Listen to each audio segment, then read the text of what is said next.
former Prime Minister of Korea, who served as president of the 56th session of the Assembly, and who now sits as chair of the UN Council of Former Presidents of the General Assembly. Together, this Assembly Hall and this rostrum stand as a living testament to multilateralism and to the extraordinary role and compelling influence of the United Nations over the 75 years of its existence. It is a unique and truly global platform for debate, dialogue, and problem solving through multilateral diplomacy. This year, our imperative is clear: to unite the nations, to be united in conviction of common purpose and in solidarity of joint action. Excellencies, such a common coordinated approach is needed now as much as at any point in our history.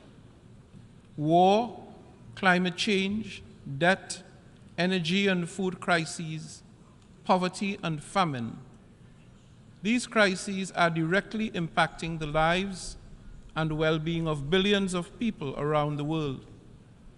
They are rolling back decades of hard-won development gains and thus condemning millions to lifelong intergenerational poverty and hardship. It is at times like these that we must search deep within to find our better selves and our common humanity that impels us to meet the moment. I therefore implore you, let us use this forum for that which it was intended. Let us listen and learn. Let us rebuild trust and reignite global solidarity. And let us find common ground to address the challenges we face. In the words of the late, great Madeleine Albright, if the UN did not exist, we would have to invent it. We are fortunate, therefore, that it does indeed exist. Let us therefore make full and effective use of this unparalleled resource. Excellencies, this message is all the more important in light of the continued violation of the territorial integrity and sovereignty of a fellow member of the United Nations, Ukraine. That horrendous war has unleashed untold suffering and destroyed countless families, communities, and lives. Its cascading impacts has also spooked many developing countries in far-flung corners of the globe, unleashing acute shortages of essential commodities, triggering food insecurity and volatility in energy prices. It has even revived the unconscionable threat of nuclear war. We all want this war to end. It is an affront to everything that this organization and the UN Charter stands for. We need just and sustainable peace in Ukraine and elsewhere in the world, in line with international law and with the UN Charter. Peace must also be given a chance in other parts of the globe, from Africa to the Middle East. With the adoption of the Agenda 2063, Africa spelled a clear path for the Africa we want, and the continent still has a great chance to cut a corner in consolidating democracy and good governance. But the resurgence of coups in Africa is a regressive step, and the root causes of such alarming trends must be carefully analyzed and addressed. I urge you, member states, to use this high-level week not to fan the flames of conflict and hostility, but instead to opt for dialogue and diplomacy. We must remember that peace is an investment in our collective prosperity. I call on leaders to come together to abide by the Charter and support efforts to deliver a peaceful resolution to the war. Excellencies, yesterday we began our high-level week with the SDG Summit. It offered a prime moment to take stock of our successes and failures in delivering the Sustainable Development Goals. Front and center with the fact that 1.2 billion people are living in multidimensional poverty as of 2022. While some progress has been made on the goals, the summit is being convened in a context where there have been unacceptable delays and rollbacks. Let me be clear, we do not have the luxury of excuses, nor are we absolved of our responsibilities. The onus is on us, collectively, to make up for the lost momentum and work much harder in the remaining 7 years to accelerate progress on that which we have promised to deliver. The commitment to action presented at the summit should therefore be the tailwind to regain lost ground and supercharge implementation. Excellencies, the SDG Summit was only the start of what is a full agenda during High-Level Week. It naturally interlinks with the General Assembly's high-level dialogue on financing for development, which is key to accelerating the financing impetus for the SDGs. The preparatory ministerial meeting for the Summit of the Future will help to launch the negotiations of the Pact of the Future, giving guidance on how to ensure that the United Nations is fit for purpose in the 21st century. It will give member states the opportunity to come together and to transform our shared future. We will also see 3 health-related high-level meetings on pandemic prevention, preparedness and response, universal health coverage, and on tuberculosis, all of which offer us opportunities to better the lives of our global citizens. And the Secretary General's Climate Action Summit offers a moment to build political ambition ahead of COP28 in November. Tomorrow, I will also join hands with several heads of state and government to convene a breakfast summit to address the existential threats posed by sea level rise, an issue of significant concern to small island developing states, especially those in the Pacific region. Excellencies, allow me to pause here and to reiterate my deepest condolences to the governments and people of Morocco and Libya. The twin disasters of earthquakes and flooding have left thousands dead and untold more suffering.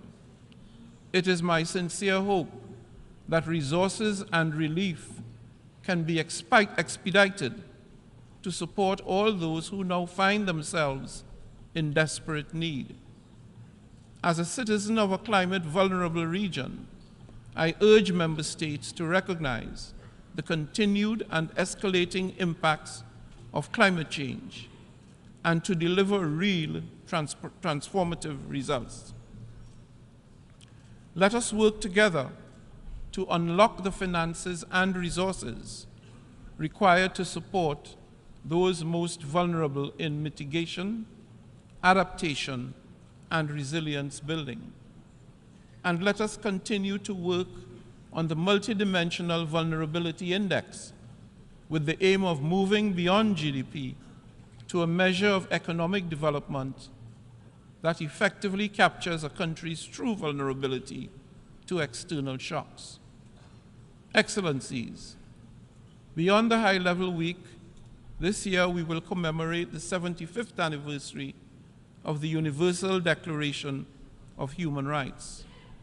This is an opportunity to rededicate ourselves to the principles enshrined in the Declaration and to remind ourselves that we are all born free and equal in dignity and in rights.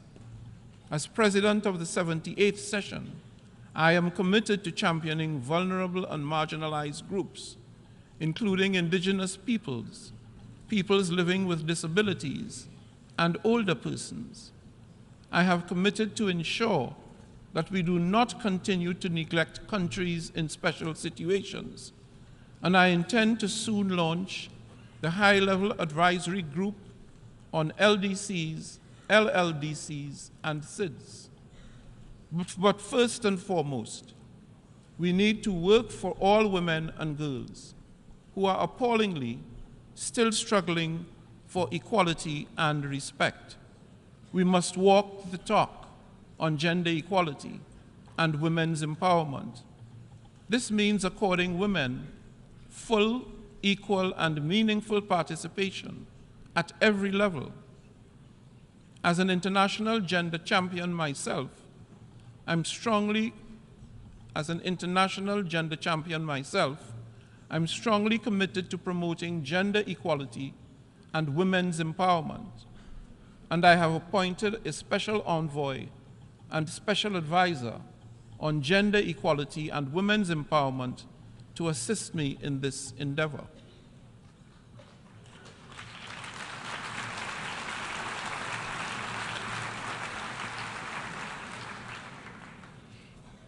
Before I close, allow me to emphasize this. Despite the many and complex challenges we face, we do have the capacity to effect change, consequential change. We can make a meaningful difference to the lives of billions of people, if we so choose. We do not lack capacity. What we lack is the will to act. By putting aside our differences and bridging divides, we can deliver, we must deliver peace, progress, prosperity, and sustainability to everyone, everywhere. So let us step up and take action now. Let us re-energize the UN General Assembly and demonstrate our capacity and our will to deliver for all. In the words of Stephen Pressfield, an author born in Trinidad and Tobago, the most pernicious aspect of procrastination is that it can become a habit. We don't just put off our lives today, we put them off till our deathbed. Never forget, this very moment, we can change our lives. There never was a moment, and never will be, when we are without the power to alter our destiny. This second, we can turn the tables on resistance. This second, we can sit down and do our work. Excellencies, I thank you once again for your support to me and my presidency, and I wish you fruitful, productive, and healthy debate in the coming days. I thank you.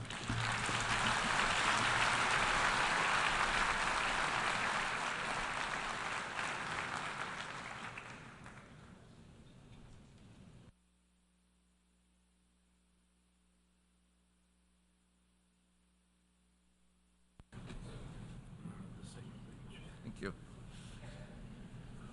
Before giving the floor to the first speaker for this morning, I would like to remind members that the list of speakers for the general debate has been established on the agreed basis that statements should be no longer than 15 minutes to enable all speakers to be heard at a given meeting. Within this time frame, I would like to appeal to speakers to deliver their statements at a reasonable pace so that interpretation into the other official UN languages may be provided properly. I would also like to draw your attention to the decision taken by the General Assembly at previous sessions, namely that the practice of expressing congratulations inside the General Assembly Hall after a speech has been delivered is strongly discouraged. After delivering their statements from the rostrum, speakers are invited to exit the General Assembly Hall through room GA 200, located behind the rostrum, before returning to their seats. May I take it that the General Assembly agrees to proceed in this manner? It is so decided. Finally, I should like to draw the attention of members that during the general debate, official photographs of all the speakers are taken by the Department of Global Communications. Members interested in obtaining these photographs are requested to contact the Photo Library of the United Nations.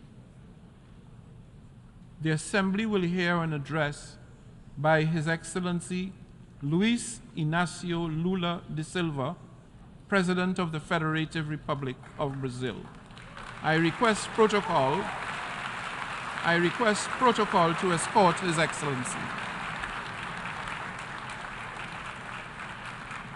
On behalf of the General Assembly, I have the honor to welcome His Excellency Luiz Inácio Lula de Silva, President of the Federative Republic of Brazil, and to invite him to address the Assembly.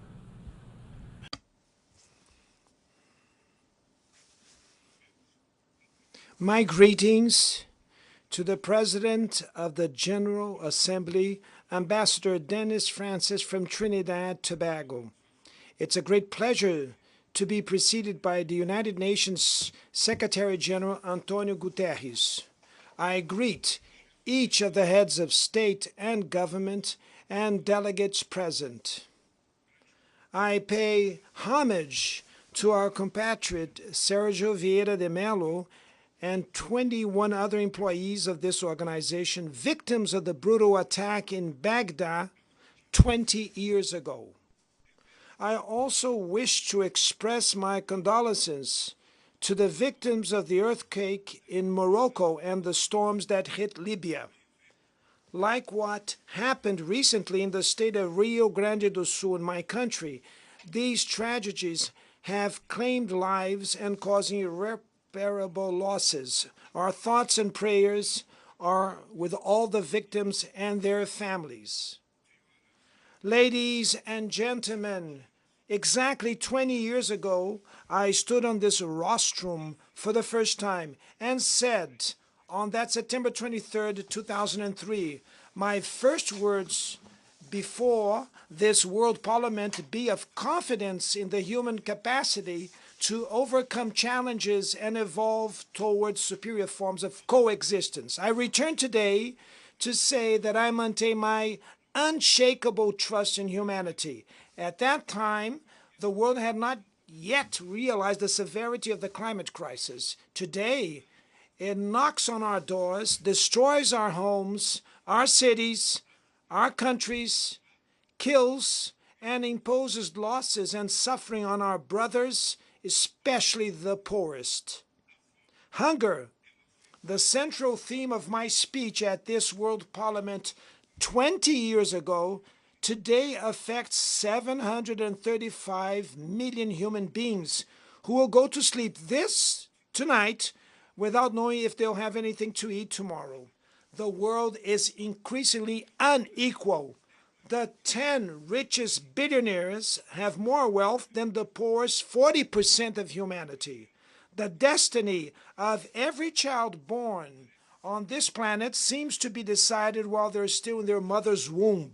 The part of the world where their parents live and the social class their family belongs to will determine whether or not that child will have opportunities throughout life.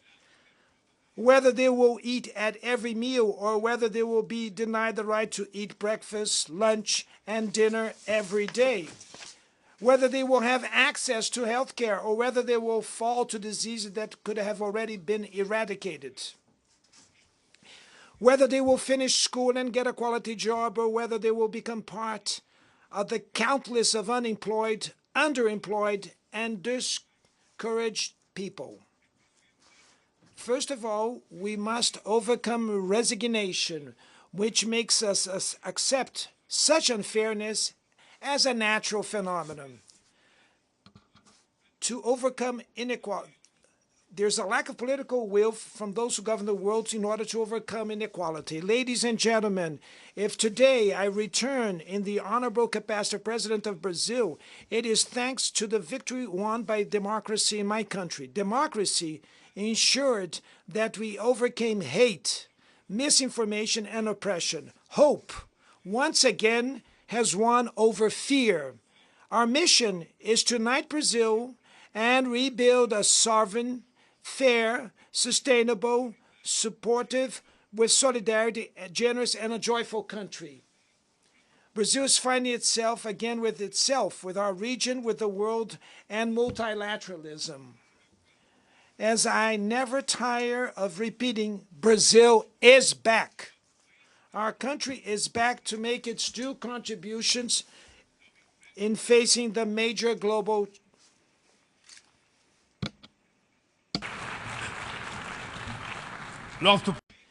Our country is back to make its due contribution in facing the major global challenges.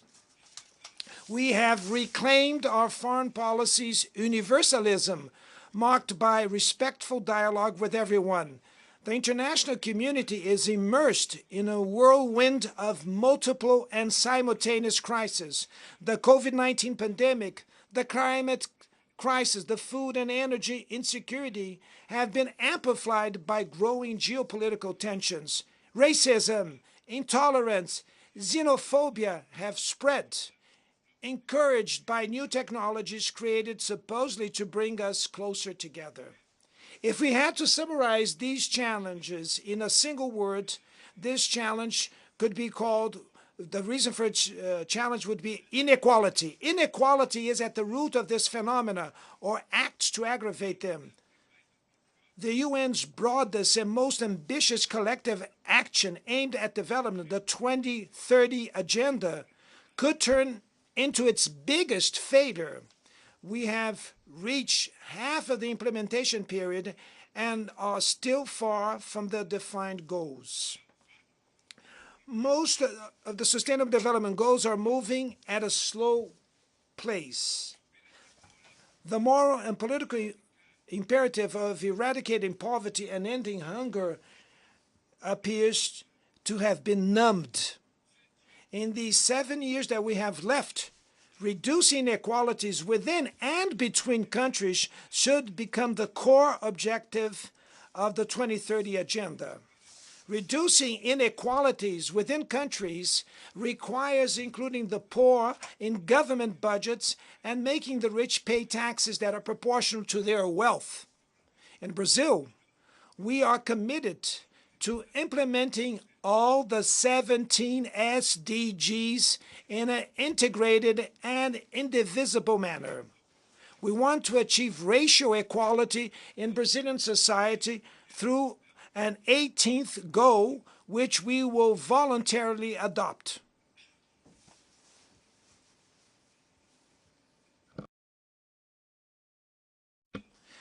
We launched the Brazil Zero Hunger Plan, which will bring together a series of initiatives to reduce poverty and food insecurity. Amongst them is the Bolsa Família, the family stipend, which has become a global reference in income transfer programs for families that keep their children vaccinated and in school. Inspired by Brazilian Bertha Lutz, a pioneer as an advocate in gender equality in the UN Charter, we have passed a bill that makes equal pay between women and men mandatory when they perform the same role. We shall fight femicide and all forms of violence against women. We shall rigorously advocate for the rights of the LGBTQI plus groups and of people with disabilities. We have revived social participatory practices as a strategic tool for implementing public policies. Mr. President, acting against climate change involves thinking about tomorrow and facing historical inequalities. Rich countries grew based on a model with high rates of climate-damaging gas emissions. The climate emergency makes it urgent to correct course and implement what has already been agreed. There is no other reason why we speak of common but differentiated responsibilities. It is the vulnerable populations in the global south who are most affected by the loss and damage caused by climate change. The richest 10% of the world's population are responsible for almost half of all carbon released into the atmosphere. We, developing countries, do not want to repeat this model. In Brazil, we have already proven once and will prove again that a socially fair and environmentally sustainable model is possible. We are at the forefront of energy transition, and our matrix is already one of the cleanest in the world. 87% of our electrical power comes from clean and renewable sources. Solar, wind, biomass, ethanol, and biodiesel power generation is growing every year. The potential for generating green hydrogen is immense. With the ecological transformation plan, we will invest in sustainable industrialization and sustainable infrastructure. We have resumed a sound and renewed Amazon agenda with oversight actions aimed at fighting environmental crimes. Over the last 8 months, deforestation in the Brazilian Amazon has already been reduced by 48%. The whole world has always talked about the Amazon.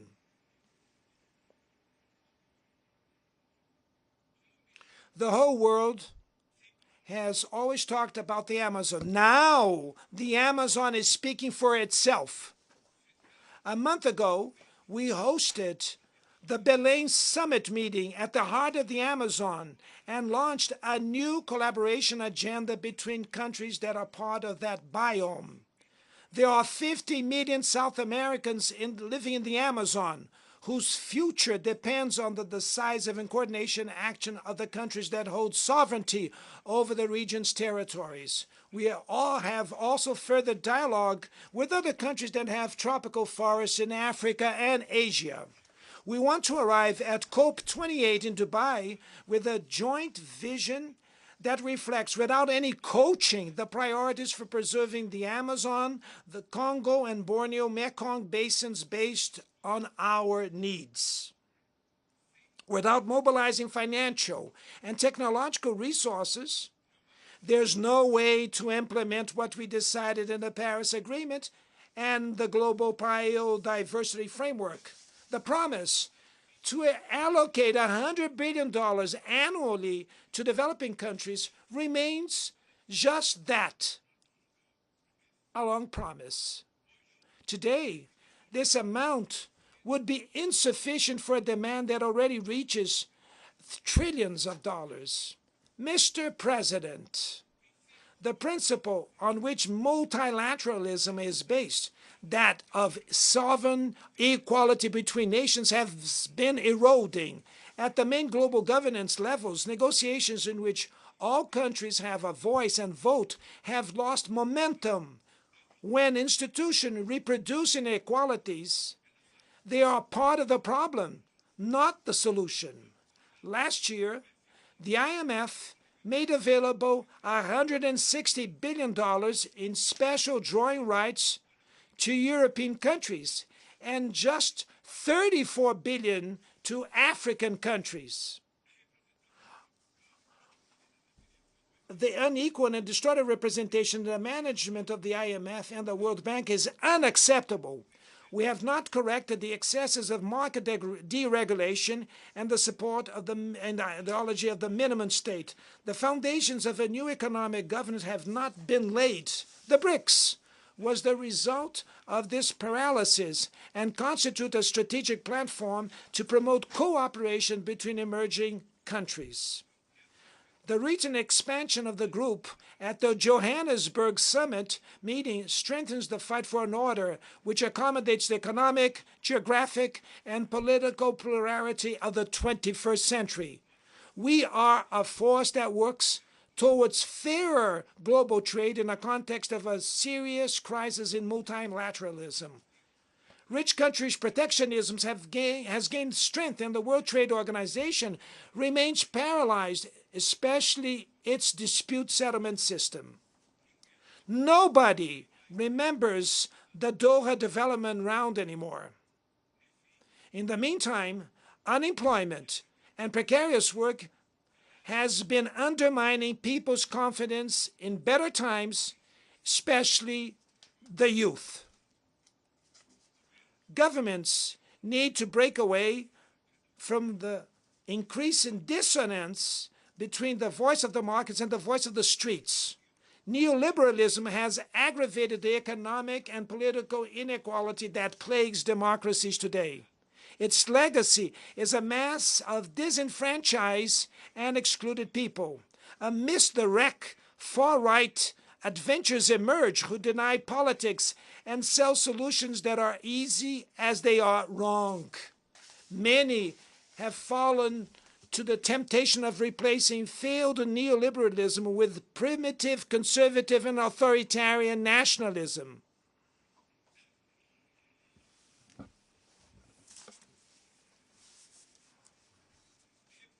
We repudiate an agenda that uses immigrants as scapegoats, undermines the welfare state, and attacks workers' rights.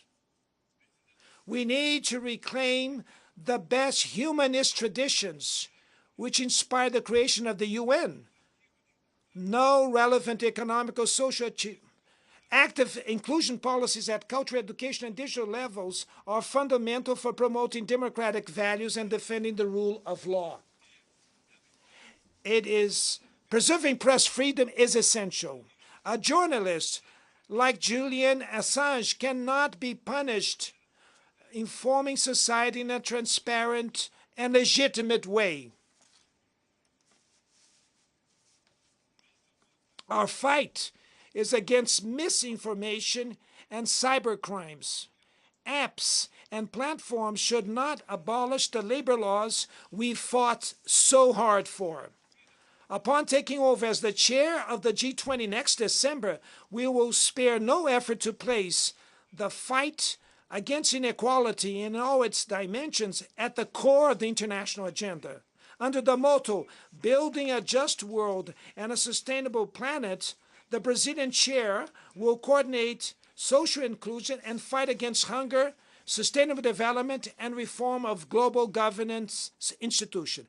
Mr. President, there will be no sustainability or prosperity without peace. Armed conflicts are an offense to human rationality. We know the horrors and suffering produced by all wars. Promoting a culture of peace is a duty for all of us. Building it requires persistence and vigilance. It is disturbing to see that old unresolved disputes persist and new threats emerge or gain force. The difficulty of guaranteeing the creation of a state for the Palestinian people clearly shows this. Added to this case, the persevering humanitarian crisis in Haiti, the conflict in Yemen, threats to Libyan national unity, and institutional ruptures in Burkina Faso, Gabon, Guinea, Conakry, Mali, Niger, and Sudan. In Guatemala, there's a risk of a coup d'etat, which would prevent the winner of the democratic elections from taking office. The war in Ukraine exposes our collective inability to enforce the purposes and principles of the UN Charter. We do not underestimate the difficulties in achieving peace. but no solution will be lasting if it is not based on dialogue. I have reiterated that work needs to be done to create space for negotiations. A lot is invested in weapons and very little in development. Last year, military spending totaled over $2 trillion. Expenditures on nuclear weapons reached $83 billion, a value 20 times higher than the regular UN budget. Stability and security will not be achieved where there is social exclusion and inequality. The UN was born to be the home of understanding and dialogue. The international community must choose. On one hand, there is the expansion of conflicts, the furthering of inequalities, and the erosion of the rule of law. On the other, the renewing of multilateral institutions dedicated to promoting peace. Unilateral sanctions cause great harm to the population of affected countries. In addition to not achieving their alleged goals, they hinder the mediation and prevention processes and the peaceful resolution of conflicts. Brazil will continue to reject measures taken without support from the UN Charter, such as the economic and financial embargo imposed on Cuba and the attempt to classify this country as a state sponsor of terrorism.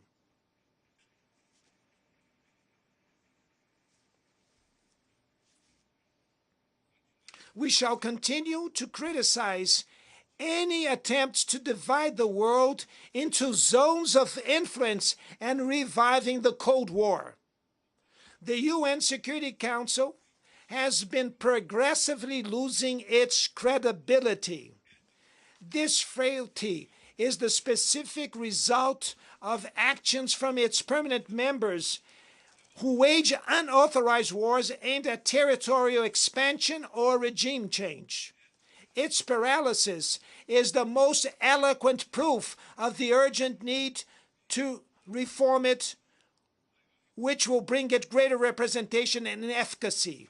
Ladies and gentlemen, inequalities needs to inspire outrage over hunger, poverty, war, disrespect for human beings. Moved by the power of outrage, we may act willingly and unwavering in fighting inequality and effectively transforming the world around us. The UN needs to fulfill its role as a builder of a world with more solidarity, fraternity, and fairness. But it would only do so if its members have the courage to proclaim their discontent at inequality and work tirelessly to overcome it. And I will wish to say thank you very much to all of you.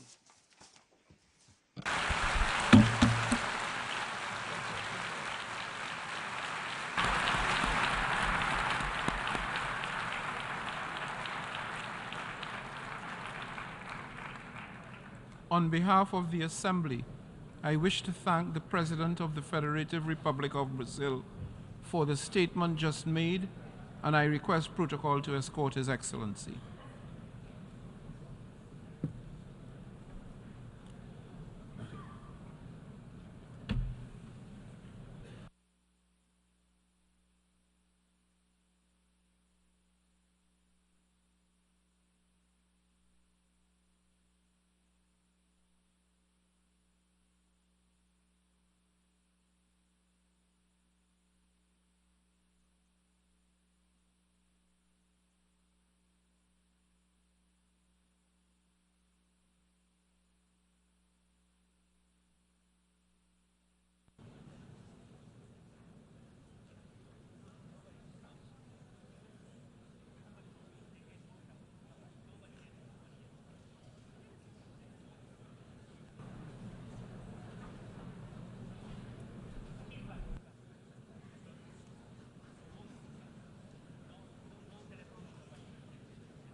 the Assembly will hear an address from His Excellency Joseph R. Biden, Jr., President of the United States.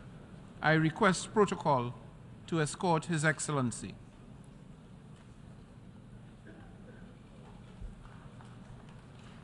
On behalf of the General Assembly, I have the honor to welcome His Excellency Joseph R. Biden, Jr., President of the United States of America, and I invite him to address the Assembly.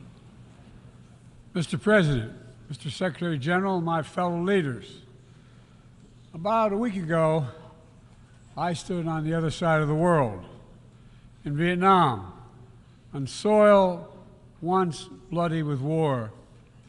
And I met a small group of veterans, Americans and Vietnamese, who witnessed, and I watched the exchange of personal artifacts from that war, identification cards and a diary.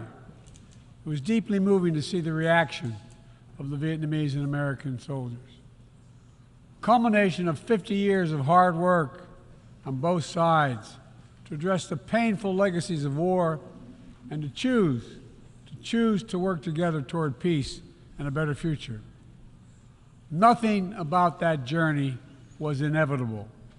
For decades, it would have been unthinkable for an American president to stand in Hanoi alongside a Vietnamese leader and announce a mutual commitment to the highest level of country's partnership. But it's a powerful reminder that our history need not dictate our future. With the concerted leadership and careful effort, adversaries can become partners. Overwhelming challenges can be resolved, and deep wounds can heal. So let us never forget that. When we choose to stand together and recognize the common hopes that bind all humanity, we hold our hands the power to bend that arc of history. My fellow leaders, we gather once more at an inflection point in world history, with the eyes of the world upon all of you, all of us. As President of the United States, I understand the duty my country has to lead in this critical moment, to work with countries in every region, linking them in common cause, to join together with partners who share a common vision of the future of the world, where our children do not go hungry and everyone has access to quality health care, where workers are empowered and our environment is protected, where entrepreneurs and innovators everywhere can access opportunity everywhere, where conflicts are resolved peacefully and countries can chart their own course. The United States seeks a more secure, more prosperous, more equitable world for all people, because we know our future is bound to yours. Let me repeat that again. We know our future is bound to yours. And no nation can meet the challenges of today alone. The generations that preceded us organized this body, the United Nations, and built international financial institutions and multilateral and regional bodies to help take on the challenges of their time. It wasn't always perfect, but working together, the world made some remarkable and undeniable progress that improved the lives of all people. We avoided the renewal of global conflict while lifting more than 1 billion people out of extreme poverty. We together expanded access to education for millions of children. We saved tens of millions of lives that would have otherwise been lost to preventable and treatable diseases like measles, malaria, tuberculosis. HIV/AIDS infections and deaths plummeted, in no small part because of PEPFAR's work in more than 55 countries, saving more than 25 million lives. It's a profound testament to what we can achieve when we act together, when we take on tough challenges, and an admonition for all of us to urgently accelerate our progress. so that no one's left behind, because too many people are being left behind. The institutions we built together at the end of the Second World War are an enduring bedrock of our progress. And the United States is committed to sustaining them. And this year, we're proud to rejoin UNESCO. We also recognize that to meet the new challenges of our decades-old institutions and approaches, they must be updated to keep peace with the world. We have to bring in more leadership and capability that exists everywhere, especially from regions that had not always been fully included. We have to grapple with the challenges that are more connected and more complex. And we have to make sure we're delivering for people everywhere, not just somewhere, everywhere. Simply put, the 21st century results are badly needed. They're needed to move us along.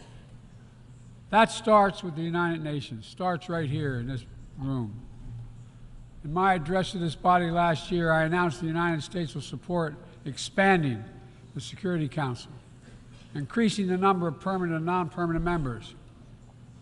The United States has undertaken serious consultation with many member states and will continue to do our part to push more reform efforts forward, look for points of common ground, and make progress in the year ahead.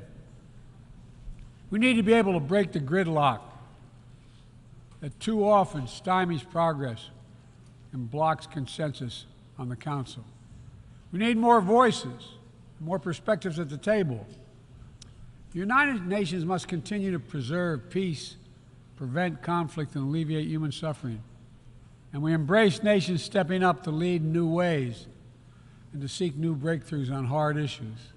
For example, on Haiti, the Caribbean community is facilitating a dialogue among Haitian society. I thank President Ruto of Kenya, I thank him for his willingness to serve as the lead nation of a UN-backed security support mission. I call on the Security Council to authorize this mission now. The people of Haiti cannot wait much longer. The United States is working across the board to make global institutions more responsive, more effective, and more inclusive.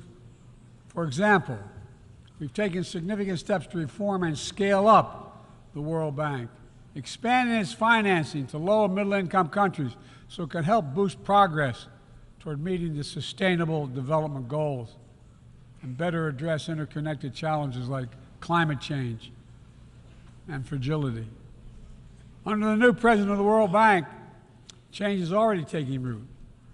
Last month, I asked the United States Congress for additional funds to expand World Bank financing by $25 billion. And at the G20, we rallied the major economies of the world to mobilize even more funding.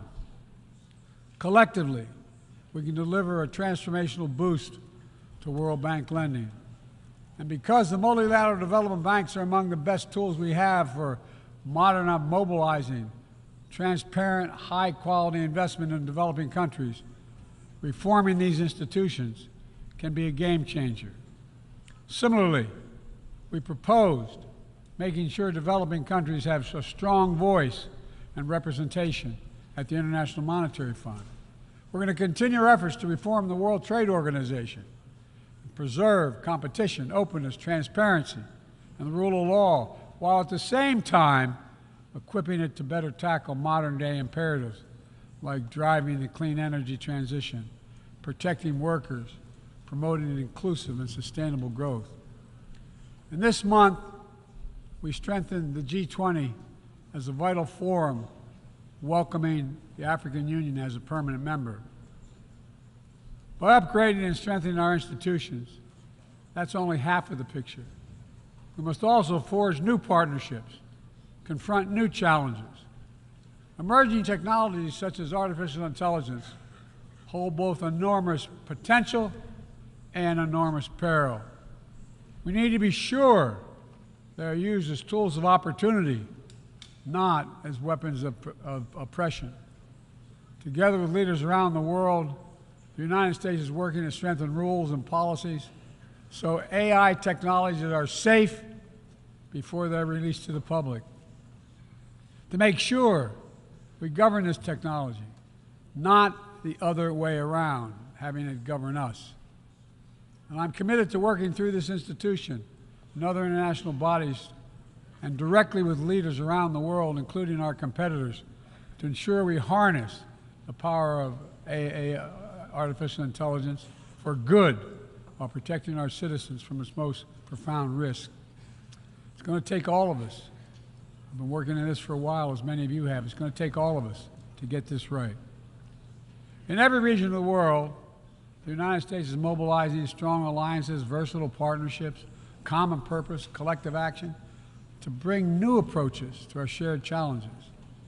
Here in the Western Hemisphere, we united 21 nations in support of the Los Angeles Declaration on Migration and Protection, launching a region-wide approach to a region-wide challenge to better uphold laws and protect the rights of migrants.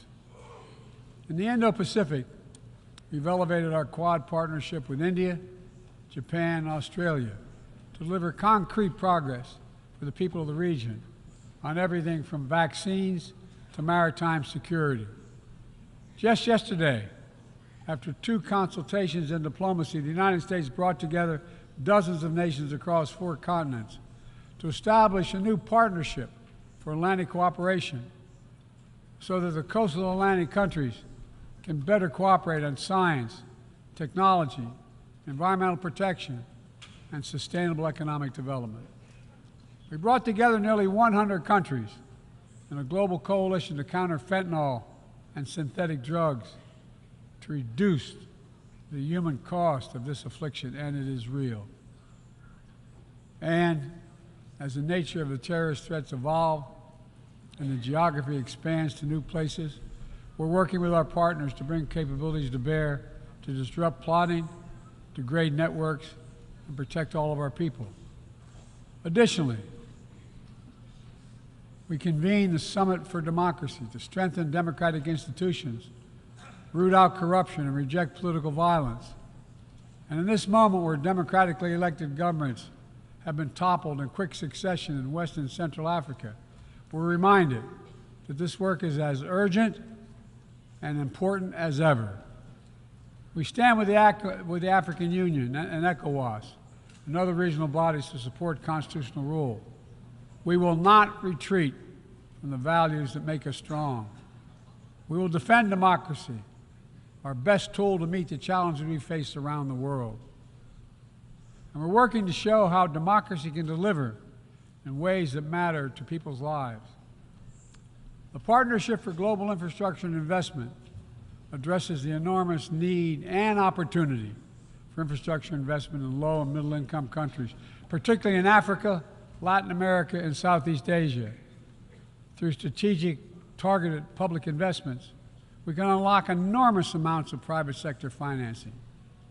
The G7 has pledged to work with parties to collectively mobilize $600 billion in infrastructure financing by 2027.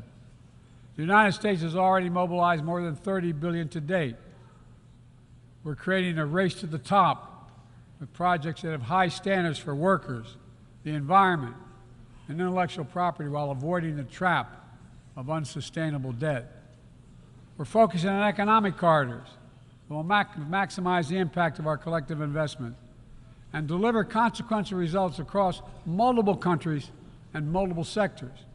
For example, the Libido corridor will extend across Africa from the western port of Angola to the DRC to Zambia, boosting regional connectivity and strengthening commerce and food security in Africa. Similarly, the groundbreaking effort we announced at the G20 to connect India to Europe through the UAE, Saudi Arabia, Jordan, and Israel will spur opportunities and investment across 2 continents. This is part of our effort to build a more sustainable, integrated Middle East. It demonstrates how Israel's greater normalization and economic connection with its neighbors is delivering positive and practical impacts, even as we continue to work tirelessly to support a just and lasting peace between the Israelis and Palestinians, 2 states for 2 people. Now, let me be clear. None of these partnerships are about containing any country. They're about a positive vision for our shared future. When it comes to China, I want to be clear and consistent. We seek to responsibly manage the competition between our countries so it does not tip into conflict. I've said we are for de-risking, not decoupling with China. We will push back on aggression and intimidation and defend the rules of the road, from freedom of navigation to overflight to level economic playing field that have helped safeguard security and prosperity for decades. But we also stand ready to work together with China on issues where progress hinges on our common efforts. Nowhere is that more critical than accelerating the climate crisis, than the accelerating climate crisis. We see it everywhere. Record-breaking heat waves in the United States and China, wildfires ravaging North America and Southern Europe, a 5th year of drought in the Horn of Africa, tragic, tragic flooding in Libya. My heart goes out to the people of Libya. That's killed thousands of people. Together, these snapshots tell an urgent story of what awaits us if we fail to reduce our dependence on fossil fuels and begin to climate-proof the world. For one day, my administration, the United States, has treated this crisis as an existential threat from the moment we took office, not only for us, but for all of humanity. Last year, I signed into law in the United States the largest investment ever anywhere in the history of the world to combat the climate crisis and help move the global economy toward a clean energy future. We're also working with the Congress to quadruple our climate financing to help developing countries reach their climate goals and adapt to climate impacts. And this year, the world's on track to meet the climate finance pledge that made under the Paris Agreement, $100 billion to raise collectively. But we need more investment from public and private sector alike, especially in places that have contributed so little to global emissions, but face some of the worst effects of climate change, like the Pacific Islands. The United States is working directly with the Pacific Island Forum to help these nations adapt, build resilience to the climate impacts, even as we lead the effort to build innovative new partnerships that attack the global challenges from all sides. From the First Movers Coalition, which is mobilizing billions of private sector community and the private sector commitments, to creating a market demand for green products in carbon-intense sectors like concrete, shipping, aviation, and trucking, to the Agricultural Innovation Mission for Climate, which is bringing farmers into the climate solution and making our food supply more resilient to climate shocks, and the Global Methane Pledge, now endorsed by more than 150 countries, which expands our focus beyond our carbon emission targets to reduce the potential greenhouse gases in our atmosphere by 30% in this decade. It's all within our capacity. We need to bring the same commitment and urgency and ambition as we work together to meet the Sustainable Development Goals of 2030. These goals were adopted at the United Nations in 2015 as a roadmap for improving lives around the world. But the hard truth is, for decades of progress, the world has lost ground these past years in the wake of COVID-19, conflicts, and other crises. The United States is committing to doing its part to get us back on track. All told, in the first 2 years of my administration, the United States has invested more than $100 billion to drive development progress in bolstering food security, expanding access to education worldwide, strengthening healthcare systems, and fighting disease. And we've helped mobilize billions more in the private sector investments. But to accelerate our forward progress on the Sustainable Development Goals, we all have to do more. We need to build new partnerships that change the way we tackle this challenge to to unlock trillions of additional financing for development, drawing on all sources. We need to fill the gaps and address the failures of our existing system exposed by the pandemic. We need to ensure that women and girls benefit fully from our progress. We must also do more to grapple with the debt that holds back so many low and middle-income countries. When nations are forced to service unsustainable debt payments over the needs of their own people, it makes it harder for them to invest in their own futures. And as we work together to recover from global shocks, the United States will also continue to be the largest single country donor of humanitarian assistance at this moment of unparalleled need in the world. Folks, cooperation, partnership, these are the keys to progress on the challenges that affect us all, and the baseline for responsible global leadership. We don't need to agree on everything to keep moving forward on issues like arms control, a cornerstone of international security. After more than 50 years of progress under the Non-Proliferation Treaty, Russia is shredding long-standing arms control agreements, including announcing the suspension of the New START and withdrawing from the Conventional Forces in Europe Treaty.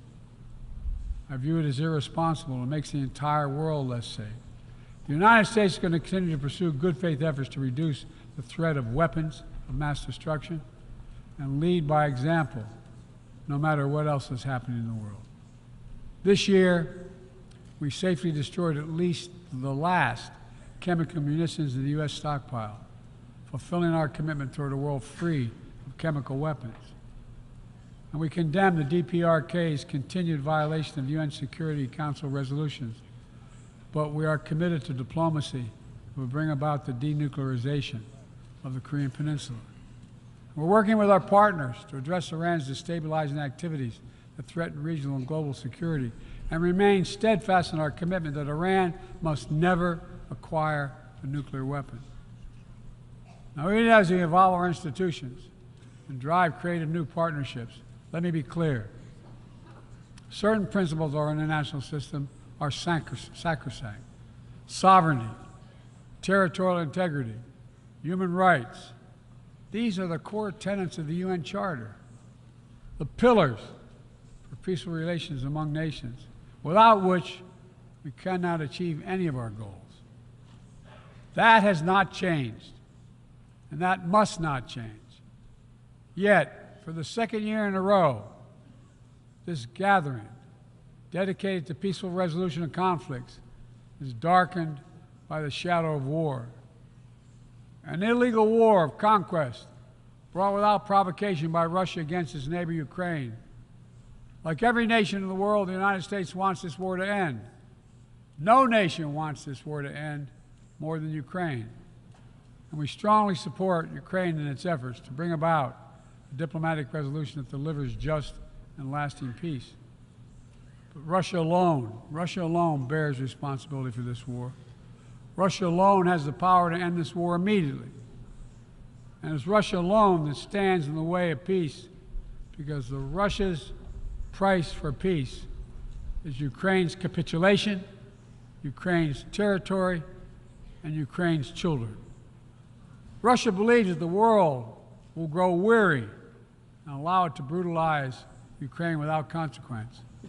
But I ask you this: if we abandon the core principles of the United States to appease an aggressor, can any member state in this body feel confident that they are protected?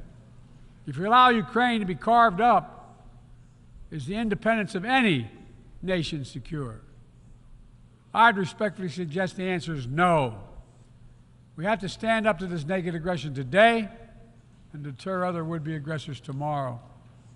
That's why the United States, together with our allies and partners around the world, will continue to stand with the brave people of Ukraine as they defend their sovereignty and territorial integrity and their freedom.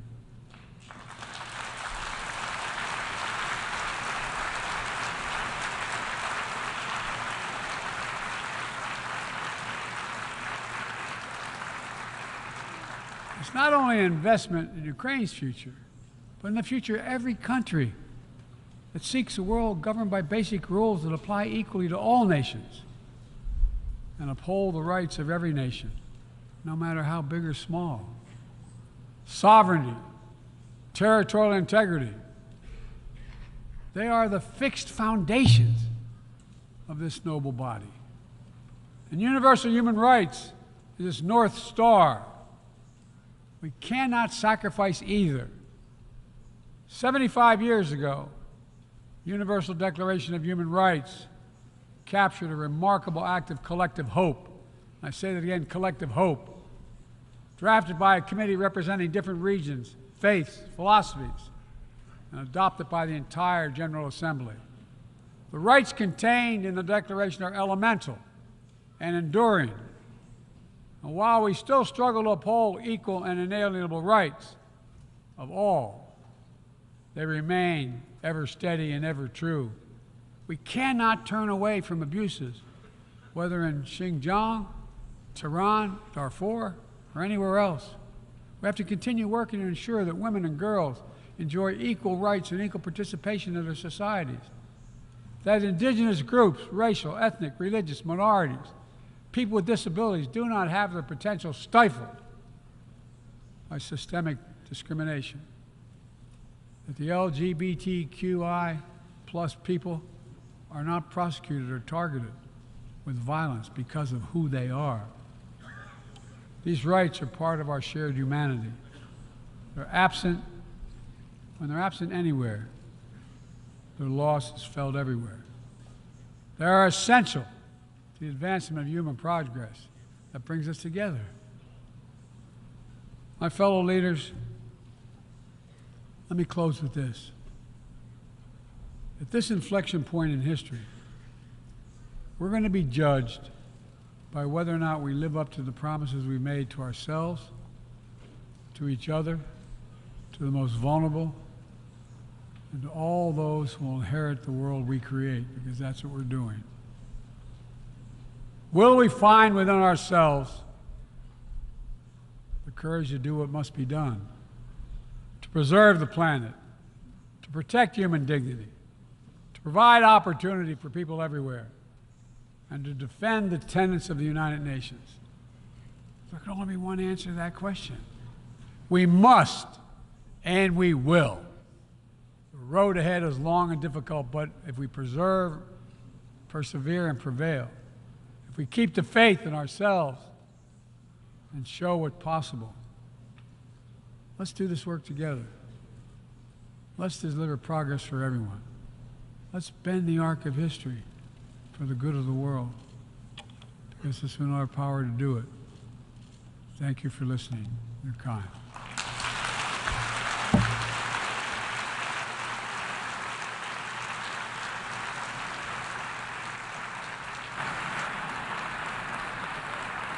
On behalf of the Assembly, I wish to thank the President of the United States of America for the statement just made, and I request protocol to escort His Excellency. May I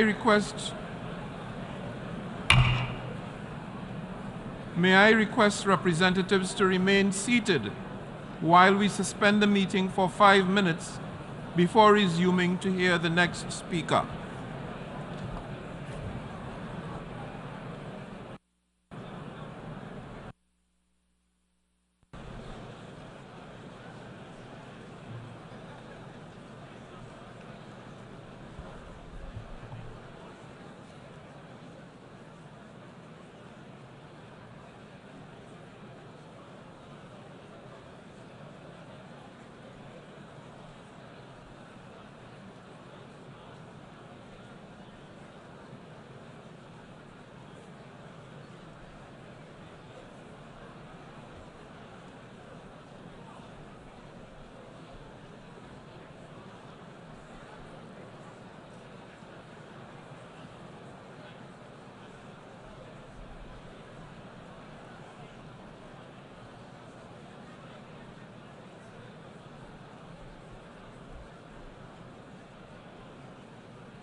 Excellencies, ladies and gentlemen, the meeting is resumed.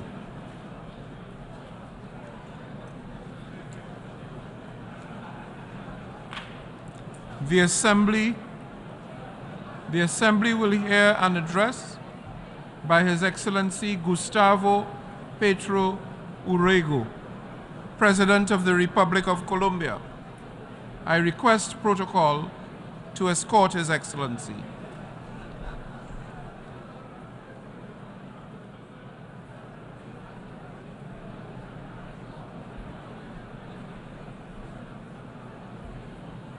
On behalf of the General Assembly, I have the honor to welcome His Excellency Gustavo Petro Urrego, President of the Republic of Colombia, and invite him to address the Assembly.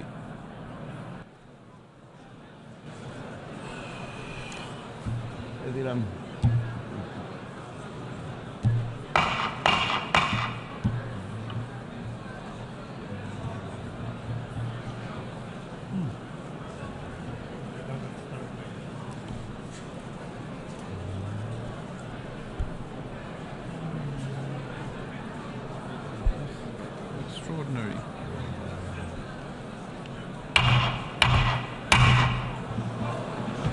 Sorry. I have to repair the gavel.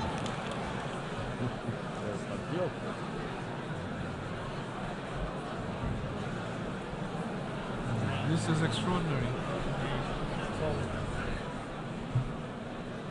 Excellencies, ladies and gentlemen, can I ask that the Assembly come to order to receive the statement of His Excellency Gustavo Petro Urrego, President of the Republic of Colombia. Thank you. Gracias. Thank you, Antonio, Dennis, my wife Veronica, and my youngest daughter Veronica here. I, a week ago, was in Santiago de Chile, and I've made my journey to here from there to commemorate the 50th anniversary of a homicidal and bloody coup against President Salvador Allende. I then went through my own country and a popular neighborhood of Medellin, where the mafia used to attract young people to offer them the possibility of learning computer programming. I then arrived in Havana, an unjustly blockaded country, where a president of my country suggested and achieved that it be included in the list of terrorist-sponsoring countries simply because it helped to make peace in Colombia. And now I am here, ladies and gentlemen, to make my speech to you. Over this year, since the last speech that I gave in the United Nations, we have only seen a deepening of what the wealthy, meeting in Davos, call a polycrisis. The war is continuing. Hunger continues. The recession is increasing, and the climate crisis has shown its teeth as never before, claiming thousands of lives and heating our lands and our seas like never before. This has been a year where humanity has been losing and has unfailingly hastened the era of extinction. All of these crises are, in fact, just one crisis: the crisis of life. It seems that world leaders have become the enemies of life. The crisis of life is being expressed in one devastating indicator. This began at the furthest corners of the earth, far away from the remotest regions, a silent march of people from different cultures who are intermingling on their way, like an infinitely nuanced painting. The colors are mixing together in an uncontainable march. A multitude of all the colors is moving along the tracks, through the seas, through the jungles. It is making up a kind of work of art on the canvas of the earth. A flow of tones, sounds, different clothes and cultures in an amalgam which does not forget its beginnings. In an amalgam, in a great march from the south to the north. This is the exodus of humanity which has begun. Today, there are tens of millions. Tomorrow, according to experts, by 2070, the figure will have reached 3 billion, fleeing from their beloved homes because these homes will be uninhabitable. In my homeland, the country of beauty, Colombia, the country of an explosion of life, by 2070, only deserts will remain. The people will go to the north, no longer attracted by the mirage of wealth, but rather by something simpler, something more vital: water. Since the beginnings, the millenary beginnings of humanity, people have gone to where water is, to the north. Billions of people will defy armies and will change the earth to do this. This exodus of the peoples to the north is an exact reflection of the dimension of the failure of governments. This last year has been a time of defeat for governments, a defeat for humanity. The exodus across the borders has increased. They have set the dogs and the hounds on the immigrants. They have put people on horses to pursue them, with whips in their hands, with stocks and chains. They have built prisons. So much the hatred has grown of the foreign, of the strange. These prisons have even been built at sea, so that these women and men cannot tread the earth of the white people who still believe themselves to be the superior race and are nostalgic for this. And through their choices and elections, they revive the leader who said so and who killed millions as a result. The exodus has increased over this year, showing how much the crisis of life is advancing. But the minutes are ticking on in defining life or death on our planet. And rather than halting this march of time and talking about how to defend life for the future, thanks to greater knowledge and expanding life to the universe, we are deciding instead to waste our time killing one another. We are not thinking about how to expand life to the stars, but rather how to end life on our own planet. We have devoted ourselves to war. We have been called to war. Latin America has been called upon to produce war machines, men to go to the killing fields. They're forgetting that our countries have been invaded several times by the very same people who are now talking about combating invasions. They're forgetting that for oil, Iraq was invaded, Syria and Libya. They're forgetting that the same reasons they use to defend Zelensky are those very reasons which should be deployed to defend Palestine. They forget that to meet the Sustainable Development Goals, all wars must be brought to an end. But they are helping to wage one war in particular, because world powers see this suiting themselves in their gamesmanship, in their games of hunger, and they're forgetting to bring an end to the other war, because for these powers, this did not suit them. What is the difference between Ukraine and Palestine, I ask? Is it not time to bring an end to both wars and other wars too, and make the most of the short time we have to build paths to save life on the planet? As President of Colombia, this country of beauty, of a group of humanity, millions of workers, women and men from popular neighborhoods, indigenous people, Afro-descendants, people from the fields, workers, young people of all colors. I'm the president these people decided to elect in the majority, and I'm here to speak before you. And I propose bringing an end to this war so that we have time to save ourselves.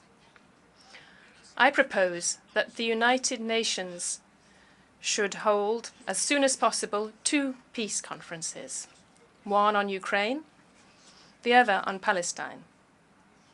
Not because there are no other wars in the world, as there are in my country, but because this would guide the way to making peace in all regions of the planet. Because both of these alone can bring an end to the hypocrisy as a political practice. Because we could be sincere, a virtue without which we cannot be warriors for life itself. The generation which today must decide and must act as soon as possible to overcome the enormous hurricane which has been unleashed against life from the dark but powerful forces of greed, the hurricane of capital, which only looks to profit and which has swallowed up the planet and the very foundation of our existence. I propose bringing an end to war, to defend life from the climate crisis, which is the mother of all crises. This summit has been established to evaluate the targets of the Sustainable Development Goals established by the governments for 2030. It's easy to carry out an assessment. These human development goals will not be achieved. We are far from reaching them. We have moved backwards. The United Nations Human Development Objectives could more simply be called social and environmental justice. Social justice will not be achieved for humanity by 2030 because what we have sown is injustice in our planet. What has been created over these years is injustice. The injustice of putting the vaccine against the deadly virus on the market, concentrating it in rich countries.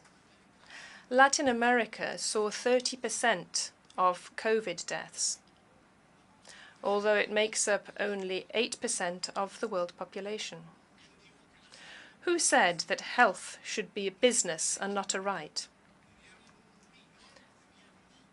Millions of older people and others died because the vaccine was traded rather than being a common good of humanity.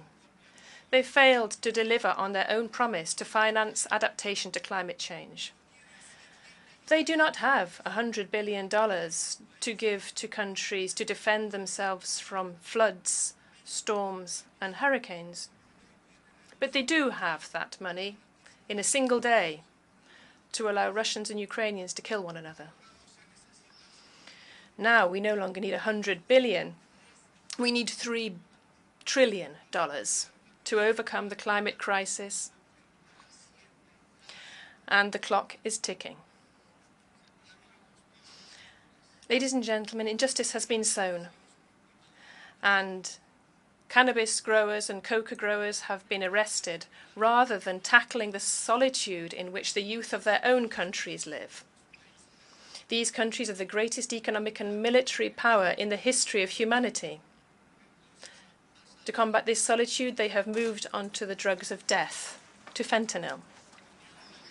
They wanted a war against the drugs of the rebellious youth who opposed the war in Vietnam, the marijuana and the LSD of the hippies, and they ended up driving their society towards the drug of neoliberalism and competition, the drug of the Manhattan yuppie, cocaine. And they imprisoned millions of Africans and Latin Americans in cold, private prisons, and 1 million Latin Americans were killed. Democracies were destroyed in our America. But they never arrested the Manhattan yuppie. And now they are facing the grand outcome of the prohibition of drugs, fentanyl, which is not killing 4,000, but 100,000 young people every year in the United States. Ladies and gentlemen, they sowed injustice. And the worst of these has been to condemn humanity to war. So today, the balance of social justice across the world is so skewed. The problem is that this was not an issue of socialists, of progressives. Rather, it was a matter where the time left to the planet was flowing away. As president of the country of beauty, I propose returning to a time of simplicity to recover the time lost. So ending the war and reforming the global financial system. From the conferences, the peace conferences on Ukraine and Palestine, we should come out able to build a reform that we have already discussed in the Amazon forest, where the greatest river of the earth, which has crossed the greatest jungle of the earth, reaches the sea. We had discussed this in Brasilia, and we went to Kenya to meet with the brotherly peoples of Africa, where we came from at the time of one of the other great injustices of power, slavery. And we went to Paris to see whether multitudes there were still crying for liberty, equality, and fraternity. And we went to Washington to talk to the president and see whether we in the North and the South of the Americas could meet again, as we did in the past, over 2 centuries ago, where we met in history to talk about liberty, equality, democracy, and republic. And let us talk in all possible ways about getting to the root of the climate crisis and its solution. If fossil capitalism has no financing, it will die. Its death throes will be hard, but this is necessary for there to be humanity, nature, and life. The decarbonized capitalism will have to be financed, but we know that green capital will only flow to places where there is profit. That is what governs it. And its structure is a very narrow one to contain the decarbonization of the entire world. Governments and powers who still believe that the climate crisis and that of life can be overcome with cheap loans are mistaken. They are deluded to propose that those countries of the earth which are already indebted are indebted as a result of disease and greed, and that they can use more loans to overcome a problem that only the belching chimneys of the north have produced. It is not possible to overcome the crisis of life, this mega crisis, with more indebtedness. The financing of life, the flow of medicines, which must be pumped into the veins of the economies and societies of the world to meet the challenge of leaving behind coal and oil under the earth, leaving it under the earth in those very places where the true veins of the earth flow, as Roberto Cobarilla, the Ua indigenous native from Colombia, said over 30 years ago. As he said, extracting oil was to remove the blood from the earth, and life would then die. The majority of the investment to decarbonize the world's economy should come from public funds, the efforts of societies, bringing together states so as to bring together humanity. Today they call this multilateralism. Governing the earth with the vision of democracy and not a vision of empire. Empires do not save life. They merely unleash wars. If the mega crisis of life is to be resolved, it will be through a democracy which achieves a global scale, a deeper democracy, which will not fear interlinking states and societies and planning for the great Marshall Plan of the revitalization of the planet. The market will help us somewhat, but we cannot ask for solutions from a mechanism which has no humanity. And when it was this mechanism which produced the very problem. Private funds can be used, but they will be limited by their own logic. The force to do this will come from public funds, and these funds are currently weakened by debt. The great battle of our generation is defending life for our children and grandchildren, and this can only be fully financed by what is public, by what belongs to all of us.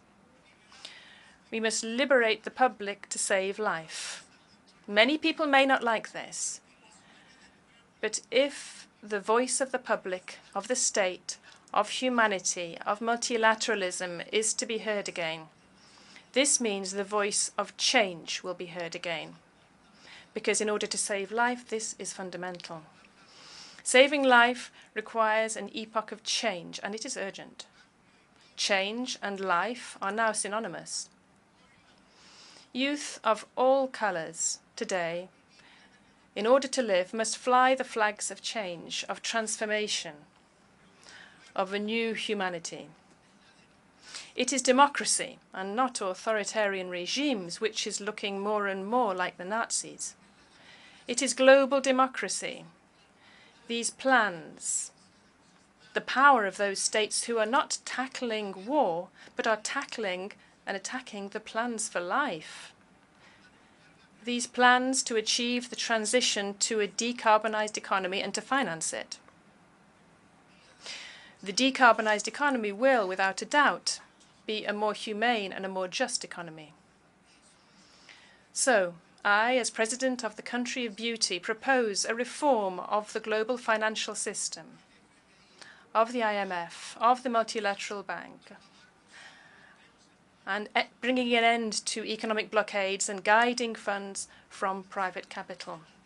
If everybody's debt is reduced, paying off the creditors with an IMF issuance of special drawing rights, there will be a decrease in the global public debt and a real increase in budgets and public funds. In this way, we will be able to finance the Marshall Plan for the Sustainable Development Goals, for the social and environmental justice of the planet. The plan to overcome, through mitigation and adaptation, the climate crisis, which is the crisis of life. This is reviving Keynes worldwide after forgetting him. This wise old man already said this, as did other wise people before him, and their words too are forgotten. The words that they expressed from their deep ideas. What a beautiful perspective in the midst of today's darkness and storms. A perspective which looks hopeful. The objective of life and justice can be achieved by treading the path of global democracy and of returning value to what is public, to what is common and shared, which can be reached by all. I want my grandchildren, who are babies today, Luna, Victoria and Luca, and my daughter Antonella, to be able to live far from the apocalypse and the era of extinction.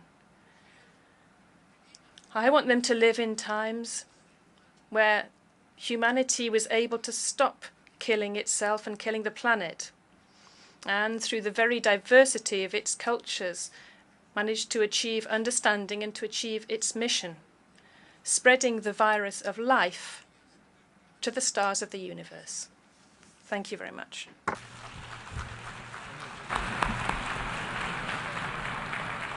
On behalf of the Assembly, I wish to thank the President of the Republic of Colombia for the statement just made, and I request protocol to escort His Excellency.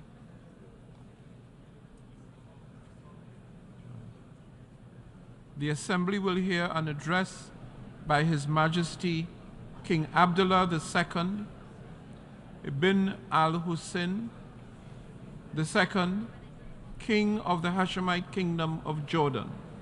I request protocol to escort His Majesty.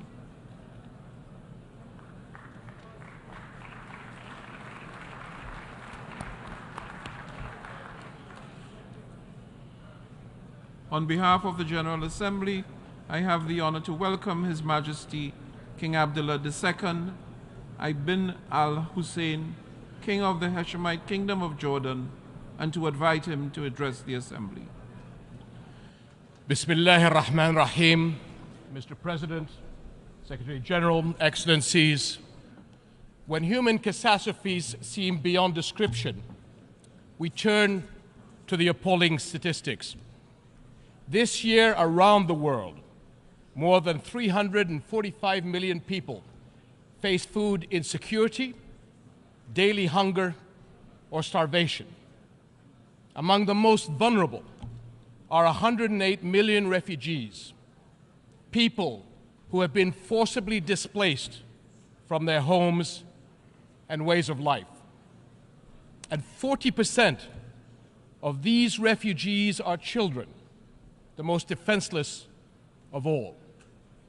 Yet these numbers cannot really convey the tragedy or the failure. Refugees are our brothers, our sisters. They look to our countries to help end the crises that have driven them from home. Refugees are mothers, fathers, grandparents who have made perilous journeys to save their families. They are young people with big dreams and little children who deserve the chance to dream big. They depend on the international community for their survival, and multiple UN agencies provide vital services to help meet the need. But in recent months, one by one, these agencies have been delivering difficult news. A severe shortfall in international funds has forced them to cut support. Is this what we've come to? Is the international community going to watch as refugee families find themselves forced to send their children to work instead of school?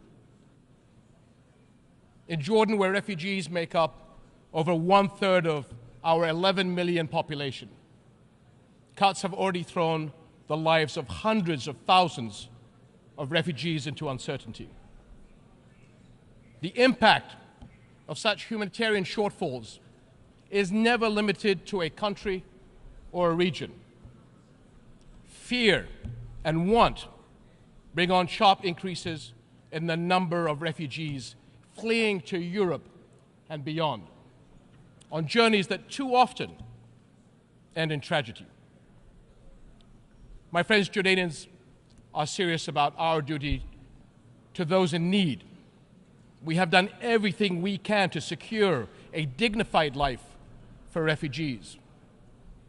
Nearly half of the almost 1.4 million Syrians we host are under 18 years of age. For many of them, Jordan is the only place they have ever known. Over 230,000 Syrian children have been born in Jordan since 2011. We are sharing precious resources to help them meet basic needs: food, energy, and especially water. We are among the water-poorest countries in the world, even as our water supplies face extraordinary demand. And we face these pressures just when another crisis has hit our region: climate change, with its destructive heat waves, drought, and flooding. And to meet the refugee burden, we have been carefully managing to combine our limited resources with essential support from the international community. Because the responsibility to act falls on everybody's shoulders. Because the world cannot afford to walk away and leave a lost generation behind. But today, Jordan's capacity to deliver necessary services to refugees has surpassed our limits. Syrian refugees' future is in their country, not in host countries. But until they are able to return, we must all do right by them.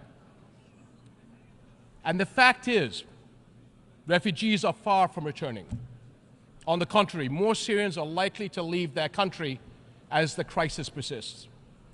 And Jordan will not have the ability nor the resources to host and care for more.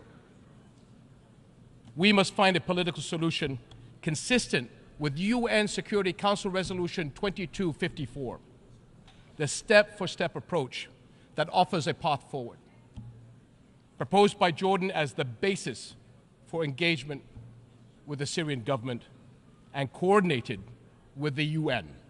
This approach sets a roadmap to incrementally resolve the crisis and deal with all its consequences. Until then, we will protect our country against any future threats the crisis could pose to our national security. My friends, Jordan's case is a microcosm of our entire region. For all our people's immense potential, repeated crises have held back the promise of greater development and prosperity. Our region is a focal point where some of the most urgent global challenges are converging. How will our world respond? Will we come together in global solidarity to get to the root of the problem, the conflicts and the crises that destroy life and hope?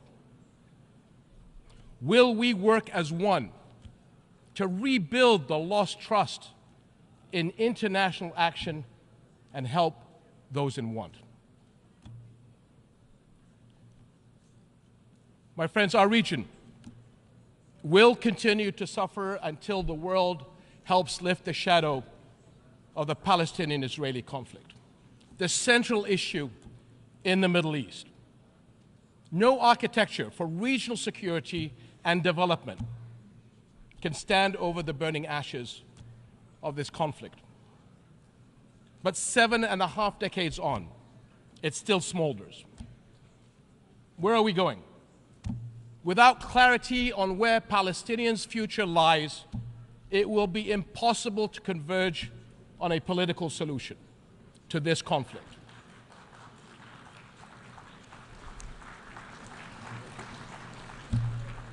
Five million Palestinians live under occupation. No civil rights, no freedoms of mobility, no say in their lives. Yet every UN resolution since the beginning of this conflict recognizes the equal rights of the Palestinian people to a future of peace, dignity, and hope.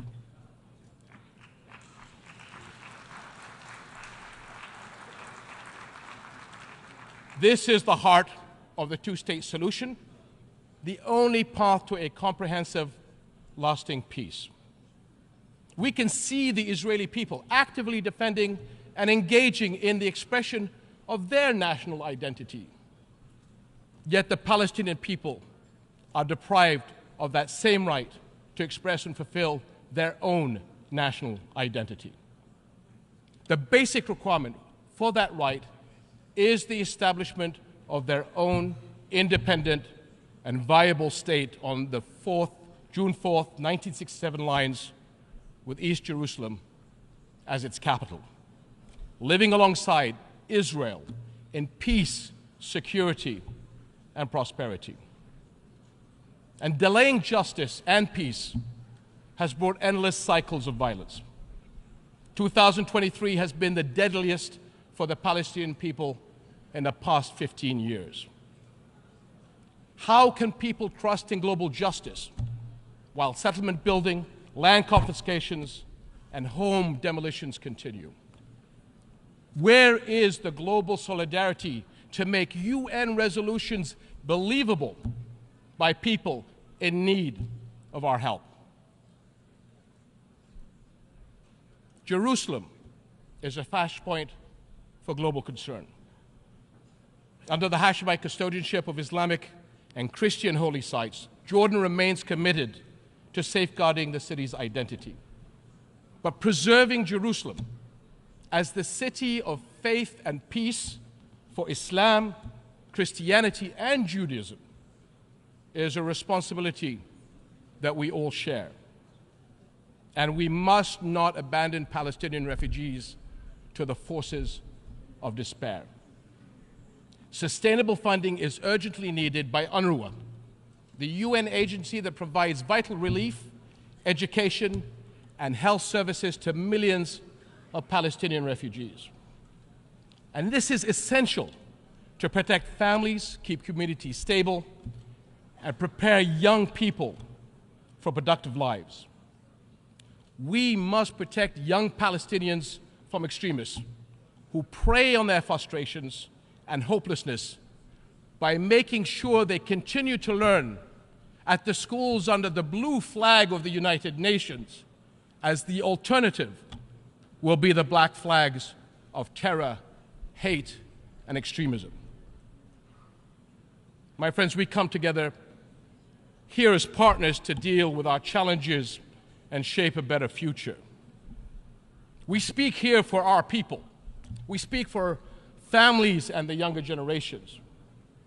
We speak for victims of conflict, displacement, hunger, climate challenge, disasters, and more.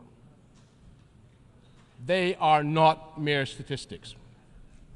They are our fellow human beings sharing our world. Only by restoring trust, only by acting in solidarity, will we create the future all our peoples desire and deserve. We cannot allow for a lost generation on our watch. Thank you.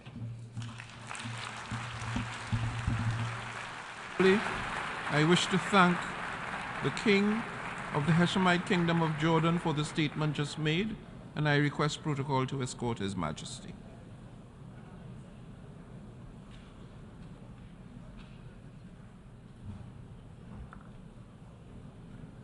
The Assembly will hear an address by His Excellency Andrzej Duda, President of the Republic of Poland.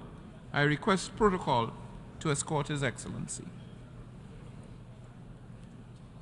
Good morning, Excellency. Morning, Excellency. How are you? On behalf of the General Assembly, I have the honor to welcome His Excellency Andrzej Duda, President of the Republic of Poland, and invite him to address the Assembly. Distinguished Mr. President, Mr. Secretary General, Excellencies, honorable delegates, I wish to congratulate His Excellency Mr. Denis Francis on his election to the honorable function of the President of the 78th United Nations General Assembly. I wish to express Poland's full support for his mission and wish him every success in its fulfillment. At the same time, my thanks go out to His Excellency Csaba Kőrösi in recognition of his active engagement while presiding over the work of the 77th session of the General Assembly. Mr. President, ladies and gentlemen, 193 countries from every continent have gathered in New York at UN headquarters to discuss the most important threats and challenges facing the world today. The United Nations General Assembly is an extremely important event. It is the only place and the only opportunity to debate in our midst the crucial problems that affect us all. We are here because of the courageous and forward-looking decisions made by the leaders of the Western world during the darkest days of the Second World War. At that time, they pondered over how to avoid similar tragedies in the future.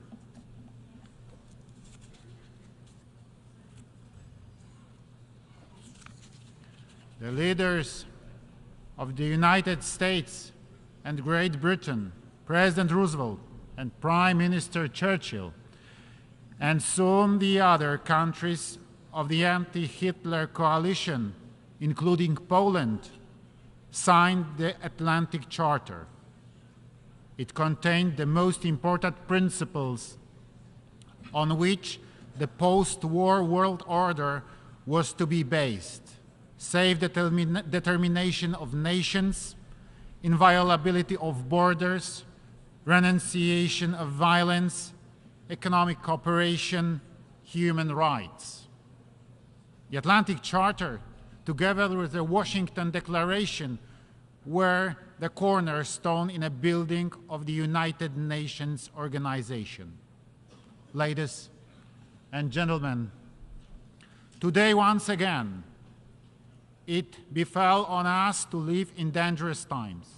As a result of Russia's full-scale aggression on Ukraine, hundreds of thousands of people lost their lives or suffered injuries.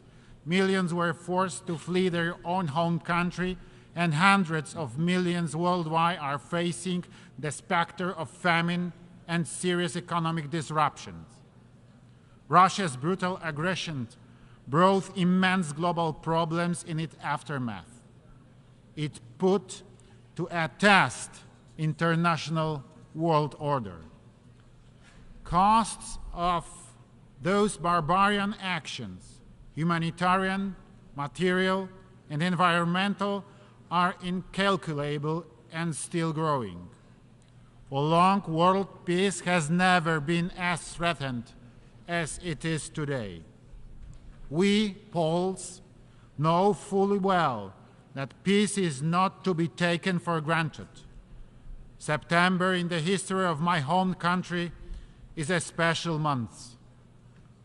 On 1st September 1939, Nazi Germany invaded my homeland, Poland. The Second World War broke out. On 17th September 1939, we received a blow from another direction. The Soviet Union also made an onslaught on Poland.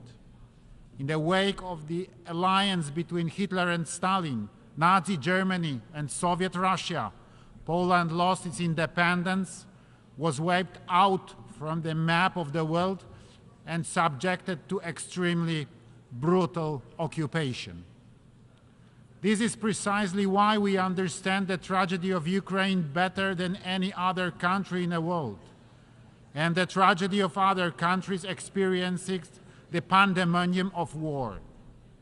In the Second World War, 6 million of our citizens perished, including 3 million Polish Jews, and Warsaw, the capital of Poland, was razed to the ground.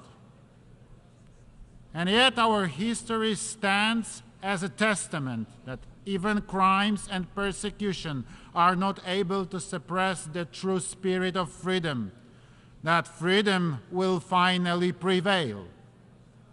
Enslavement, imperialism, and neocolonialism are a denial of freedom as much as insane dreams of dominating the others. When unleashing the war in Ukraine, Vladimir Putin wanted to restore the Russian Empire, to divide the world, and to make Europe systematically dependent on his raw materials. He has not succeeded. It is my firm belief that he will no longer succeed. Ladies and gentlemen, today the world needs courageous and visionary leaders. The late President of Poland, Lech Kaczyński, with whom I had the honor to cooperate, was such a leader. The leader who a dozen of years ago was trying to shake the conscience, to appeal to politicians, to warn of imperial policy of Vladimir Putin's Russia.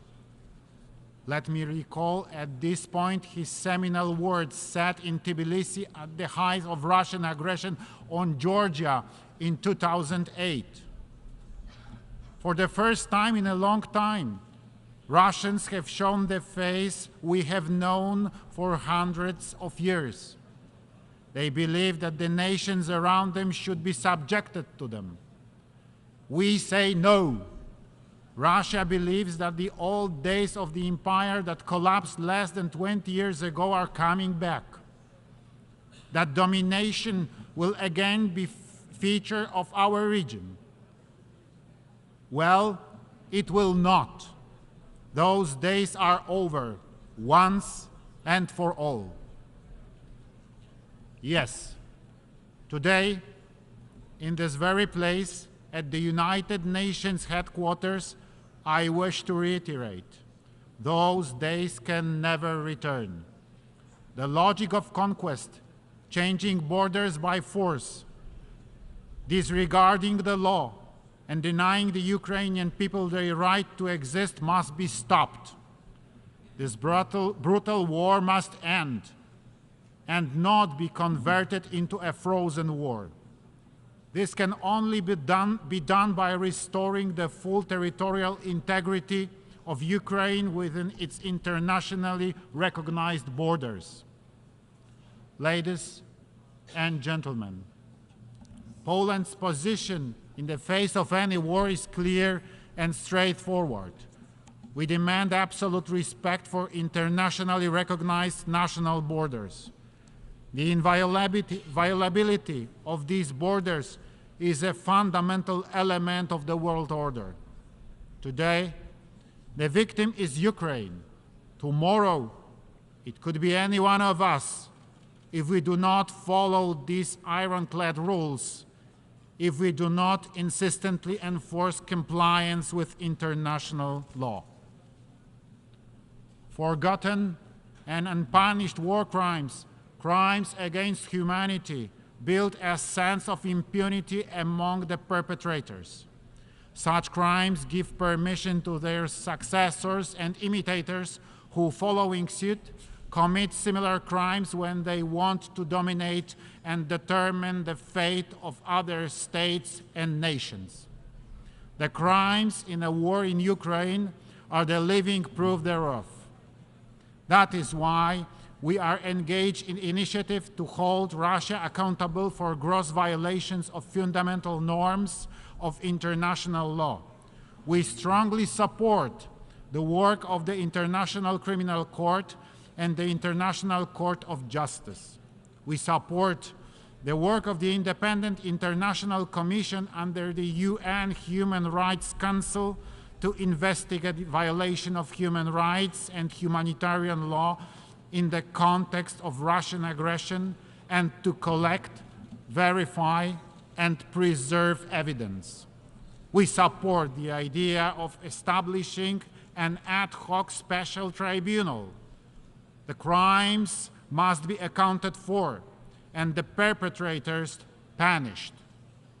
Ladies and gentlemen, information wherefore goes on.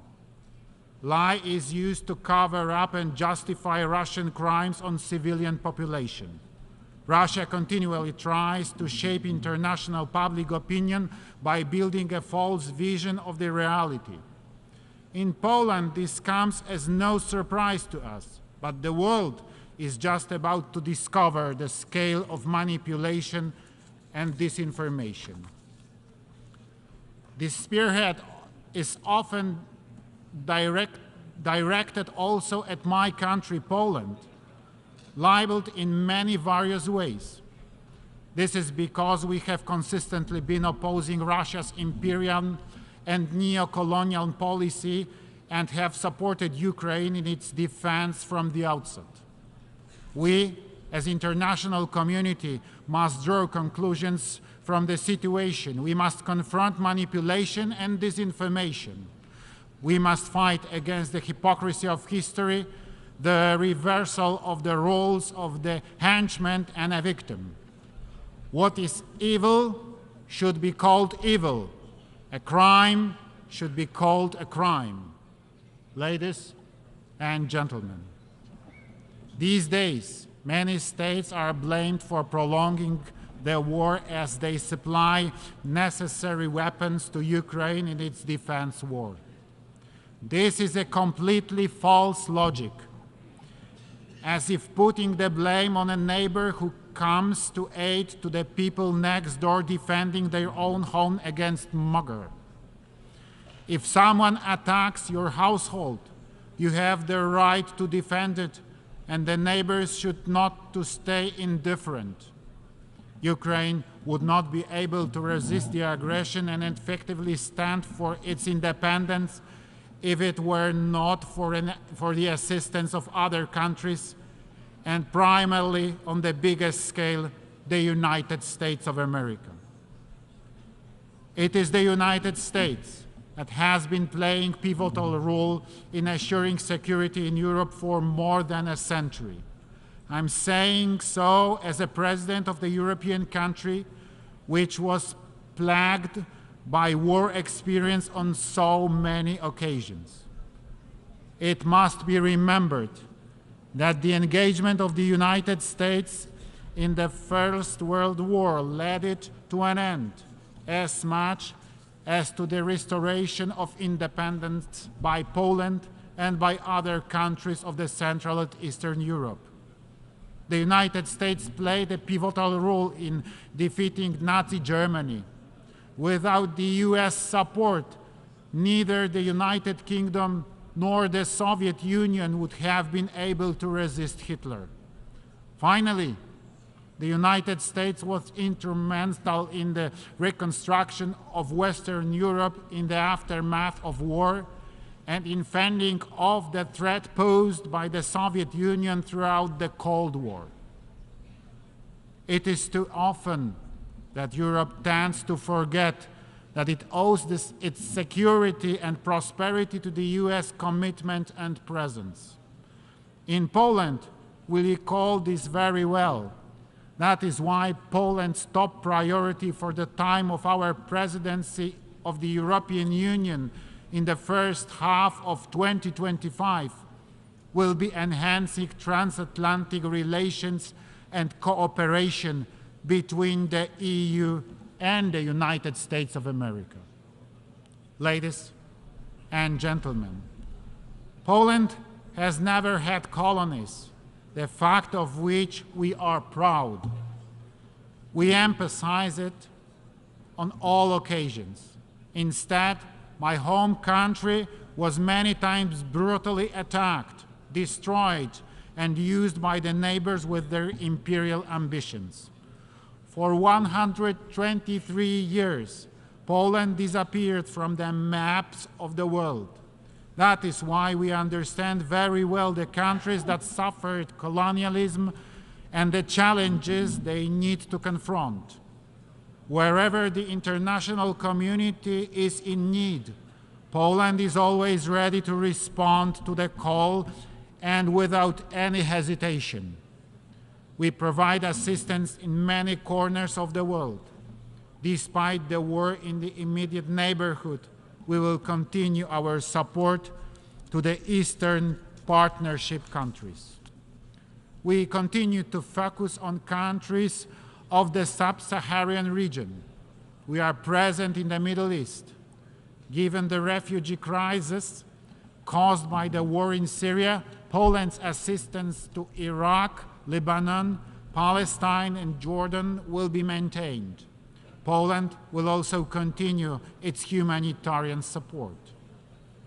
Many places around the world are facing worsening food crisis.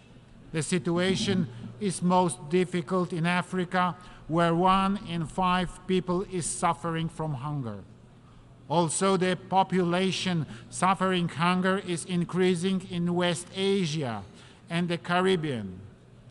Today, an estimated 2.4 billion people lack sustainable regular access to food, of which some 900 million face severe food insecurity.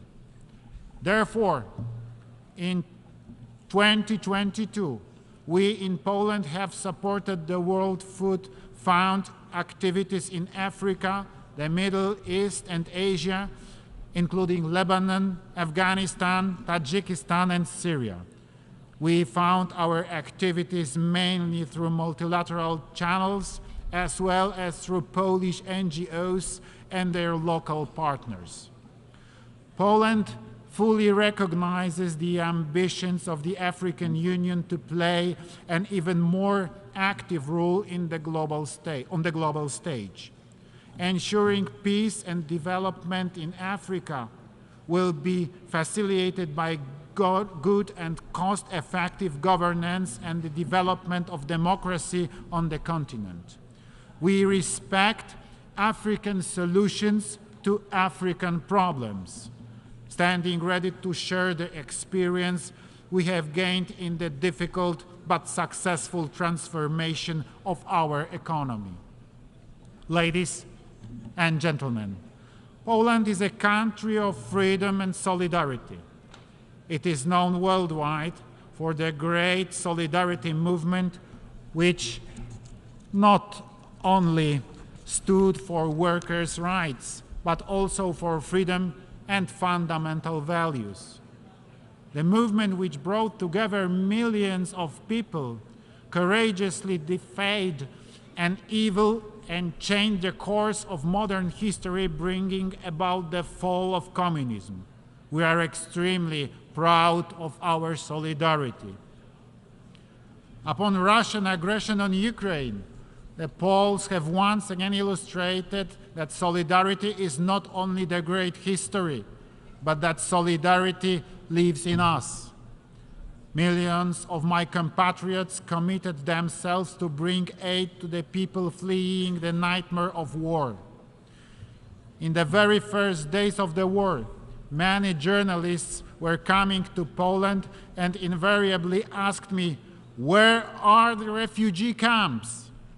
And my response was, "There are not any. There are not." There was no talk about camps. We hosted our guests in our own homes. We also had the honor of hosting many world leaders who came bringing humanitarian aid, including the United Nations Secretary General and other United Nations high-ranking officials. Thank you for your support and for your presence. Greater solidarity must come as a response to the evil, the war, and aggression. Without solidarity, there will be no lasting peace. Ladies and gentlemen, the world today needs more solidarity. We believe that the idea of solidarity-based development, which we hold so dear, is a beacon for security and prosperity. Poland is ready to take on concrete measures to support the United Nations operation undertaken to confront the most fundamental global challenges and threats, social and economic crisis. We wish to support the idea of just transition of economic and social changes that will not lose sight of the human dimension so that nobody is left behind. We believe that our experience as a leader of Central Europe, the fifth economy in the European Union, and the largest state in a crises initiative can prove valuable, and many countries which vary in degrees of economic and social development.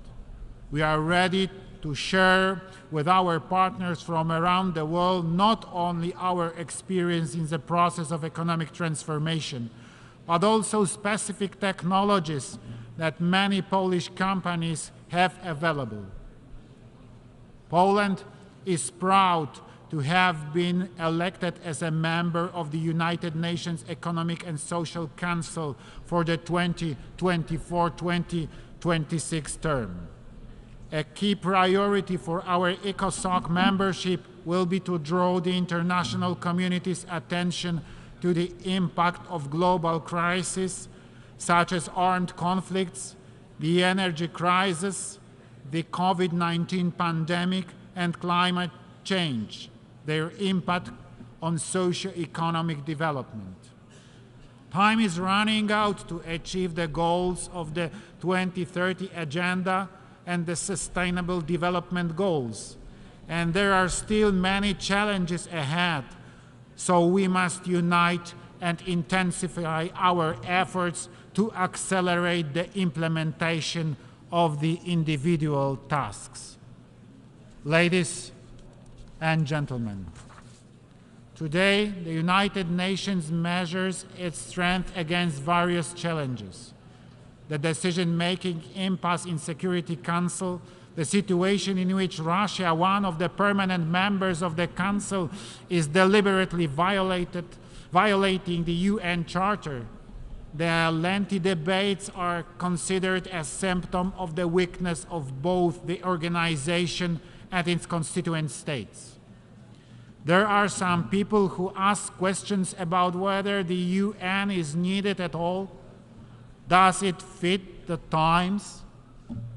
On behalf of Poland, a neighbor of attacked Ukraine, a country that has taken in millions of refugees, I emphatically answer, yes, the United Nations is very much needed. No better system for international cooperation has been invented. The United Nations best justifies its experience not here in the New York or Geneva, but by bringing aid and assistance to those most in need, children, victims of war, the persecuted and the hungry, every day, all over the world. In 2025, the UN will celebrate 80 years of its existence. We remember why it was founded. Today, in these dangerous times, we need a return to the thinking and actions of the founding fathers of the United Nations. There will be no lasting peace without cooperation, without solidarity between richer and poorer countries, and ultimately without respect for international law. Poland wants cooperation. Poland wants solidarity. Poland wants peace. Thank you very much for your attention. On behalf of the Assembly, I wish to thank the President of the Republic of Poland for the statement just made, and I request protocol to escort His Excellency. The Assembly will hear an address by His Excellency Miguel Diaz-Canel Bermudez, President of the Republic of Cuba. I request protocol to escort His Excellency.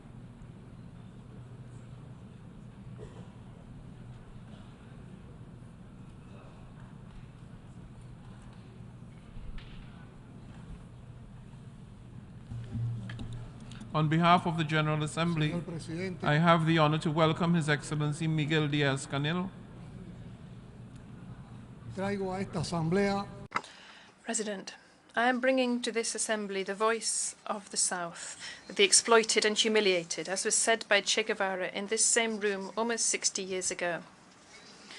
We are a diverse group of nations sharing the same problems. We have just confirmed that in Havana, which was honored to host the summit of leaders and other high representatives of the G77 and China, which is the most representative, broad, and diverse representation that exists in the multilateral arena. During those two virtually tireless days, more than 100 representatives from 134 nations making up the group raised their voices to call for changes that can no longer be postponed in the midst of this unjust, irrational, and abusive international economic order that, year after year, has deepened the enormous inequalities between a minority of well-developed nations and a majority that has not managed to get rid of the euphemism of developing nations. Worse still, as was recognized by the United Nations Secretary-General at the Havana Summit, the G77 was founded 6 decades ago to repair centuries of injustice and abandonment. And in today's convulsive world, they are entangled in a host of world crises, where poverty is on the rise and hunger is even greater. We are united by the need to change, which has not been resolved, and by the condition of being the main victims of the current global multidimensional crisis. Abusive, unequal exchange, scientific and technological gaps, and the degradation of the environment. But we are also united, and have been for more than half a century now, by the inescapable challenge and the determination to transform the current international order, which, as well as being exclusionary and irrational, is unsustainable for the planet and is not viable for the well-being of all. The countries represented at the G77 and China, where more than 80% of the population lives, do not only have the challenge of development, they also have the responsibility of modifying those structures which marginalize us from social progress and turn many peoples of the South into laboratories for renewed forms of domination. A new and more just global contract is imperative. President, only 7 years ahead of the deadline established to implement the promising 2030 agenda, the panorama is bleak. This august institution has already recognized it. At the current pace, none of the 17 SDGs will be achieved, and over half of the 169 agreed targets will not be met. In the midst of the 21st century, the fact that almost 800 million people suffer from hunger in a planet that produces enough to feed all is outrageous. Equally outrageous is the fact that in the era of knowledge and accelerated development of ICTs, more than 760 million people, 2/3 of them women, do not know how to read or write. The efforts of developing countries are not enough to implement the 2030 agenda. They must be supported by concrete actions to provide access to markets, financing under fair and preferential conditions, technology transfer, and North-South cooperation. We are not begging for alms or asking for favours. The G77 calls for rights and will continue to demand a profound transformation of the current international financial architecture because it is deeply unjust, anachronistic, and dysfunctional. Because it was designed to profit with the reserves of the South, to perpetuate a system of domination that increases underdevelopment and replicates a pattern of modern colonialism. We need and demand financial institutions in which our countries have true decision-making capacity and access to financing. A recapitalization of multilateral development banks is imperative to radically improve their lending conditions and to meet the financial needs of the South. The member countries of this group were forced to allocate $379 billion from their reserves to protect their currencies in 2022, almost twice as much the amount of special drawing rights allocated to them by the IMF.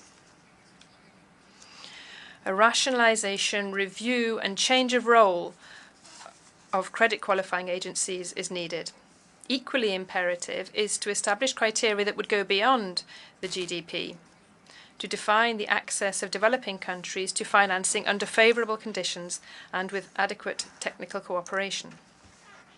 While the richest countries fail to meet the commitment of allocating at least 0.7% of their the GDP to official assistance for development, the nations of the South need to spend up to 14% of their incomes to pay the interests associated with external debt. Most of the G77 nations are forced to allocate more resources to servicing debt than to investments in health or education. What sustainable development can be achieved with that noose around their necks? The group today reiterates its call to public, multilateral and private creditors to refinance the debt through credit guarantees, lower interest and longer expiration deadlines. We insist on the implementation of a multilateral mechanism to reschedule the sovereign debt with an effective participation of the countries of the South that will allow for a fair, balanced and development-oriented treatment. It is imperative to redesign once and for all the debt instruments and to include activation provisions to alleviate and reschedule as soon as a country becomes affected by natural catastrophes and problems that microeconomic problems that are so common amongst the vulnerable nations. President, no one in their right mind is denying now that climate change threatens the survival of all with irreversible effects. It is also a secret to no one that those who are least responsible for climate change are those who are suffering the most from its effects, particularly small island developing states. Industrialized countries, meanwhile, are the voracious predators of resources and of the environment, but they elude their greatest responsibility and fail to comply with their commitments and the Framework Convention on Climate Change and the Paris Agreement. Just to mention one example, it is profoundly disappointing that the goal of mobilizing no less than $100 billion a year up to 2020 as climate financing has never been met. On the eve of the 28th COP, the G77 countries will have as a priority the exercise of the global balance, the implementation of the Loss and Damage Fund, the definition of the framework for the adaptation goal, and the establishment of the new climate financing goal, which fully abides by the principle of common but differentiated responsibilities. The G77 is convening a summit of leaders of the South to be held on the 2nd of December in the context of COP28 in Dubai. This initiative is unprecedented in the context of a conference of the parties and will be a forum to articulate positions within our group at the highest level in the context of climate negotiations. COP28 will show whether or not, beyond speeches, there is a real political will on the part of developed nations to achieve the agreements required in this field that cannot be postponed for any longer. President, for the G77, the priority is to change once and for all the paradigms of science, technology and innovation, which is limited to the environment and perspectives of the North, thus depriving the international scientific community of a considerable intellectual capital. The successful Havana summit launched an urgent appeal to concentrate science, technology and innovation around the Sustainable Development Goals. There, we decided to resume the work of the Consortium of Science, Technology and Innovation for the South, with the purpose of promoting joint research projects and promoting the joining up of production systems so that they could reduce their dependence on the markets of the North. We also agreed to promote a call for convening in 2025 a high-level meeting of the United Nations General Assembly on Science, Technology and Innovation for Development. The 17 cooperation projects that Cuba has designed in the context of its chairmanship of the G77 will contribute to channeling the potentials of South-South and triangular cooperation. We call on the richest nations and on international bodies to participate in these initiatives. Cuba will not falter in its efforts to promote the creative potential, influence and leadership of the G77. Our group has a lot to contribute to multilateralism, stability, justice, and the rationality that the world requires today.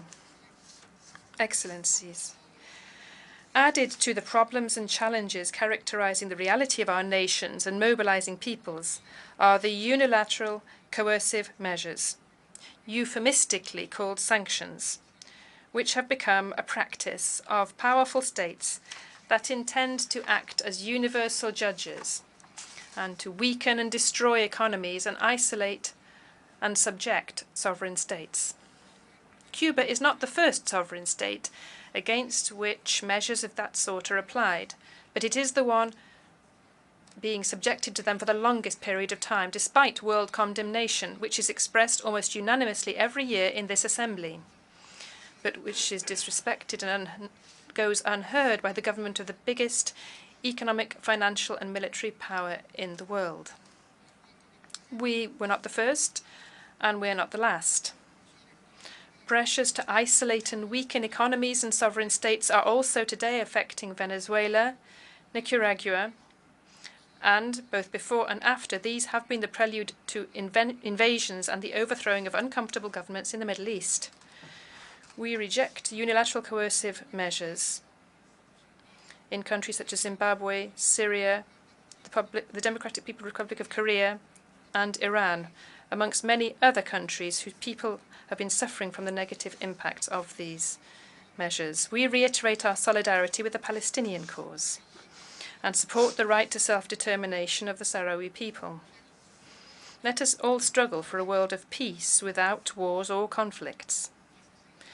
5 years ago, I spoke for the first time from this rostrum that had been taken before by the historical leader of the Cuban Revolution, Commander-in-Chief Fidel Castro Ruz and Army General Raúl Castro Ruz, to speak these truths and to speak the ideals of peace and justice of a small archipelago that has resisted and will continue to resist,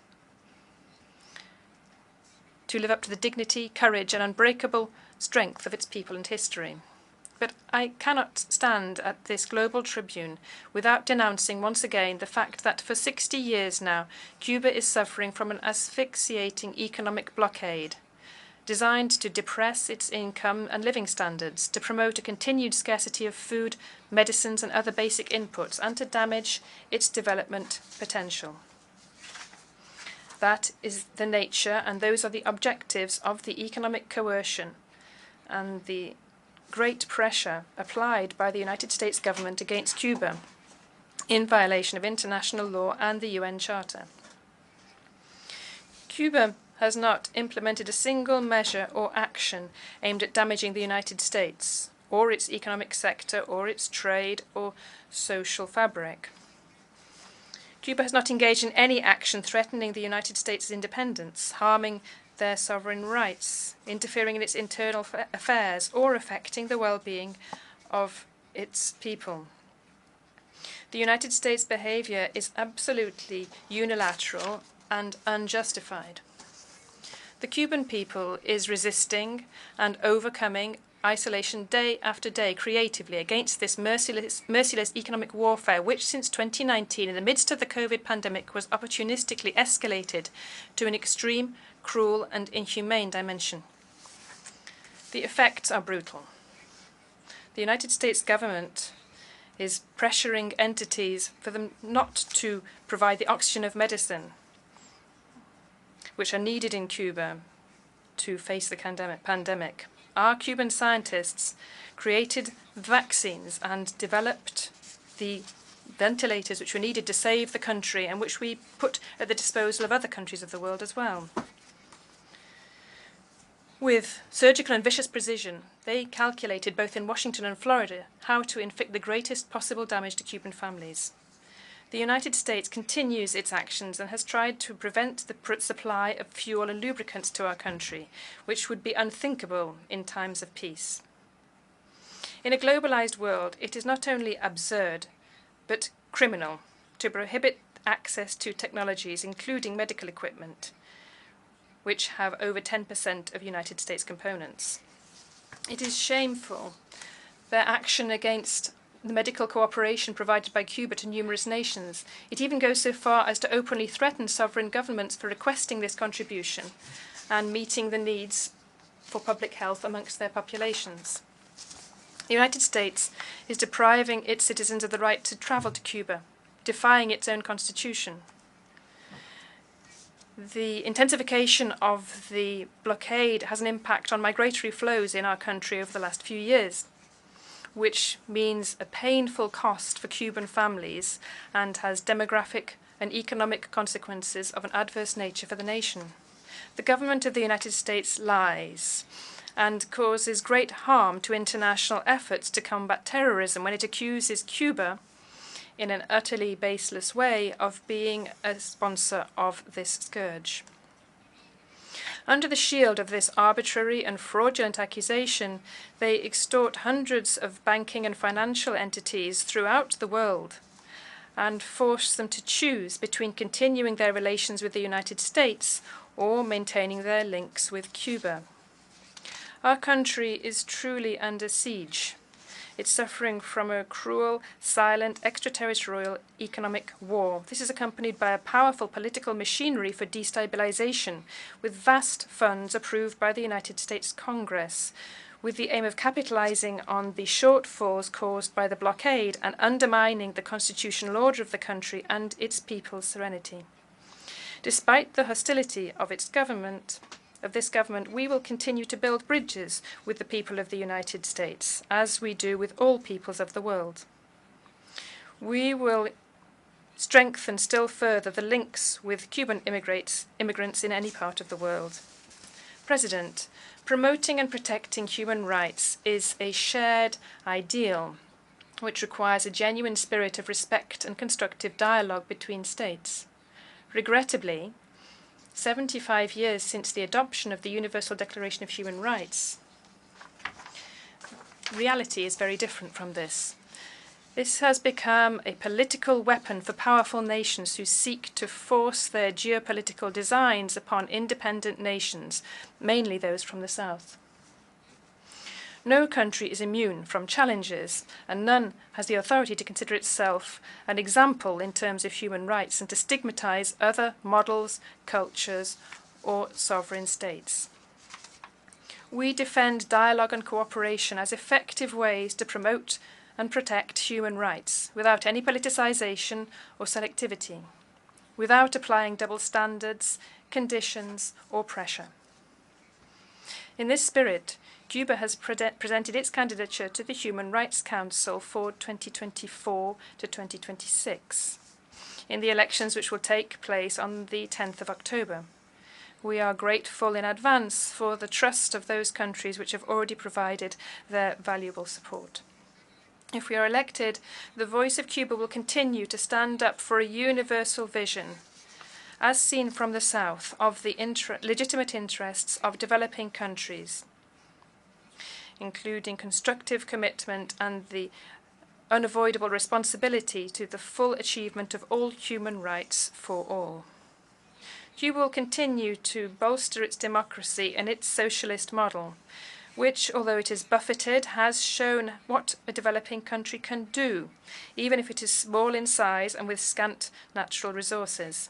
We will continue our transformative efforts to seek exits from the siege which is imposed upon us by the United States imperialism and ways to achieve the prosperity with social justice that our people deserves. In this endeavour, we will never renounce the right to defend ourselves.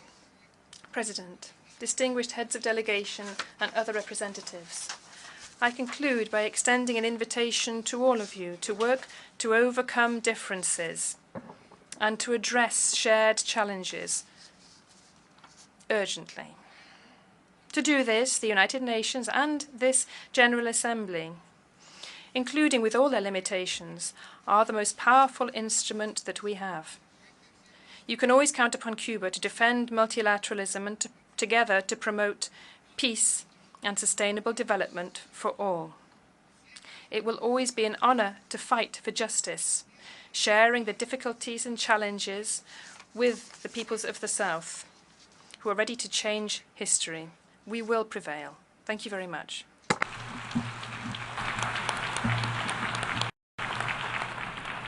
On behalf of the Assembly, I wish to thank the President of the Republic of Cuba for the statement just made, and I request protocol to escort His Excellency.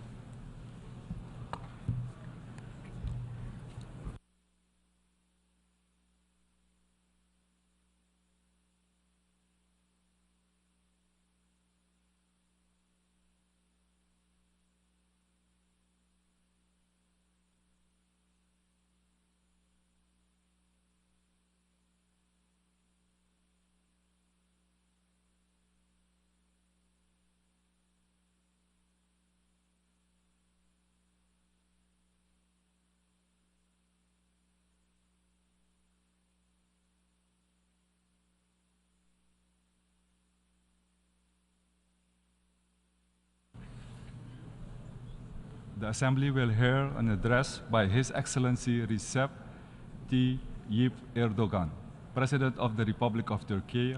I request protocol to escort His Excellency.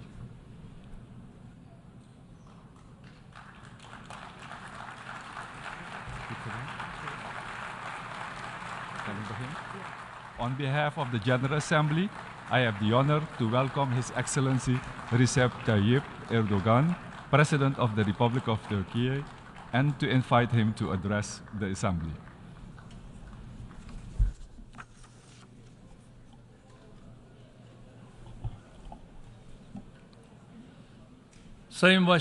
Distinguished President, distinguished heads of states and governments, distinguished Secretary General, valuable delegates, I would like to salute you all with my most heartfelt emotions on behalf of myself and on behalf of the Turkish nation. I would like to congratulate Mr. Raisi, who successfully completed his term as President of the 77th General Assembly of the United Nations, and wish all the success to Mr. Francis, who is taking over his duty. I hope that the 78th General Assembly, convened with a team of trust and solidarity, will be a blessing for the entire human race. Unfortunately, it's not possible to draw a more optimistic picture of the future of our world compared to the assessments we had carried out over this podium here last year. The picture before us shows that we're facing increasingly complex and dangerous challenges on a global scale. There are conflicts, wars, humanitarian crises, political strife, and social tensions to the south, north, east, and west of my own country. These growing challenges, compounded by global economic problems, are becoming more and more difficult to deal with. In addition to the humanitarian tragedy, the war on Europe's eastern borders has created serious problems in all areas, from economy to security, from energy to food supply security.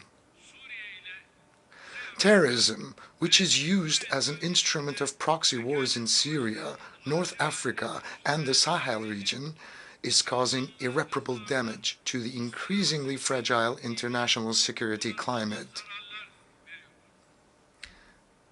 The areas of operation of terrorist organizations, which grow by exploiting the ambitions of global powers, are spreading like an epidemic across vast geographies, taking advantage of technological developments and deteriorating socio-economic conditions everywhere. The signs of xenophobia, racism, and Islamophobia, turning into a new crisis, have reached alarming levels in the last 1 year.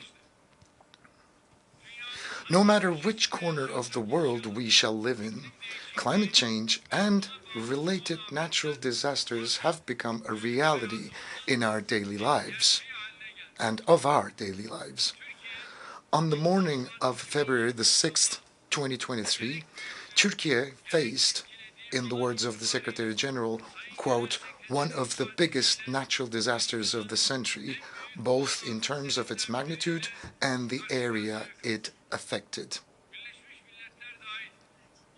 It's impossible for us to forget the sincerity of the international community, including that of the United Nations, in responding urgently to our appeal for help, the self-sacrificing efforts, and the generous support provided to our country. The friendship shown to our country on this very dark day, when more than 50,000 people have lost their lives and 850,000 buildings were destroyed, and cities sheltering millions of people were virtually leveled to the ground, was an important source of consolation for us.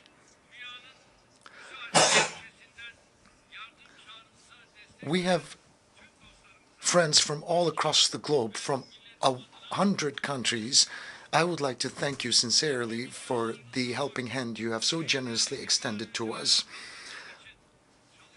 Our efforts are underway in an uninterrupted fashion in order to reconstruct our destroyed cities and the buildings in there.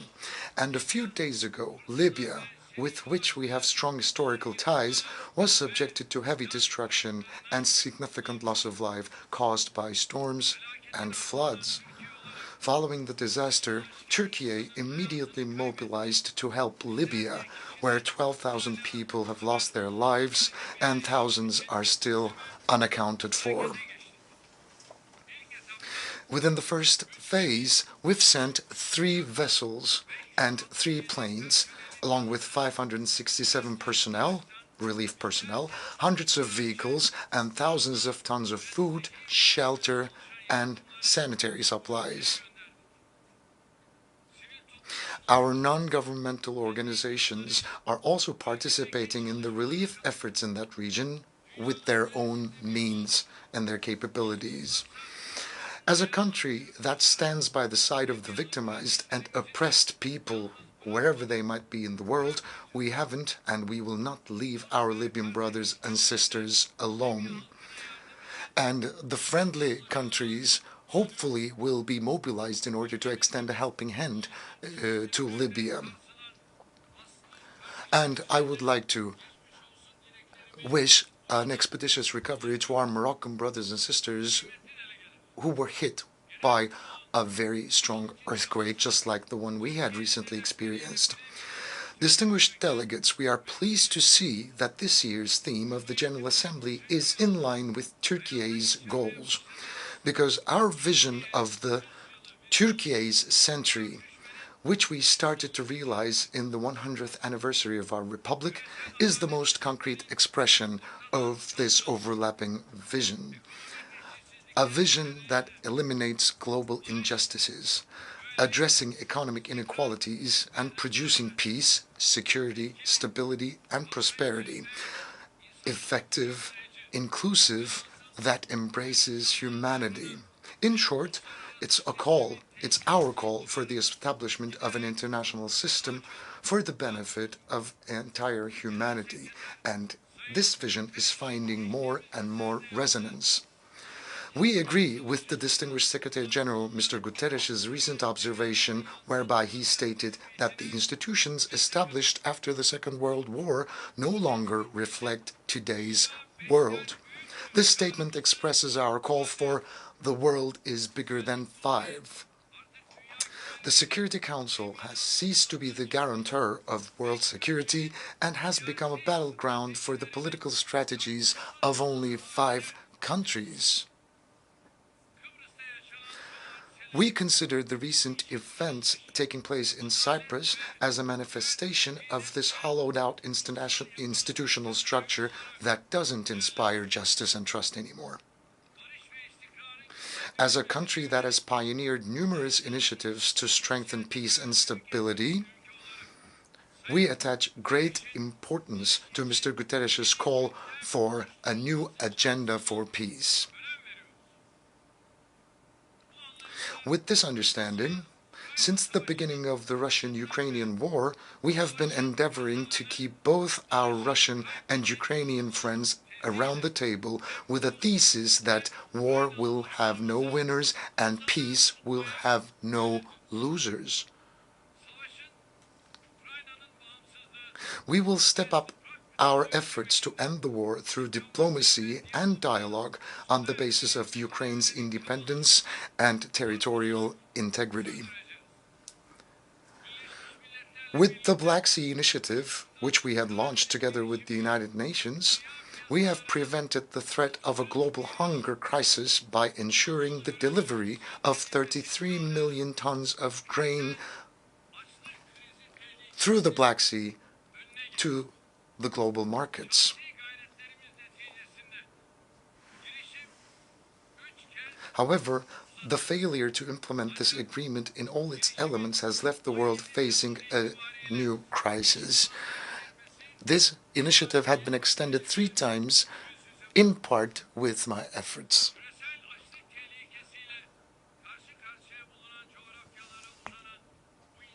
This humanitarian bridge that extends to the countries that are in dire need will hopefully benefit from our arrangements and from our negotiations.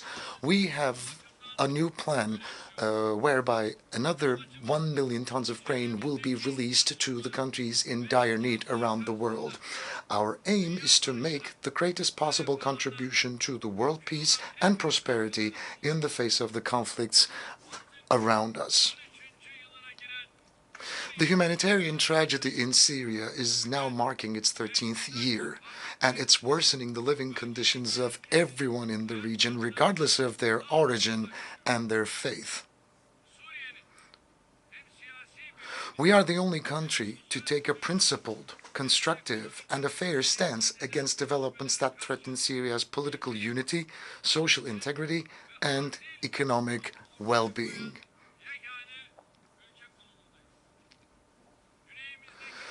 It's becoming increasingly important to end the crisis in the south with a comprehensive, lasting, and a sustainable solution which meets the legitimate expectations of the people.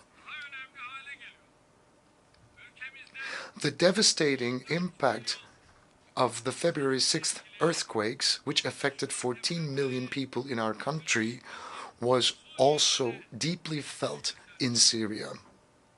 Especially in northwestern Syria, the already troubled humanitarian situation has only worsened. It's unfortunate that the United Nations cross-border humanitarian aid operations in the region was interrupted at such a time. As Turkey, we will not leave more than 4 million people struggling to survive in the north of Syria to their fate and demise.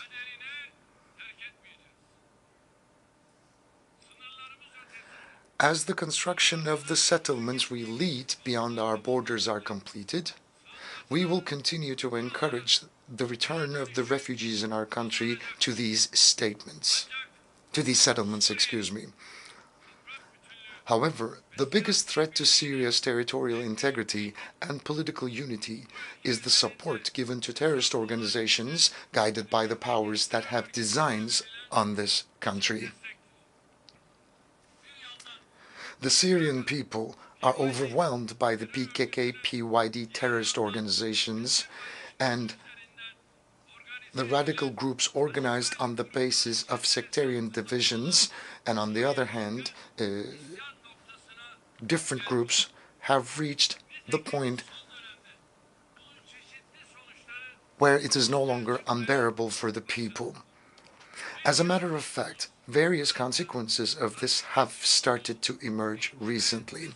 Iraq, another neighbor, is also making sincere efforts to overcome the internal and external challenges it faces. We act with an understanding that strengthens Iraq's political unity, territorial integrity, and reconstruction efforts, and we do not discriminate between the constituent elements of the country. As the countries of the region, the path to development will be established so that the regional integration will be ensured. The games of those who cling to the Daesh excuse every time they're in trouble in the region have now been all but exposed. As the leader of a country that has actually fought the biggest battle against Daesh, inflicted the biggest losses on this organization, and knows the realities in front of and behind the problem, I want to speak very clearly and frankly. We are sick and tired of the hypocrisy of those who use Daesh and similar organizations as a front to their own political and economic interests in the Middle East, North Africa, and Sahel, but especially in Syria and Iraq. We're tired. The threat in these regions is not only confined to Daesh. The real threat is the terrorist organizations, paramilitary groups, mercenaries, and local elements that are used and that are being nurtured as tools of proxy wars. And whoever pays the highest price will use these elements. Despite this reality, countries that continue to work with terrorist organizations for their own political and economic interests have no right to complain about terrorism and its problems as an extension. In such a world, no one is safe, whether they live right next to a conflict zone or far away on a land surrounded by oceans. Nobody can be safe. That's why we say that under the auspices of the United Nations, we must rapidly restructure the institutions charged with ensuring the security, peace, and prosperity of the world.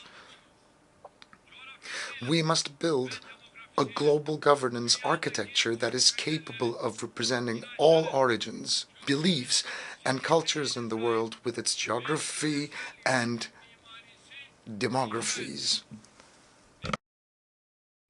In conclusion, we say once again, with all of our hearts, the world is bigger than five, and a fairer world is possible.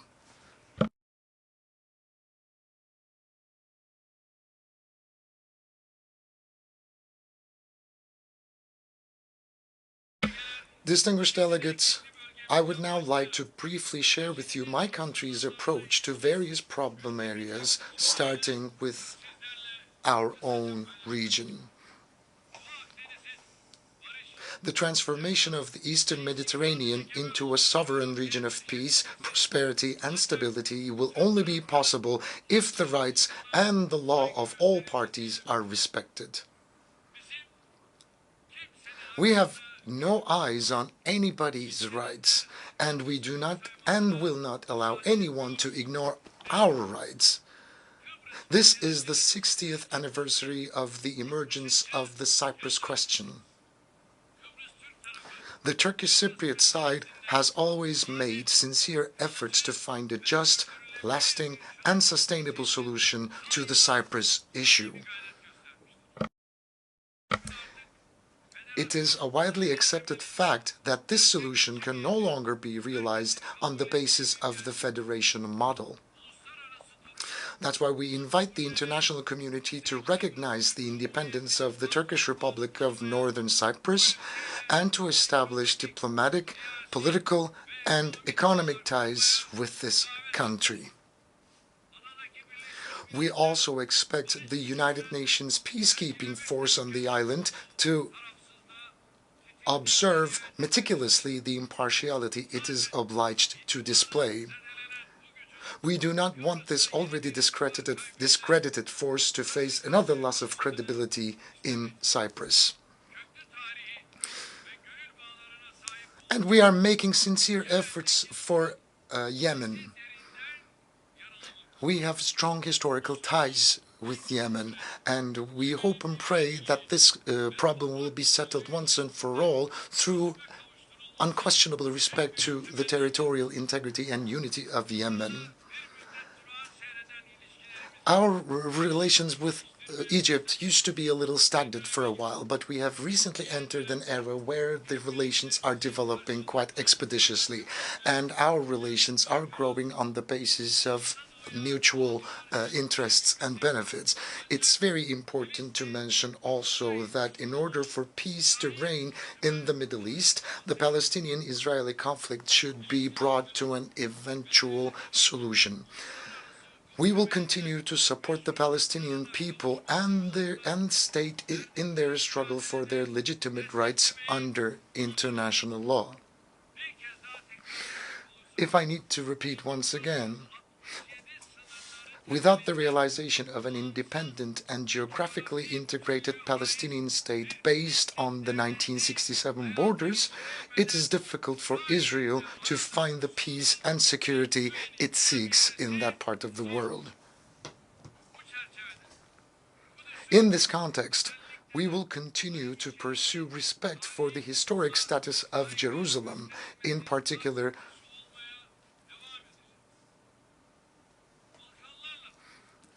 we have strong political, economic, and humanitarian ties with the Balkans, going back in history, and we are working hard on bilateral, regional, and international platforms to ensure stability in this critical region of Europe and to resolve the disputes through dialogue. We actively support the process for the normalization of relations between Kosovo and Serbia, which have been strained recently. The increasingly complex nature of regional and global challenges points to the need for Turkey and European Union relations to move forward on a healthy basis more than ever before. We expect the European Union to quickly start fulfilling its long-neglected obligations towards our country. Especially the ambiguous attitudes against Turkey should be stopped once and for all. Latin America and the Caribbean is another region where we are mobilizing all elements of our humanitarian foreign policy and where our ties of friendship are getting stronger day by day. In the forthcoming period, we aim to transform these relations into a Turkey, Latin America, and the Caribbean partnership policy. On the 60th anniversary of its establishment, the African Union is a monumental symbol of the continent taking its destiny into its own hands and standing up. The process that started with the will to find African solutions to African problems has turned into one of the most important developmental projects in the world. To accompany Africa on this path, we have crowned our ties of friendship with the continent with a strategic partnership. However, I must once again reiterate that we have welcomed the G20 membership of African Union, which we attach great significance to as well. It's a fact that the Sahel region faces serious political, economic, social, and security challenges. We hope that Niger, which has been experiencing troubled times recently, will regain constitutional order and democratic governance as soon as possible. Any military intervention in Niger risks plunging this country and the entire region into deeper instability.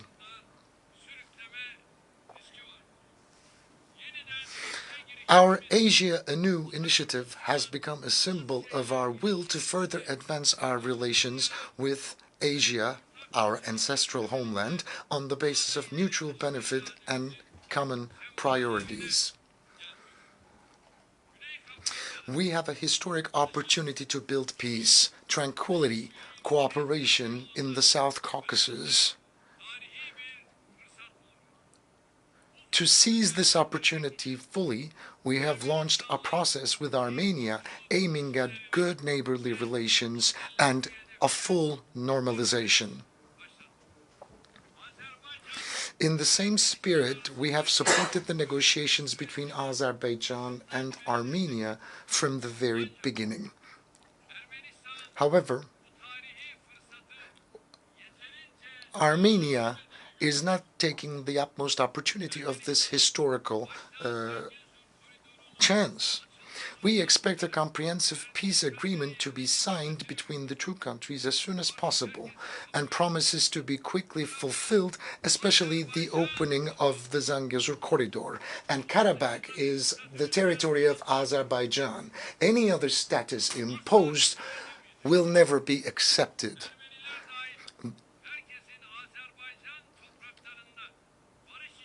Everybody has the right to coexist on the Azerbaijani soil, including the Armenians, and that should be our primary goal. There will be one, we are moving together with Azerbaijan under the slogan, under the motto that we are two nations, one state.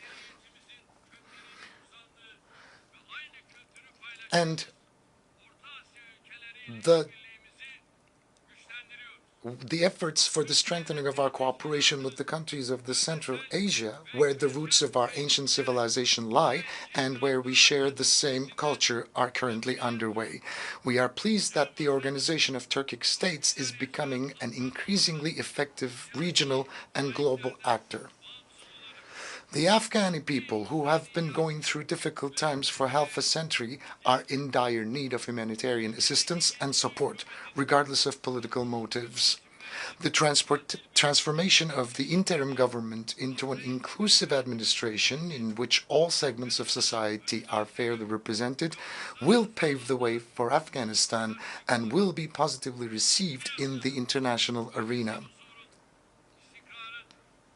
Another development that will pave the way for regional peace, stability, and prosperity in South Asia will be the establishment of a just and lasting peace in Kashmir through dialogue and cooperation between India and Pakistan. As Turkey, we will continue to support the steps to be taken in this direction.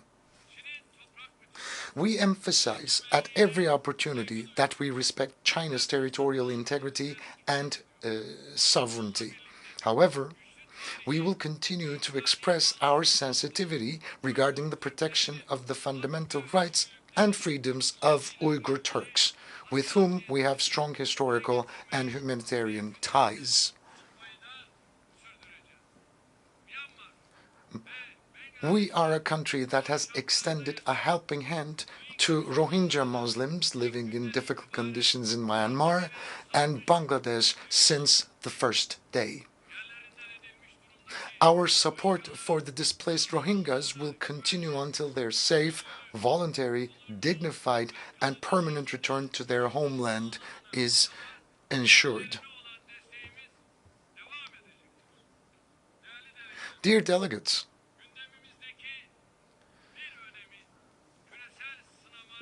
our goal of continuously improving relations with our neighbors as well as with our friends in more distant geographies is an essential manifestation of our quest to respond more effectively to global challenges. And energy supply security is an important issue in the global agenda, and we have carried out significant investments in the last 2 decades in order to depend on our own means. Energy should no longer be used as an instrument of hostility, but energy should be a vessel for solidarity and cooperation. So within this framework, from the Black Sea to the Balkans, from the Caucasia to many different parts of the world, we have always prioritized cooperation and solidarity.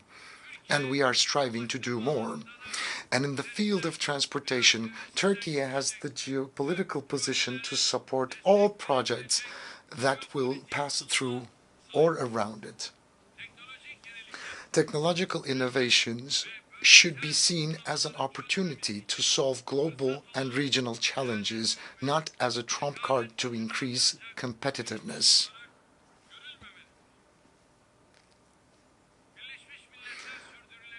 Unfortunately, we are gradually moving away from the slogan "Zero Hunger by 2030, which is among the most important titles of the United Nations Sustainable Development Goals. In fact, we find it difficult to accept hunger as an issue, as an unsolved problem here in the 21st century. We call on all countries to show strong will to realize the sustainable developmental goals, especially in this region where wealth has skyrocketed, and we cannot explain why 735 million inhabitants of the world still live in dire poverty. Hundreds of millions of dollars are being spent in order to reach space, but from Africa to Asia, millions of people cannot even find a decent portion of food to consume. So long as that is the situation, none of us can be safe. So, as I've said before, all countries should demonstrate a strong will in order to realize sustainable development goals. We are one of the most generous countries of the world in terms of development aid, and we have the right to launch this appeal. The global climate change is another issue that I'd like to touch upon. It's becoming increasingly difficult to limit the global temperature rise due to climate change to 1.5 degrees Celsius. One of the conditions for this is financial and technological support for the efforts of developing countries that is needed. Food security is one of the main areas affected by climate change. We must develop and implement the right policies and investments for the sustainable use of water and land resources. We cannot bequeath to our children a world plagued by pollution caused by unconscientious consumption and depleted natural resources. With this understanding, we have taken the zero waste movement, which we started in our country with the vision of a more livable and fairer world, to a global dimension with the decision adopted at the United Nations with the joint representation of 105 countries, along with my spouse, the First Lady. Yesterday, we have signed the Goodwill Declaration on Zero Waste at the Turkish mission yesterday evening. We hope that our zero waste targets will contribute to combating climate change and achieving sustainable development goals. So I would like to kindly invite all the countries, the international organizations, and the NGOs to support the zero waste movement globally. Especially the developed countries are suffering from racism as if it were a plague, along with xenophobia, Islamophobia, and it's become unbearable and it has reached intolerable levels. Hate speech, polarization, and discrimination against innocent people leave no conscience untouched around the world. Unfortunately, populist politicians in many countries continue to play with fire by encouraging such dangerous trends. The mentality that encourages the heinous attacks against the Holy Quran in Europe by allowing them under the guise of freedom of expression is essentially darkening its own future with its own hands. As Turkey, we will continue to support initiatives to combat Islamophobia on all platforms, including the United Nations, OSCE, and the Organization of Islamic Cooperation. Regardless of which faith they might follow, nobody can accept heinous attacks against sacred elements. And I would kindly ask all the brotherly nations to support and follow these developments around the world. Combating all these challenges, each of which I have tried to touch upon in a few sentences, is our common responsibility. And we can fulfill this responsibility only through effective cooperation and solidarity. Quite recently, we believe that the ancient values that make humans what they are being eroded. These attacks are threatening prosperity and welfare of entire world, and we have family at the core of our endeavors that we need to protect and that we need to save. Saving families will mean saving the future of the entire human race. The global impositions are on the rise in an unprecedented fashion. That's why I would kindly ask all of the member states to support the family institution and protect the family institution. As the Republic of Turkey, which celebrates its 100th anniversary this year, we will continue to take steps towards peace, prosperity, and security for all, for the benefit of the entire human race. I hope that the work of the 78th session of the United Nations General Assembly will strengthen the spirit of global cooperation and solidarity. And on this occasion, I will also take a moment to mention that the recent negativities happening between Armenia and Azerbaijan need to be condemned, and the regional developments need to be brought to a solution immediately. That's what I hope and pray for. I would like to greet you all once again with love and respect, and may you remain in health. Thank you.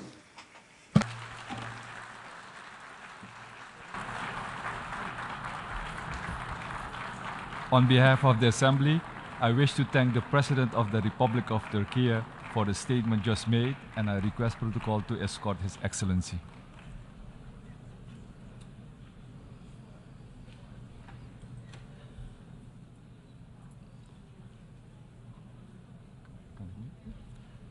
The Assembly will hear an address by His Excellency Marcelo Rebello de Sousa, President of the Portuguese Republic. I request protocol to escort His Excellency.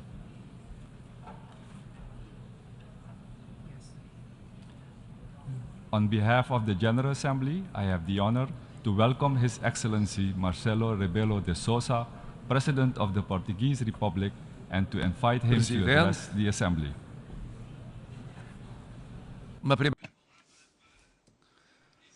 Just initially to say that Portugal completely supports President Denis France's priorities in his term.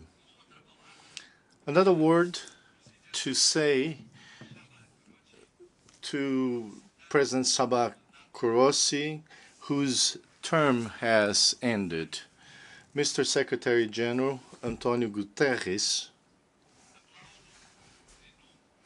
I applaud you on behalf of Portugal for your inexhaustible dedication to the values of the United Nations Charter, in support for our common agenda and the reform proposals for global governance, including financial governance, but also the priorities that we never abandoned on climate change, human rights, migrants, refugees, and gender equality. Portugal supports the success of the Summit of the Future in 2024, the United Nations Alliance of Civilizations Forum, which Portugal will host in 2024, and the World Social Summit in 2025, which are hallmarks of your permanent lucidity and dynamism at this juncture of the world to build peace and international cooperation. Your Excellencies, we heard the report from the Secretary General of the United Nations. We also heard Presidents Lula da Silva and Joe Biden. And despite several positions, they agreed on the essential. We urgently need to respect the United Nations Charter to maintain peace in the world. We need to accelerate the fight against climate change to fulfill the objectives of the Agenda 2030 to protect oceans and biodiversity and to guarantee peace and institutional reform. We urgently need to reform the institutions which were formed in the last century, some of which in the first half of the last century, which are totally different from today's reality. The international financial institutions, as the Secretary General said, we must approve a new Bretton Woods. These three urgencies are connected. There is no peace, nor sustainable development, nor institutional reform without respect for the United Nations Charter. There is no sustainable development nor respect for the United Nations Charter without the reform of international institutions. And there is no reform without respect for the Charter, without the goals of the Agenda 2030 achieved, and our goals for climate change. But the problem is not this. The problem is something else. What is the urgency? What is the credibility for us to come here every day, every year, to say what is in fact not treated with the appropriate urgency? This has been the appeal of the Secretary General for many years. It is urgent to respect the United Nations Charter because without it, there is no sovereignty of the states nor human rights. And there can be no peace. Peace in the Ukraine, that's the struggle for the Ukrainian people and for the whole world. In other regions, such as the Sahel, the Middle East and Asia, in Africa, the problem is the same. Based on the principles of international law and the United Nations Charter.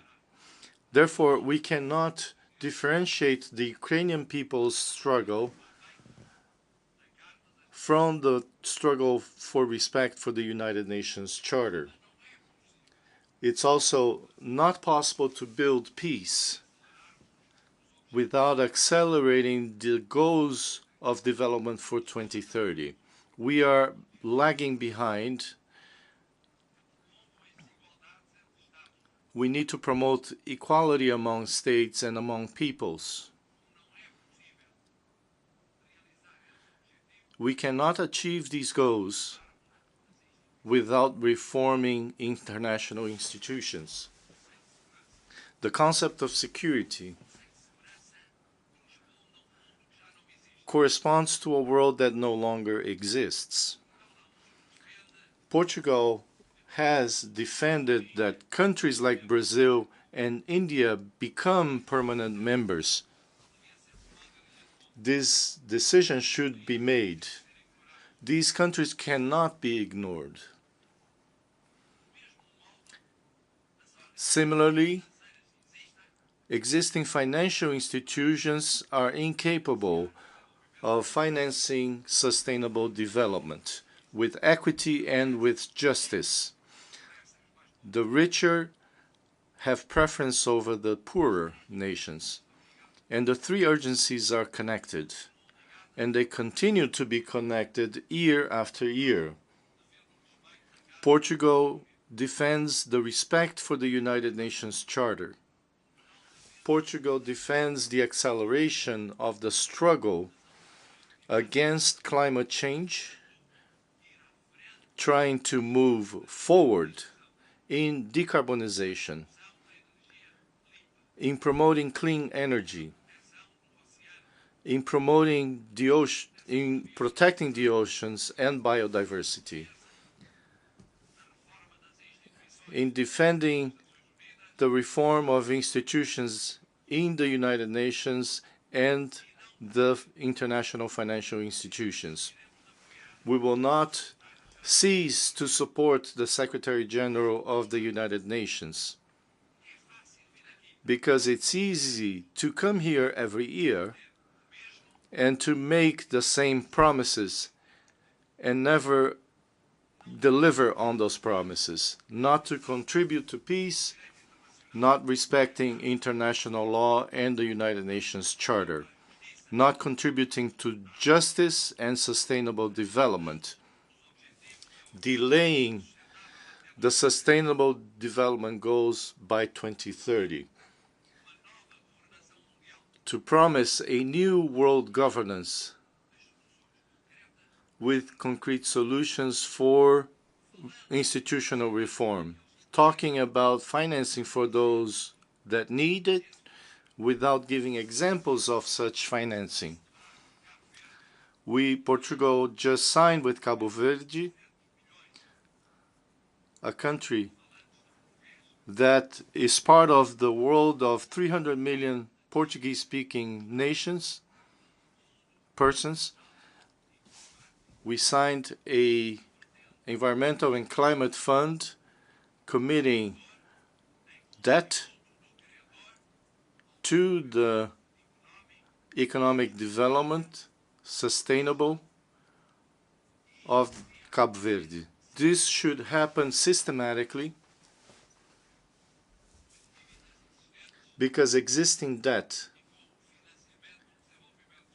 and converted into sustainable development. Our goal and that of other countries that speak Portuguese. Mr. President, Mr. Secretary General, Excellencies, year after year, we lose time. Time has come for us to deliver on respect for international law, on building peace.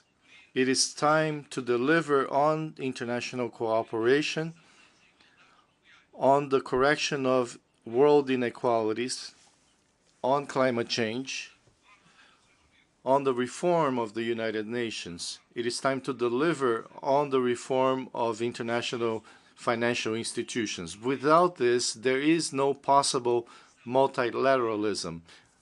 There is no lasting cooperation and no peace throughout the world. Every day we lose is another day of inequality, selfishness, conflict, war. Every day we gain is another day of justice, development, and peace. I hope that 1 year from now we can meet again and that we can say there is more peace than war, there is more justice than injustice, there is more equality than inequality, there is more climate action than climate inaction. There is more reform of the United Nations. There is more reform of the financial institutions. If that is so, it will be worth our while. Otherwise, we will continue to hear all the same people, very influential, who promise things that do not deliver. We realize why nations, people believe less and less on the people who govern them. Thank you. On behalf of the Assembly, I wish to thank the President of the Portuguese Republic for the statement just made, and I request protocol to escort His Excellency.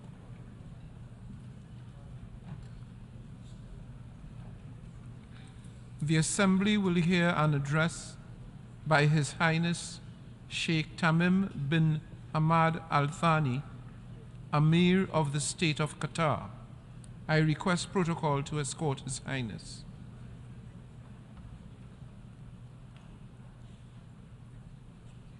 On behalf of the General Assembly, I have the honor to welcome His Highness Sheikh Tamim bin Ahmad Al-Thani, Amir of the State of Qatar, and to invite him to address the Assembly.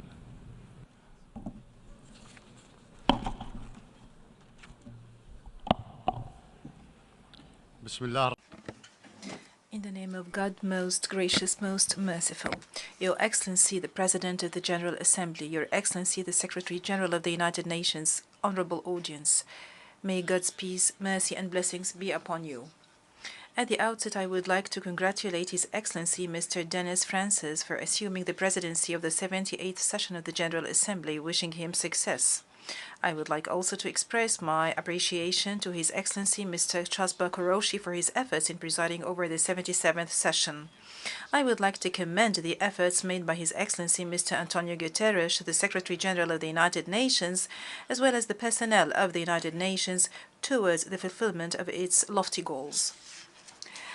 Allow me at first to offer my sincere condolences to His Majesty King Mohammed VI and to the fraternal Moroccan people for the victims of the devastating earthquake. I would like also to extend my condolences to Libya, to the government and people of Libya over the victims of the floods there. We pray to God Almighty for the speedy recovery of the injured and for the deceased to rest in peace, and we reiterate our full solidarity with them in this tragedy. Mr. President, we are fortunate to be living in an era of unprecedented, accelerating progress, where innovation prevails in all walks of life, especially medicine, technology, and science, and where humanity is more capable than ever to harness resources for a decent life for all humanity. The consecutive innovations have led to productivity, prosperity, and a level of communication amongst people that can be tantamount to science fiction. This development has enabled us to achieve a lot of our wishes. However, this came with a cost for the people and the planet. The average life expectancy and the standard of living of the majority of humanity have risen. However, this is coupled with an increase in the rates of poverty and unemployment, not to mention that there is growing awareness of the lack of justice in wealth distribution and the dire consequences on environment. And in terms of genetics and artificial intelligence, we have a lot of potential that could achieve prosperity for the whole humanity. However, the gap between the possibilities and reality is widening. So, in this era, and as those potentials unfold, we find peoples grappling with child labor, hunger, unemployment, civil wars.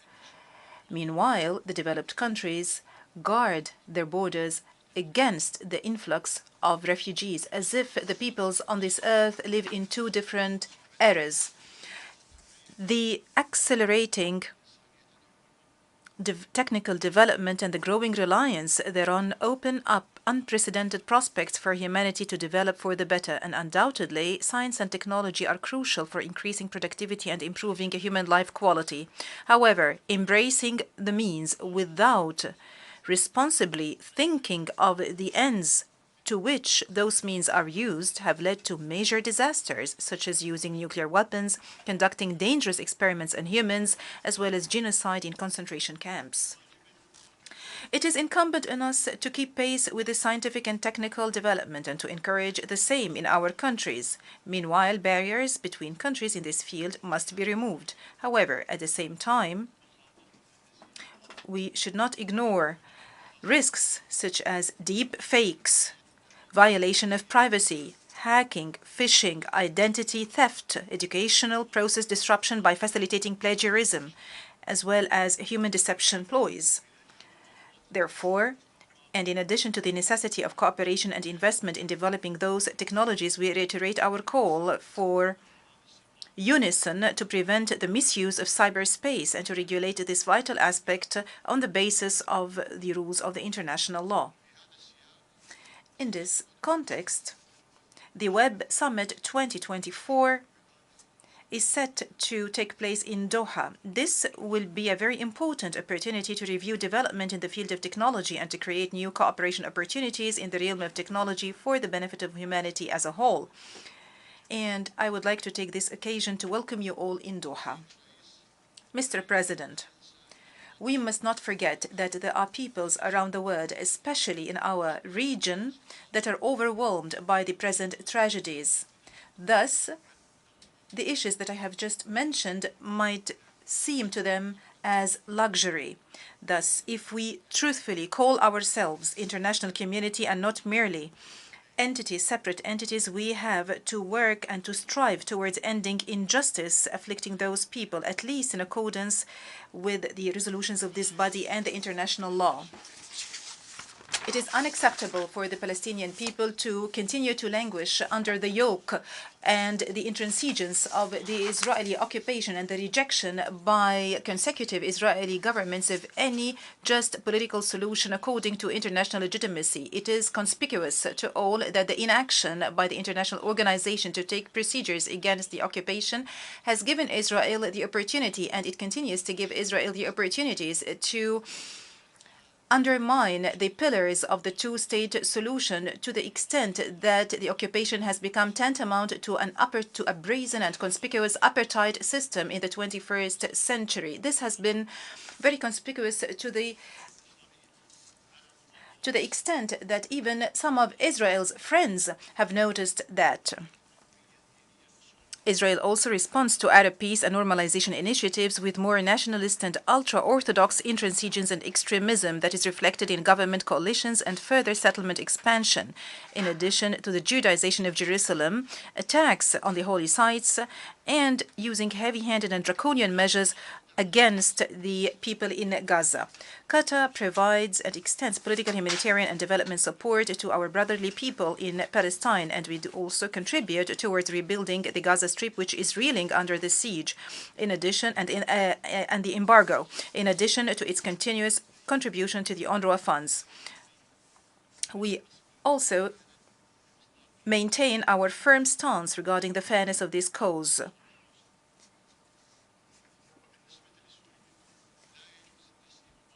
As for Syria, it is unacceptable to condone the injustice sustained by the fraternal people of Syria as destiny.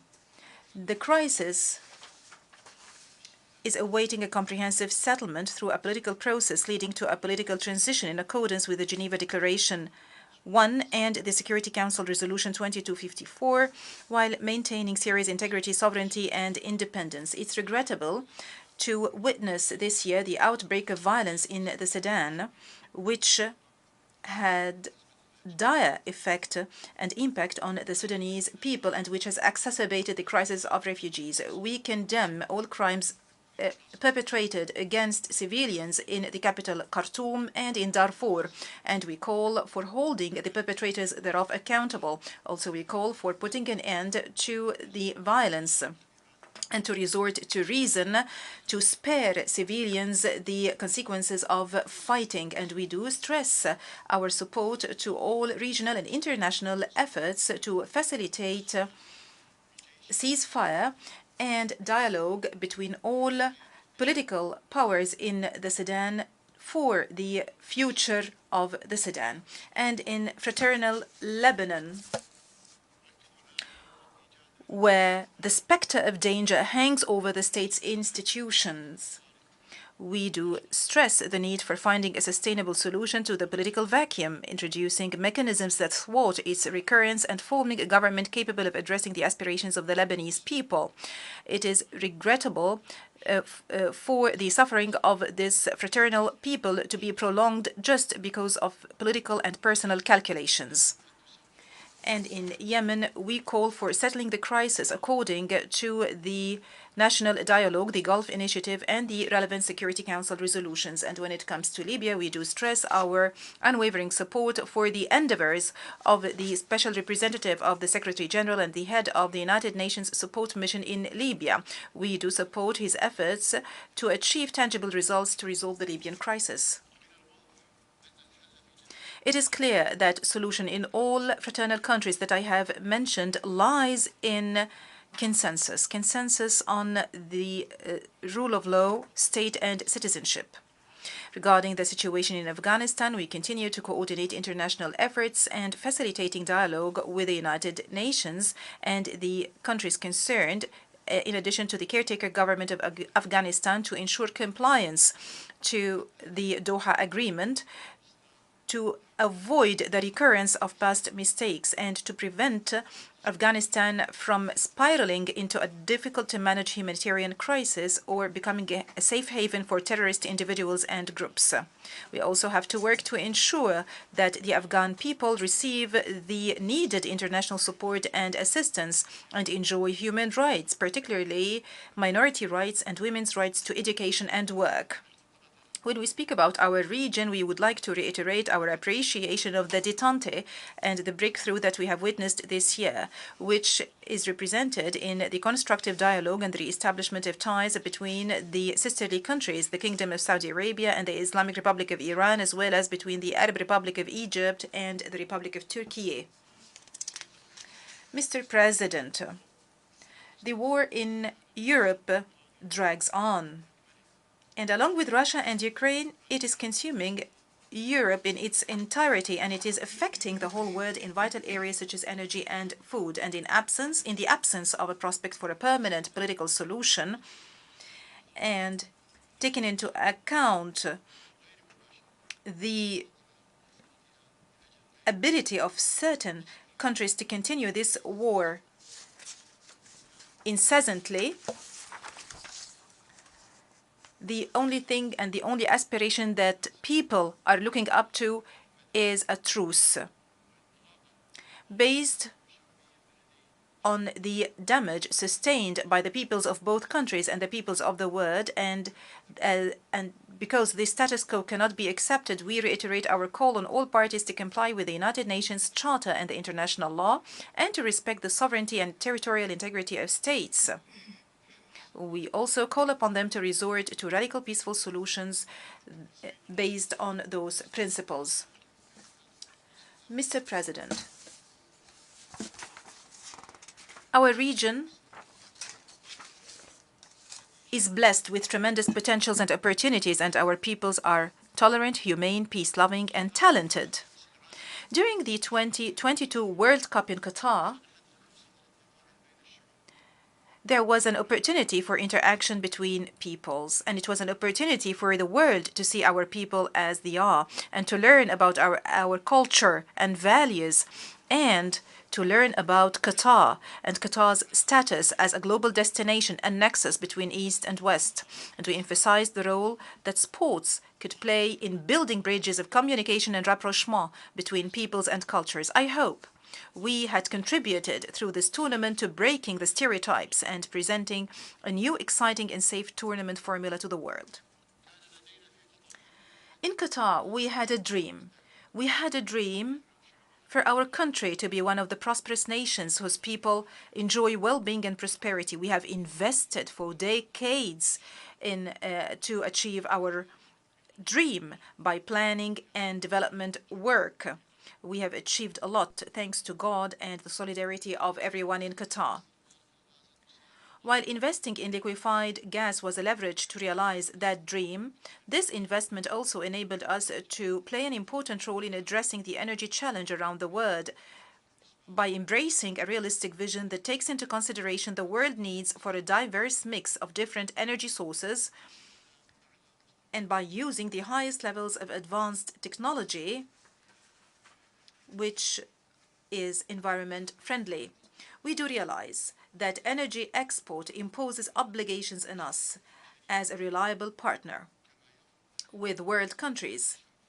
At the same time, it makes it incumbent on us to be responsible before our people and our future generations. Thus, Qatar continues to develop its sovereign fund and diversify the sources of its income, including investment in clean energy. The state of Qatar pursues environmentally friendly policies and supports various projects to protect the same. In this regard, we are going to host the Qatar Horticultural Expo next month.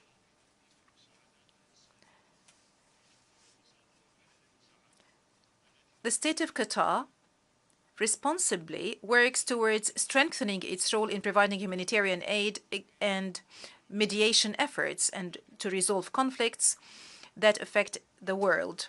The path to resolve conflicts through peaceful means is a long and strenuous path, but it is less costly than wars, and our commitment to continue our efforts in facilitating and making peace is a firm commitment deeply rooted in the core of our foreign policy. Mr. President, we stress that we take pride in our partnership with this international organization. And this is evidenced by Qatar's opening the United Nations House in last March, which includes 12 UN offices so far.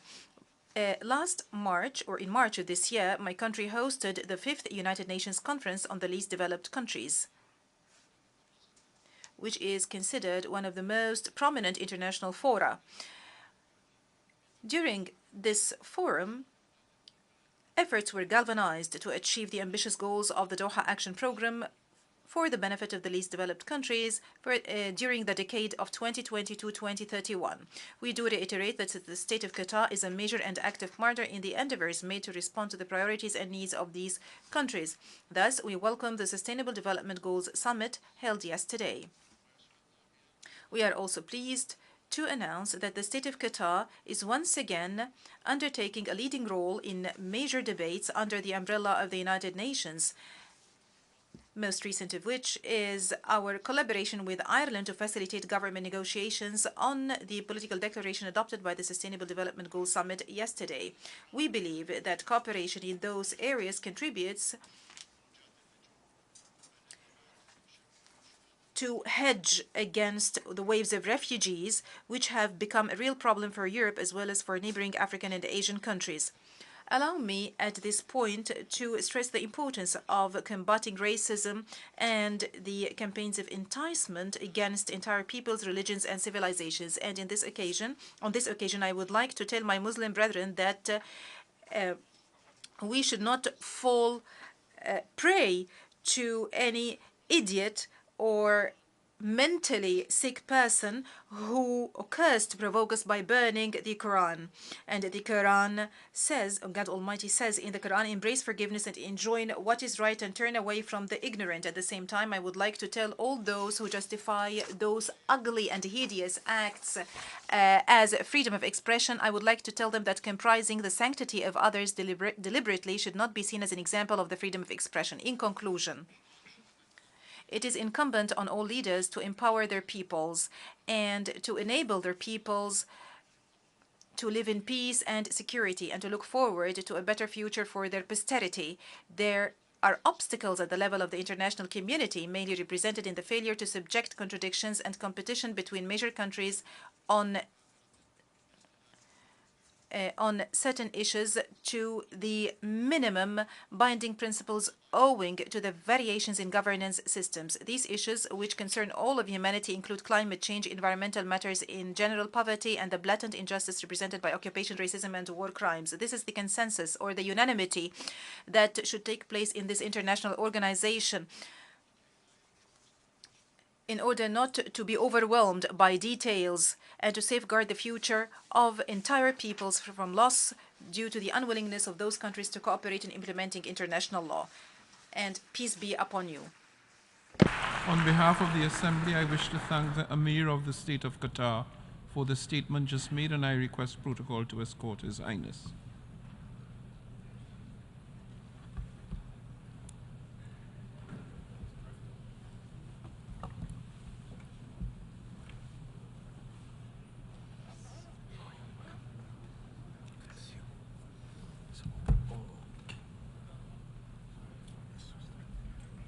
Start now.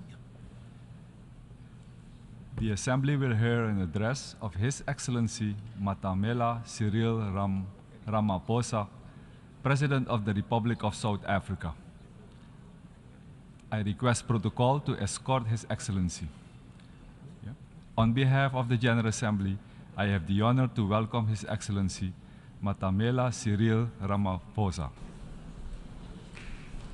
President of the Republic of South Africa, and to invite him to address the Assembly. President of the 78th session of the UN General Assembly, the United Nations Secretary General, Mr. Antonio Guterres, Excellencies, heads of state and government, ministers, and ladies and gentlemen. 78 years ago, in the aftermath of the Second World War, the nations of the world made a solemn commitment to save future generations from the horror and the suffering of war.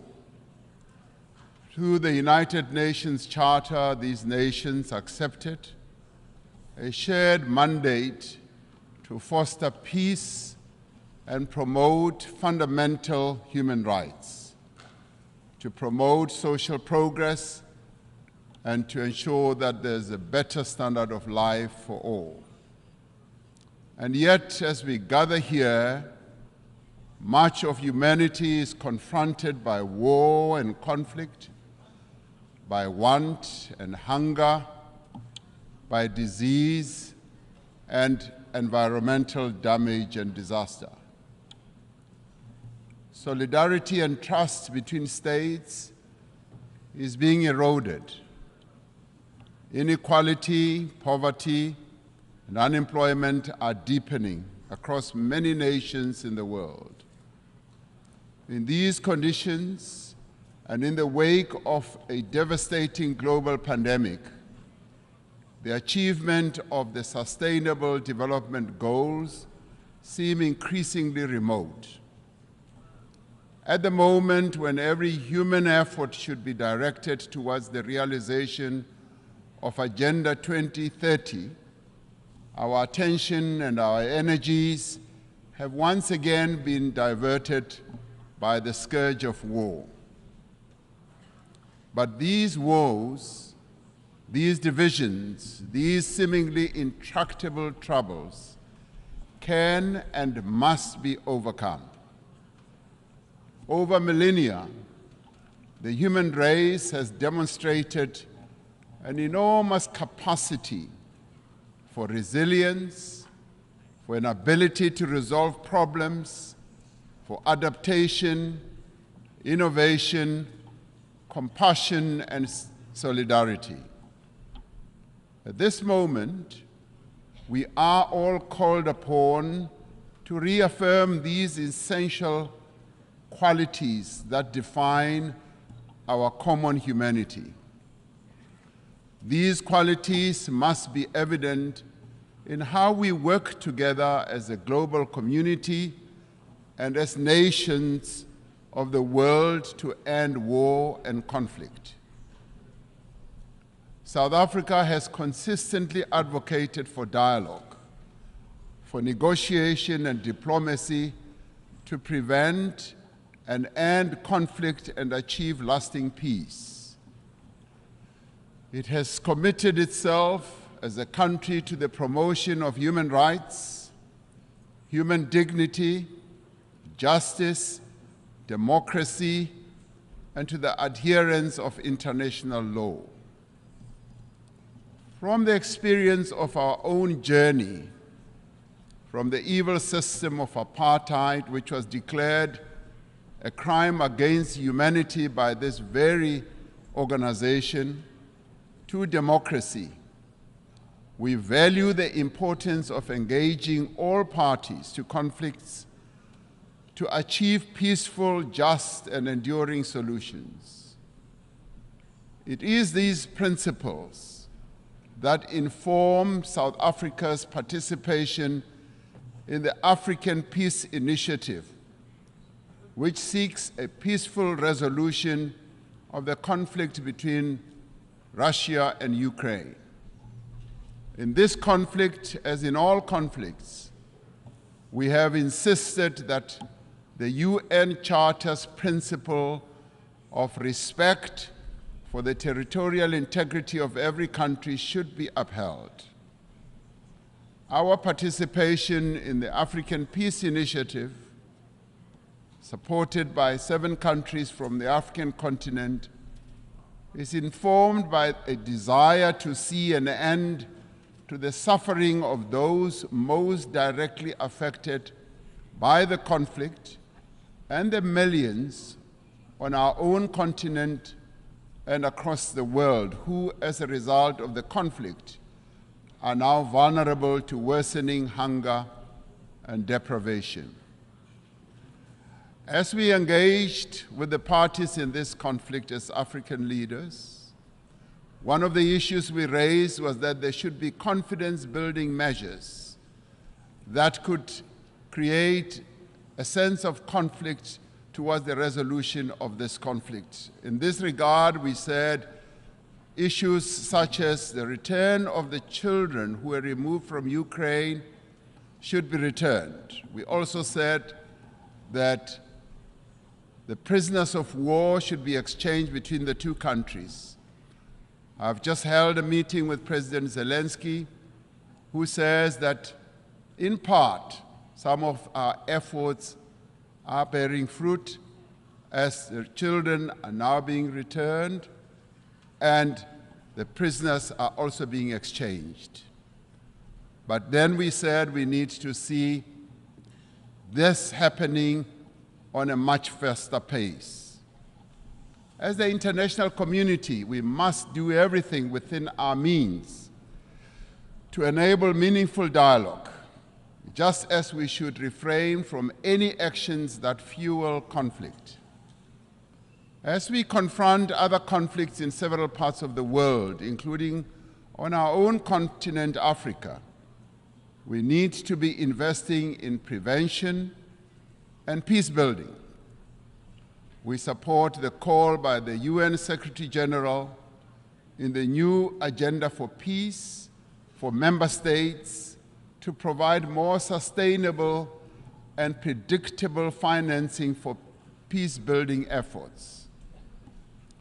As a global community, we should be concerned by the recent incidents of unconstitutional changes of government in some parts of Africa.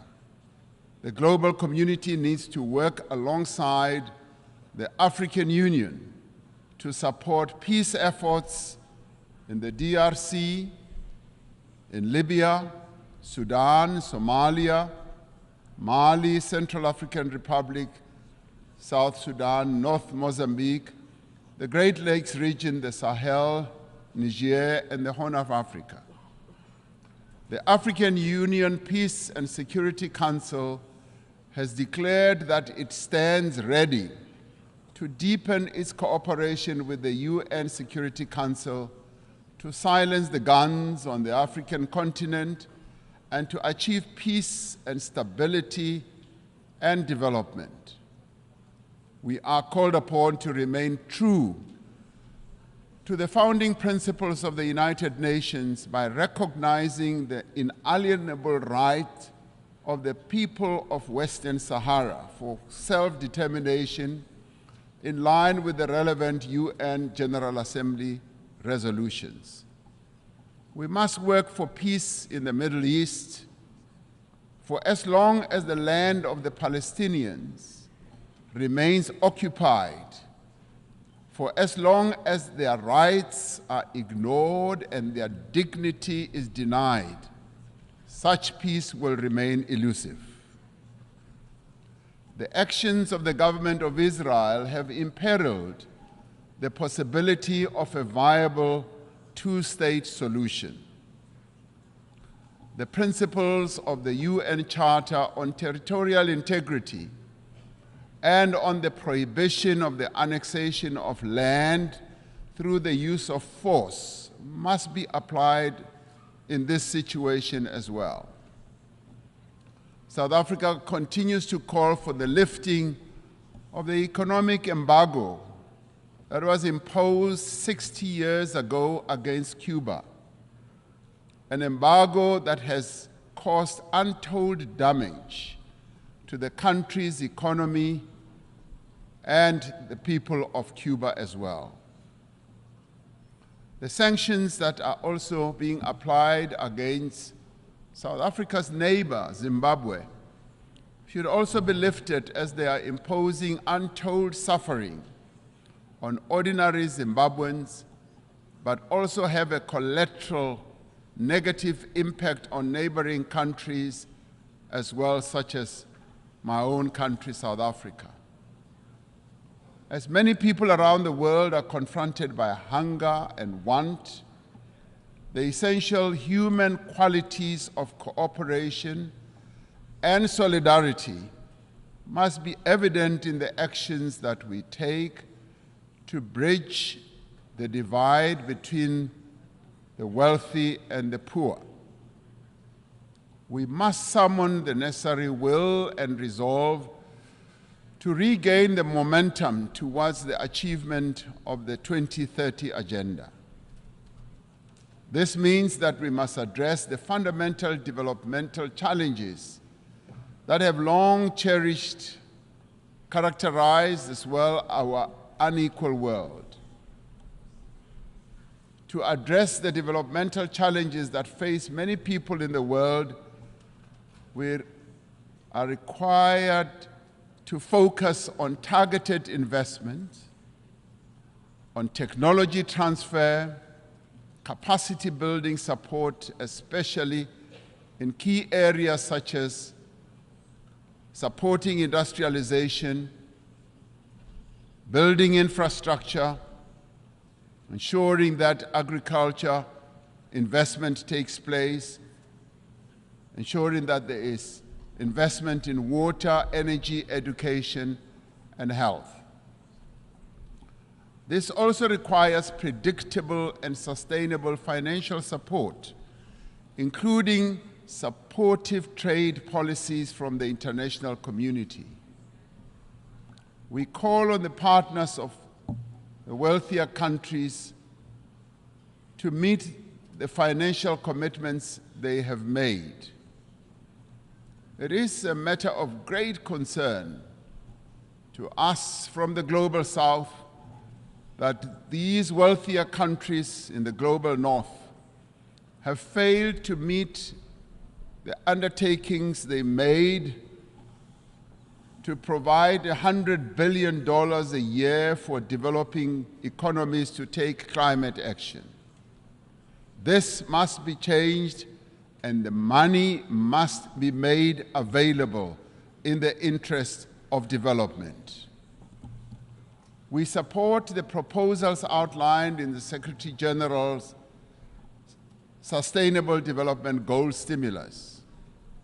In particular, we support the call to tackle debt and debt distress that many countries, particularly in the global south, are burdened by. And we support the call to massively scale up affordable long-term financing to $500 billion a year and to expand contingency financing to countries that are in need. It is a grave indictment on this international community that we can spend so much money on war. And in fact, trillions are being spent on war, but we cannot support action that needs to be taken to meet the basic needs of billions of people in the world, needs such as addressing hunger, health, empowering women, and making sure that there is development in countries that are vulnerable. The achievement of the Sustainable Development Goals depends fundamentally on the empowerment of women in all spheres of life. Social and economic progress will not be possible unless we end gender discrimination. We must ensure that there is equal access for women to health care, education, as well as economic opportunities. We must pay particular attention to the provision of adequate health services to every woman, child, and adolescent. By doing so, we will fundamentally improve the health and well-being of all.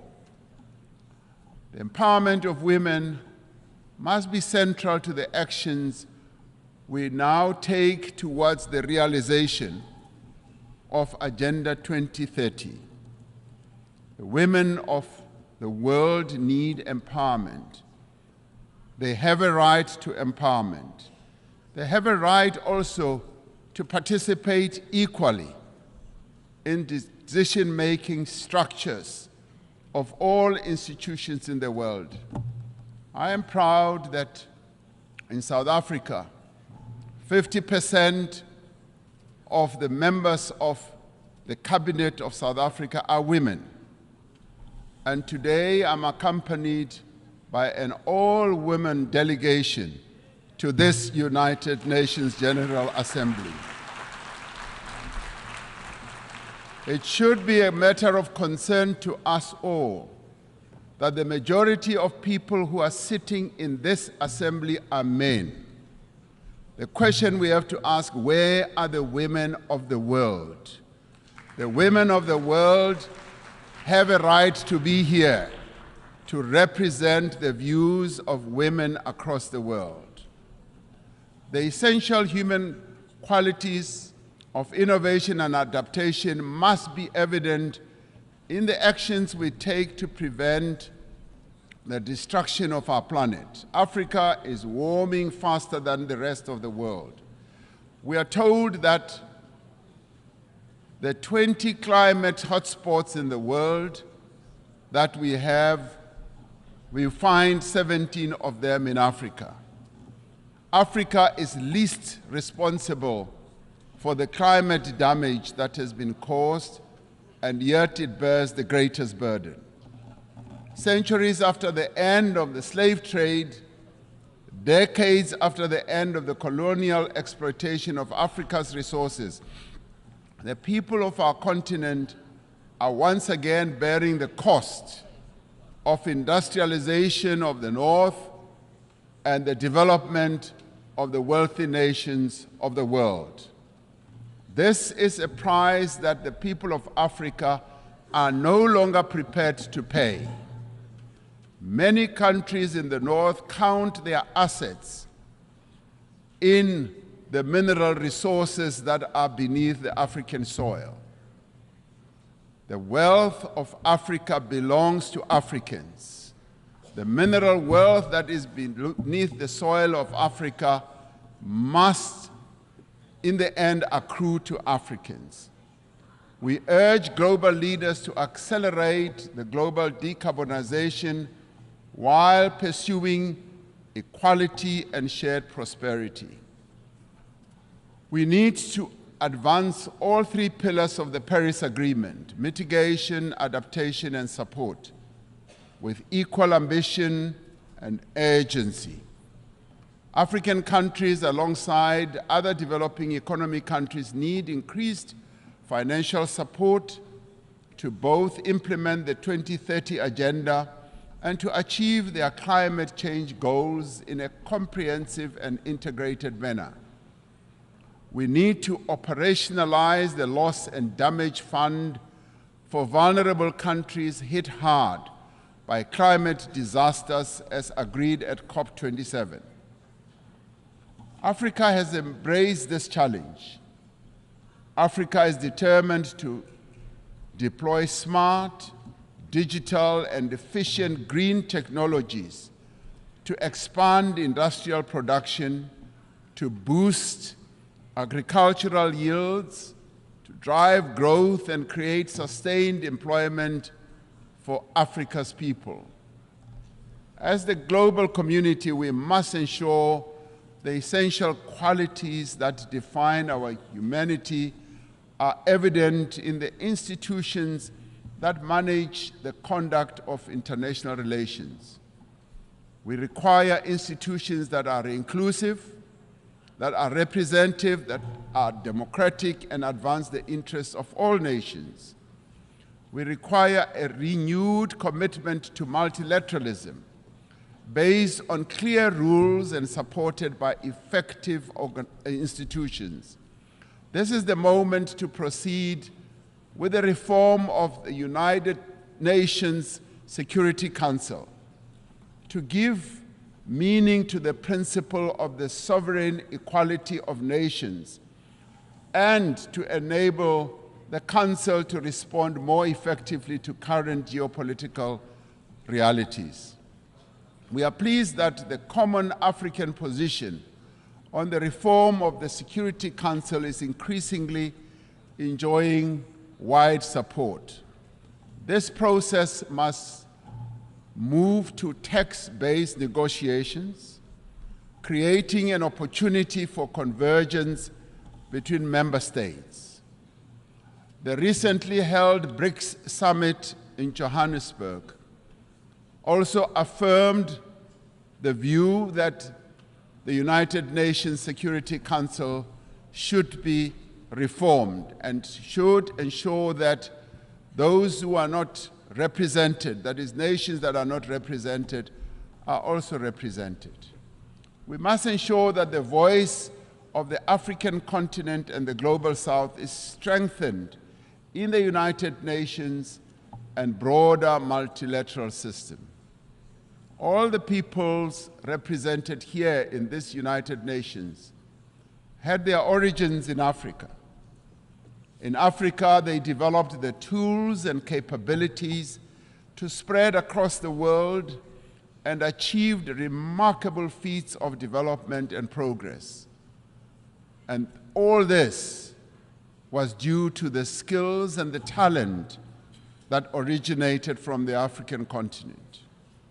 Despite its history, despite the legacy of exploitation, colonialism, and subjugation, despite the ongoing challenge of conflict and instability, Africa is determined and ready to regain its position as a site of human progress. The era of African development has arrived. Through the African Continental Free Trade Area, which is creating a wider, seamless trading area and also accelerated interconnectivity, African countries are mobilizing their collective means and resources to achieve shared prosperity. Through this treaty, African countries are establishing for themselves the foundation for a massive increase in trade, accelerated infrastructure development, regional integration, and sustainable industrialization. As the global community, we have the means and we have the desire to confront and overcome enormous challenges that face humanity today. As the nations gathered here in this General Assembly, let us demonstrate that we have both the will as well as the resolve to secure a peaceful, prosperous, and sustainable future for our world, but more importantly, for future generations that will follow, leaving no one behind. That is the duty that we all now have. I thank you.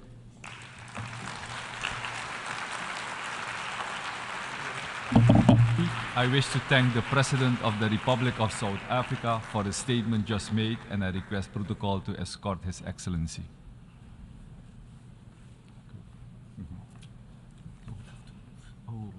Sorry. The Assembly will hear an address by His Excellency Serdar Berdimuhamedov, President of Turkmenistan. I request protocol to escort His Excellency. On behalf of the General Assembly, I have the honor to welcome His Excellency Serdar Berdimuhamedov, President of Turkmenistan, and to invite him to address the Assembly.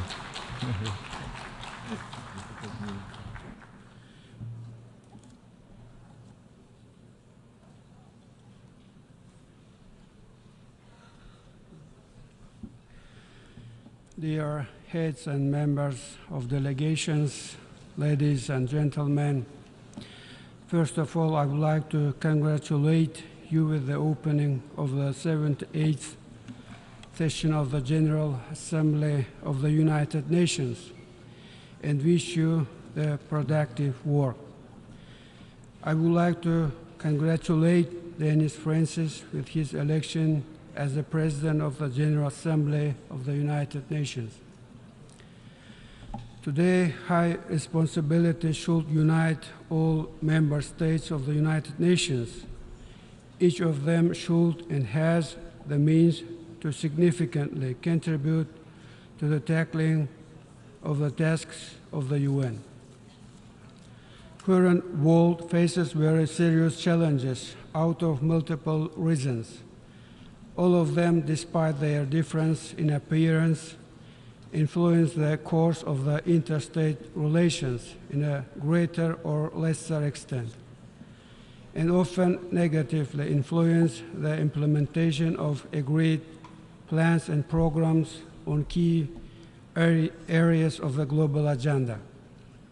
This, in turn, may lead to the blurring of the very foundation of global security as a principle of the UN, which should not be allowed. Out of this, Turkmenistan over several years firmly and persistently upholds the principle of unity, of security, and its integrity. We are convinced that military and political security should not be considered separately from economic, ecological, energy, transport, food, biological, and information security. None of those mentioned areas cannot be secondary or irrelevant, and their solution cannot be postponed. I think that the main challenge of the UN is to provide the integral approach to the security challenge, mobilize the current experience, competence, ideas, and initiatives of the member states in a constructive manner, and step back from the short-term gains and advantages to attain truly crucial goals which will provide lasting peace, security, and development in the long term. This could only be achieved collectively and with UN in the main role. Amid the discussions on the role of the UN in the current world and suggestions to reform, it is a fact that there is no alternative to the UN. From the day of its development, UN stands as the only universal and legitimate organization responsible for peacekeeping and providing global and comprehensive security and stable modern structure of the interstate relations. This is the principal position of Turkmenistan.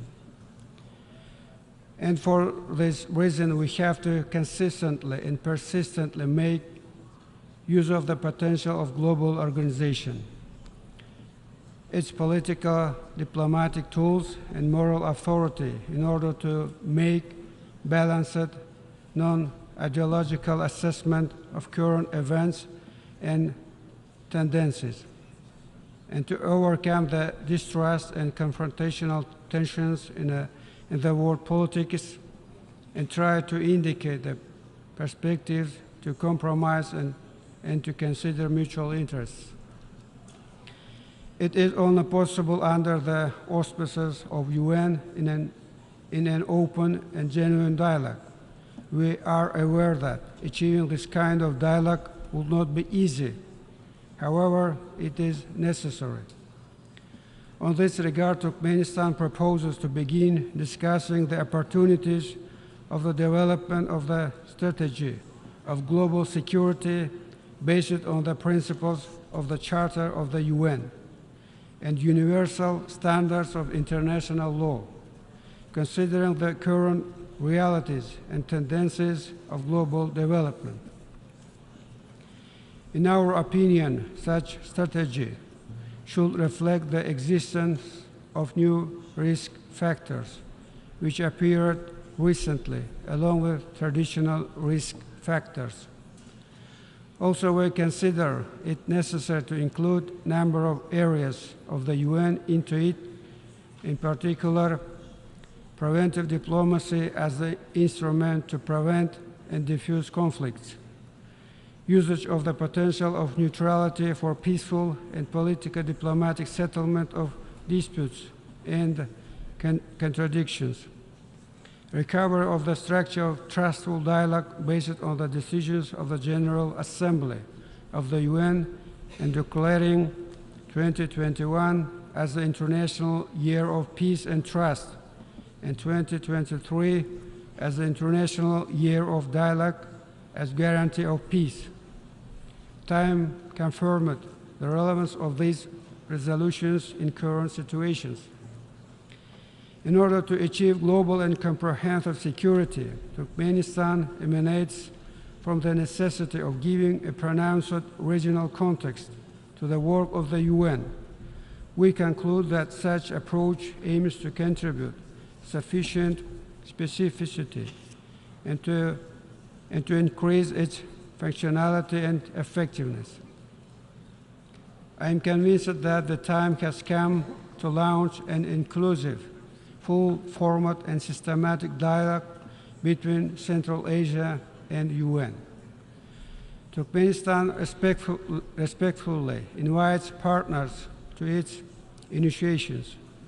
On this regard, our country is taking the initiative to create, under the auspices of UN, format of the Conference on Security in Central Asia and bordering areas.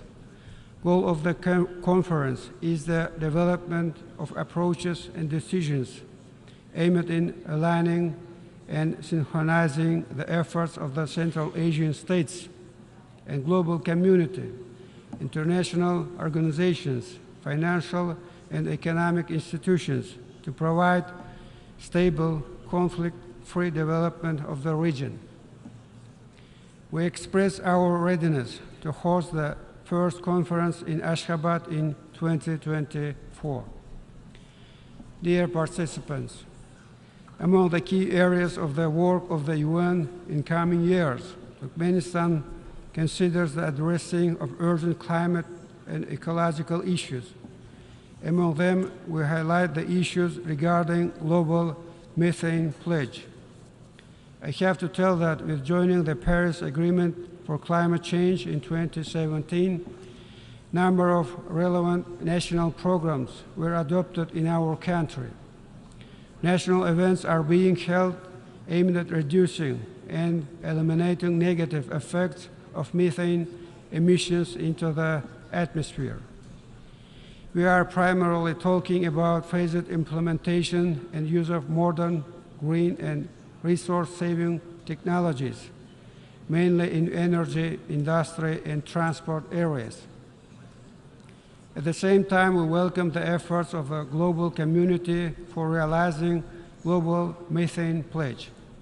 And of course, we expect substantive cooperation and targeted assistance from the specialized agencies of the UN, member states of the organization, and other interested partners. On this context, the roadmap on the development of the international cooperation aimed at study on joining of Turkmenistan to the global methane pledge was recently approved. Soon we will send this document to the UN Secretariat. Overall, I believe that the time has come for the UN to pay close and effective attention to the ecological issues in Central Asia, overcome certain delays in addressing them, and begin taking targeted and specific actions to create a coherent ecological strategy of the UN regarding the region with near 80 million population, covering a vast area with its unique natural resources and biodiversity, and at the same time located at the region with serious ecological risks. As a significant step to take a strategic approach in ecological issues of Central Asia, Turkmenistan is proposing the establishment of a specialized agency, Regional Center for Technologies related to climate change in Central Asia, which will work substantively and systematically on the topic of climate. We are ready to offer organizational and technical terms for the functioning of such center in the capital city of Turkmenistan, Ashgabat. Central Asia, region adjoining the Caspian Sea. Everyone is aware of the importance of this lake with its unique natural complex in the context of global ecological agenda. As a result of active and respectful long-term cooperation of coastal countries, the key principles of politics on the Caspian were developed, including the Convention on the Legal Status of the Caspian Sea. Last summer, on the Sixth Caspian Summit in Turkmenistan, all the participants firmly affirmed their readiness for tight cooperation on ecological issues. I believe that it gives a good opportunity for the beginning of wide, systematic interaction of coastal countries with the UN.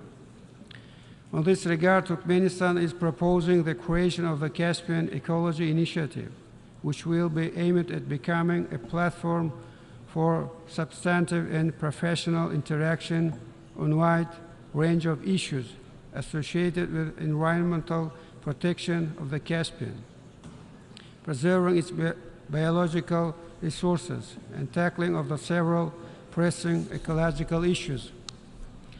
We think that the realization of this initiative should be done with the tight cooperation with the UN, its agencies and institutions. Dear participants, as a responsible member state of the UN, Turkmenistan clearly formulates and implements its own approaches and actions by defining the priorities which will make a tangible contribution and serve for the benefit of global goals, facilitating their early achievement. Among those priorities, we highlight the realization of SDGs in transport area. As you know, Turkmenistan initiated the creation of effective international platforms on this important area. Let me mention the first ever global conference on sustainable transport, which was successfully held in Ashgabat in 2016. Also, the ministerial meeting of the landlocked developing countries, which was organized last summer with the cooperation of the UN in Turkmenistan. We are proud that purposeful work of Turkmenistan was marked by the adoption of 6 resolutions on transport by the General Assembly in recent years, which were initiated by Turkmenistan. Among the recent ones, resolution on the World Sustainable Transport Day, which was adopted in May. We thank all the member states for support of the document.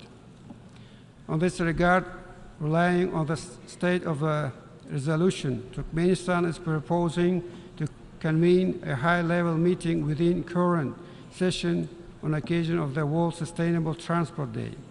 We hope for the assistance of relevant UN agencies in organizing this event in New York. The important area of the work of Turkmenistan in achieving the SDGs is maximizing assistance to the UN in addressing the food issue. COVID-19, along with other adverse factors, has exposed the weakness of the countries where this issue is unsolved and where the population doesn't get proper nutrition. Unity, integrity, and determination is necessary when addressing the issues related to the access of countries and regions of the food resources, guaranteed proper nutrition as an integral part of human rights, and a key factor of health and normal physical development, especially for children. It is obvious that it needs groundbreaking decisions and new approaches which will overcome political, ideological, and conjunctural barriers.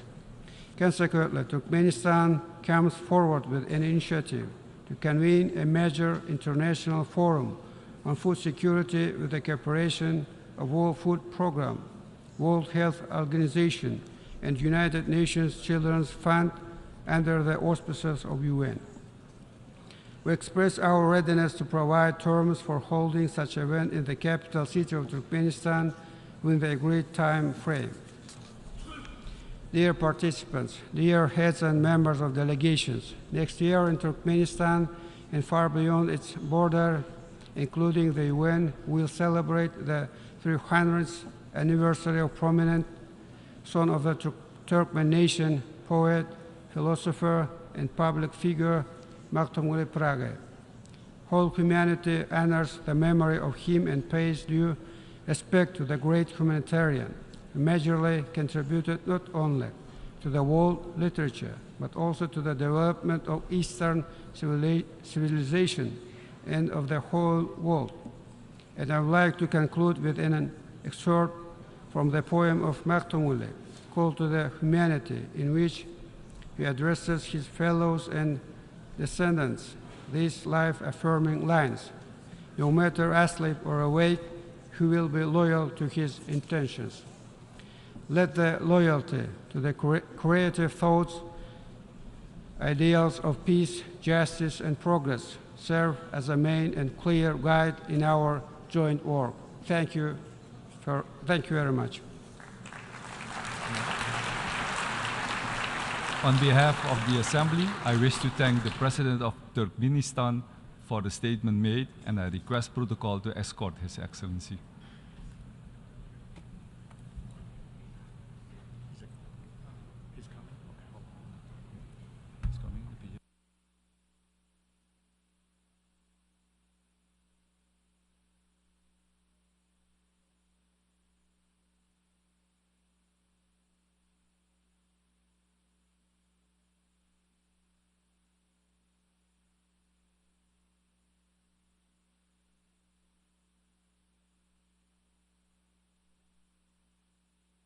Assembly will hear an address by His Excellency Volodymyr Zelensky, President of Ukraine.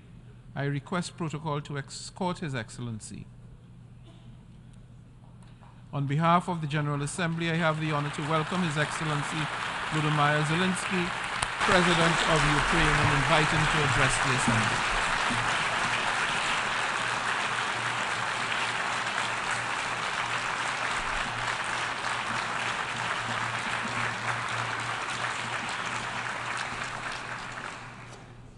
Thank you very much. I welcome all who stand for common efforts, and I promise, being really united, we can guarantee fair peace for all nations. What's more, unity can prevent wars. Ladies and gentlemen, Mr. Secretary General, Mr. President, fellow leaders, this call saw many wars, but not as active defender against the aggressions. In many cases, the fear of war, the final war, was the loudest here, the war after which no one would gather in the General Assembly Hall again. The Third World War was seen as a nuclear war, a conflict between states on the highway to nukes. Other wars seemed less scary compared to a threat of the so-called great powers firing their nuclear stockpiles.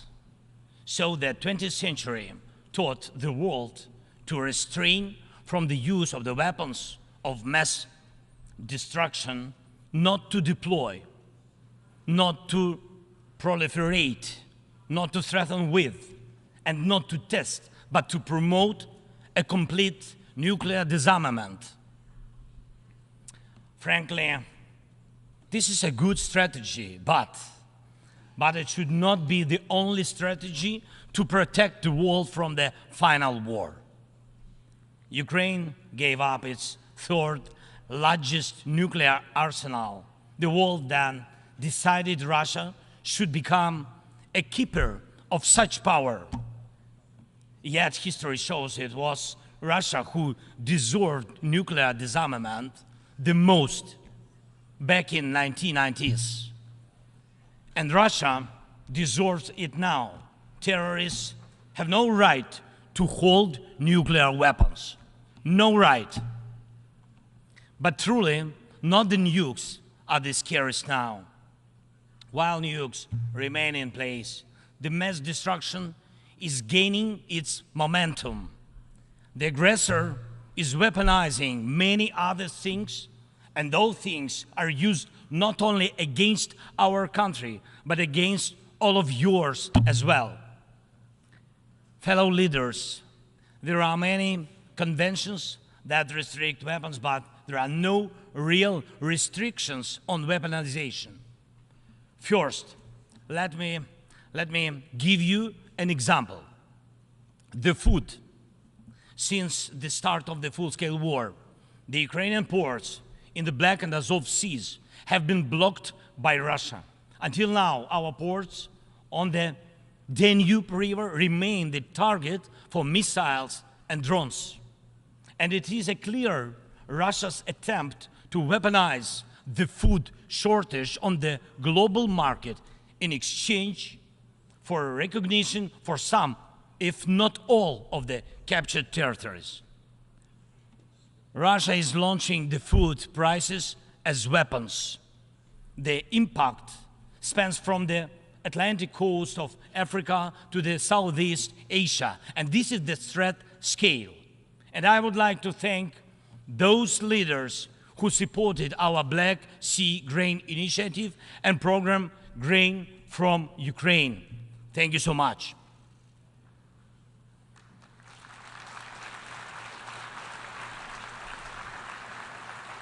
United, we made weapons turn back into food again. More than 45 nations saw how important it is to make Ukrainian food products available on the market, from Algeria to Spain to Indonesia and China. And even now, when Russia has undermined the Black Sea Grain Initiative, we are working to ensure food stability. And I hope that many of you will join us in these efforts. We launched a temporary sea export corridor from our ports, and we are working hard to preserve the land routes for grain exports. And it is alarming to see how some in Europe, some our friends in Europe, play out solidarity in political theater, making thriller from the grain. And they may seem to play their own role, but in fact, they are helping set the stage to a Moscow actor. Second, weaponization of energy.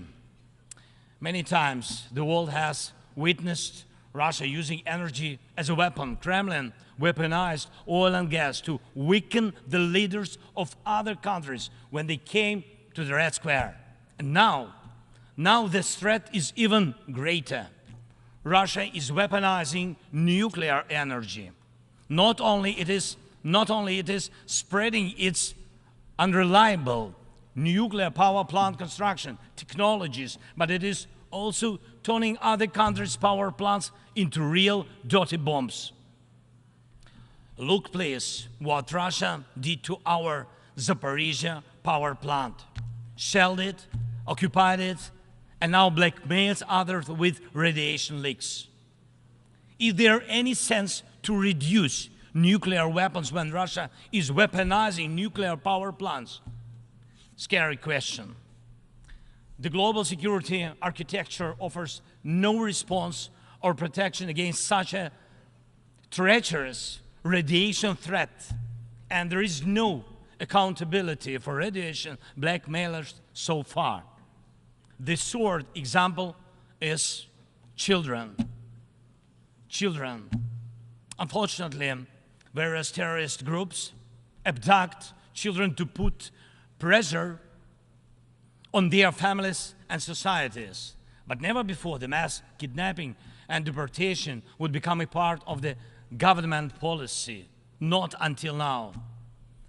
We know the names of tens of thousands of children and have evidence on hundreds of thousands of others kidnapped by Russia in the occupied territories of Ukraine and later deported. The International Criminal Court issued arrest warrant for Putin for this crime. And we are trying to get children back home. But time goes by.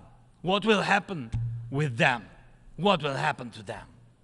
Those children in Russia are taught to hate Ukraine, and all ties with their families are broken. And this is clearly a genocide. When hatred is weaponized against one nation, it never stops there. Each decade, Russia starts a new war. Parts of Moldova and Georgia remain occupied. Russia turned Syria into ruins. And if not Russia, the chemical weapons would have never been used there in Syria. Russia has almost swallowed Belarus. It is obviously threatening Kazakhstan and other Baltic states. And the goal of the present war against Ukraine is to turn our land, our people, our lives, our resources into a weapon against you, against the international rules-based order. Many seats in the General Assembly Hall may become empty if Russia succeeds with its treachery and aggression.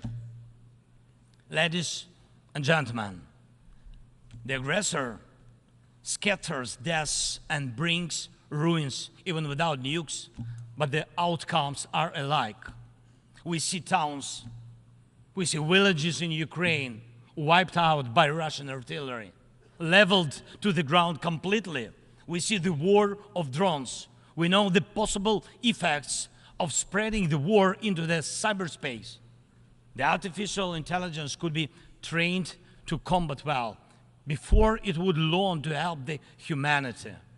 Thank God, people have not yet learned to use climate as a weapon.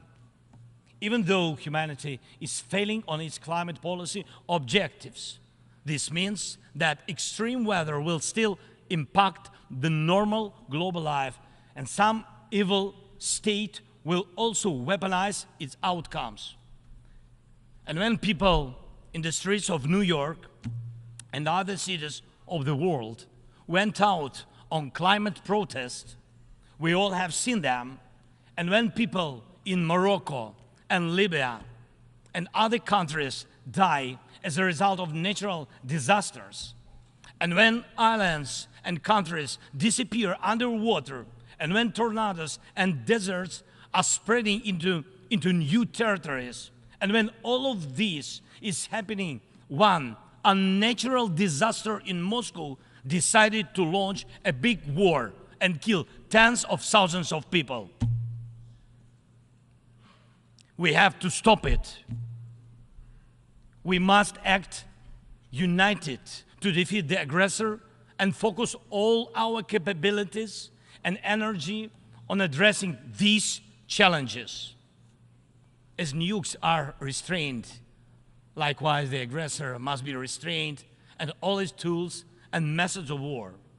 Each war now can become final, but it takes our unity to make sure that aggression will not break in again. And it is not a dialogue between the so-called great powers somewhere behind the closed doors that can guarantee us all the new wars era, but open war of all nations for peace. Last year, I presented the outlines of the Ukrainian peace formula at the UN General Assembly. Later, in Indonesia, I presented the full formula. And over the past year, the peace formula became the basis to update the existing security architecture. Now we can bring back to life the UN Charter and guarantee the full power for the rules-based world order. And tomorrow, I will present the details at a special meeting of the UN Security Council. The main thing is that it is not only about Ukraine. More than 140 states and international organizations have supported the Ukrainian peace formula fully or in part. The Ukrainian peace formula is becoming global. Its points offer solutions and steps that will stop all forms of weaponization that Russia used against Ukraine and other countries and may be used by other aggressors. Look, for the first time in modern history, we have a real chance to end the aggression on the terms of the nation which was attacked. And this is a real chance for every nation to ensure that aggression against your state, if it happens, God forbid, will end, not because your land will be divided and you will be forced to submit to military or political pressure, but because your territory and sovereignty will be fully restored. We launched the format of meetings between national security advisors and diplomatic representatives. Important talks and consultations were held in Hiroshima, in Copenhagen, and in Jeddah on the implementation of the peace formula. And we are preparing a global peace summit. And please, I invite all of you who do not tolerate any aggression to jointly prepare the summit. And I am aware of the attempts to make some shady dealings behind the scenes. Evil cannot be trusted. Ask Prigozhin if one bets on Putin's promises. Please, hear me. Let unity decide everything openly. While Russia is pushing the world to the final war, Ukraine is doing everything to ensure that after Russian aggression, no one in the world will dare to attack any nation. Weaponization must be restrained. War crimes must be punished. Deported people must come back home. And the occupier must return to their own land. We must be united to make it, and we'll do it. Slava Ukraini!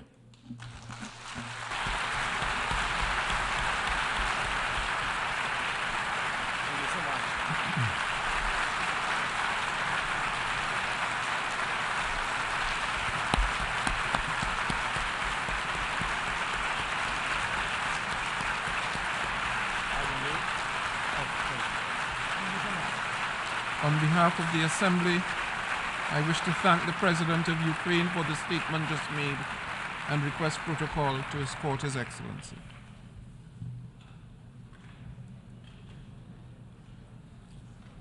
The Assembly will hear an address by His Excellency Alejandro Giammattei, Fella, President of the Republic of Guatemala.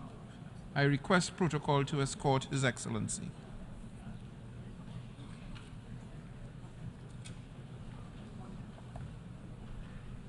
On behalf of the General Assembly, I have the honor to welcome His Excellency Alejandro Giammattei Falla, President of the Republic of Guatemala, and to invite him to address the Assembly.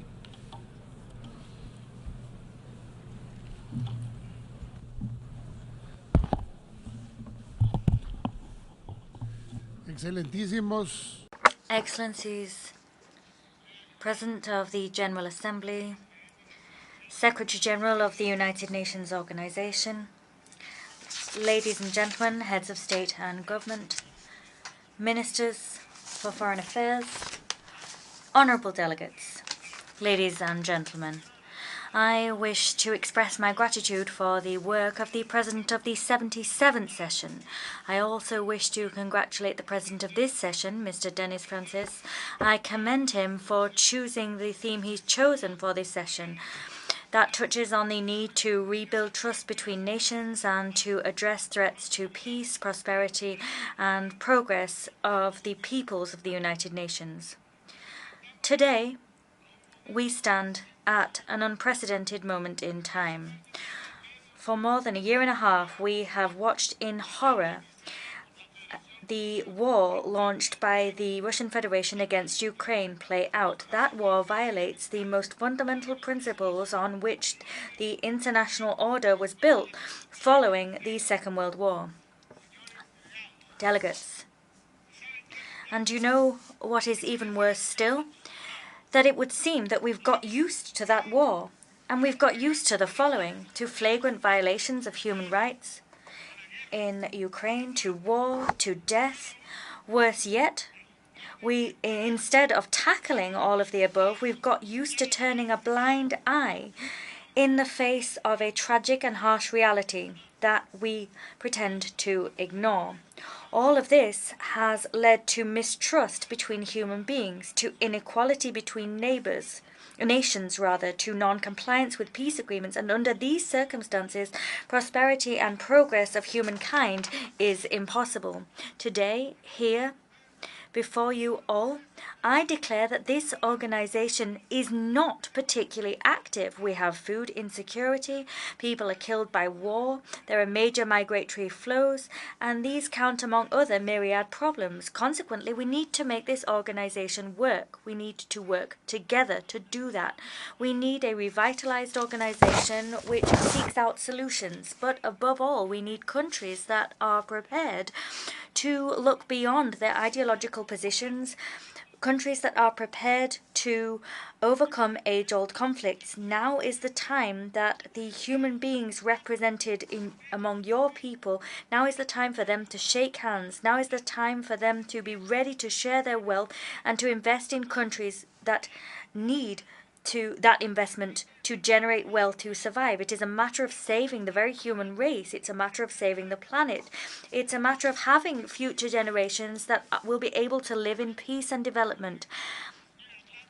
A case in point would be here the vast flows of human beings fleeing crises in their countries. They're fleeing as a result of insecurity, a lack of food, or due to economic hardship.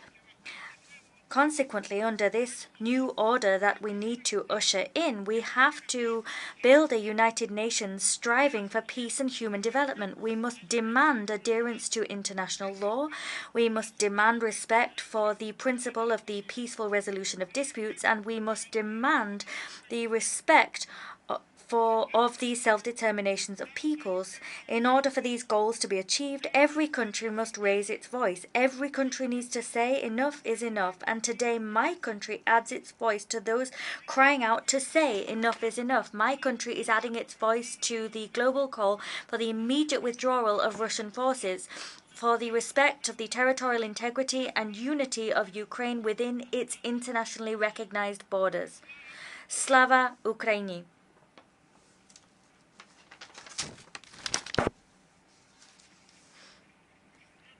Mr. President, disarmament and the non-proliferation of nuclear weapons, as well as the use of nuclear energy for peaceful purposes, is one of the most important pillars of this organization. As a state party to the Tlatelolco Treaty, to the Treaty on the Non-Proliferation of Nuclear Weapons, the NPT, and to the Treaty on the Prohibition of Nuclear Weapons, my country is deeply committed to the common goal of achieving a world free of weapons of mass destruction. Imagine what a catastrophe it would be for the world if the illegal and unprovoked aggression of the Russian Federation were to destroy the Zaporizhzhia nuclear power plant. That is the largest nuclear power plant in Europe, and currently its integrity and proper functioning are at risk, and that could cause a disaster of immeasurable proportions. For this reason, I reiterate Guatemala's position as a country that adheres to the principle of the non-proliferation of nuclear weapons. I demand that all nuclear weapon states, including the five permanent members of the Council responsible for handling peace and security within this organization, I ask them to sit down and, through candid discussion, achieve total nuclear disarmament throughout the world. Mr. President, Guatemala contributes to the maintenance of international security through its active participation in peacekeeping operations. As a staunch advocate for peace, Guatemala has committed to the United Nations by deploying Guatemalan officials in PKOs. We are the TCC which contributes the fourth largest number of troops to these operations across the Americas. Mr. President, we reiterate our staunch commitment to and solidarity with the development and prosperity of the Haitian people. That people is on the brink as a result of a multi-dimensional crisis. That is a crisis of politics, of internal security, of development, and a humanitarian crisis. As an international community, we must react and tackle the prevailing disasters before they become even more devastating.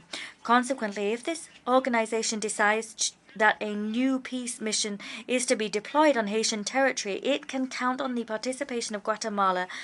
We will help to train and build the capacity of Haitian forces for as long as that peacekeeping mission remains in the country. Mr. President, there is a project afoot to change the very foundations of the United Nations so that it can have the mechanisms that make it possible for it to rise to the challenges facing humankind that is so in need of peace and development.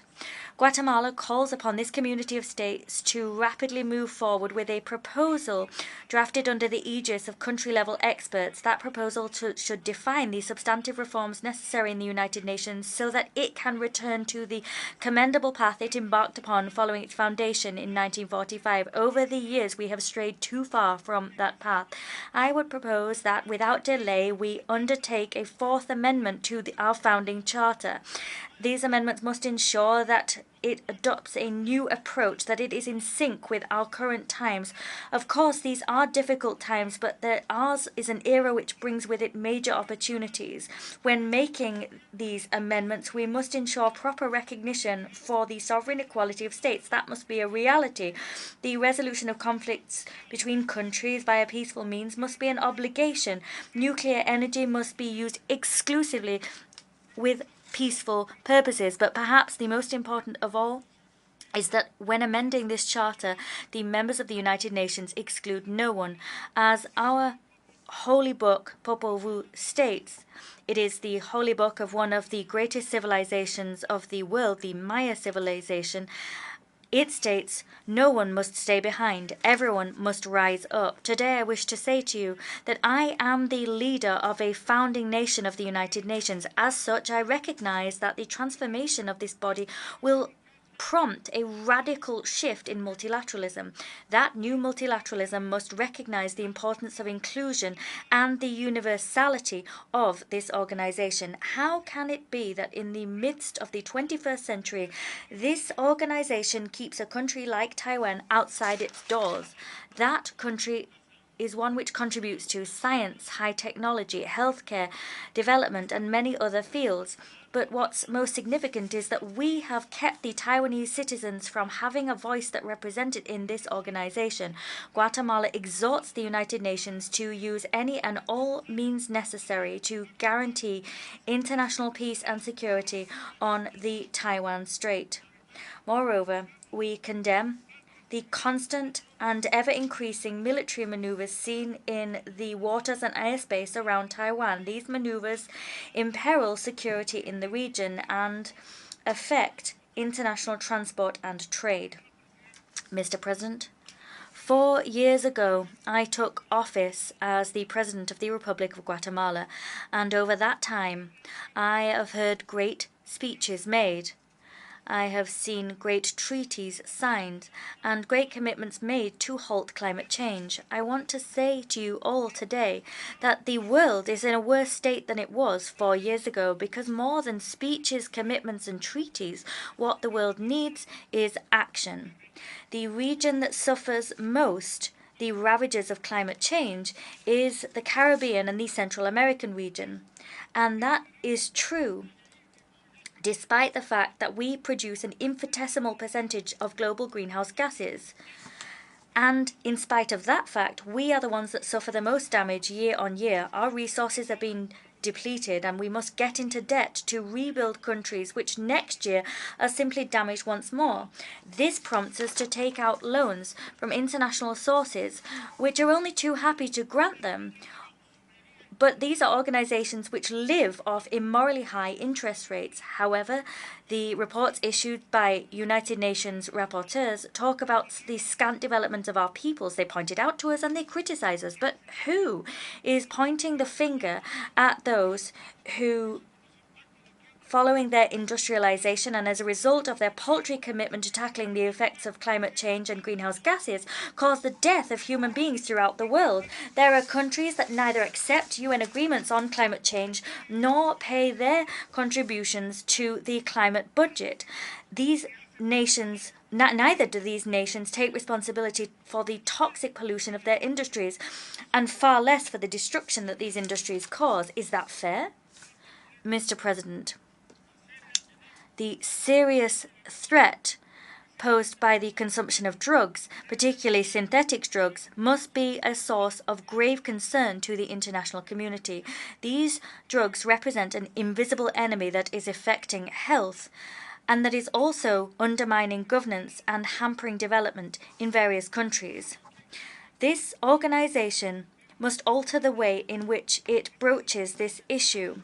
As part of this shift, countries must understand that transnational crime must be fought transnationally, because it is a fact that the major consuming countries are the chief culprits of money laundering. They launder the money that is made from drugs, and that means that this fight is a global responsibility. We have to put an end to this scourge. The fight against drug trafficking, including against synthetic drugs, must be a joint one and a coordinated one.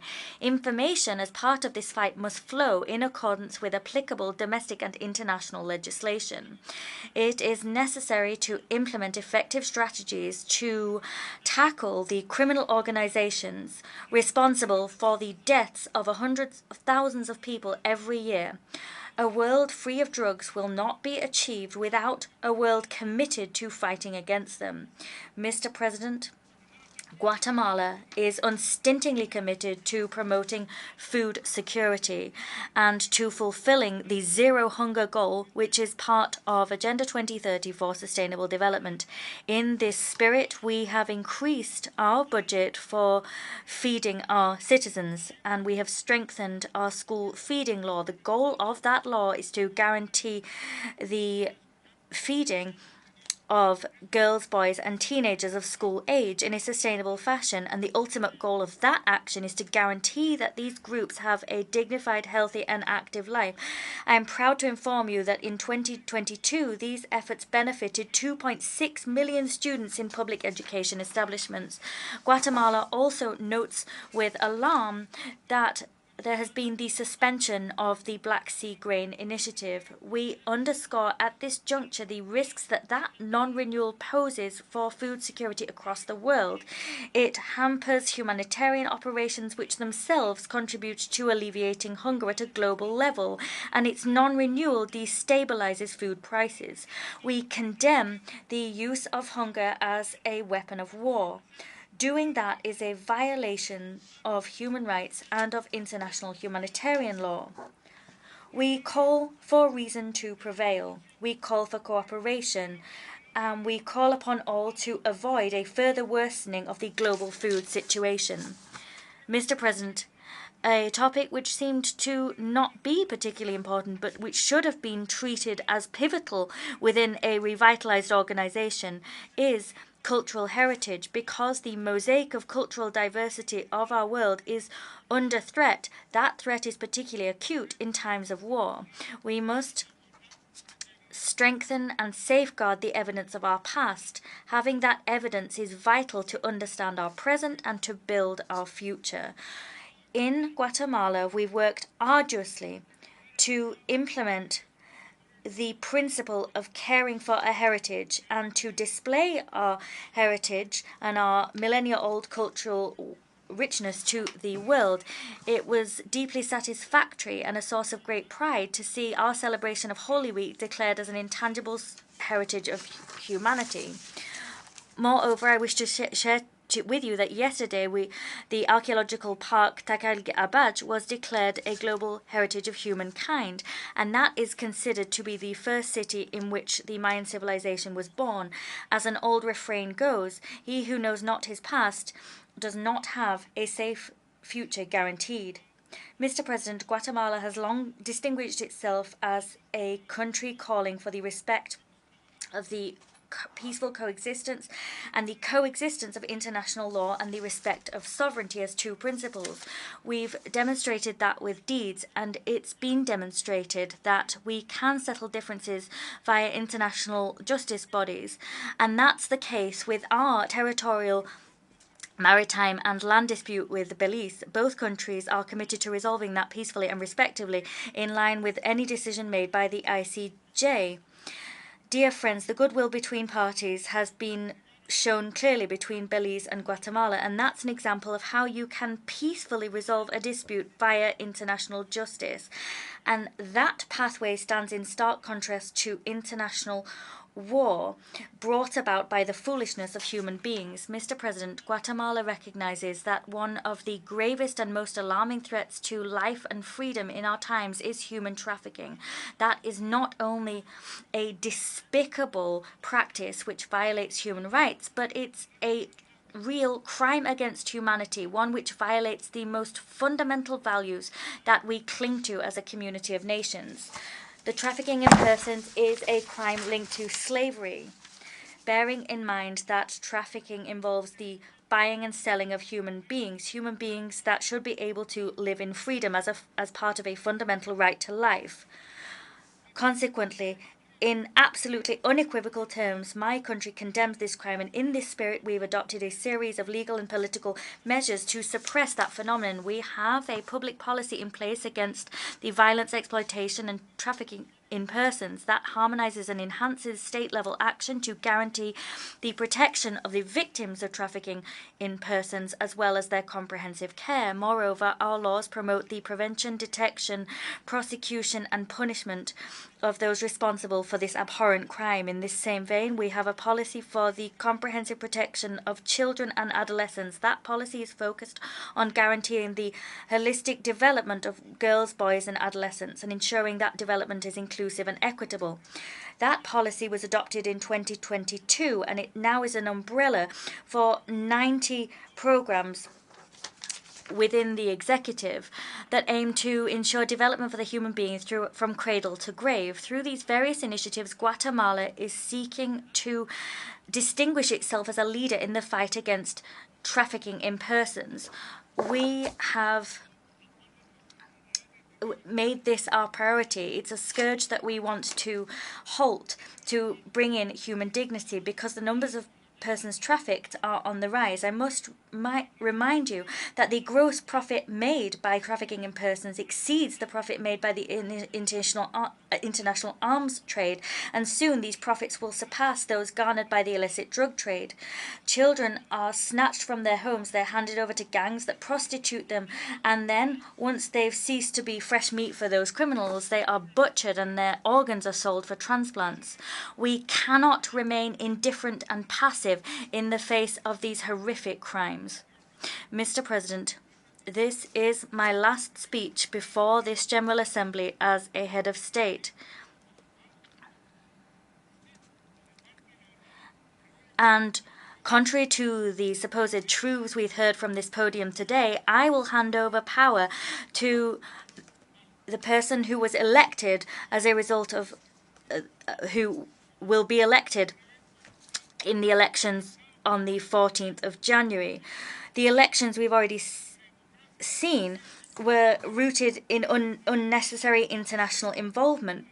That involvement and interference was unnecessary because our democracy is not perfect, but it has been a democracy which has allowed us to have the peaceful handover of power and respect of the Constitution.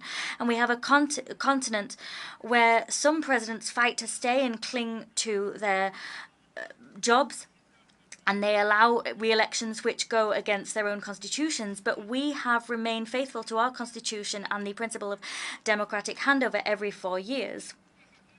And I now wish to conclude. The United Nations is facing the greatest challenges of its time. We have challenges in front of it which require us to be strong. We need to remain united. We need to be ready for action. Global peace was something we took for granted for years, but now there needs to be a major international covenant, a covenant which moves beyond differences, goes beyond colours, which does not, which goes beyond countries and national borders. This covenant needs to place human beings at its heart. Citizens need to be the front runners. People and protecting them should be our ultimate goal. We need to halt wars. That seems a pipe dream today. Today, we have a major imperative to heed. But whatever you may believe, let us fight for peace. Wherever you may be, let us fight for peace. Whatever your situation, let us fight for peace.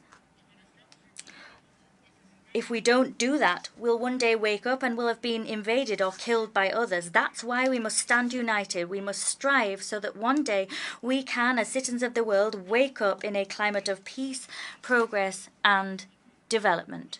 I thank you.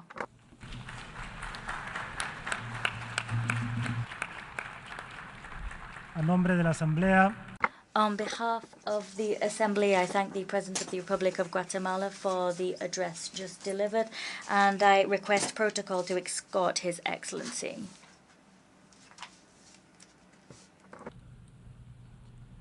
La Asamblea escucha.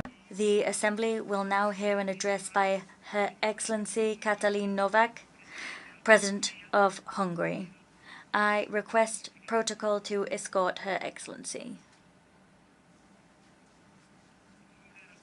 On behalf of the General Assembly, I have the honor to welcome Her Excellency Katalin Novak, President of Hungary, and I invite her to address the Assembly. Of the people, by the people, for the people. We all know the most famous words of the Gettysburg Address. However, fewer people know that Abraham Lincoln borrowed these words from one of the greatest Hungarians, Lajos Kossuth, the leader of our 1848 War of Independence, who was born on this very day, the 19th of September. Dear President, Excellencies, ladies and gentlemen, all for the people and all by the people. Nothing about the people without the people. This is the main purpose of the sovereign Hungarian state and the guarantee of our freedom. The Hungarian people want peace and security. We have 1,000 years of turbulent history in the heart of Europe, in the droughty Carpathian Basin, with wars, oppression and occupation, revolutions and wars of independence. We know the feeling of vulnerability.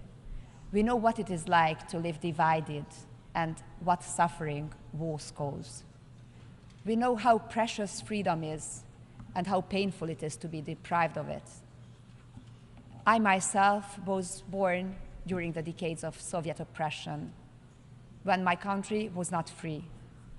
A childhood spent in a softening communist dictatorship left indelible marks on my generation. The rejection of any kind of oppression has become an instinct in us. That is why we condemn clearly and unequivocally the violation of international law, the attack on another state, the Russian aggression against Ukraine, which has caused immense suffering and destruction and has destroyed the peaceful life of Europe. We are for the victims and against further escalation. This is why we are providing humanitarian aid to Ukraine and to all those fleeing the war. We help beyond our size and strength. This is why we emphasize that there are 150,000 Hungarians living in Ukraine, in Transcarpathia, who share every hardship and struggle, sacrifice and success. This war also directly affects us Hungarians. It is not just in our neighborhood. Hungarian fathers and sons living in Ukraine are also giving their lives in the trenches. Thus, we want peace in our country, in Ukraine, in Europe, in the world. Peace and the security that comes with it. Excellencies, ladies and gentlemen, Hungary stands for the territorial integrity and independence of Ukraine. We understand Ukraine's desire to be part of the community of European countries. Thus, we expect it to uphold the values that characterize our community, including expressly the protection and full guarantee of the rights of national minorities, not in words, in deeds. At the invitation of President Zelensky, I have been to Kiev twice since the outbreak of the war. I have seen the suffering of the families. I have seen what they experience when the peace is broken. I have met Ukrainian and Hungarian people who have lost family members. I have met Ukrainian children for whom the kindergarten was set up with the help and support of Hungary. Children from whom the war is depriving a happy childhood. The war and the suffering affects families first and foremost. Mothers who lose their husbands and sons. Fathers who go into battle with their barely grown-up sons.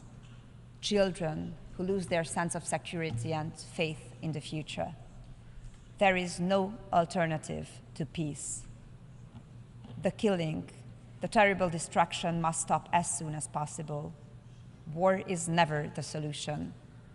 We know that peace is only realistically attainable when at least one side sees the time for negotiations as having come. We cannot decide for Ukrainians about how much they are prepared to sacrifice, but we have a duty to represent our own nation's desire for peace. And we must do all we can to avoid an escalation of the war. I'm a mother of 3 children, and we mothers know in every war, children are the most vulnerable. War hits them the hardest, although they are the ones who need security and stability the most. These are lost in war. Hungary has always been respectful towards other nations. We are loyal to our allies and our partners alike, proud and active members of the United Nations, NATO, the European Union, and the Council of Europe. We do our share of the joint tasks, even beyond our size and economic weight. As an equestrian nation, we speak honestly with a straight posture. Here we are at the UN in New York, heads of state and governments, world leaders. We have come together as we do every year in the United Nations, created by our ancestors' desire for peace, demand a ceasefire and a just peace. Excellencies, ladies and gentlemen, of the people, by the people, for the people, I would also like to take this opportunity to send a message to the world from young Hungarians. I have asked our youth delegate, the youth delegate of Hungary to the United Nations, Csenge Offenbacher, who is here with us today, to help us articulate the message of Hungarian youth.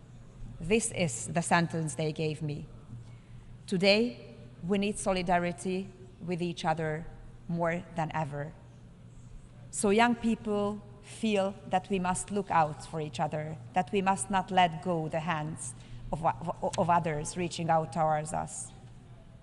Excellencies, ladies and gentlemen, this spring in Hungary, Budapest, in the nation's main square, the square named after the aforementioned Lajos Kossuth, Pope Francis prayed in the presence of tens of thousands of people with the following words: pour into the hearts of the leaders of men and of peoples the desire to build peace, to offer to future generations a future of hope, not war, a future of cradles, not graves.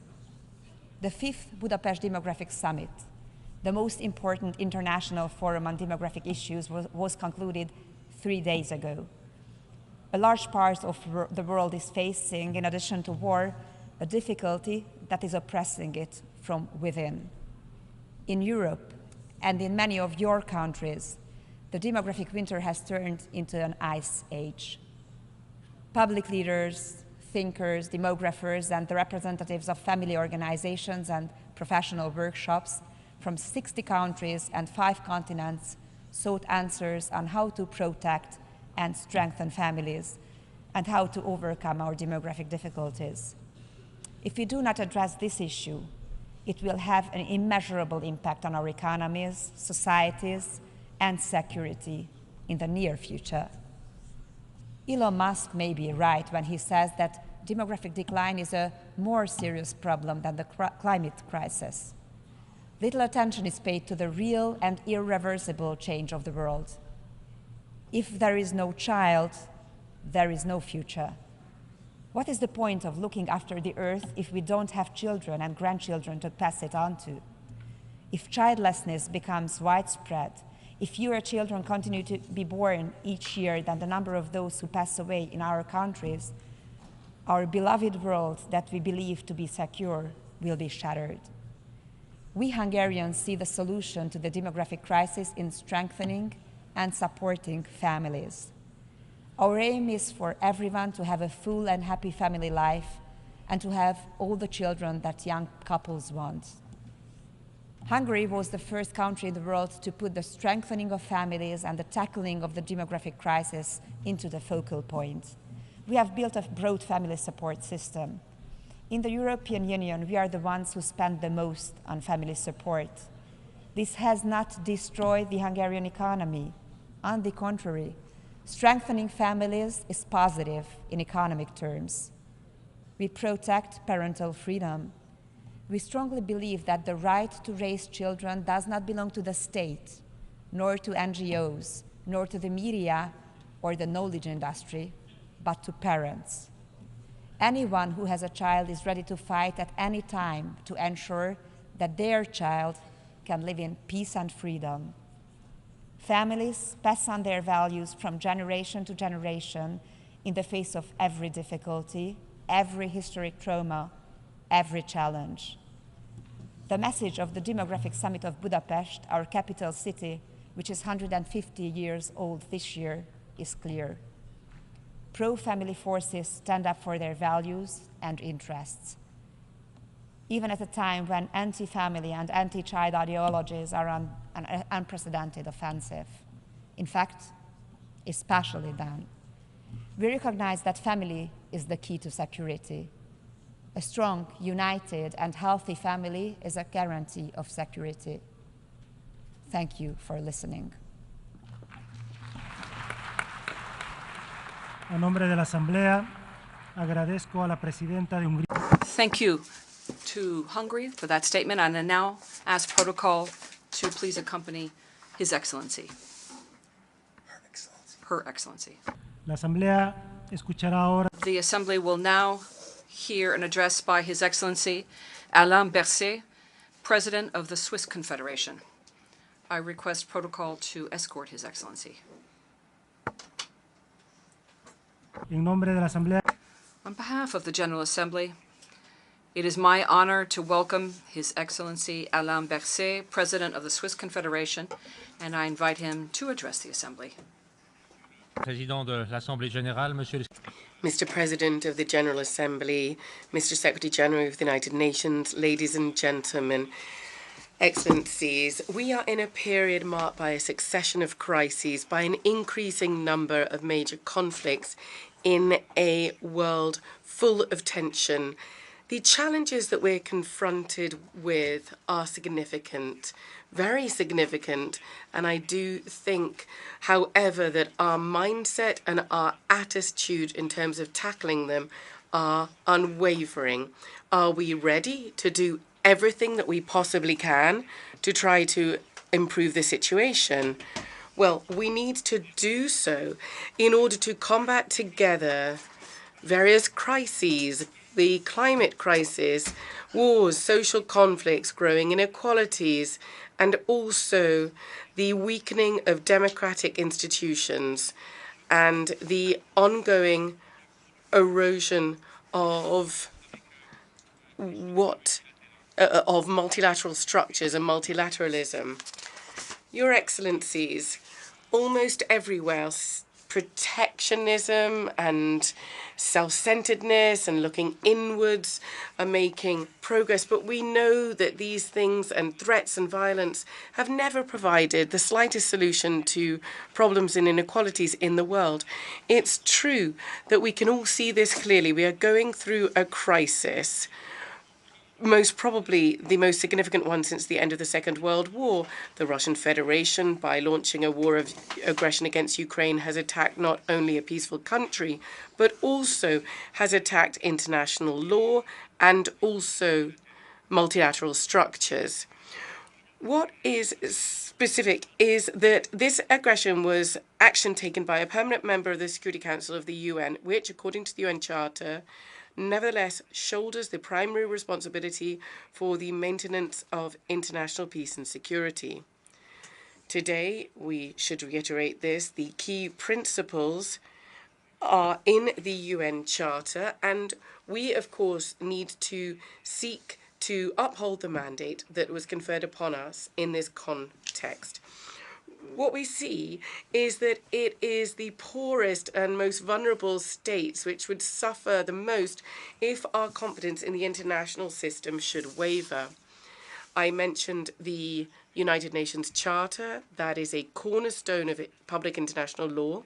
This year, it is the 75th anniversary of the Universal Declaration of Human Rights. This is a unique opportunity to reiterate the global consensus enshrined in this declaration. So this is a key point in time to unify and to strengthen the international community. The United Nations, indeed, are the bedrock of peaceful cooperation and mutual trust between states. And I believe there's no doubt these challenges cannot really be overcome through isolated initiatives. Our action has to be joint action. It must be collective action. I'd like to talk now about combating inequalities. Strong multilateral institutions are crucial for combating inequalities, which unfortunately are always exacerbated in crises. Climate change also exacerbates social inequalities and economic inequalities. These inequalities spike not only between countries, but also within countries, whether we're talking about social inequalities, gender inequalities, or economic disparities. I was struck to read recently that over the past 20 years, the income back between the 10% richest people and the 50% poorest people has doubled. I was also struck when I read recently that inequalities today are as stark as they were at the beginning of the 20th century, before the First World War. Inequalities still, in a disproportionate manner, affect those who are already the most vulnerable in our societies. Inequalities foster instability and populism. Inequality leads to a loss of trust in institutions and in democracy. This vulnerability is a threat to each and every one of us there, both domestically speaking, within our countries, and internationally. For a long time now, probably for too long, we have believed that defending our interests and protecting the most vulnerable are two different things. We know today that you can't have one without the other. Now, in terms of promoting peace, excellencies, strong multilateral institutions are also crucial here. We have some things that we can focus on together. The new agenda for peace of the Secretary General that stresses a particularly important point, namely that prevention, I reiterate, is the starting point for all peace efforts. Inequalities of access, inequality of opportunity in terms of food, healthcare, employment, property, these lead to conflicts. We need to do everything that we can to ensure that each and every person in each country can fully participate in political, economic, social, and cultural life in their countries. Threats, persecution, acts of violence, those in particular targeting women, in particular those people who are there to defend human rights, all of these need to be resolutely combated. Young people need to have real prospects for development and for prosperity as well. I talked about inequalities, I talked about promoting peace. There's also a key role to be played by multilateral institutions to protect civilians. All armed conflicts are different. However, the common denominator in all of them is an exacerbation of inequality, suffering, and civilian suffering in particular. Thus, strong multilateral institutions are key including the respect for international humanitarian law. That's a top priority for Switzerland. That respect is at the heart of Switzerland's work within the Security Council. And in this discussion, in this debate, I'd like to remind you that the protection of civilians in armed conflicts is not an option. It is an obligation for all parties to a conflict. Over the past year, I had the opportunity on several occasions to go to countries affected by conflict. In particular, I went to Mozambique and the Democratic Republic of Congo and also Colombia.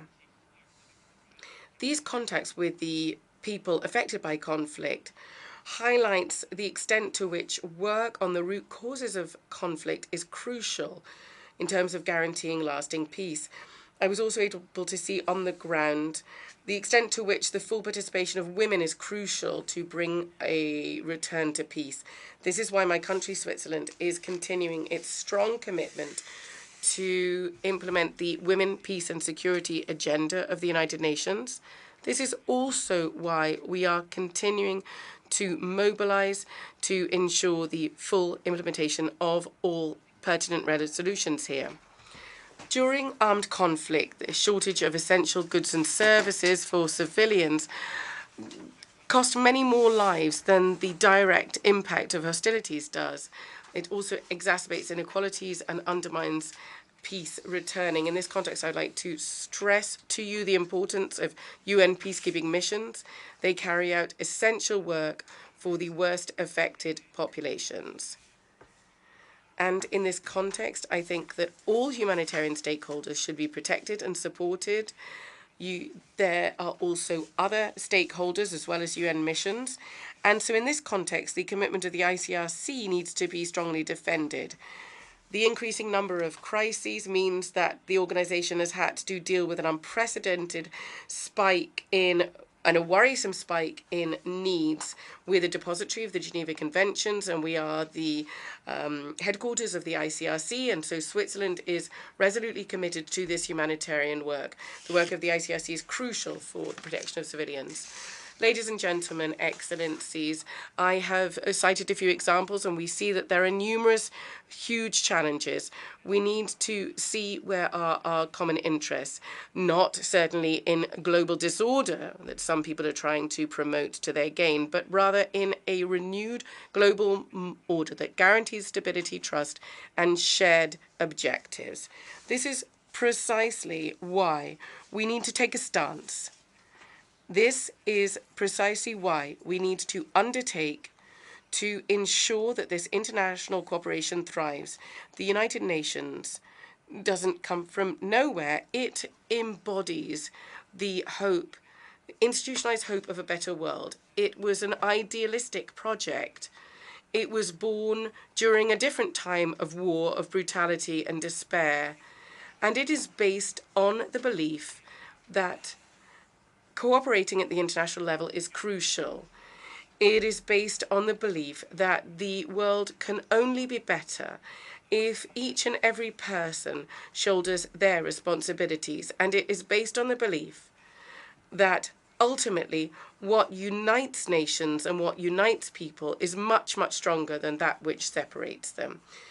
This should make us optimistic in a period where there's a lot of pessimism. But this should encourage us not only to strengthen, but also step up our work together at the global level. With this General Assembly, we have a unique opportunity, a rare opportunity to come together to display trust and together to prepare for the Summit of the Future in 2024, to strengthen cooperation on key matters, to address any shortcomings in global governance, and to reaffirm existing commitments. This is in particular the case for the 2030 agenda. It is very interesting to be able to participate in the discussions yesterday. And the SDG summit that did indeed take place yesterday should give us an opportunity to breathe new life into this agenda, because it is nothing less than our shared roadmap for a better future for us all. Let us show responsibility and solidarity to build a fairer, more egalitarian world for not us so much, but for those who are going to come after us, for future generations. And we must say this is a responsibility that we have to shoulder. It can't be delegated. This is our responsibility. Thank you. On behalf of the Assembly, I wish to thank the President of the Swiss Confederation for the statement just made, and I request protocol to escort His Excellency. The Assembly will now hear an address by Her Excellency Natasha Pers Musar, President of the Republic of Slovenia. I ask protocol to escort Her Excellency.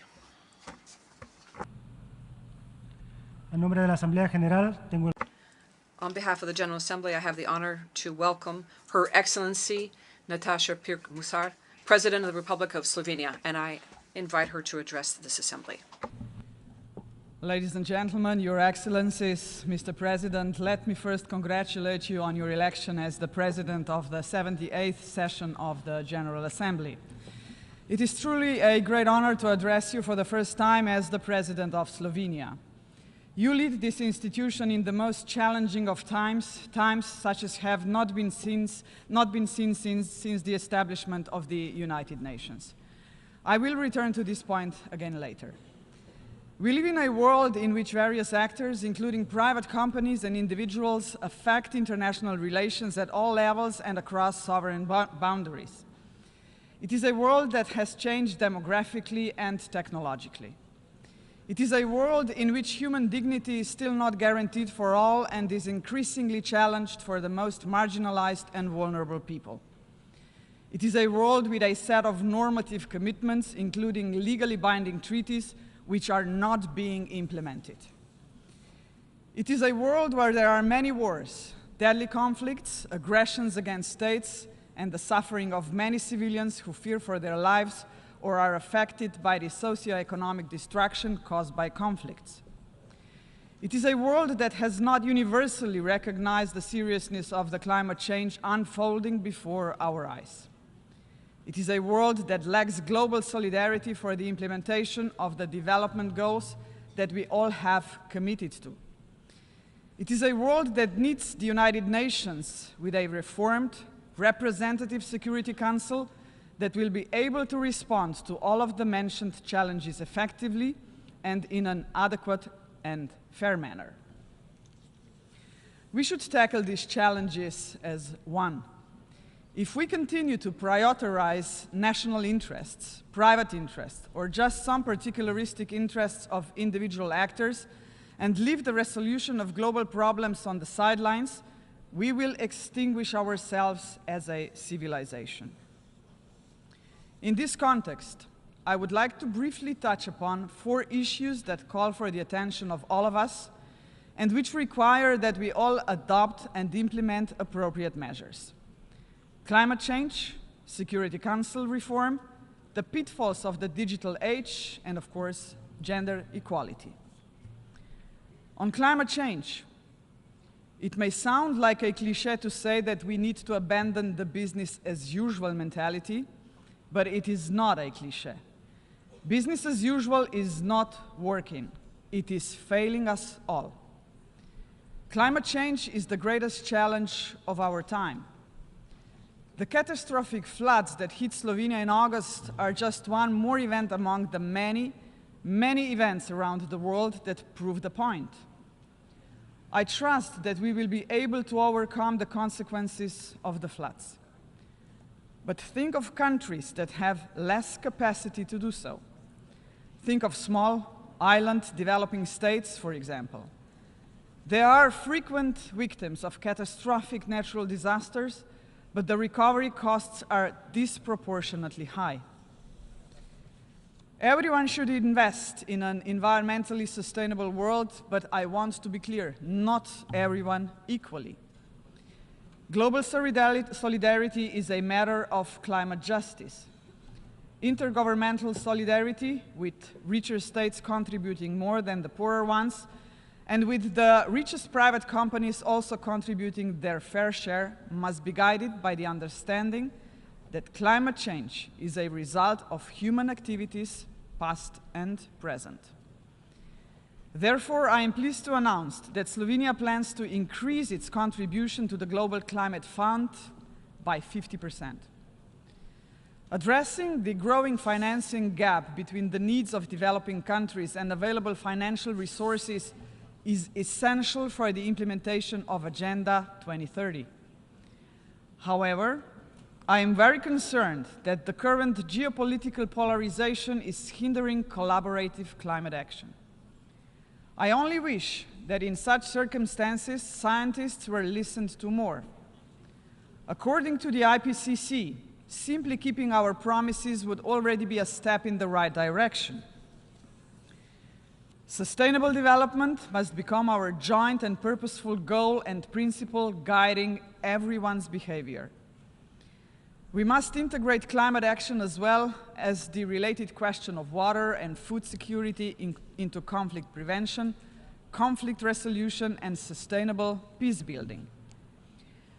Slovenia continues to be actively involved in ensuring climate and environmental justice, including the right to a clean and healthy environment, and in securing equitable access to safe drinking water and sanitation for all.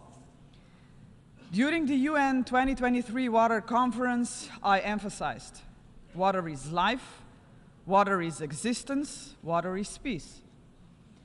It is for this reason that I would like to use this opportunity to repeat our call for the establishment of an UN Special Envoy on Water, which will be an important step towards ensuring the better coherence of water efforts inside and outside the United Nations.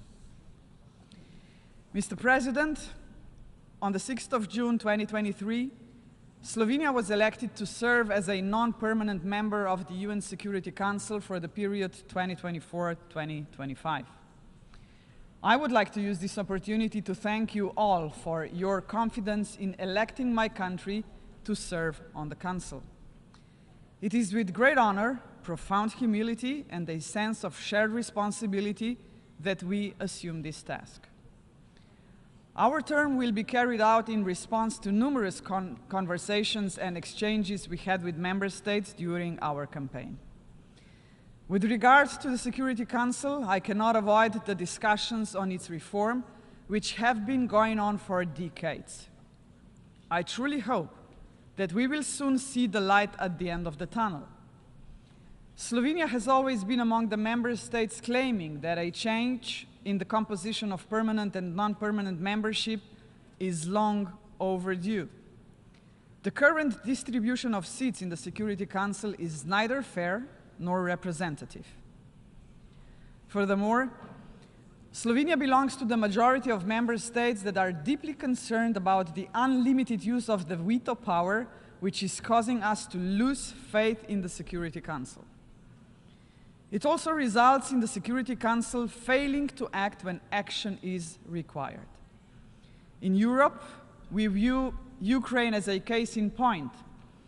Even some permanent member states have suggested that the P5 should refrain from using the veto, at least in the case of mass atrocities.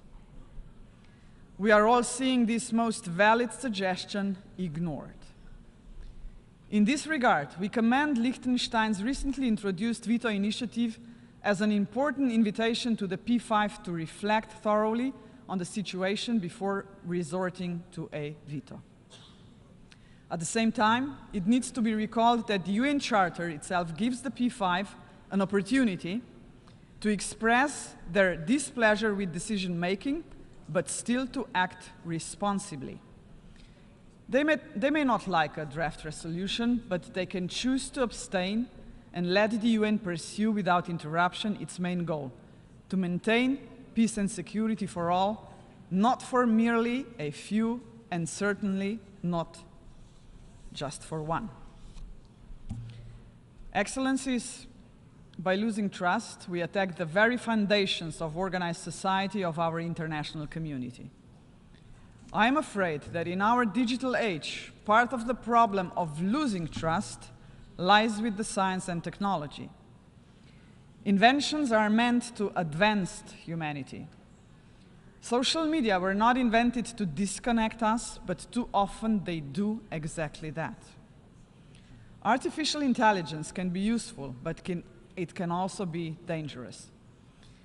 In this regard, I applaud to Secretary General's resolve to form a high-level advisory body on artificial intelligence. We need to find a way to govern the development of new technologies, including artificial intelligence, in a way that does not impede economic, developmental, social, and research opportunities, while not putting us at risk. A human-centric and human rights-based approach to the full life cycle of technologies, comprising their design, development, and application, as well as decline, should be the answer. The Global Digital Compact must be centered on this notion. Things can be done, but all actors, including private companies, will need to be on board with honest and meaningful commitment. Ensuring that human rights are the foundation of an open, safe digital future is not going to be an easy task. In saying so, I look at the key menace of our time: disinformation. Unfortunately, our time is once again a time of competing of narratives, only that now they are much more complex as regards the threat they pose to humanity. It is an era of snack news, attention economy, the fabrication of facts, and of increasing disagreements about facts precisely because we no longer trust any narratives. We may have the freedom of information, but we are not protected against false information, manipulation, and deceit. Mr. Secretary General is to the point in referring to the proliferation of hate and lies in the digital space as grave global harm. Big tech companies should take more systematic responsibility for the content they host and moderate.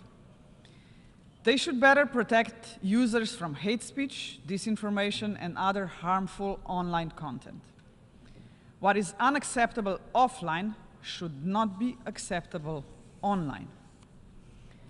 Excellencies, ladies and gentlemen, I am about to say a few words on a subject so important that I have saved it for the last part of my address: gender equality. This year we are celebrating the 75th anniversary of the Universal Declaration of Human Rights. It saddens me that today we are still facing the fact that half of the world's population, women and girls, experience inequality, exclusion, and even brutal violence.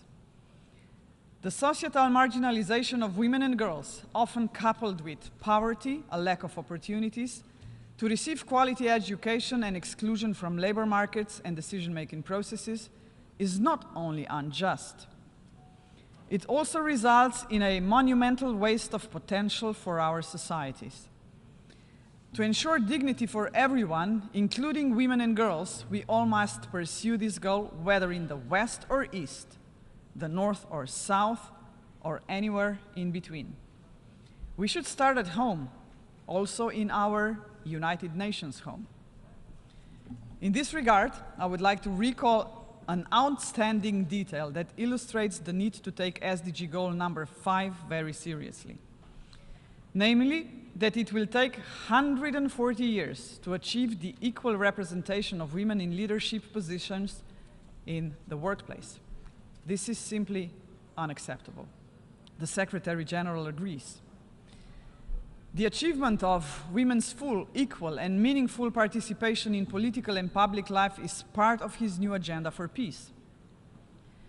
That is why I am very much in favor of initiatives to achieve this objective, including within the framework of the United Nations. On this particular point, I'm thinking of the initiative from the group of women leaders' Voices for Change and Inclusion concerning the alternation of the gender of the presidency of the UN General Assembly. Mr. President, you are presiding over an assembly of the most important global institution. We are all painfully aware of the fact that hitherto only four presidents of the General Assembly have been women. Only 4 in its entire history. 74 were men. We should live up to our own declarations on gender equality and materialize them in the work of the General Assembly as well. This would be a vivid and symbolic way of demonstrating our joint commitments. Excellencies, as I leave this podium, I would like to reaffirm the need for multilateralism. This needs to be a different type of multilateralism, one that is effective and inclusive, making the UN an actor and a forum fully fit for the future. The most pressing challenges today, and I have elaborated on some of them, cannot be addressed by individual states, no matter their size or power. This must be a collective effort, or our children and grandchildren will be affected much more than the generation of leaders gathered here. We must work towards a new global compact which needs to be principled, rise above particularistic interest, and be based on global solidarity. It needs to prioritize the protection of nature and human dignity. It also needs to have a long horizon. Slovenia is fully committed to contributing to the Pact for the Future, and we look forward to actively engaging in the upcoming summit next year. We must be ambitious, even if do not agree on solutions to all the emerging challenges. We need to use our power and resources to put all our collective efforts into action in order to solve them. Better, one by one, than none. Thank you very much, Your Excellencies and ladies and gentlemen.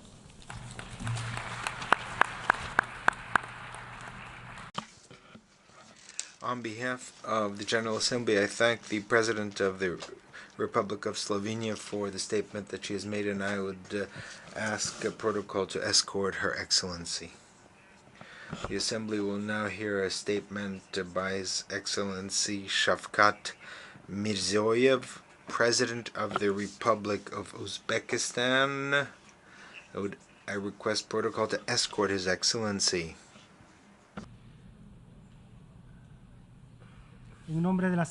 On behalf of the General Assembly, I have the honor to welcome His Excellency Shavkat Mirziyoyev.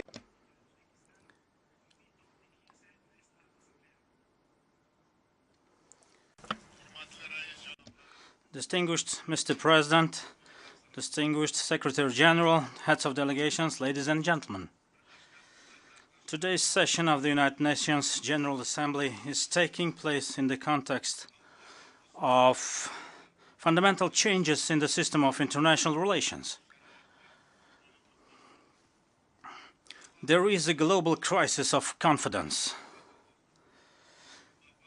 Problems in the functioning of global security institutions and deviation from international law are increasing. All this is causing a huge increase in tension. The geopolitical contradictions are creating new obstacles to the free flow of trade, investment, and innovation.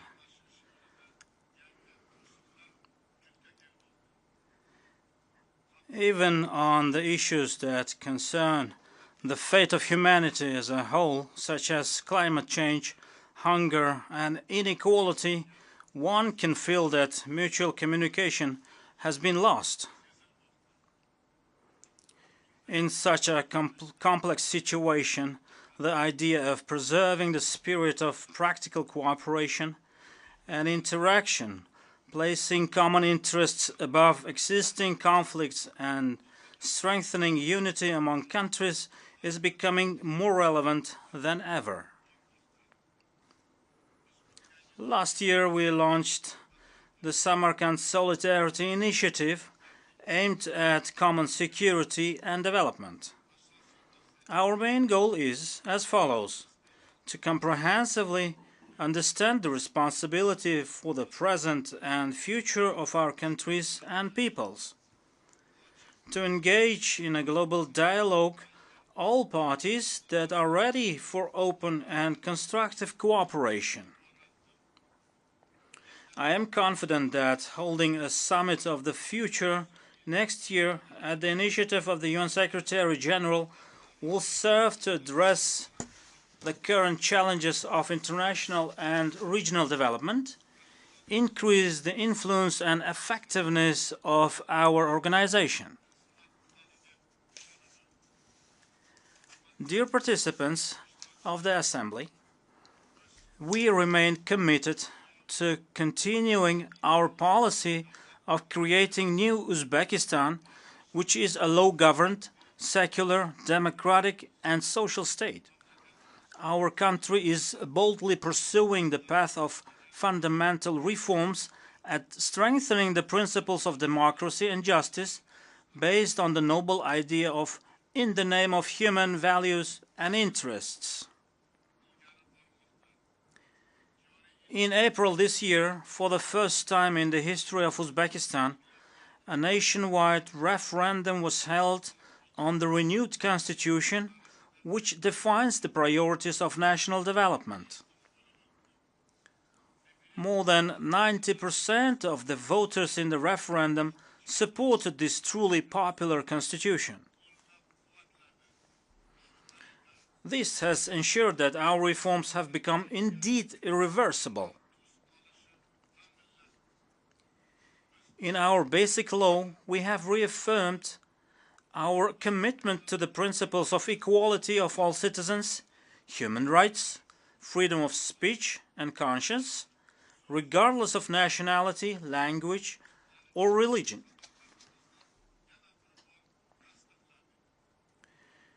It is on this legal basis that we have adopted the development strategy Uzbekistan 2030.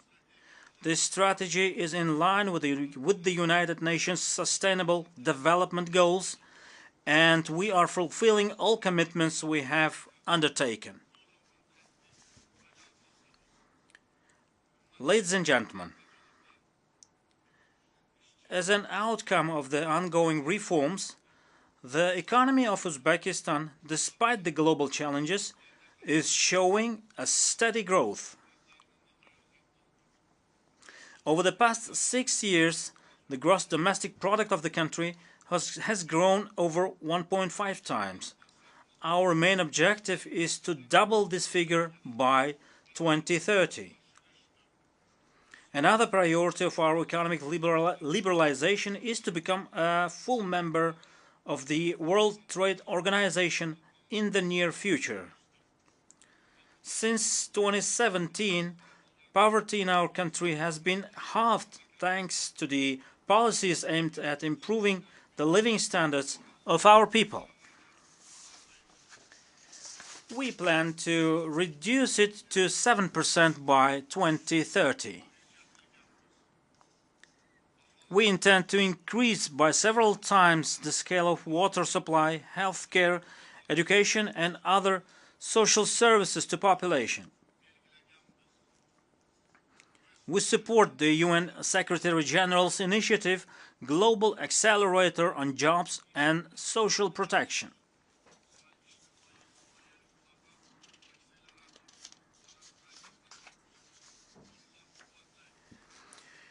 In order to share best practices within the framework of this initiative, we propose to hold in 2024 in our country the World Conference titled Social Protection, the Path Towards Development, under the auspices of the United Nations.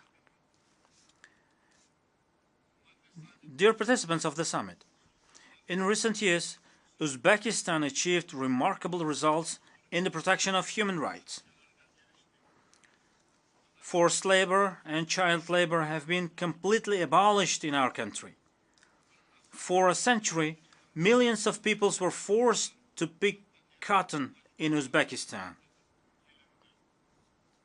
The vast majority of the population, teachers and doctors, entrepreneurs, workers and employees, and unfortunately school children and university students were mobilized to pick cotton every year from September to December. As a result, boycotts of Uzbek cotton were announced and the country was blacklisted for several years. Thanks to our strong will and determination, now it is all history. Our people have been completely liberated from cotton slavery. The ban on forced labor is guaranteed in our renewed constitution, and the criminal liability for the involvement in forced labor has been introduced. I believe that it is necessary to intensify the global fight against forced and child labor. Our experience shows that it is possible to put an end to this. Ladies and gentlemen, one of Uzbekistan's strategic tasks is the development of human capital and training of a creative young generation. We believe that high-quality education, accessible to all, is the most effective factor in eradicating poverty, improving public welfare, and achieving sustainable economic growth. In this respect, our country has gained considerable experience in recent years.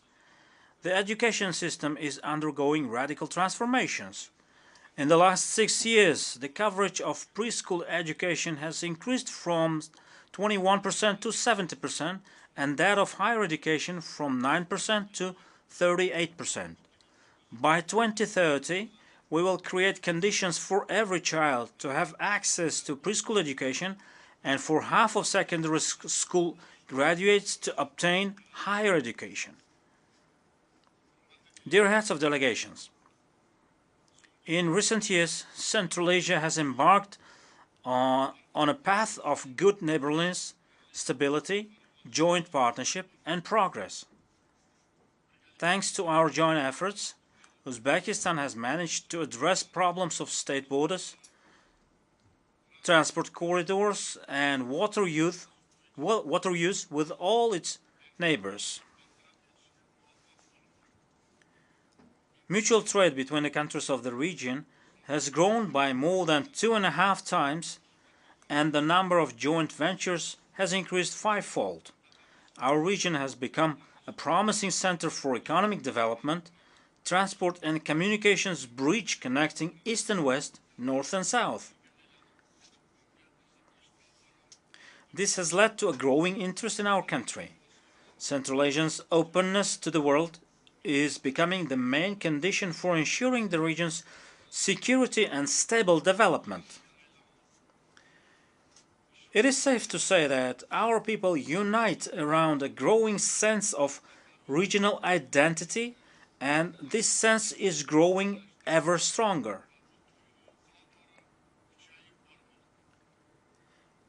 It's not only our history that is common, but also our future and our vital interests that are shared.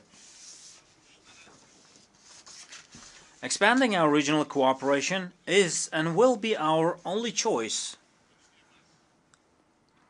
I'm convinced that with the support of the international community, Central Asia will continue on the path of unity. In this regard, transforming Central Asia into a peaceful and prosperous region will henceforth remain a priority goal of Uzbekistan's foreign policy. Distinguished participants of the summit, in Central Asia, where almost half of the population belongs to the younger generation, the issues of youth and creating opportunities for fulfilling their potential have an utmost importance. In order to strengthen cooperation in this sphere, the countries of our region have recently signed an agreement on the common dimensions of the youth policy. We are currently interested in establishing effective cooperation with the United Nations and its specialized structures, studying best practices and achievements of other regions. In this regard, I propose to establish a working group at the United Nations to support the youth development in Central Asia.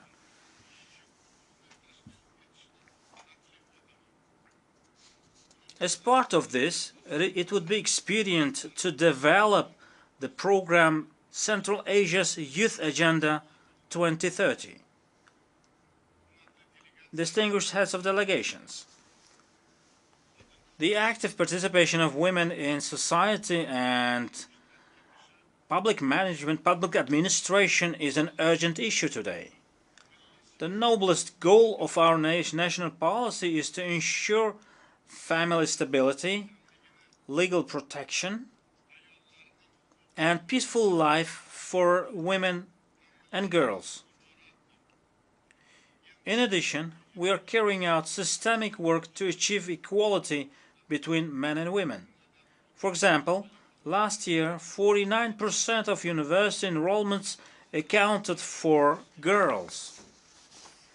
For the first time, women's share in the public administration reached 35%.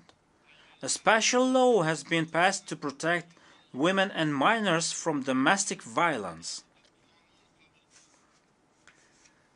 We are interested in further expansion of cooperation with UN Women.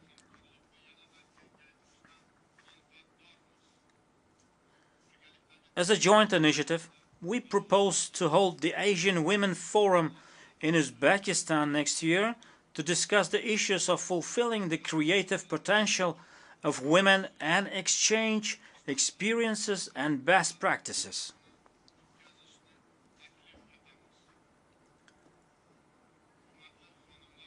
Ladies and gentlemen, currently the world is facing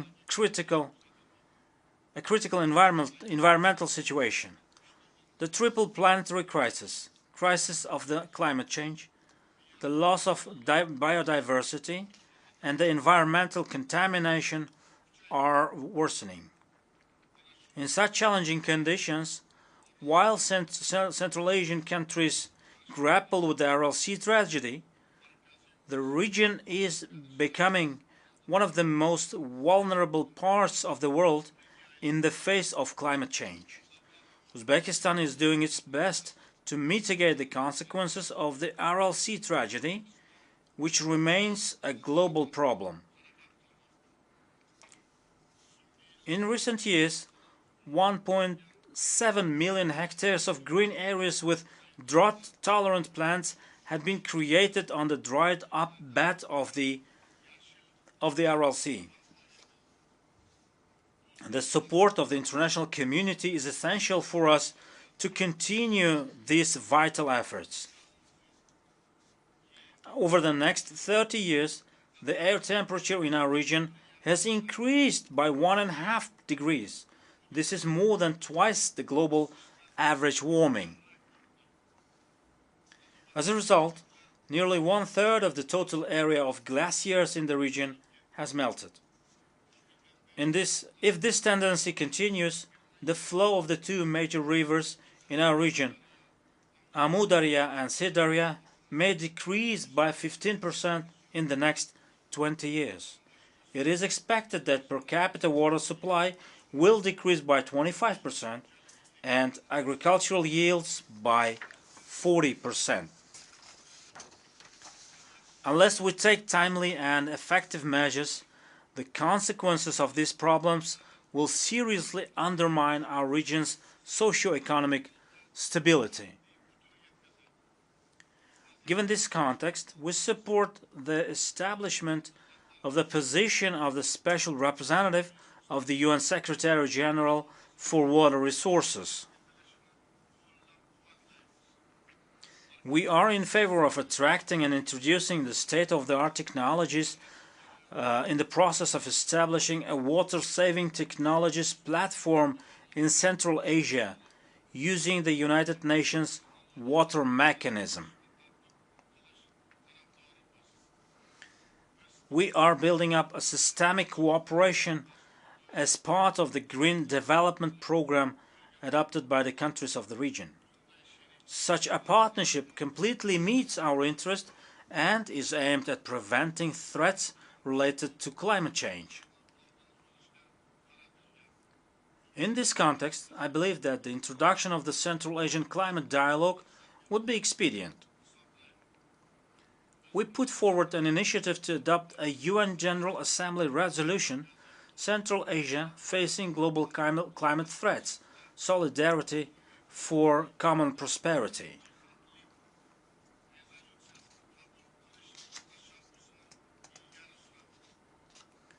We propose to discuss its substance at the International Climate Forum to be held in Samarkand next year.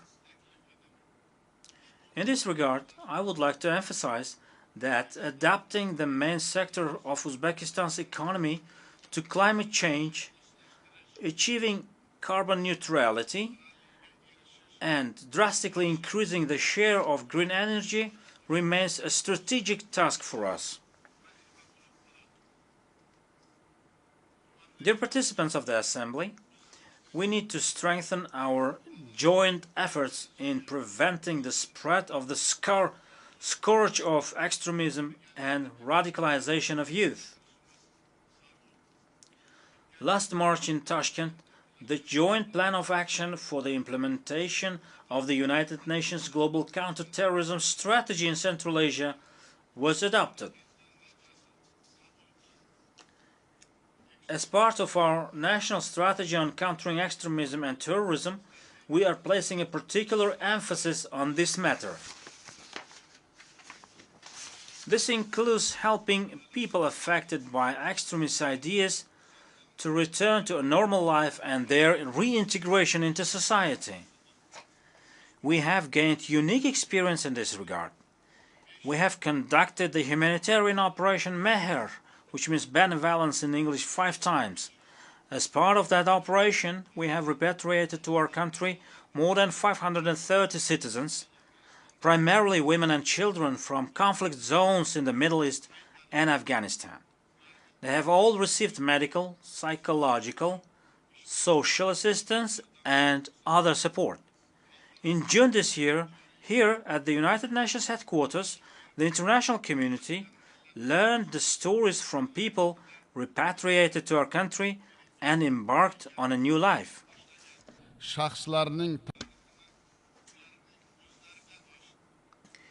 In order to continue ongoing actions in this direction and promote a permanent exchange of experience, we have taken specific measures to establish the Regional Expert Council on systemic work with persons repatriated from combat zones under the auspices of the United Nations Counter-Terrorism Office. United Nations member states must be more unified and work together to combat common threats such as international terrorism.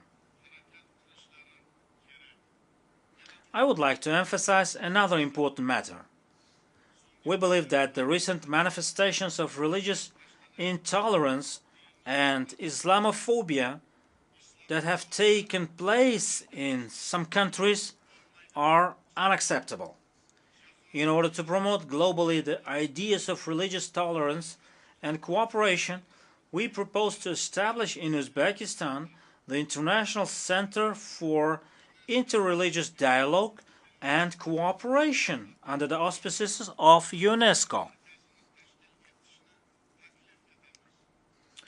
We take great pride that our country is a homeland of profound scholars and thinkers, such as Al-Khwarizmi, Al-Biruni, Ibn Sina, Imam Bukhari, Mirza Ulugh and Ali Shirnavoy, who made incomparable contributions to the development of science and shown Islam to be a religion of knowledge and peace. In order to study the rich heritage of these great scholars and to reveal to the world the true humane essence of Islam, we propose to organize in Uzbekistan next year the international conference titled Islam, a Religion of Peace and Kindness. Esteemed participants of the session, the developments in Afghanistan directly impact international security. The country is facing a new situation and demands a unique approach to resolving the Afghan issue. leaving Afghanistan again alone with its own problems would be a grave mistake. Ignoring, isolating, and imposing sanctions only exacerbates the hardships faced by the ordinary Afghan people. We believe that humanitarian aid to the Afghan people should not be reduced. We call for the development of appropriate mechanisms to utilize Afghanistan's frozen international assets to address the acute social problems in this country. We need an open, peaceful, and sustainable Afghanistan that is actively engaged in regional cooperation initiatives and is ready for mutually beneficial partnerships with its neighbors and other countries. Standing here at this high rostrum, I urge the international community to come together in resolving the issue of Afghanistan. I believe it is essential that under the leadership of the United Nations, we jointly develop a flexible and constructive approach to the Afghan issue.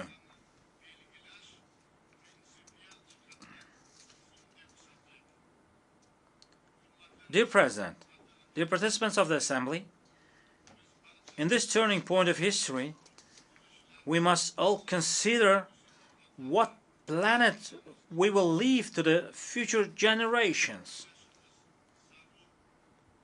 Only through shared aspirations and collective action can we achieve lasting peace and prosperity. Now, more than ever, we need mutual trust, unity, and a spirit of cooperation. Concluding my statement, I would like to reiterate that Uzbekistan, in this path, always remains committed to strengthening deep and long-term cooperation with United Nations structures and with all countries. Thank you for your attention. A nombre de la Asamblea. On behalf of the Assembly, I thank the President of the Republic of Uzbekistan for the statement he's just made. I would ask the protocol to escort His Excellency. We've heard the last statement in the debate of this session. The fifth plenary session will continue immediately as soon as this session is adjourned. The session is adjourned. Declaro. I declare open the fifth plenary session of the General Assembly. I call to order, rather. The Assembly will now hear a statement by His Excellency Luiz Alberto Arce Catacora, Constitutional President of the plurinational state of Bolivia. I would ask protocol to escort His Excellency. On behalf of the General Assembly, I have the honor to welcome His Excellency Luiz Alberto Arce Catacora, Constitutional President of the plurinational state of Bolivia, and I invite him to address this General Assembly, the President of my country. Thank you very much, Brother Vice President of the General Assembly of the United Nations, Diego Pare Rodriguez. It is a source of happiness and pride to see you at the helm of this assembly, the most important multilateral body created by humanity, and we are convinced that along with President Denis Francis and his leadership, you will honor the names of our countries and our Latin American and Caribbean region. Distinguished heads of state, government, ministers of foreign affairs, brothers and sisters of delegations present here, good afternoon, one and all. Brother Vice President, a year ago in this same forum, we denounced the fact that the world was grappling with a capitalist crisis which was jeopardizing humanity and the very existence of this planet. And unfortunately, a year after that statement, that same delicate scene has not changed at all. The capitalist system, in its enthusiasm for imposing a decadent hegemony, is replicating practices of domination and colonial exploitation that need to be overcome. Unfortunately, many of the brilliant proposals that emerged within this assembly have been ignored, or they were simply omitted due to interests that are part and parcel of the savage capitalist system of exploitation, which prioritizes production and reproduction of capital rather than safeguarding the lives of human beings and the very existence of the planet.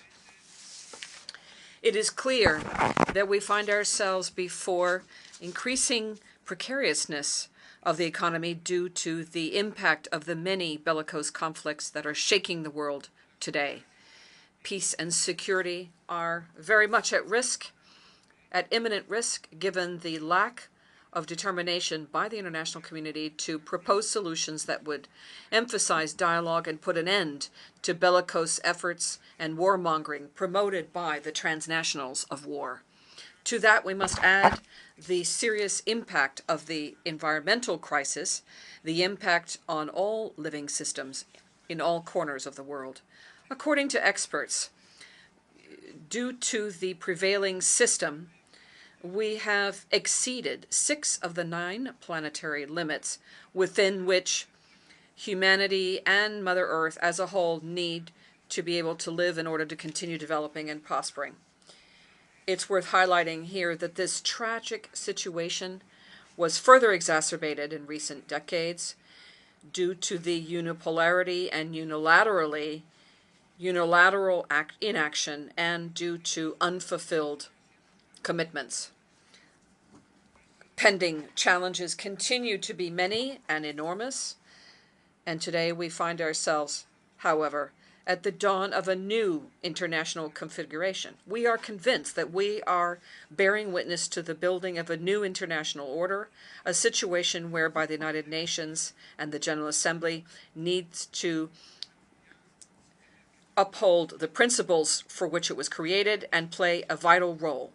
A new world order where we can all participate equally, with equal rights and obligations, without impositions of any kind, without any masters or slaves, without double standards to measure some and others, without sanctions or those that are sanctioned. This needs to be a new order where solidarity would prevail. Complementarity and collaboration need to go above and beyond egotism and pettiness. With that certainty, it is possible and necessary to create such a world, and the plurinational state of Bolivia to that end would like to share the following ideas and suggestions.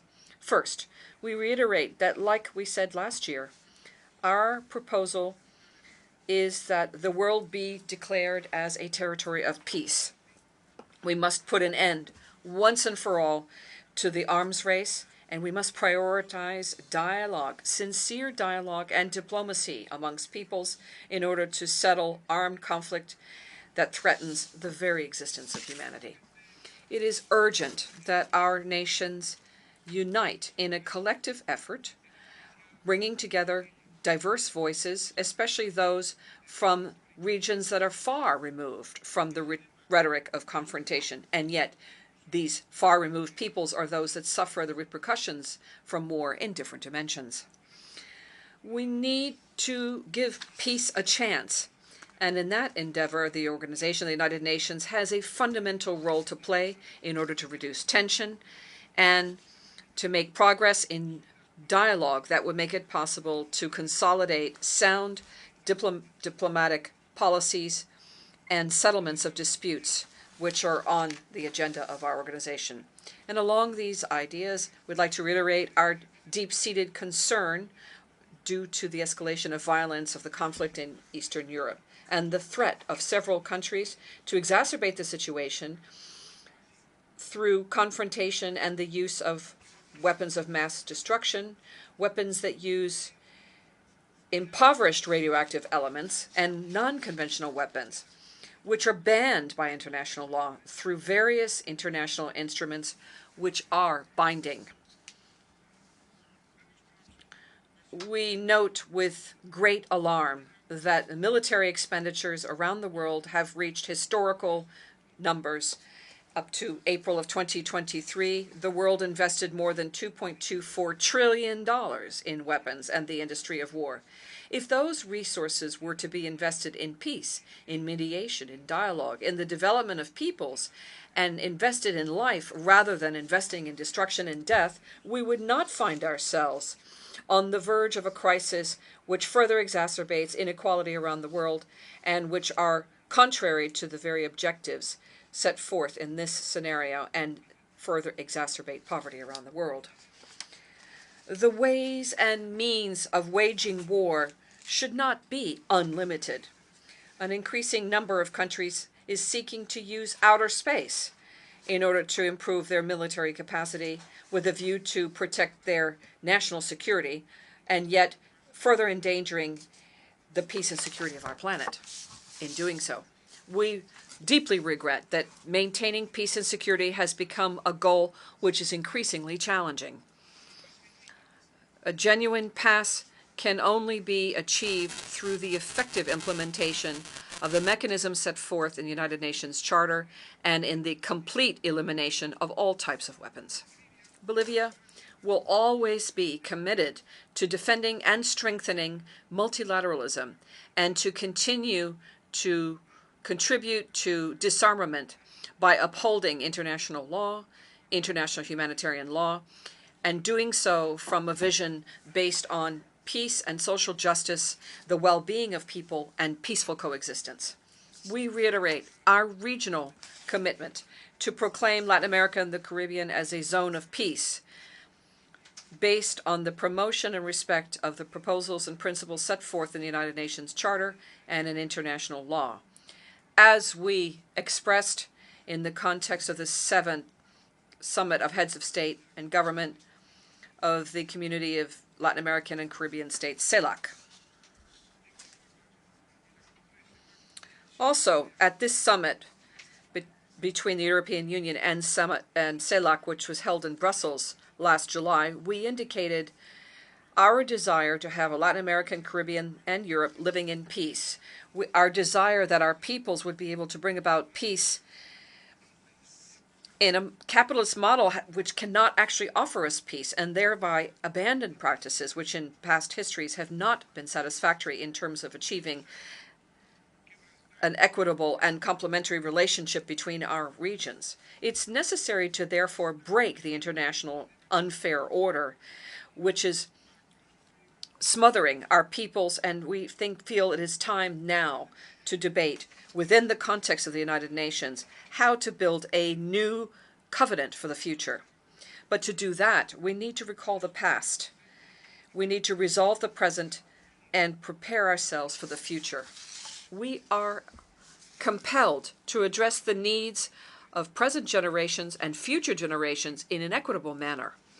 We cannot allow a child to die of hunger today in order to ensure the meal of a child that has not yet been born. Eliminating poverty and inequality today will prevent unimaginable conflicts of economic distribution and environmental conflict in the future. To build trust, we need to abandon petty interests and work through reciprocity. For example, by freeing all transfers of technology that enable us to save lives and restore Mother Earth.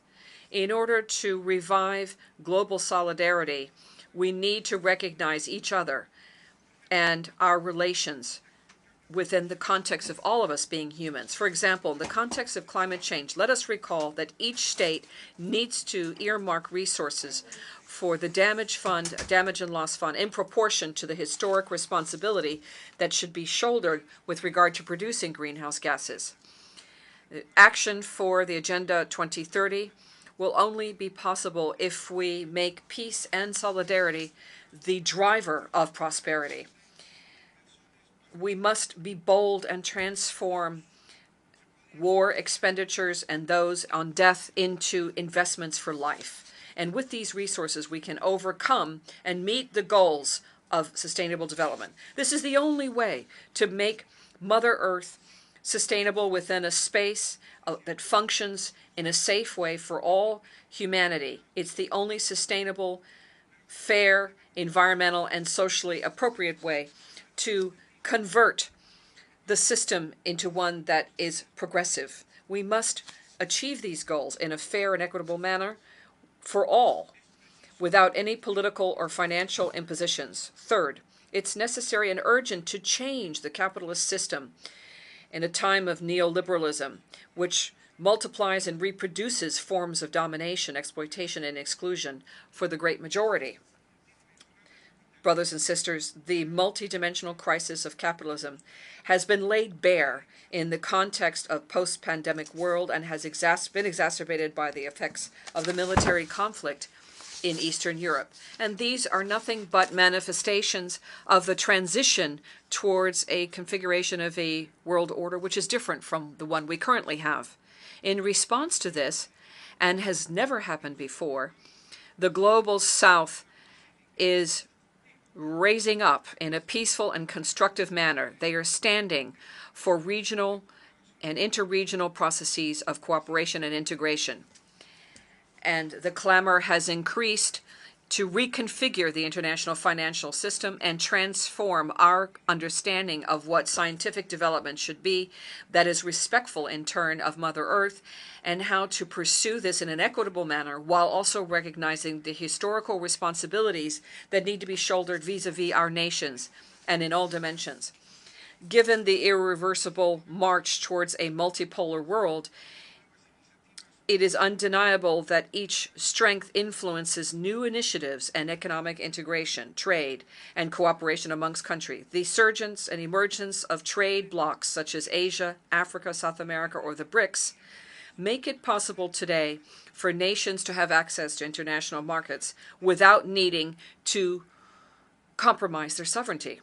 And in that context, despite the adverse international context, Bolivia has implemented the Economic and Social Development Plan 2021-2025, which is entitled Rebuilding Our Economy to Live Well Towards Industrialization and Replacement of Imports.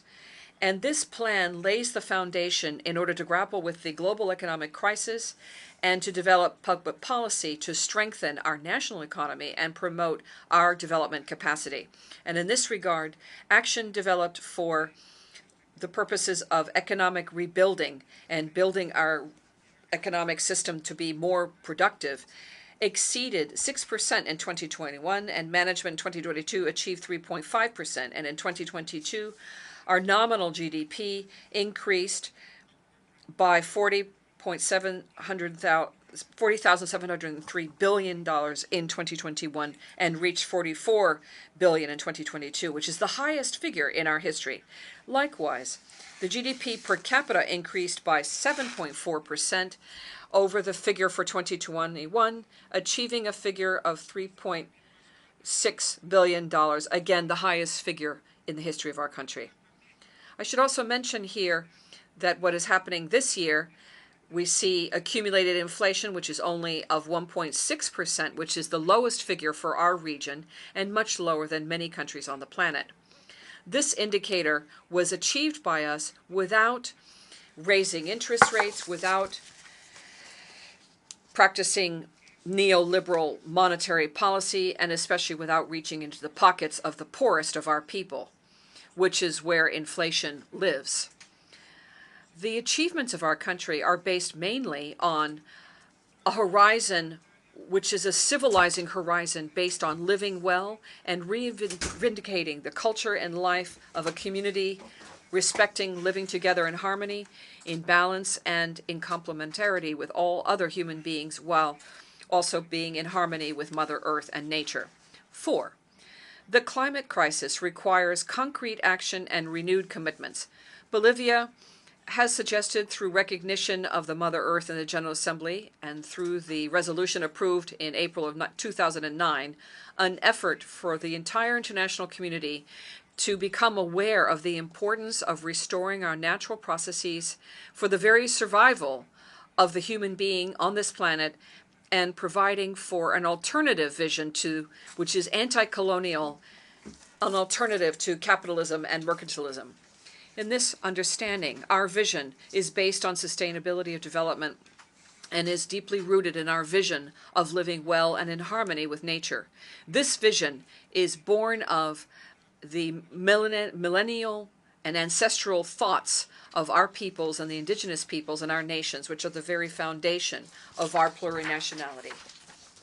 With regard to increasing needs and mitigation of adaptation to the climate crisis and the losses and growing damage, it's important that all countries assume their responsibilities. And in this context, the developed nations must assume their share of responsibility due to the climate debt and compensation for historical reparation to developing countries. The first step is to fulfill their promises and meet the pledges with regard to financial provision, transfer of technology, and capacity building. In this problematic world, one common denominator is the issue of fragmenting countries for the most poor, and the scarcity of water is only increasing with the evaporation of fresh water. We urge this assembly to provide action and address this problem, a problem which is affecting the poorest of the 5 continents and which is beginning to affect all sectors of society.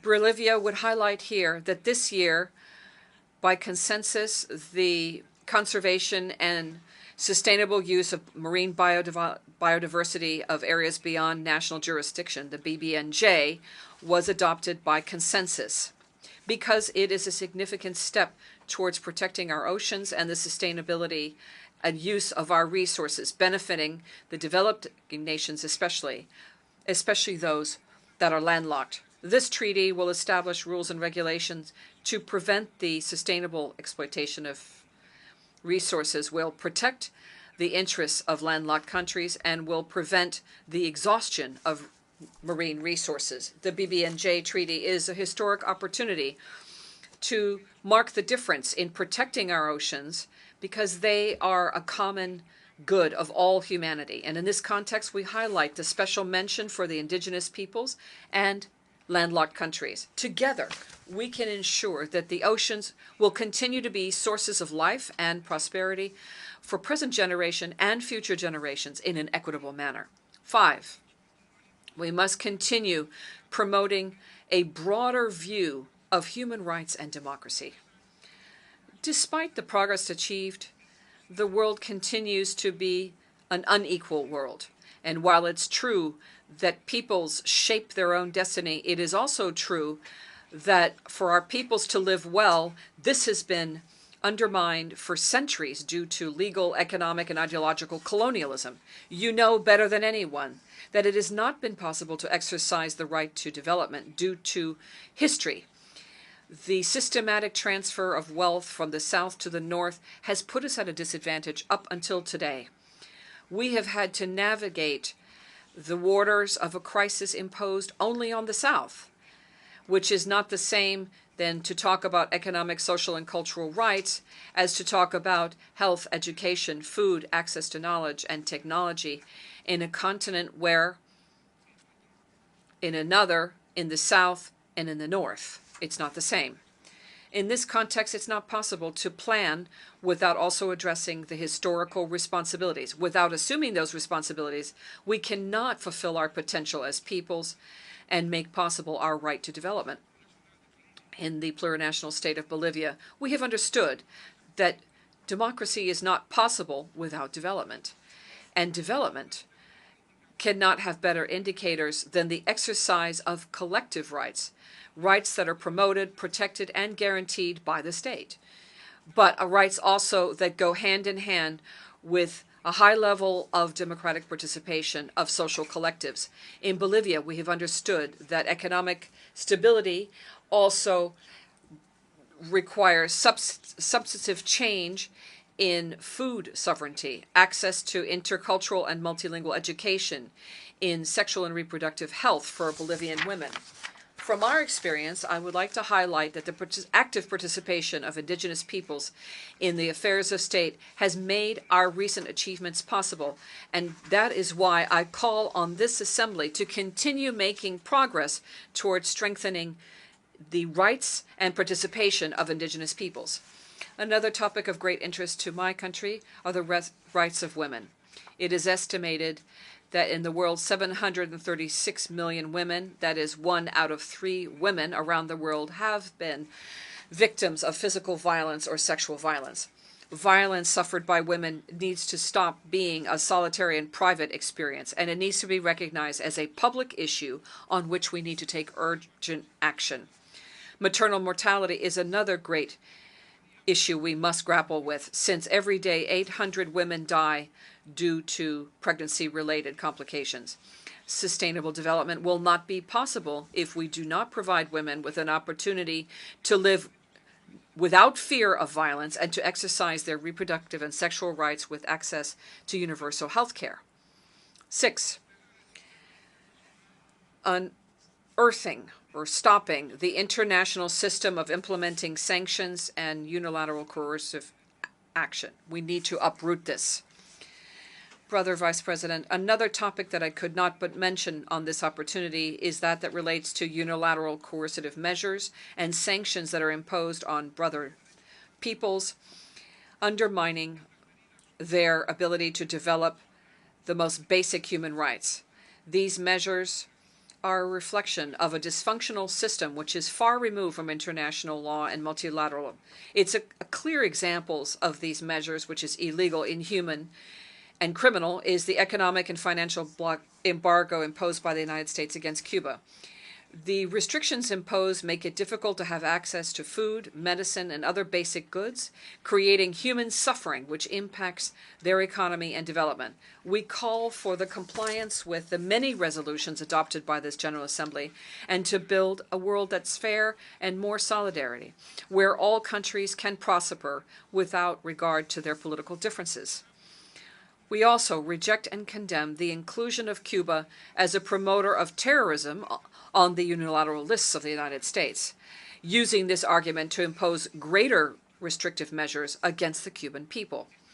These measures run counter to the United Nations Charter and the mandate of the Security Council, and that is why they are not supported by, nor are they valid in light of international law, but still, they very much affect the right to development of the Cuban people.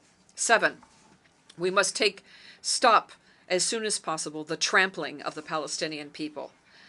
With regard to the Israeli occupation of Palestine, we cannot continue allowing the suffering of the Palestinian people. Reiterate our support to world and regional initiatives, international law, and the United Nations resolutions that seek to guarantee a solution whereby the Palestinian people can exercise its right to self-determination and build its own state, which is free, independent, and sovereign within the borders, pre-1967 borders, and with East Jerusalem as its capital. Finally, brothers and sisters, the current crisis urgently requires a United Nations organization that stands strong, that upholds the principles that created it, that is committed to peace, and that maintains its intergovernmental nature without, however, subordination to any hegemonic power, be it economic, political, or military.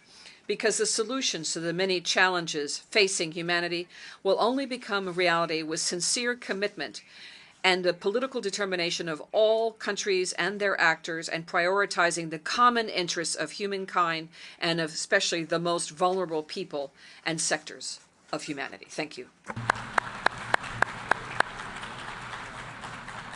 A nombre de la Asamblea. On behalf of the Assembly, I thank the Constitutional President of the Plurinational State of Bolivia for the statement that he's made. I would ask protocol to escort His Excellency. The Assembly will now listen to a statement by His Excellency Kasim Yomar Tokayev, President of the Republic of Kazakhstan. I request protocol to escort His Excellency. On behalf of the General Assembly, I have the honor to welcome His Excellency Kassym-Jomart Tokayev, President of the Republic of Kazakhstan, and I invite him to address this assembly, the General Assembly. Mr. President, Mr. Secretary General, ladies and gentlemen, today humanity faces enormous shifts unseen in a century and has entered yet another period of geopolitical confrontation.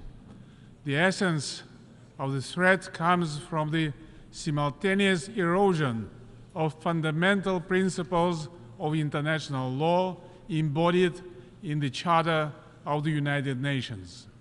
The displacement of these pillars puts an increasingly heavy burden on the existing structure of international relations and creates confrontations. The pattern of non-compliance, suspension, and withdrawal from key international legal instruments is extremely concerning, as it could lead to the point of no return. This situation disrupts the trading system, weakens the supply chains that drive economic life, damages food security, and accelerates inflation. Current negative trends further exacerbate human suffering.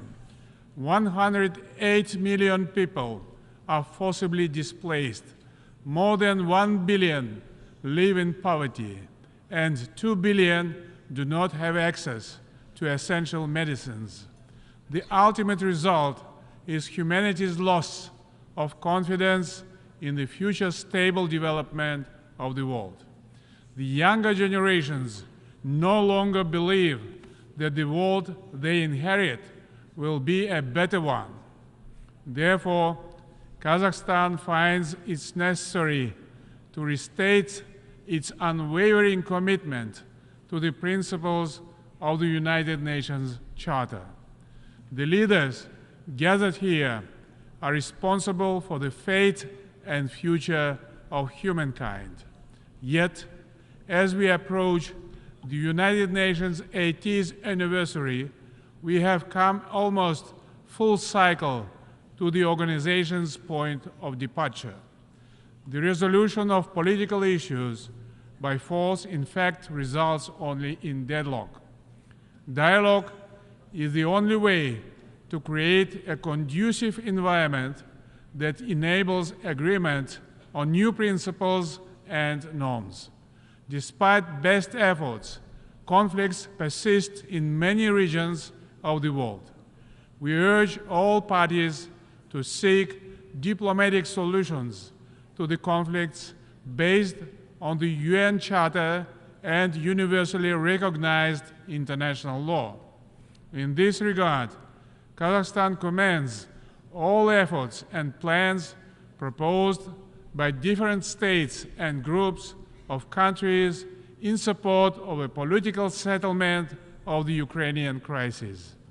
Diplomacy and dialogue should always prevail in seeking the resolution of international disputes. We must therefore together exert the greatest efforts to stabilize the only system of global institutions we have. We will not succeed in tackling these challenges without a comprehensive reform of the Security Council. It's an urgent need of our time that meets the interests of the vast majority of humanity.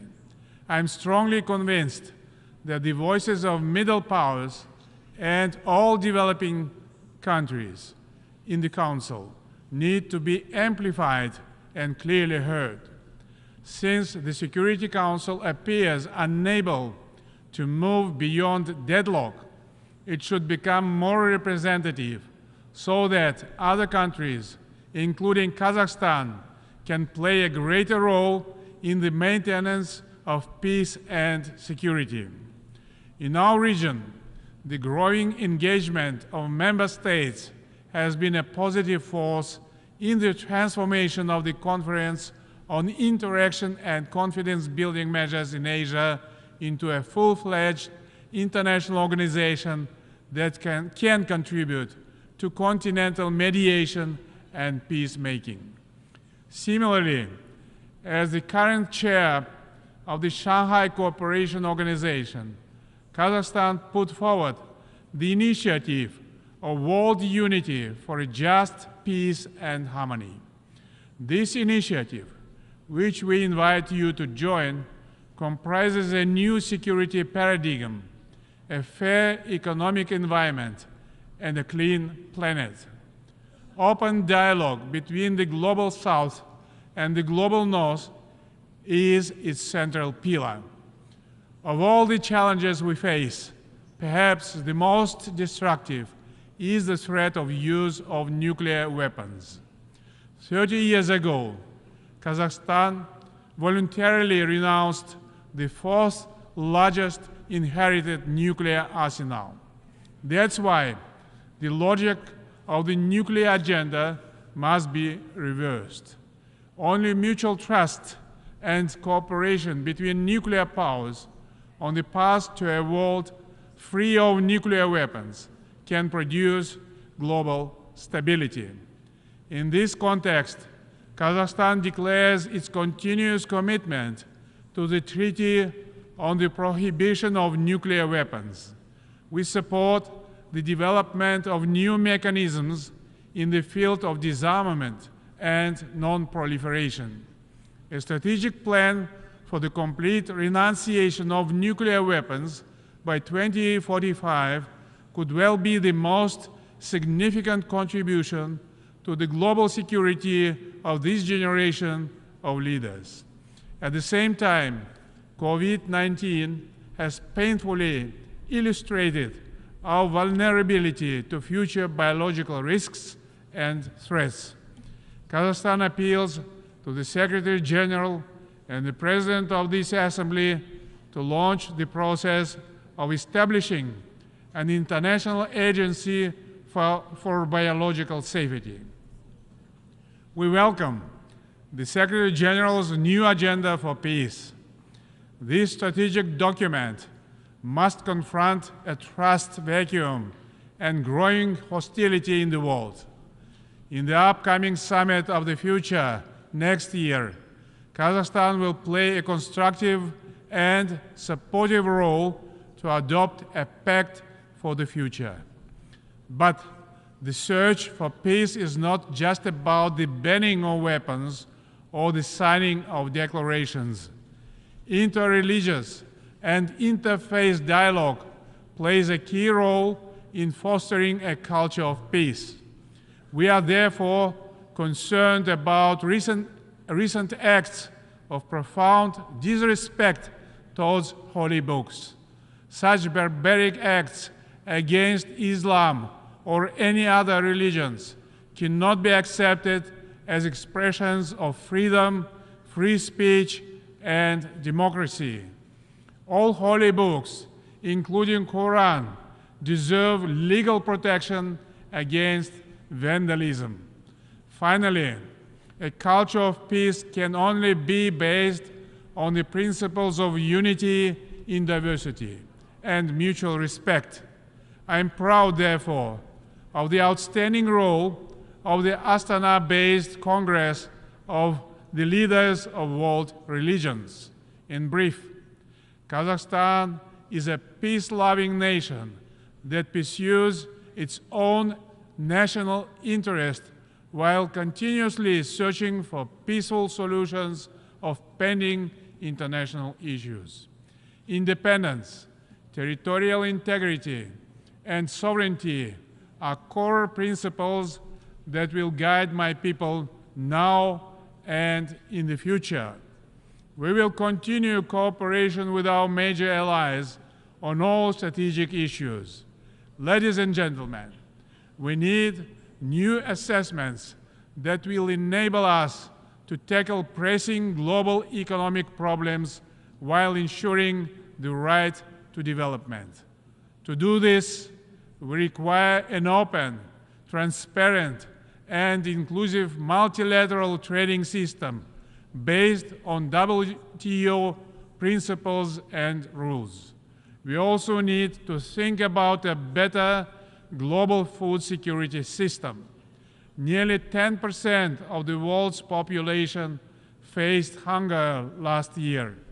We must boost voluntary information exchange on food security, including volumes of production, and the export or import of food products. In concert, we must enable the transparent tracking of funding from the international community in response to food crisis. Kazakhstan is ready to act as a regional food supply hub. We have all the required resources, infrastructure, and logistics in place for these purposes. Kazakhstan is already a reliable link for nearly 80% of overland transit traffic between Asia and Europe. The Trans-Caspian International Transport Route, the so-called Middle Corridor, can significantly strengthen East-West engagement. This route could increase the pace of trade between critical markets, cutting by almost half the amount of time required to transport goods via the maritime route. Dear friends, the urgency of climate action risks to become a cliché. But it is a dangerous cliché because immediate, effective, and transformational steps are urgently required to prioritize environmental protection. Central Asia is one of its front lines. Even if we successfully limit global temperature rise to 1.5 degrees by 2030, which looks increasingly unlikely, we will experience between 2 and 2.5 degrees of temperature rise in Central Asia. Despite the long road of the Paris Climate Agreement, we must all remain committed to a carbon-free future. The climate agenda should not be used to introduce measures restricting trade and investment cooperation. Instead, we must focus on positive change, such as climate-positive actions identified by the United Nations, including investing in green jobs, ending fossil fuel subsidies, and ensuring that all climate actions are fair, inclusive, and involve women at all levels. Yet, without proper funding, ambitious plans to combat climate change will remain unmet. In this regard, we propose to launch Just Energy Transition Partnership in Kazakhstan, a gradual, sustainable, and socially responsible transition away from coal would be a big bonus for global climate change goals. Kazakhstan's initiative to open the project office for Central Asia on climate change and green energy in Almaty can lead on these issues. We look forward to hosting a regional climate summit in Kazakhstan in 2026 under the United Nations auspices. In our region, we have seen that water scarcity has created serious economic and other challenges in transboundary river basins. This will be replaced across the world. By 2040, global demand for water may outstrip supply by as much as 40%. We must therefore combine political will and economic resources to address this critical global issue simultaneous with climate action. Next year, we will assume chairmanship of the International Fund for Saving the RLC. We will continue efforts to prevent further degradation of the environment and its impact on livelihoods around what was once the fourth largest lake on the planet. Today, it is the world's largest lake, the Caspian Sea that also faces ecological challenges, including shallowing, water diversion, and the pollution of flora and fauna. Saving the Caspian Sea must be a matter of common priority that requires long-term international cooperation. Ladies and gentlemen, Kazakhstan is committed to further enhancing multifaceted cooperation with the countries of Central Asia. Our region can play a more active role as a cohesive and independent part of the international community while contributing to global development processes. Fortunately, economic activity is growing. Over the last 5 years, intra-regional trade doubled to $10 billion US. Our regional agenda includes Afghanistan, which must become a stable, prosperous state and a reliable trade partner. In this context, it's timely to establish a UN regional center for SDGs for Central Asia and Afghanistan in Almaty. I call on all member states to support our initiative. Excellencies, let me also present a brief update on our domestic reform efforts. Despite global, regional, and geopolitical challenges, our society and government are building a just and fair Kazakhstan. In a very short period of time, we have reformed our institutions, amended our constitution, curtailed the powers of the presidency, reset political and economic systems, and battled corruption. Much was done in only 2 years. The mindset of our people, particularly of the younger generation, has already changed substantially in that time. The presidential mandate has been limited to 1 7-year term. This proposal was supported by the people of Kazakhstan in the public referendum and will remain unchanged in the future. We will firmly adhere to the formula of a strong president, an influential parliament, and an accountable government. These reforms are based on the principles of justice, equality, fairness, and freedom. It is my personal credo that the rule of law must prevail in all circumstances. We understand that only political reform and investments in human capital can make our economy more resilient and robust. Kazakhstan has made significant progress in achieving gender equality and empowering women and girls. We introduced a 30% quota for women, youth, and persons with disabilities in the electoral party lists. It will allow them to participate more actively and equally in the political life of the country. In my recent State of the Nation address, I have presented a new economic policy that is designed, first of all, to provide all citizens the necessary opportunities for decent life. We are giving great attention and value to young people who work hard and, with the support of the government, will contribute to the sustainable development of the country and its leading position in international fora. The health, well-being, and good education of the younger generation are key priorities of Kazakhstan's state policy.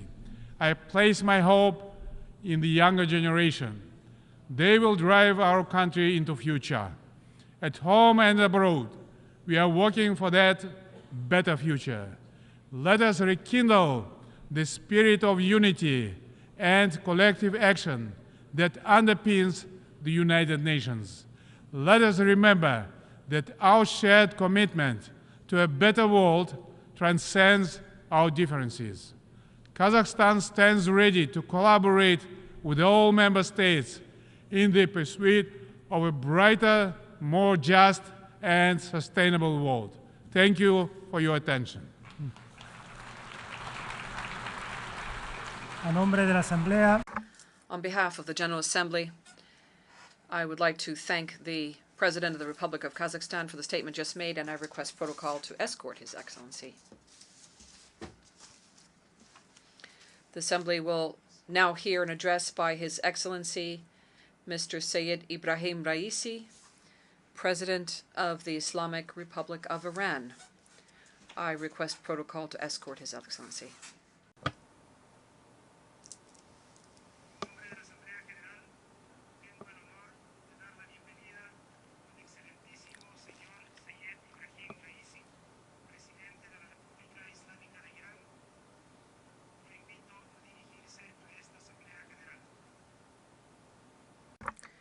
I invite him to address the Assembly on behalf of the General Assembly. Assalamu alaikum. Bismillah ar-Rahman ar-Rahim. Alhamdulillahi Rabbil Alameen. Wa sallallahu ala Sayyidina wa Nabiyyina Muhammadin wa alihi at-Tahirin wa sahbihi al-muntajabin.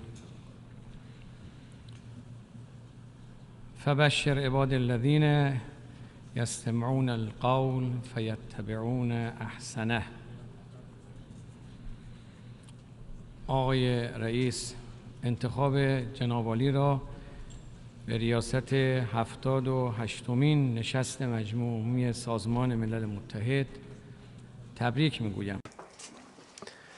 I congratulate you and give you felicitations on the 78th General Assembly of the United Nations. Since last year when I addressed everyone from this podium, the world has witnessed bitter as well as sweet events.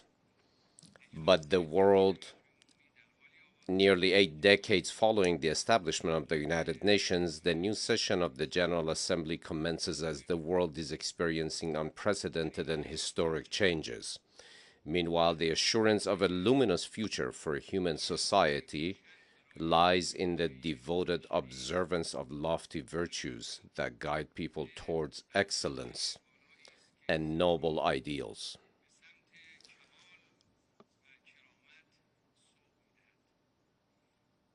What better source than the word of the Creator to encapsulate the essence of humanity and elevate the inherent values of mankind? Distinguished delegates, ladies and gentlemen, the Holy Quran beckons humanity towards rationality, spirituality, the truth, and justice.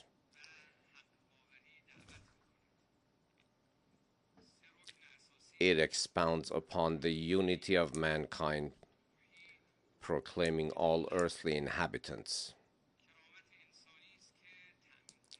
It seeks to guide all towards human dignity, which will lead to the blessings sought by mankind. What has the Quran said to infuriate and focus the attention of those who seek power and hold the reins of power? The Quran says, humans do not accept oppression. And with this pursuit, you will be able to reach elevated divine values. The Quran speaks of equality among humans. It says that they were all created equally from a single mother and father. The Quran, even though there are differences, natural differences between men and women, sees them as completing one another and direct in the eyes of the Creator and equal in the eyes of the Creator. The Quran defends the sanctity of the family and sees children as gifts entrusted to us by God. Moreover, the Quran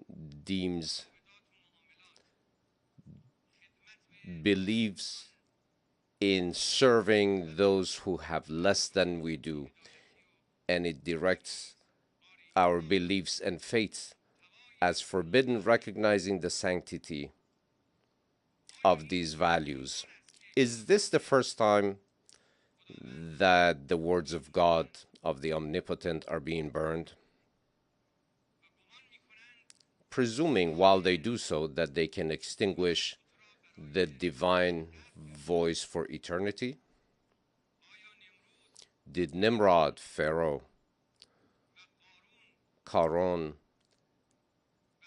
and Caesar triumph over Abraham, Moses, and Jesus?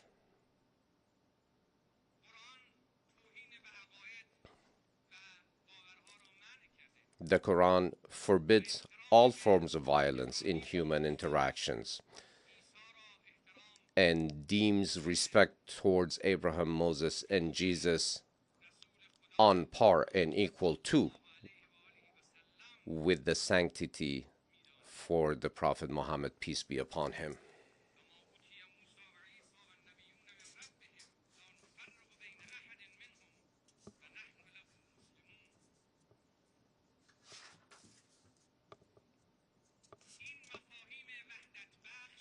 These understandings that bring unity and divine teachings that inspire, that build human characters, that build societies, that build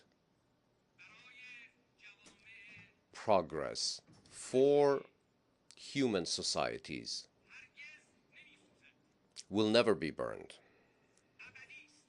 is eternal. They remain impervious. The fires of disrespect will not overcome the truth and the divine truth. Mr. President, Islamophobia and cultural apartheid witnessed in Western countries, evident in actions ranging from the desecration of the Holy Quran to the ban on hijab in schools and numerous other deplorable discriminations, are not worthy of human dignity. Even more concerning is that behind the scene there seems to be an agenda which seeks to divert attention with using the tool of freedom of speech. As one Westerner said, now that the West is faced with a crisis of identity, sees the world as a jungle and presents itself in the best of lights as a beautiful garden. And some potent interests see this fabrication as their tools of choice.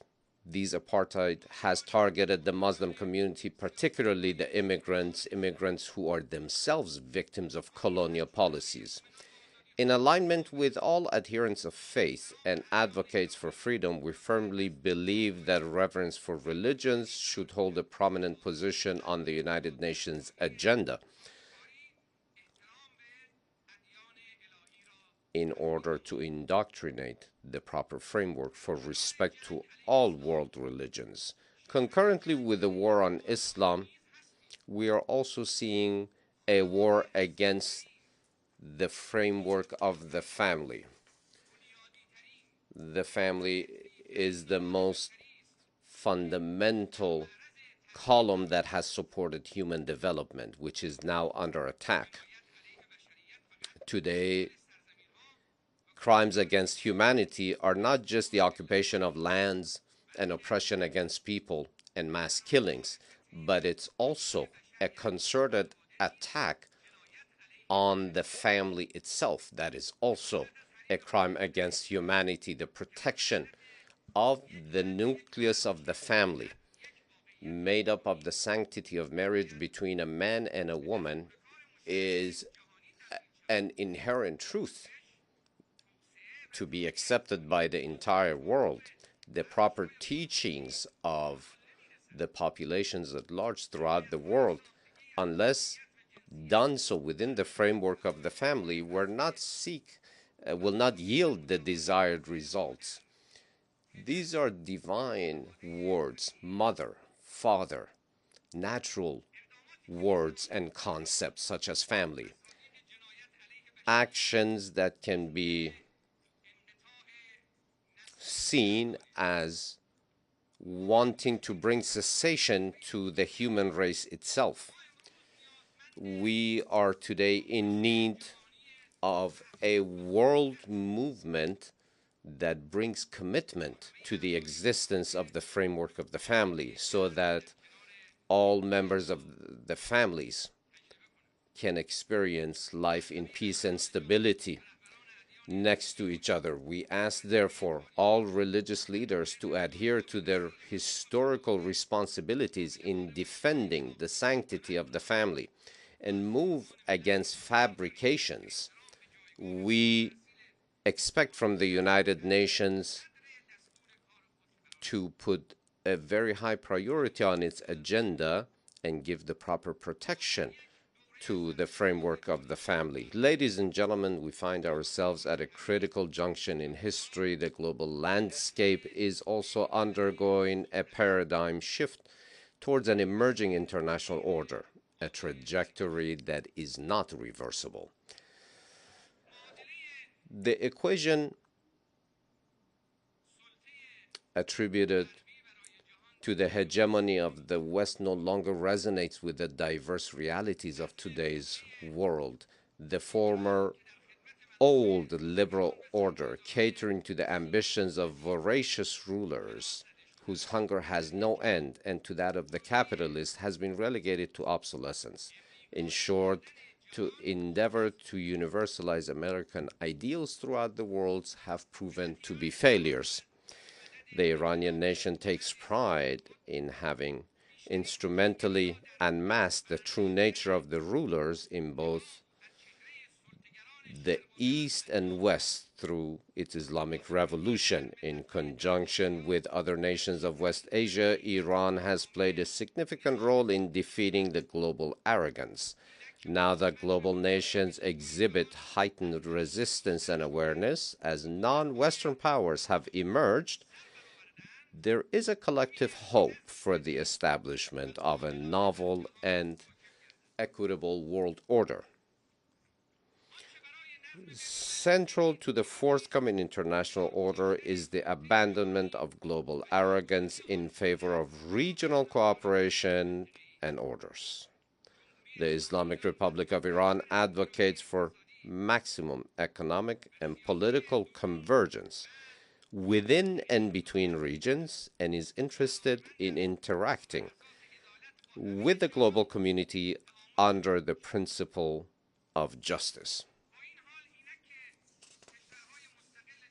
However, as independent nations increasingly align themselves towards cooperation and convergence, certain powers are attempting to incite conflicts in different regions.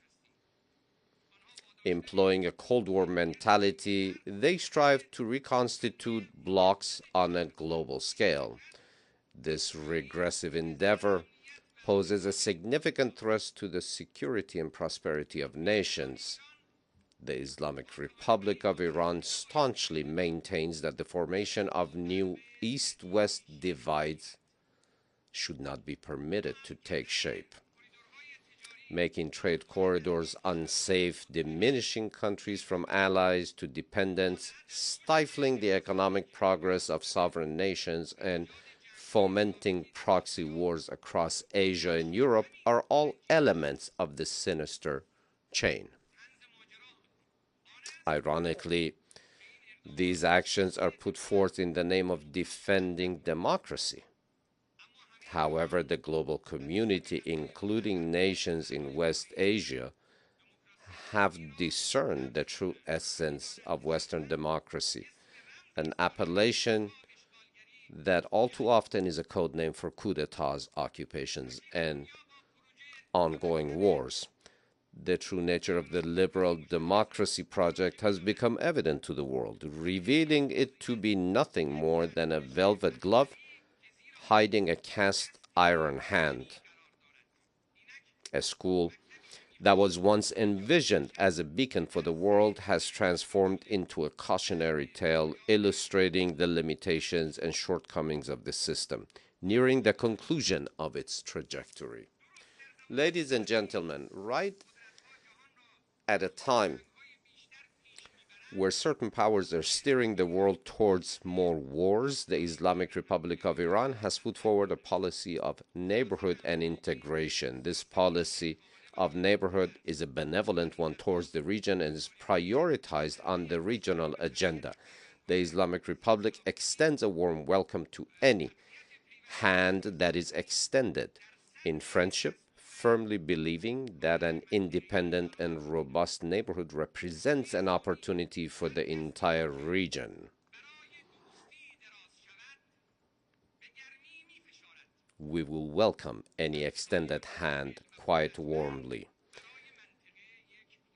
A stable and powerful neighbor is healthy for a stable region.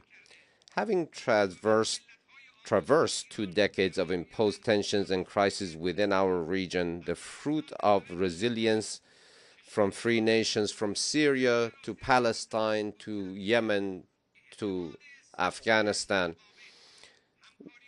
the future prospects of the region can be secured through the cultivation of profound mutual political trust, fostering extensive economic cooperation, and establishing indigenous security measures. In alignment with this vision, Iran has established a new chapter of constructive relationship with like-minded neighboring countries through membership in regional and international mechanisms such as the Shanghai Cooperation Organization or the Northeast Economic Corridor. We have prioritized these developments in order to bring their benefits and their fruits for all of the people of the region. The Islamic Republic of Iran also stands ready in order to decrease the effects of climate change, to bring her capacity, her national capacity for renewable energy production and share those with other countries. In the security sector, the good neighbor policy seeks to increase regional cooperation and forbidden external meddling from the Caucasus to the Persian Gulf. Any type of foreign presence not only is not part of the solution, but it is the problem itself. From the Caucasus to the Persian Gulf, any type of foreign presence, not only it is not part of the solution, but it is the problem and the difficulty itself. We see the security of the neighbors as our own security, and any type of insecurity for them is insecurity for us. With benevolence and goodwill, we have taken initiatives throughout the region, even though bringing together politics and security needs strengthening. This process needs to be strengthened and can only be realized when it's accompanied by meaningful economic cooperation. The area of Western Asia, due to continued military attacks and occupations, it has been negated many opportunities for progress and development. Now that under the holy leadership of the supreme leader of the Islamic Revolution, Imam Khamenei, we have been able to drive back the rotten foundations of terrorism. We have created new opportunities for the region. The power of the Islamic Republic of Iran is an empowering security, and we seek to extend our hands to neighboring countries in order to bring about new horizons of hope and success for the entire region. We believe that this is a collaborative effort in the Muslim world, and this requires the participation of all, and this is the only pathway to blessings and success in West Asia. The Islamic Republic of Iran has many and rare opportunities for investments, which represent a great opportunity for countries from throughout the world and the region. Mr. President, dear attendees, last year was the year of the victory of the people of Iran. Certain Western nations and their intelligence services during the past year made a grave mistake by the miscalculation that sought to diminish and undervalue and underestimate the power of Iranian people. Since the Islamic Revolution's victory under the leadership of Imam Khomeini, the enemies of Iran, through various and continuous and incessant plots, sought to impose their will on our people. More than 44 years, these policies have been defeated by the Iranian people, and the Iranian people have stood victorious again and again. Now they are faced, the enemies are faced with an Islamic Republic that is, the power of whom is based, and the progress of which is based on profound ties with its people. During the past year, the people of Iran witnessed the most significant waves of a media and psychological war waged against them.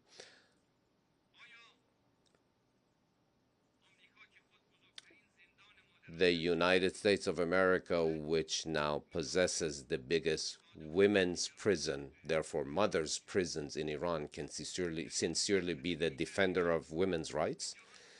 Now, the picture that they sought to introduce to the world from Iran was by commingling legitimate with illegitimate news, by fabricating lies and fake reports.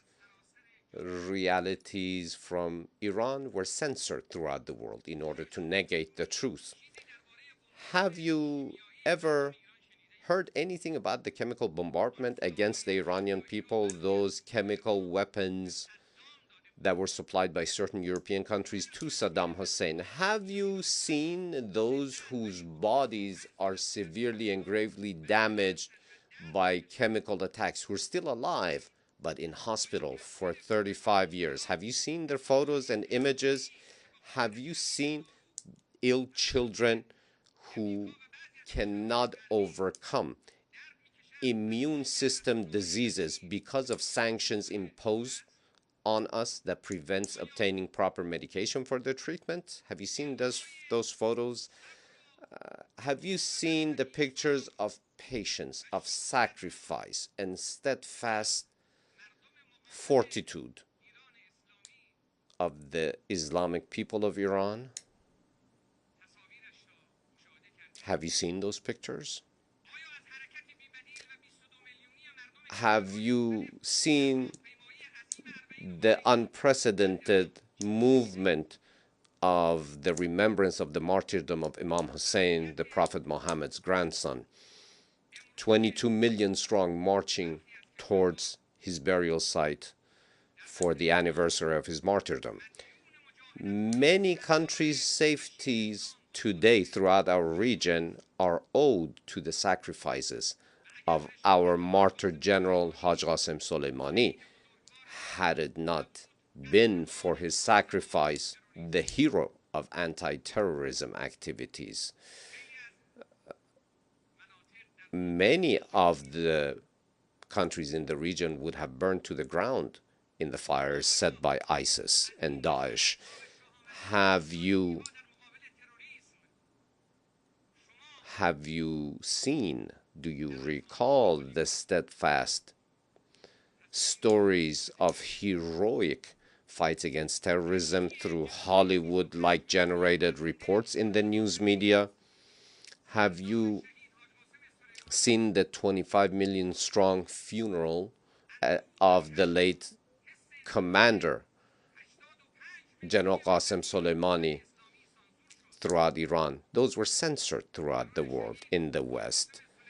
The terrorist act of his assassination was a prize given to Daesh on a silver platter, whom according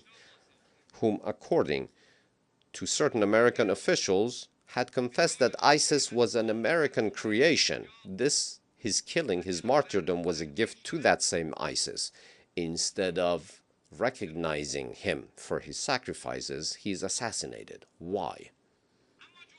But the Islamic Republic of Iran, through the use of all tools and capacities in order to bring to justice the perpetrators and all those who had a hand in this government-sanctioned act of terror, will not sit until that is done. The blood of the oppressed will not be forgotten, and the robes of the guilty will bring them to justice. Ladies and gentlemen, dear heads of states, representatives, most serious threats in West Asia are extremism and fundamentalism. The eradication of terrorism through an all-encompassing fight against their very roots and the very reasons that gave rise to them throughout the world will not be achieved. The surgical use of terrorists by certain Western governments as a political tool will be overcome by the collective will of the people of the region. Certain intelligence and security services of Western countries, in a very targeted fashion, moving terrorists from area to area in the region in order to be able to capitalize on their devastating capacities. They keep being asked, why have you given refuge again and again to officially recognized terror groups who have the blood of over 17,000 Iranian martyrs on their hands, as well as our head of state, prime minister, and congressional representatives? Why do the Europeans behave in this way? They must give a reasonable answer. Why do they say and portray that they're fighting against terror, however they give refuge to terrorists? This is a double standard. Discrimination in the fight against terrorism is a green light given to terrorists themselves. Iran, who herself has been the biggest target of terrorism, has been at the forefront of fighting terrorism in the region. The people of the region see Iran as a secure partner for their own security, and the occupying regime in Jerusalem is seen as the perpetrator of much of the violence in the region. Has the time not come to bring an end to 7.5 decades of the occupation of Palestinian lands, of the demolition of their homes, of the blood of their women and children, and for the people of Palestine to be recognized officially as a country? The continuation of the occupation of the Zionist regime of certain Syrian and Lebanese and Palestinian territories, and the lack of recognition to the people of Palestine has been a negation of their inherent rights, and the lack of formulation of a proper Palestinian government with its rightful capital in Jerusalem has been a tool used at the hand of certain governments in the region. Certain foundations that have been laid in the region by certain countries based on lies and destruction and occupation, those countries cannot be partners for peace. The situation today in Afghanistan represents another example of foreign meddling in the region, which has led to the killing of over 70,000 men, women, and children. In Afghanistan, Iran insists on an all-encompassing government with the participation of all Afghan groups and population, but the assistance of the world is needed in order to address the crisis of refugees who have been driven from their land, from Afghanistan, a great many of whom are being given refuge in Islamic Iran today. Vis-a-vis the Ukrainian crisis and the war, I would like to remind everyone again of our position, unambiguous position. As the Islamic Republic, we do not stand nor support any war anywhere, not in Europe nor anywhere else. We do not see any war to benefit any sides in Europe. Any type of tension and fanning the flames of violence in Ukraine has been done by the United States of America in order to weaken the European countries. And this is a long-term plan, unfortunately. We support any initiative for a cessation of hostilities and the war, and support any political measure. We fully announce our support for such initiative. Mr. President, ladies and gentlemen, the Americans leaving the JCPOA showed an official trampling upon their commitments by that government. It was an inappropriate response to our fulfillment of commitments within that framework by having broken the agreement within the framework of Resolution 2231 passed by the UN Security Council. It has committed egregious and unilateral crime in the international arena. The United States of America must explain transparently and demonstrate in a verifiable fashion that it does wish to reach a proper conclusion and show her commitment and choose a way, choose a path, either JCPOA or not. And whether the European countries, by the same token, who ignore UN Security Council Resolution 2231 and their commitments within the framework of the JCPOA, they will ultimately lose on this path. Rest assured that nuclear weapons have no place in the defensive doctrine and the military doctrine of the Islamic Republic of Iran.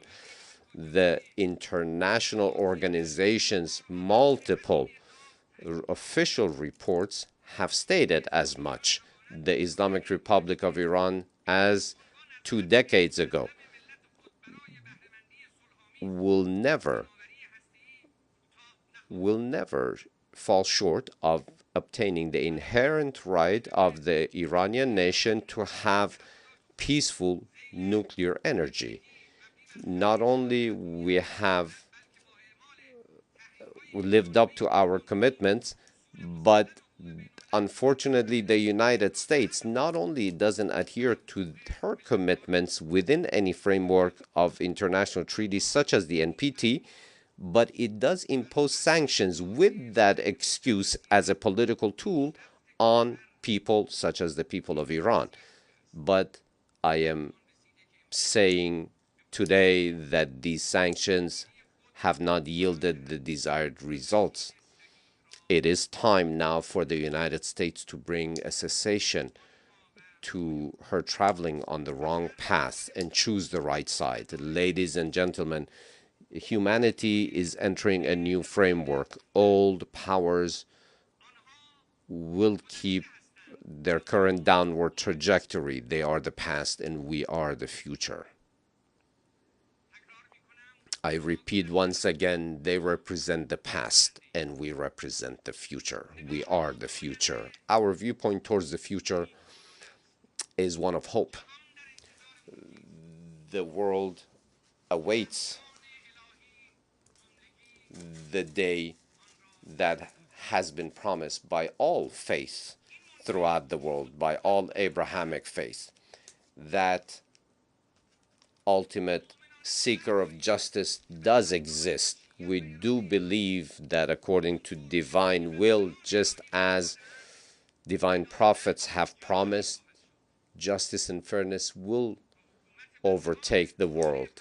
And the rule of the sincere people, those who truly follow the path of the omnipotent, will reverberate throughout the world. A world that rejects ignorance. The world awaits the day in which the old path will come to an end. I do thank you for all of your attention and your presence here today. May the blessings of the Omnipotent be upon you and your loved ones. A nombre de la Asamblea. The Assembly would like to thank the President of the Islamic Republic of Iran for the statement just made, and I request protocol to escort His Excellency. The Assembly will now hear an address by His Excellency Abdullah Tebboune, President of the People's Democratic Republic of Algeria. I request protocol to escort His Excellency. On behalf of the General Assembly, it is my honor to welcome His Excellency Abdullah Tebboune, President of the People's Democratic Republic of Algeria, and to invite him to address the Assembly.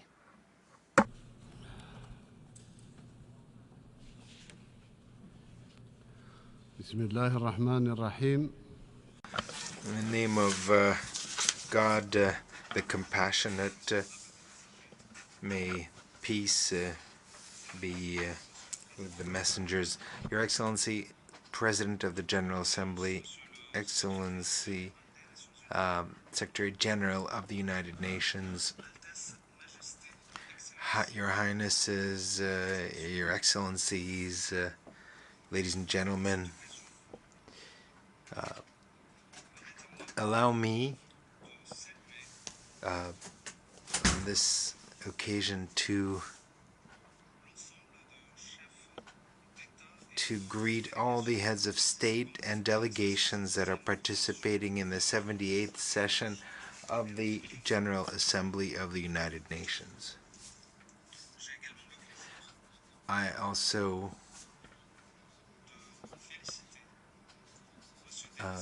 would like to congratulate Mr. Denis Francis for his appointment, election to be the president of the session, and I wish him every success in this noble task. I also want to thank Mr. Chaba Koroshi, president of the previous session, for his outstanding work. I would sincerely thank the Secretary General of the United Nations, Mr. Antonio Guterres, and I would like to express my wholehearted support for the efforts that he has undertaken to strengthen the role of our organization and to promote it in order to respond to the aspirations of our peoples. Mr. President, we are here in this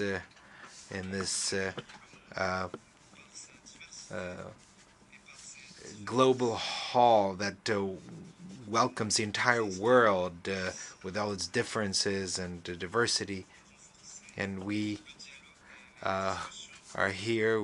We hope to promote dialogue and discussion amongst us and to make this hall a true basis for making the world a world of cooperation, solidarity, and equality among nations. my country, and this is the case for over 50 years from this noble tribune, has pointed to the dysfunctioning of the global order, and has pointed the way towards correcting this global order in order to achieve greater equality among our member states. Mr. President, the conflicts and crises in our world have reached unprecedented levels. Millions of people have been displaced, and international relations have been transformed from ties of cooperation and consensus to conflict, and this has threatened international organizations in the midst of a world that is experiencing emergencies under extreme pressure. In the face of these difficult situations and multiple crises, the weakening of the role of the Security Council over the past few years is evident. This is a role that is set out in the Charter of the United Nations. That role is to maintain international peace and security,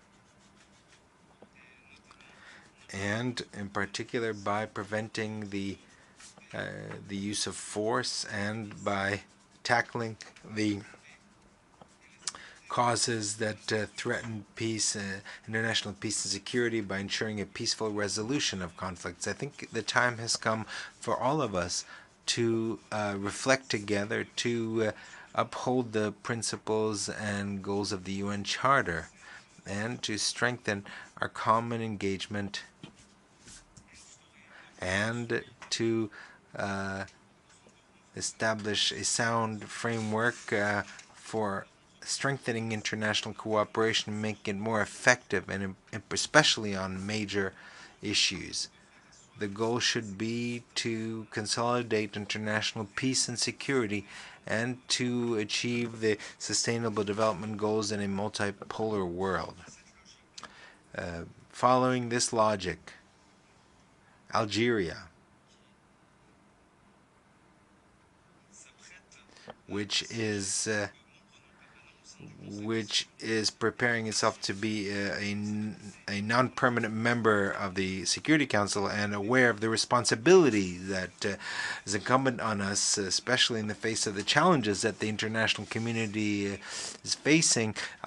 Bearing all that in mind, I want to take this opportunity to once again express my gratitude to the 184 member states who voted in favor of Algeria to be a non-permanent member. This is an expression of trust that Algeria will seek to justify and uphold throughout its term in the Security Council. We are ready to strengthen cooperation with all member states on the Security Council and in the UN as a whole. We also are ready to take advantage of our extensive experience in mediation and seeking political solutions to peacefully resolve conflicts. Very much in this spirit, my country will sit on the Security Council, bringing with it the aspirations of the African continent and the Arab world, and calling for overcoming conflicts and focusing on lasting solutions to conflicts by dealing with the root causes of these conflicts. Mr. President, any effort to strengthen joint international action forces us to respond to the constant appeals to strengthen the multilateral system by reforming the main organs of our organization.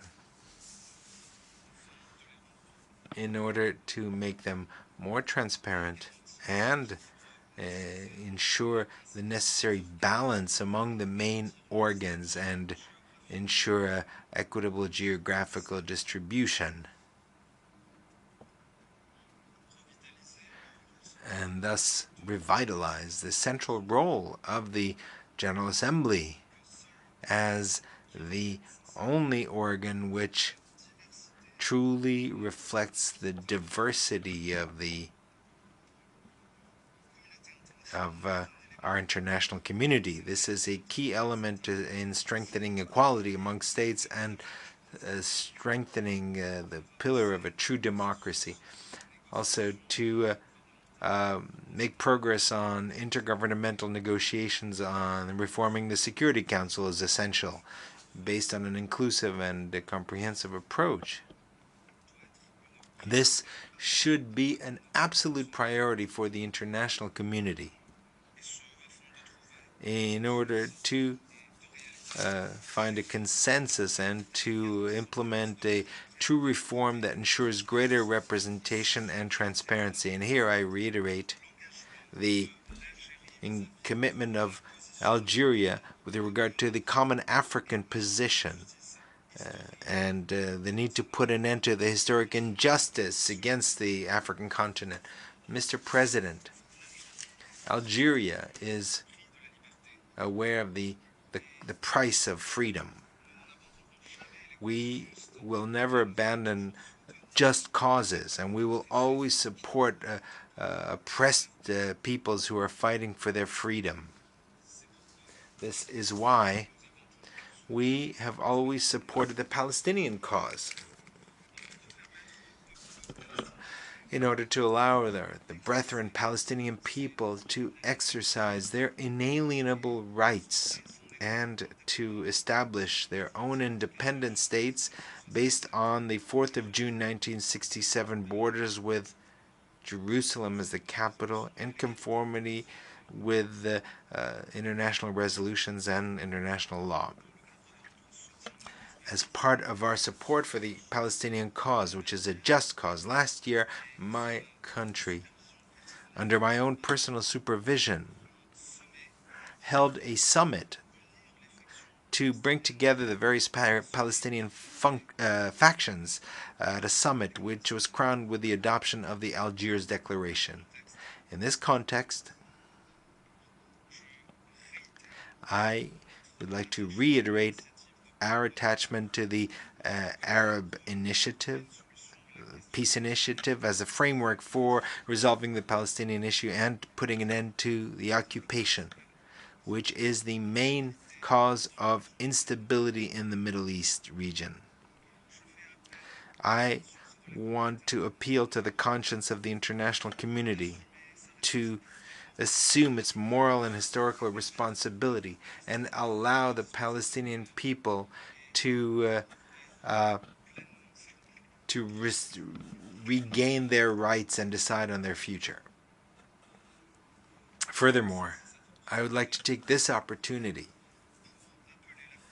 to call on the International Court of Justice to follow up on the request formulated by the UN General Assembly on the 30th of December of 2022 by giving an advisory opinion regarding the Israeli practices that affect human rights on occupied Palestinian territories, including East Jerusalem. We aspire to towards a victory and to honor the combat of the Palestinian people who have suffered so much and who have sacrificed so much living under occupation. And from this tribune, I also call on the Security Council to adopt a resolution pursuant to which it would guarantee the two-state solution, which enjoys a consensus from the international community, and by virtue of which it would be possible to put an end to the unilateral practices of the occupying authority, starting with the activity of settlement building on occupied Palestinian territory. We once again call on, and I insist on, the need for an extraordinary session of the General Assembly to grant the state of Palestine as status of full-fledged member. And I repeat, we call once again for an extraordinary session in order to grant the state of Palestine the status of permanent member within the United Nations General Assembly. We are proud that what our organization has accomplished in terms of decolonization in a number of regions, and we aspire to a definitive solution and putting an end to the colonization with the last African colony, because indeed an entire people in Western Sahara is deprived of its fundamental right to self-determination, and it is necessary to organize a free and comprehensive referendum under the rules adopted by the Security Council in 1991. This was approved by both parties, and it's time to implement it. It's waiting for that. Given that reality, and given attempts geared to creating legitimacy based on illegitimacy, it is incumbent on the United Nations to preserve the credibility of these resolutions and to support full and complete implementation of the resolutions of our organization and preserve its reputation. In that context, I would reiterate here our support for the Secretary General's efforts, those of the Secretary General of the United Nations and his staff, efforts undertaken to relaunch the negotiating process, direct negotiations, and to organize a referendum to allow the Sahrawi people to self-determination according to the Security Council resolutions. Mr. President,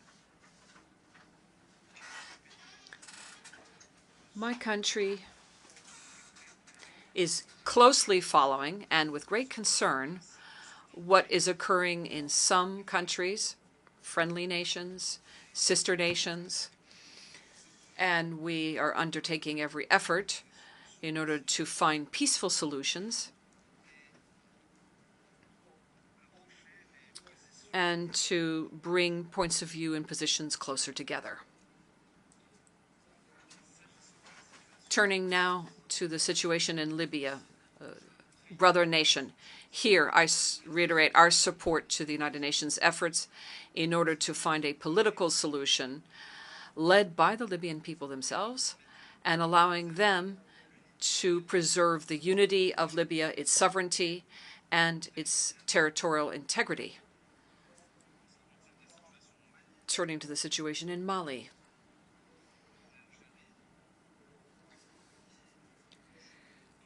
Algeria plays a lead role in the area of international mediation and presides the follow-up committee for implementation of the peace agreement and peace and reconciliation agreement in the Algiers process, is resolute in its efforts to overcome the obstacles in that sister nation. And here we reiterate our position, which is refusing resorting to force in order to settle conflicts. With regard to developments in Niger, a neighboring country, Algeria reiterates its attachment to the return to a constitutional order through peaceful means and to make sure that diplomatic and political solutions prevail while respecting the rule of law. We call for vigilance given the intentions of foreign intervention, military intervention, because this could have dangerous repercussions on peace and stability in Niger and in the region as a whole. At the same time, the very concerning situation in Sudan calls upon us to call on all parties to the conflict to put an end to it and to pursue dialogue, put an end to the fighting. This situation has very serious repercussions on the humanitarian situation in that country. This vulnerable and unstable situation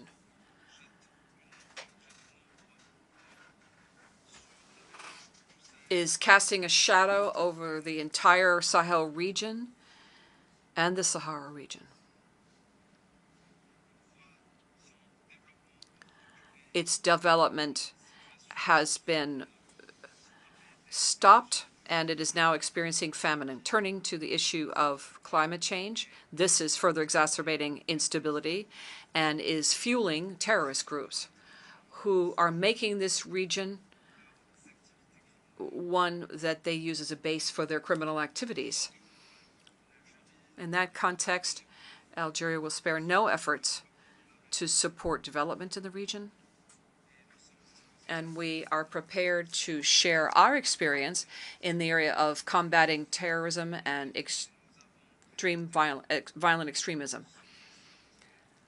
We would like to participate in an extraordinary session, and the 16th extraordinary session of the African Union in Malibu in 2022 in that regard. And as a coordinator for fighting terrorism and violent extremism in Africa, we presented a report at that time. This report looked at the development of terrorist threats throughout Africa and mechanisms to address those threats. This is a report that is being looked at a number of different practical mechanisms to strengthen the fight against terrorism in Africa. It also underscores the importance of putting the fight against terrorism as a priority, and one that requires common African action. Moreover, I'd like to look at Algeria's contribution as an international mediator is not confined just to the African continent and our region. We also participate in the Arab Contact Group's efforts geared to relaunching the negotiations between Russia and Ukraine. Mr. President, 8 years after the adoption of the 2030 Sustainable Development Agenda and the Addis Ababa Plan of Action, a number of states that are currently developing face challenges. And this means they need more solidarity from the international community in order to achieve a better world and to have a more equitable and effective economic model, which would make it possible to achieve the Sustainable Development Goals. Algeria adopted the Sustainable Development Program and has made it a national priority and has integrated it into all the plans, strategies, and programs that were launched by the government. This, in turn, made it possible for us to achieve considerable results in the area of sustainable development, especially with regard to education, healthcare, electricity, and water. Speaking of water, my country launched a desalination of ocean waters program to be completed by the end of 2024, and we will be at the end of next year able to produce over 1 billion metric tons of water on an annual basis through desalination. Mr. President, my country has always enjoyed the support of and confidence of the Human Rights Council and is party to most international human rights treaties. We ensure that our cooperation with the Council, the Human Rights Council, and that we work with all of the human rights treaty bodies created in virtue of various human rights treaties, and with regard to the Universal Periodic Review. And to that end, in November of 2022, my country presented its fourth national report in the context of the UPR. My country is firmly convinced that respecting human rights and promoting human rights is the very cornerstone of any political system which is credible. And that's why we work to strengthen human rights by all means available to us. And this conviction is due to the Algerian people's attachment to human rights.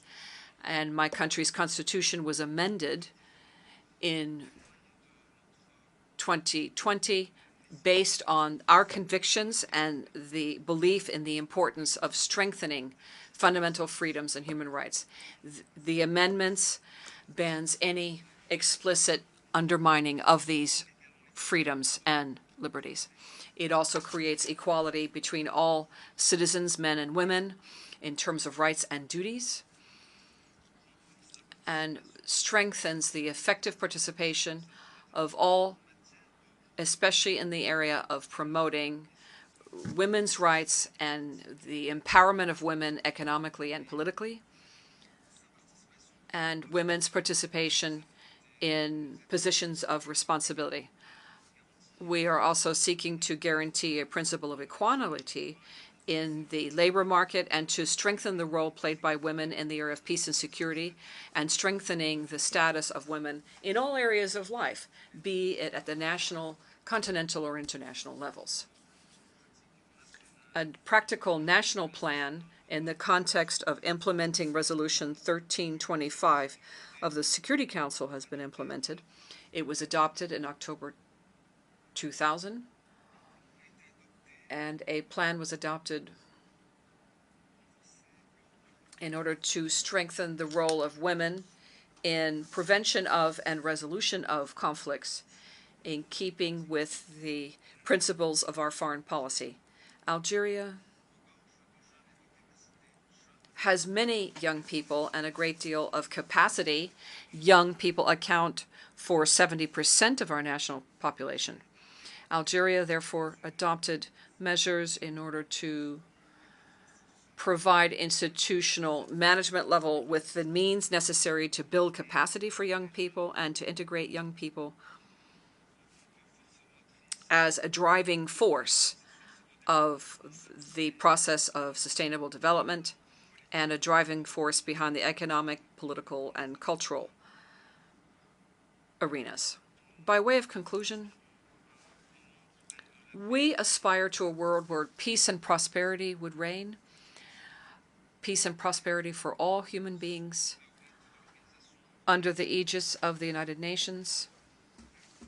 We must show sincere determination and strong commitment in order to meet the legitimate needs of our people so that our people can enjoy this peace and prosperity. May the blessings be upon you.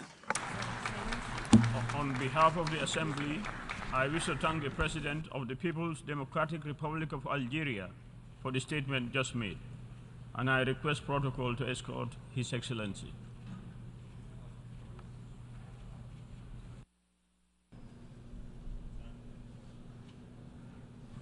The Assembly will hear an address by His Excellency Alberto Fernandez, President of the Argentine Republic.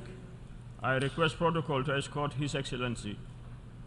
On behalf of the General Assembly, I have the honor to welcome His Excellency Alberto Fernandez, President of the Argentine Republic, and to invite him to address the Assembly.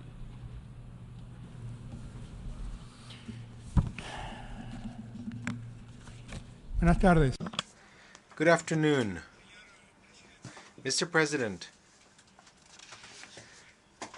the world is experiencing a time of change. A new era is upon us as humankind is still overcoming the effects of a pandemic that led to the loss of lives of 15 million people, leaving us exposed to the inequality that we're confronted.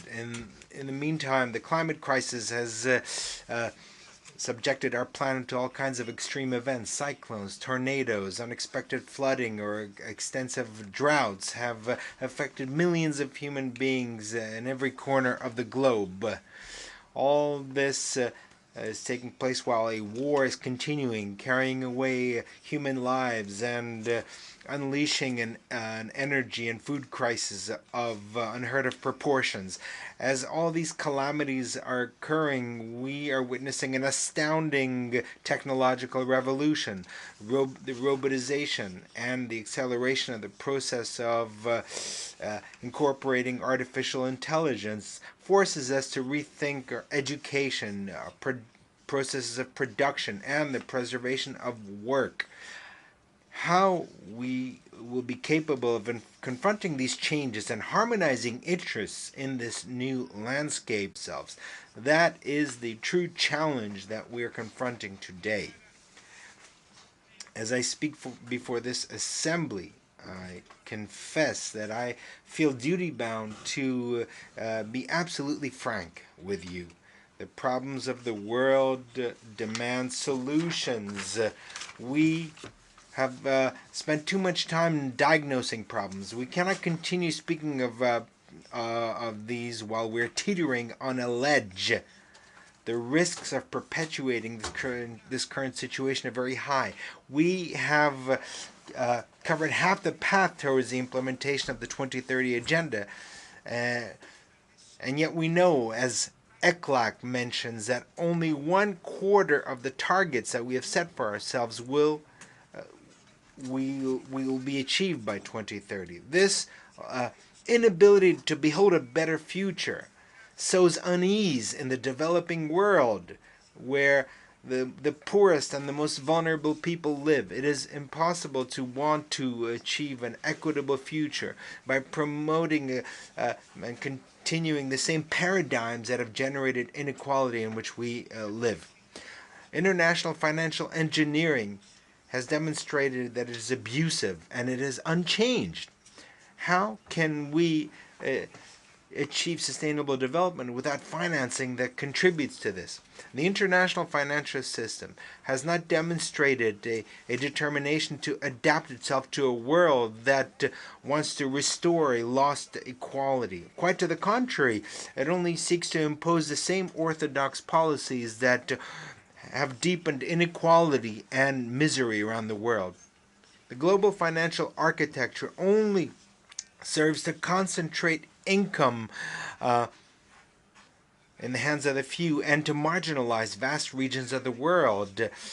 It embraces speculative activity rather than development. It promotes cheap labor rather than dignifying labor.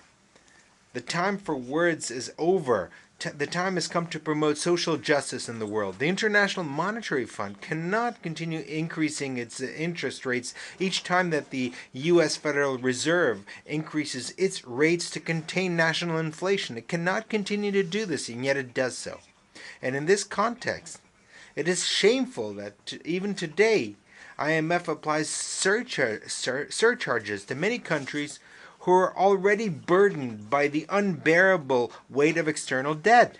Ironically, the IMF finances Ukraine in the midst of its war, and in the midst of this war, it applies surcharges on interest that Ukraine is charged.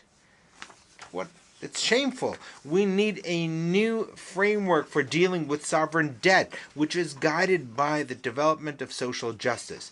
Experience shows that when a people is choked with the eternal noose of indebtedness, its forces flag.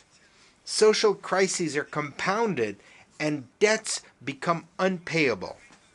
We face the challenge of feeding a growing global population in the midst of extreme climate conditions, droughts, flooding, tornadoes, hail. Everything affects the production and delivery of foodstuffs.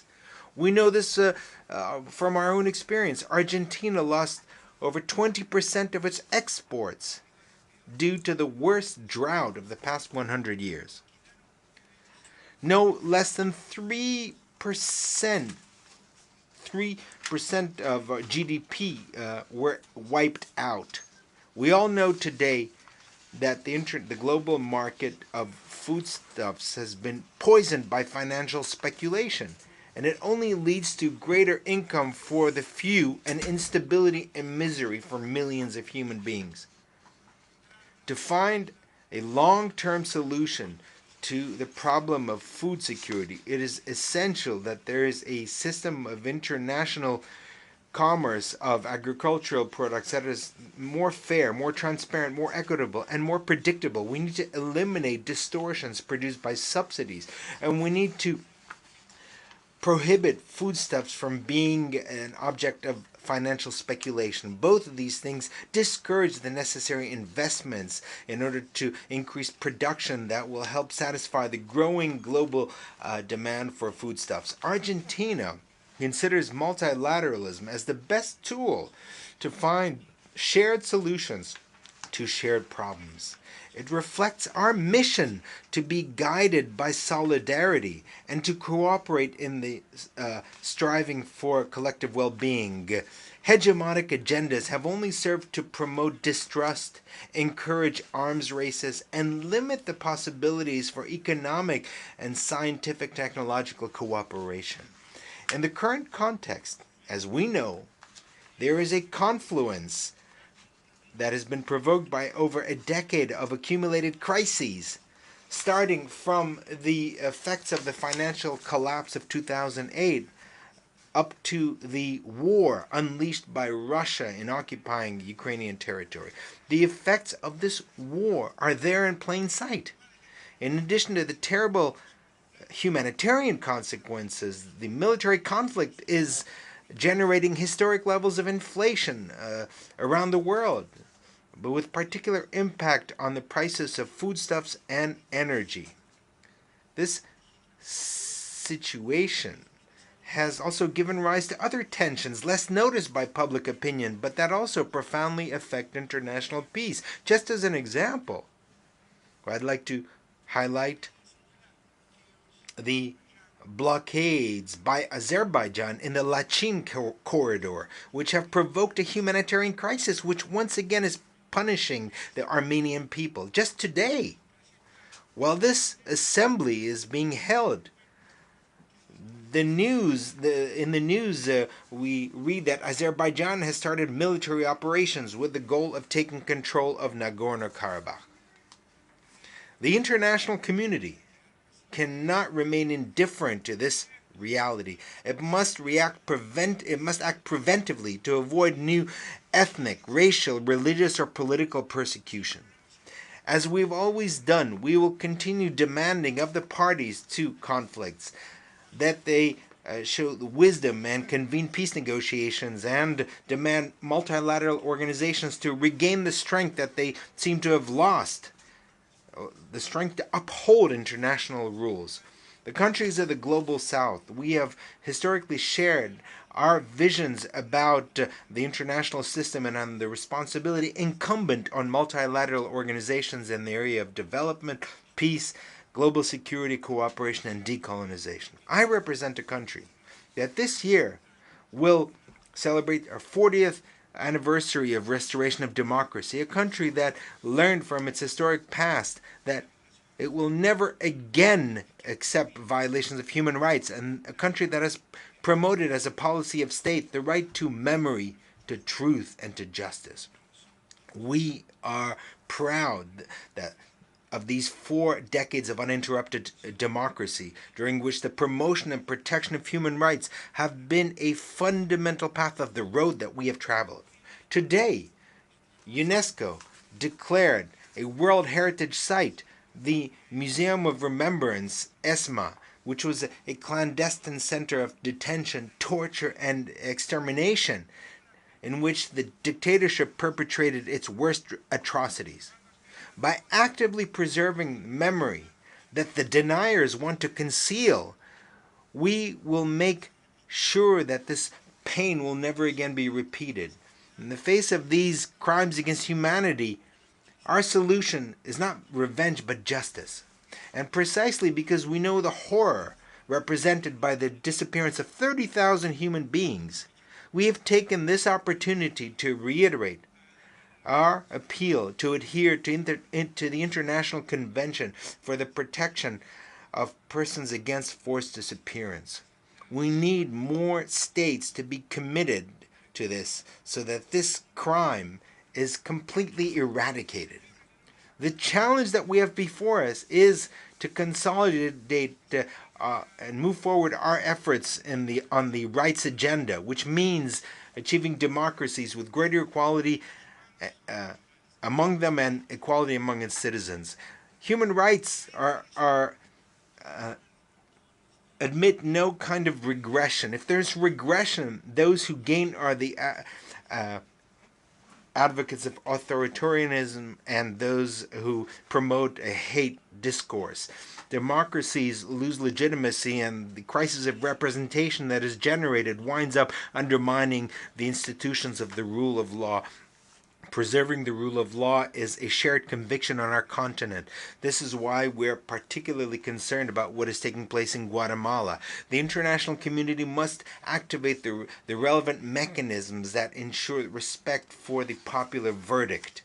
The climate crisis is a reality that has modified temperatures and atmospheric phenomena around the world, imposing restrictions and obstacles to development. It is therefore essential to resolve problems without delay by implementing an architecture of environmental financing, multilateral one that is just, transparent, equitable, and based on the principle of shared but differentiated responsibilities. Argentina reaffirms its commitment to gender equality and diversity as an essential condition for growth and sustainable development at the national and international level with a human rights approach. We have developed normative frameworks and public policies to promote the equality for all women and to promote diversity. Currently, our country is implementing a national plan of equality within diversity. As part of this integrationist mission embodied in Mercosur and UNASUR, in these 4 years, we have sought to return to the path of integration with Latin America and the Caribbean and strengthen our dialogue with our partners through political coordination based on solidarity and cooperation. As once was the case with the construction of the European Union, the various institutions of integration in Latin America and Caribbean represent a heritage that the region has shared with humankind in search of peace, cooperation, and justice. Our region currently faces a historical opportunity. We have the energy resources and food resources that the world demands. Our development depends on having the capability of taking advantage of these resources. It's important for us to work together in order to carry out infrastructure projects that allow our region's industry to compete. Argentina, Mr. President, condemns terrorism in all its forms and manifestations. These actions constitute a threat to peace and international security and to human dignity. Terrorism must be combated in the framework of the rule of law and within the full respect of international law. Argentina has ratified this commitment with the Inter-American Convention Against Terrorism and has ratified most of the international instruments in the area of terrorism, seeking to implement all the measures contained there as the most effective way to put an end to this threat. For our part, we will continue combating impunity, investigating attacks committed against us, as in 1992, against the Israeli embassy in Buenos Aires, and in 1994, the seat of Amia, Jewish Cultural Center, which took the lives of 107 persons and left hundreds wounded. We want the perpetrators of these horrific attacks to be identified, judged, and convicted. Once again, We urged the Islamic Republic of Iran to cooperate with the Argentinian judicial authorities to make progress in the investigation of the attack against Amia. We also urged the international community, all of it, to support us in our fight by not welcoming or protecting any of those involved, even when they enjoy diplomatic immunity. We must remind everyone that these individuals are subject to international arrest warrants and Interpol red notices. Argentina is firmly opposed, Mr. President, to the use of unilateral coercive measures and the adoption of discriminatory commercial practices. The continuation of the blockade against Cuba is unacceptable. Year after year, this General Assembly has demanded by an overwhelming majority the need to put an end to this blockade. Also, we would once again request that Cuba be taken off the list of countries that supposedly sponsor international terrorism. By the same token, the sanctions imposed by the United States against Venezuela must cease immediately. Their continuation has only worsened the living conditions for the inhabitants of Venezuela and led millions of Venezuelans to choose exile and emigrate from their country in search of a better life. I want to also reaffirm the legitimate and inalienable sovereignty rights of the Republic of Argentina on the Malvinas Islands, South Georgia, South Sandwich Islands, and the surrounding maritime areas. They are a part and parcel of national Argentinian territory, and they are illegally occupied by the United Kingdom have been for almost 2 centuries, in conformity with the resolutions of this General Assembly and its Special Decolonization Committee. The way to resolve the colonial situation of these islands is through negotiations on sovereignty between Argentina and the United Kingdom. We regret that the United Kingdom continues to refuse to resume negotiations. We regret that unilateral activities of exploration and development of natural resources have continued in the area under dispute, contravening Resolution 31/49 of this Assembly. We also question the military presence of the UK in the South Atlantic, which is a region of peace. Argentina maintains a firm commitment to a peaceful resolution of this anachronistic colonial situation. We have proposed to the United Kingdom a renewed bilateral agenda on the South Atlantic that implies a formal process of dialogue which includes, inter alia, the question related to the resumption of negotiations on sovereignty.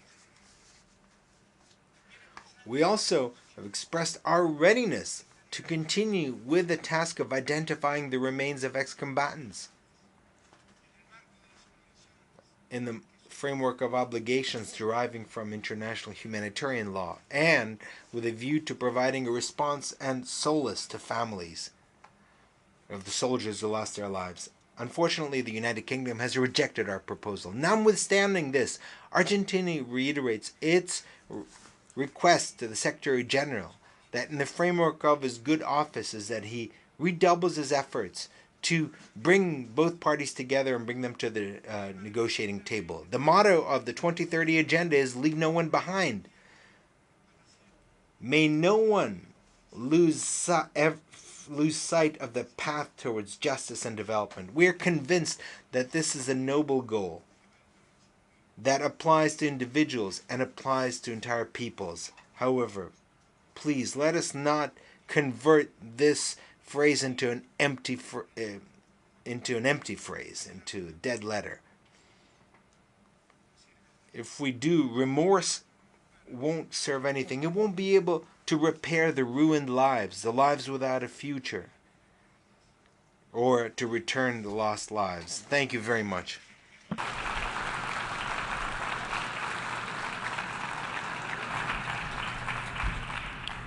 On behalf of the Assembly, I wish to thank the President of the Argentine Republic for the statement just made. and I request protocol to escort His Excellency.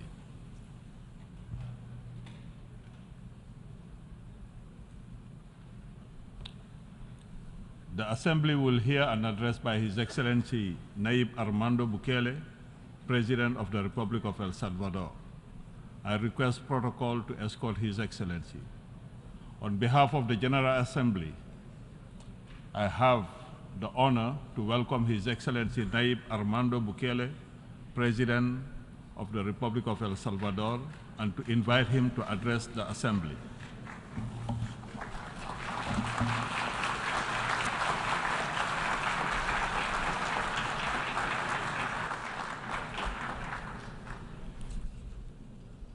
Excelentísimo señor presidente.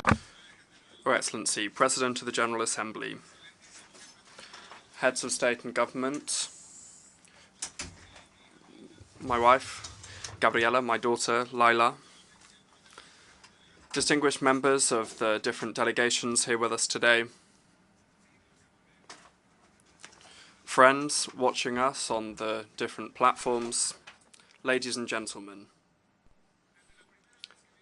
Since the first time I came to this assembly, I've reminded you of the need to renew and to reinvent ourselves.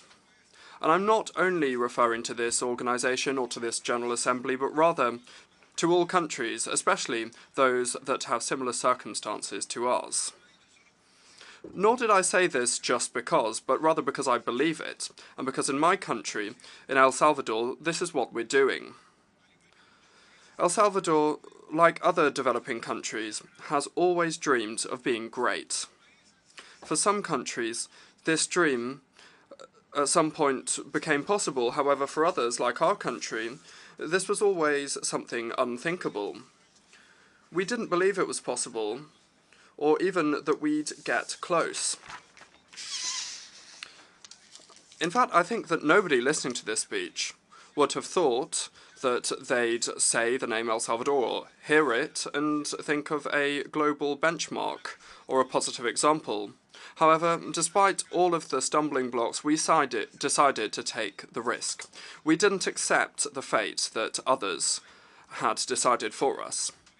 Now, today, 4 years since my government took office, nobody would even dare to deny that for the first time in its 202 years of history, the smallest country on our continent would have made such great strides forward to achieve this dream of greatness. In such a short amount of time, El Salvador went from being the world murder capital, from being the most dangerous country in the world, to becoming the safest country in Latin America. This isn't a promise anymore. It's the reality that the El Salvadorian people are living through, and anyone from abroad is welcome to go and see it for themselves. Thus, many people in the world are following what's happening in our country, especially in Latin America. However, also in the United States and elsewhere. They're seeing what's happening in El Salvador and wondering why they can't do the same in their country. The answer is clear and simple. They must make their own decisions. They must reaffirm their right to use common sense, to try their own methods, and to implement their own plans, and to design their own systems. No country has the right to impose its ideas, to impose their way of doing things, even less when these things don't even work in our countries. In every single one of the decisions that we've made, we have reaffirmed our legitimate right to govern ourselves, even if this could have meant making a mistake. However, we didn't make a mistake. We were successful. In fact, we had a resounding success. And so, we didn't only reaffirm our right to make our own decisions, but also our right to be right. There's not one single recipe or single formula that works the same for everyone. However, I do believe that there is one ingredient that all recipes should include, or should at least have the right to include. And this ingredient is courage. It's necessary to have the right attitude, the guts, the determination to do what needs to be done, even when other people are questioning you or criticizing you. For decades, we tried everything that we were told was the right thing for us. And it got us fighting a civil war for things that were far removed from us, because the conflict between the West and the Soviet Union was being waged in our country. More than 85,000 people dead, and one destroyed country later. They told us that actually that wasn't the right recipe, but that now there was a new recipe available. And so they made us sign up to some fake peace agreements. There was no peace in them, and the only thing that they did was enable two different gangs to plunder the loot. They tried each different formula and nothing worked. And then, being under foreign powers, the country went to the right, and then later, also under foreign actors, the country went to the left. And that was the situation during the 30-year post-war period, where there were more deaths than during the Civil War, more poverty and more violence. Nobody did anything to change the root causes of the system, nor the institutions, and certainly not the laws either. Everything that happened over those years was done with the support, the consent, and the imposition of those who proclaimed themselves to be the great defenders of human rights and democratic institutionality. Rather than giving us medicine to make us better, in fact, what they were giving us was poison. They claimed that we should continue to do the same as what had been done in the past. They claimed that the same people that had looted our country and killed us should continue to govern or at least share power. However, this time we told them no. We turned down their poison, and for the first time we tried our own remedy. Thank God it worked. The first thing that we did was to ensure that we had God and the people on board, because no transformation that's worth its while can be done obeying external powers. And secondly, we created our own method, a method that was designed for our own reality, created by those who experienced this reality in our own flesh and blood. Then the El Salvadorian people gave us, vested their trust in us twice through votes, several times, but perhaps these two votes were the most important, and the first of the two votes was when they elected me as their president. The second was when they decided to give us governability. Then we knew that we had an obligation to our people, an obligation to make the decisions required in order to address our most pressing problem, insecurity. We needed to make those decisions. The efforts that were being made to improve health or the economy were pointless if our people continued to be killed. And there was no point in transforming education if the gangs were giving orders in our prisons to murder our children cowardly and forcefully recruit our youth. We couldn't decide to invest millions of dollars in building and improving our road infrastructure if the El Salvadorian people couldn't even walk around the streets. And so we made the decision to purge the judiciary and the prison system, and then we changed laws to ensure that terrorists wouldn't escape out of prison anymore. And it was at that time that international condemnation started. Some countries, some media outlets, and some so-called experts started systematic attacks against us for all of the decisions we were making. People who never used their power or influence to call for security for our people who were being murdered suddenly started to speak against the decisions we were making to stop this massacre. Countries that never condemned the murder of between 30, 40, or even 50 El Salvadorian people per day, suddenly started calling for explanations on why we changed the public prosecutor's office, why we changed magistrates or judges. Don't you think that's absurd to question us for that? Who is responsible for the policy for domestic security in any country in the world? Well, the answer is it's the responsibility of the government, the executive, through the state security forces, through the penitentiary system in cooperation with the public prosecutor's office and with the judiciary. This was an indispensable condition for everyone to work together in the same direction for the plan to work. If we had left the same public prosecutor in office, if we had left the same judges in place as before that were being protected by a lot of people, and well, then we would still be the world's murder capital. If we had listened, we would have continued to lose thousands and thousands of El Salvadorian people to terrorists. Thank God we didn't pay any attention to them. Every single one of the decisions that we have made have led us to this point. Today, El Salvador competes with Canada for being the safest country on the continent. We're not only the country in Latin America with the least homicides per capita by a long way, but we have also reduced all crime to a minimum level. People can now walk around the streets that for a long time they weren't able to walk around due to the gangs. Businesses are no longer paying extortion money. Children are now able to go and play in the park without being scared of being recruited or murdered.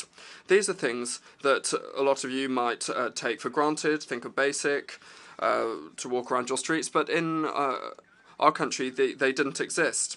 We have been criticised and condemned for all of the decisions we've made at all times. Intellectuals, journalists, politicians and organisations from across the board have been focused on a debate over what we're doing, and I've come here to tell you that there's no time for this debate anymore because the decisions that we took were the right ones. We are no longer the world murder capital, and we managed to achieve this in record time. Today, we are a benchmark of security, and nobody can cast doubt on that. The results are there. They are irrefutable. In El Salvador, we did the right thing for El Salvador. And now we benefit from this level of security. We've been able to open up our country to the entire world. In this year alone, we received thousands of athletes at the Central American and Caribbean Games. We are the world epicenter of surf, and we have just signed up to an agreement with Google to digitalize the state and services like education and health. We are receiving more and more tourism, both domestic and from overseas. More and more people are coming to see what we're doing and investing in El Salvador. Many of El Salvadorians abroad that spent years without returning home are now investing in the country and have plans to come home.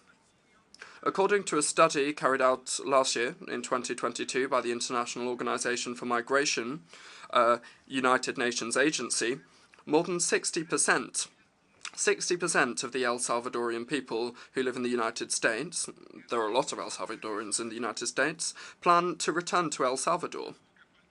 We know that we still have a lot to do. However, we are on track to achieving our goal of reversing the mass exodus of El Salvadorian people as a result of all of the wrong decisions made in the past and the civil war, and to achieve our dream of having reverse migration for more El Salvadorian people to return than leave the country. And the studies of the very United Nations are already showing this.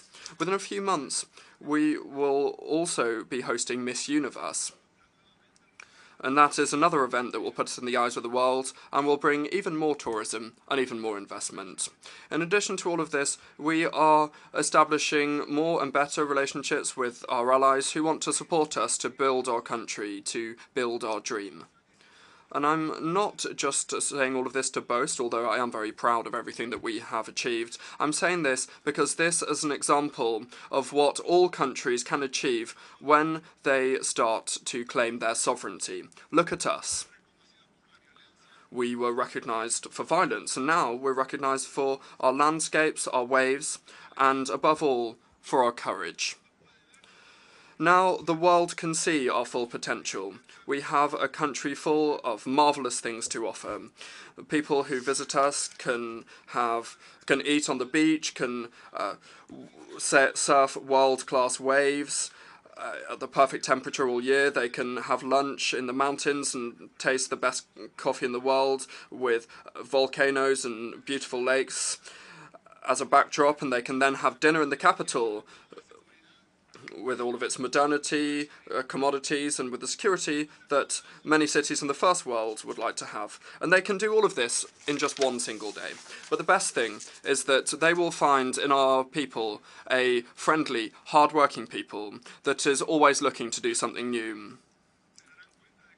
When they come to our country, they will realize that the El Salvadorian people are proud of being El Salvadorian, something that just a few years ago wasn't the case. El Salvador is being reborn because we dared to challenge ourselves, and we decided that nothing nor anyone should tell us what to do. We are still very far from where we want to arrive. However, we will continue to work hard and make our own decisions so that we can achieve this greatness that we aspire to. We believe that the world also needs to be reborn, but this is the decision of each different people. We, in El Salvador, are leading by example, laying a path that anyone can take. Thank you very much, and may God bless all of the nations of the world.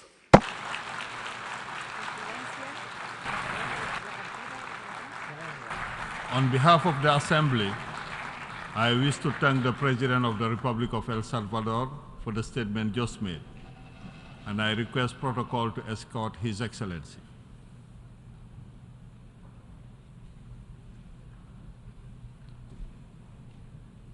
The Assembly will hear an address by His Excellency Sadir Saparov, President of the Kyrgyz Republic. I request protocol to escort His Excellency.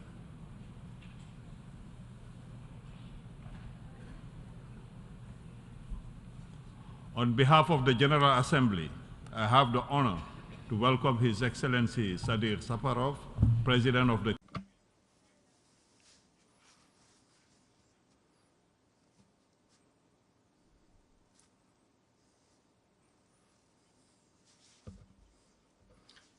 Mr. Secretary General, Mr. President, distinguished heads of delegations, ladies and gentlemen.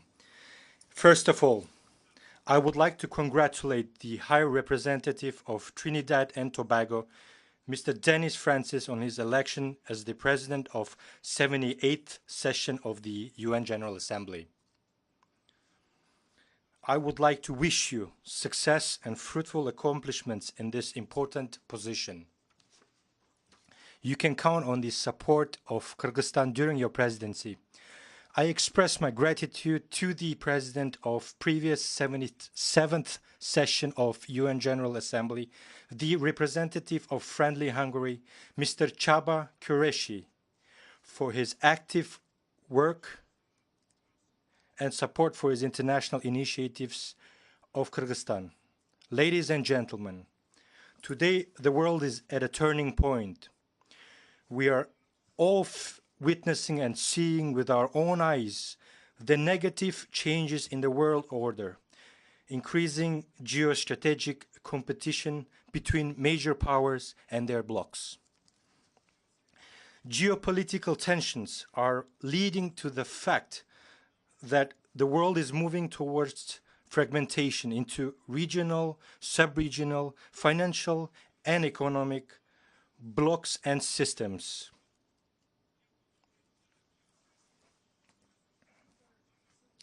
It is also obvious that the governments of various countries will be compelled or forced to make economic, technological, geopolitical choices. Among the shocks on a global scale that have not become a thing of the past, I would like to note the spread of coronavirus infection, which cost humanity millions of lives and economic losses exceeding $12 trillion. The world today is experiencing the highest inflation rates and food prices not seen in the last 60 years. the risk of geoeconomic fragmentation, according to the International Monetary Fund, could lead to a drop in global gross domestic product by 7%. The decline in trust between different countries and groups of countries is alarming. However, I am convinced that current global challenges and risks, from climate and crisis and the threat to food security to growing inequality, should, on the contrary, unite all the members of the international community. It is vital to build a multilateral system that does not allow further fragmentation of geopolitical landscape in the world. Were international conditions easier 78 years ago, when the United Nations was just beginning its work after the bloodiest and most destructive war in human history than it is today? Were the contradictions between the countries, especially political and ideological, less acute than in our time? What prevents member states from hearing one another and trying to overcome the differences and establish a dialogue? Over the past years, despite the Iron Curtain and military bloc thinking, the UN has been and remains the most legitimate and commonly recognized platform of diplomacy, uniting developed and developing, large and small countries. Kyrgyzstan strongly supports the UN as the only universal, intergovernmental, international organization mandated by all member states to find solutions to the challenges and threats that constantly arise before humanity. I count on our organization under the leadership of Secretary General Mr. Antonio Guterres, and with effective support of member states, to find mechanisms and ways to more effectively perform all its functions and assist member states in solving pressing global issues and overcoming challenges. This is especially crucial in supporting sustainable development through the implementation of the 2030 Agenda. I call on all member states to provide unconditional political support to the organization and its Secretary General at this challenging time. I thank UN Secretary General for presenting the new Agenda for Peace policy brief with his vision for the future of multilateral security cooperation. We agree with the main thesis that the driving force behind the new multilateralism must be diplomacy. We are ready to work closely for a close and active work on a development of future pact during the future summit in 2024. Ladies and gentlemen, speaking about Central Asia, I would like to note the following. We, representatives of Central Asian nations that are related and are proud of their millennia-old history and culture, we have a lot in common, traditions and customs. Much brings us together in terms of similarities in mentality, attitude, and the view of the world. The ongoing global processes have a direct impact on the stability and security in our Central Asian region, and on the other hand, they strengthen its role and significance. One of the highest priorities of our country is to strengthen our relations with countries of the region. I note with satisfaction that in recent years, regional cooperation in Central Asia has been developing consistently in all directions. I see our region as a unified geoeconomic space where all forms of economic cooperation, interaction are successfully being formed. I see our region as a geopolitical intermediary through which the interaction and cooperation of members of international community are facilitated. I see our region as actively interacting and dynamically developing communities that share and support similar culture, historical and traditional values and beliefs. Kyrgyzstan intends to contribute to the strengthening of regional cooperation, discover new effective forms of collaboration, and effectively engage with various global centers of influence in both bilateral, multilateral formats. On the path to full regional integration, it is necessary to resolve issues related to legal delineation of state borders. Exactly 1 year ago, speaking from this podium, I, with a heavy heart, informed about the tragic events that occurred in September of the previous year related to the armed clashes on the Kyrgyz-Tajik border, which resulted in numerous casualties. Thanks to restraint of our peace-loving people and the prevailing political will on both sides, we managed to prevent further escalation of conflict and avert a full-scale bloodshed in the region. In this regard, I would like to emphasize that Kyrgyzstan did and will advocate resolving controversial issues exclusively through peaceful diplomatic means based on principles or norms of international law, such as territorial integrity and the non-use of force or the threat of its use. We have never sought to take what belongs to others, but we will not allow anyone to take a single inch of our homeland. We always seek a dialogue and search for mutually acceptable solutions based on trust and mutual respect. Last December, after almost 30 years of negotiations, we signed an agreement with Uzbekistan on legal delineation of the state border. This historic decision, reached thanks to demonstrated political will of the leaders of the two states, has opened the broadest prospects for mutually beneficial cooperation, peace, and peaceful coexistence of the two countries and its people. We maintain the same approach in our current negotiations. We want to live in peace, harmony, and friendship with all neighbors. Speaking of security and stability in Central Asia, it is essential to consider them in the context of the situation in Afghanistan. I consider it extremely important to remind the international community, that the people of Afghanistan are experiencing significant difficulties which are amplified by the lack of coordinated global stance on the situation in this country.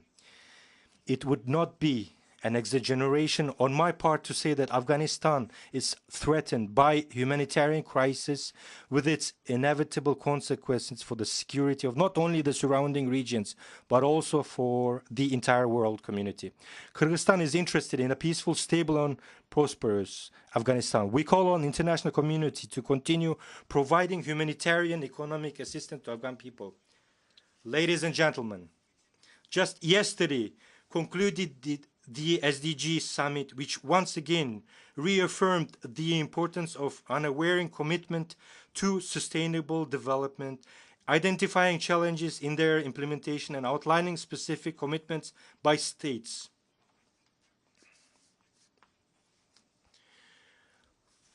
We are halfway to 2030, the deadline for reaching sustainable development goals. Kyrgyzstan, in its pursuit of achieving the Sustainable Development Goals, currently ranks 45th out of 166 UN member states.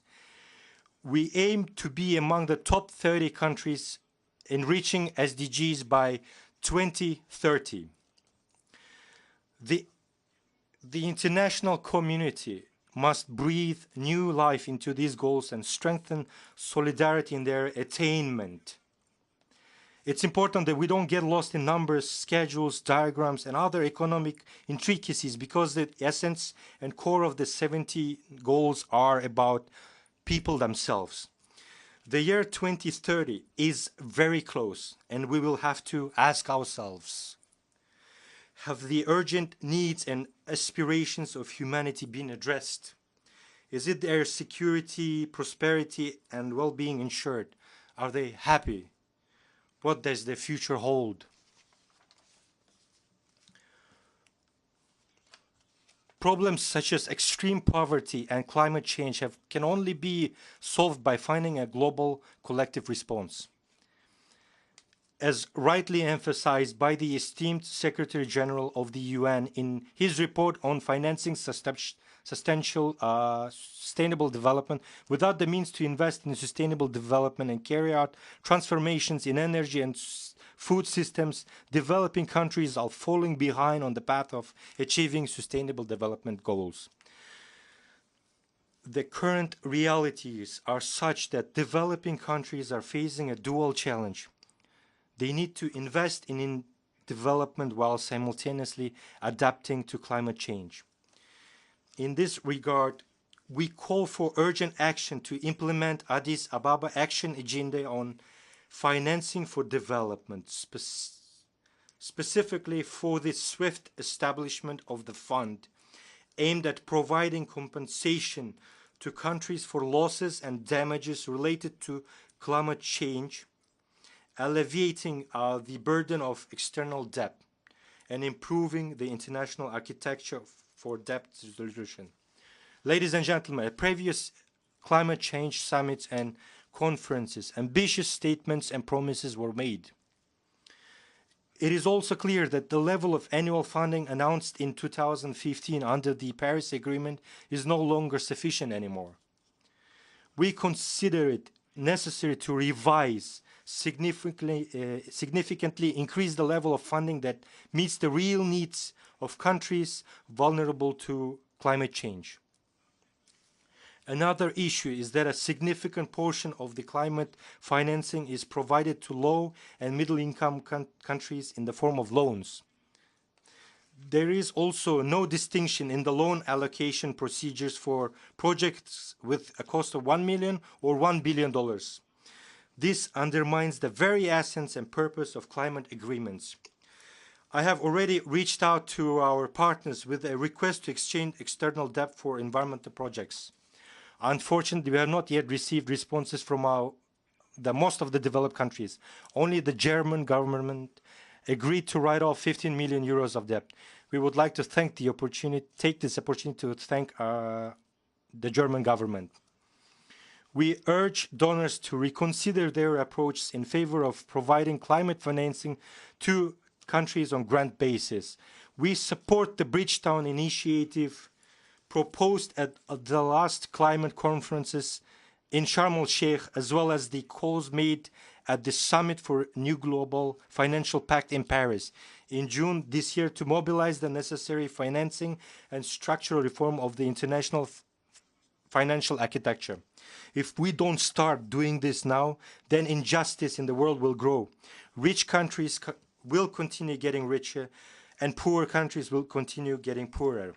Ladies and gentlemen, in light of global change, mountainous regions have been particularly vulnerable. In Kyrgyzstan, mountains occupies about 94% of the territory. Mountain glaciers are the integral part of the Earth's cryosphere, influencing not only the climate of our planet, but also providing habitat for flora and fauna and supplying water to people. Climate change in Central Asia has led to intensive melting of glaciers. If earlier it was predicted that by 2050 the area of glaciers in Kyrgyzstan would be reduced by half, by 2100 they could disappear altogether. Now there is a reason to believe that this will happen much faster. This leads to aggravation of problems throughout the region, such as lack of water for drinking and agriculture, land degradation, and a threat to food security. In accordance with the latest assessment report of the Intergovernmental Panel on Climate Change, the adverse effects of cryospheric changes are particularly acute for the residents of high mountain regions, where ecosystems have reached the limits of adaptation. In order to effectively preserve mountain ecosystems and glaciers, based on the resolutions previously adopted by the UN General Assembly on sustainable mountain development, our country, in collaboration with Global Mountain Partnership and other representatives of the UN system, has developed a global action plan.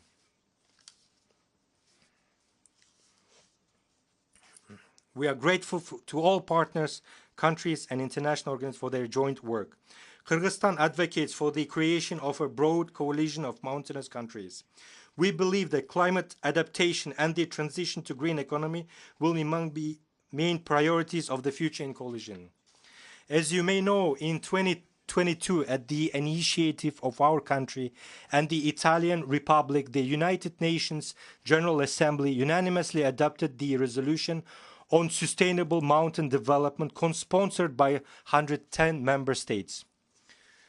This document declared the years from 2023 to 2027 as 5 years of action for the development of mountain regions.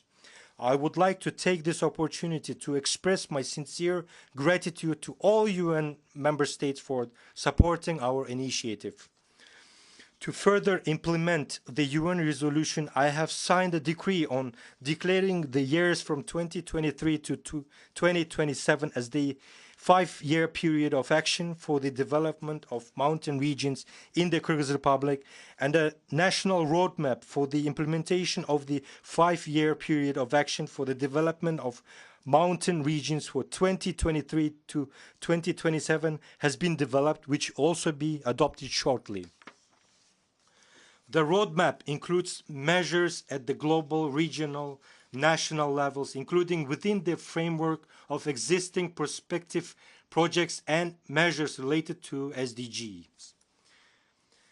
As the concluding stage of the 5-year action, we plan to host the second Global Mountain Summit, Bishkek Plus 25 in Kyrgyzstan in 2027, 25 years after the first summit. I would like to invite everyone from this distinguished rostrum to actively participate and make concrete commitments to preserve mountain ecosystems. We express our gratitude to partners from Group of Friends of Mountainous Countries, the Global Mountain Partnership, and the entire UN system for their comprehensive support of Kyrgyzstan's initiatives. We express our readiness to continue fruitful cooperation. Ladies and gentlemen, for successful progress in addressing the current challenges and threats, we need to establish an effective system of international security. A key element of this mechanism is the United Nations Security Council. Today, more than ever, it is crucial to enhance its effectiveness in order to make this body fairer, more representative, and to increase its capacity to achieve consensus in decision-making. Progress is needed in negotiations on reform of the UN Security Council. Kyrgyzstan expresses its readiness to make its contribution to the cause of peace and security through effective peacemaking, respect for human rights, and the equal participation of women in peace and peace processes. We also aim to promote, protect the interests of developing small, least developed and small island nations. We have put forward our candidacy for a non-permanent membership in UN Security Council for the 2027-2028 term and count on support from our esteemed member states. It is essential for all of us to adhere to principles such as trust, solidarity, and universality in international relations. Only together can we restore global and regional security architecture. Mr. President, dear friends, speaking about the challenges and issues of today, I would like to quote the words of our outstanding compatriot, Jusup Balasagin, who lived through 1020 to 1075 and gave guidance more than 1200 years ago by saying, "Our world is such that in order to unlock the gates of truth, you must grasp its essence." Nothing has changed since then. It's necessary to perceive the world as it is, in all its diversity and complexity. We, the member of states of the UN, must transform our organization into the center of global efforts to prevent conflicts, reach compromise, do everything possible to establish peace and harmony. The one who walks the path will overcome it. Thank you for your attention.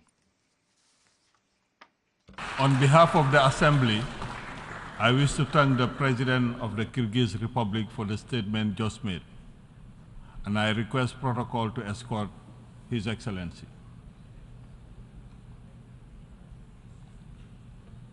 The Assembly will hear an address by His Excellency Santiago Peña Palacios, President of the Republic of Paraguay.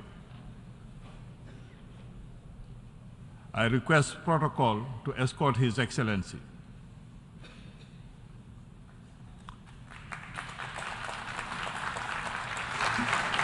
On behalf of the General Assembly, I have the honor to welcome His Excellency Santiago Peña Palacios, President of the Republic of Paraguay, and to invite him to address the Assembly. Presidente de la Asamblea General.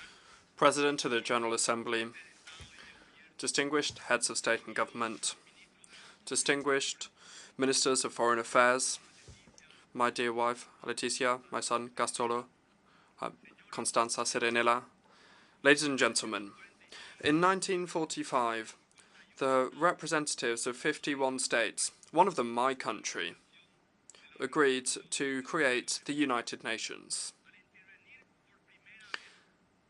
Speaking for the first time at this august assembly as President of the Republic of Paraguay, I wish to begin my statement by expressing our gratitude to the United Nations for its work, because since the beginning it has provided a global framework for cooperation between nations to promote peace, human rights, and the well-being of peoples.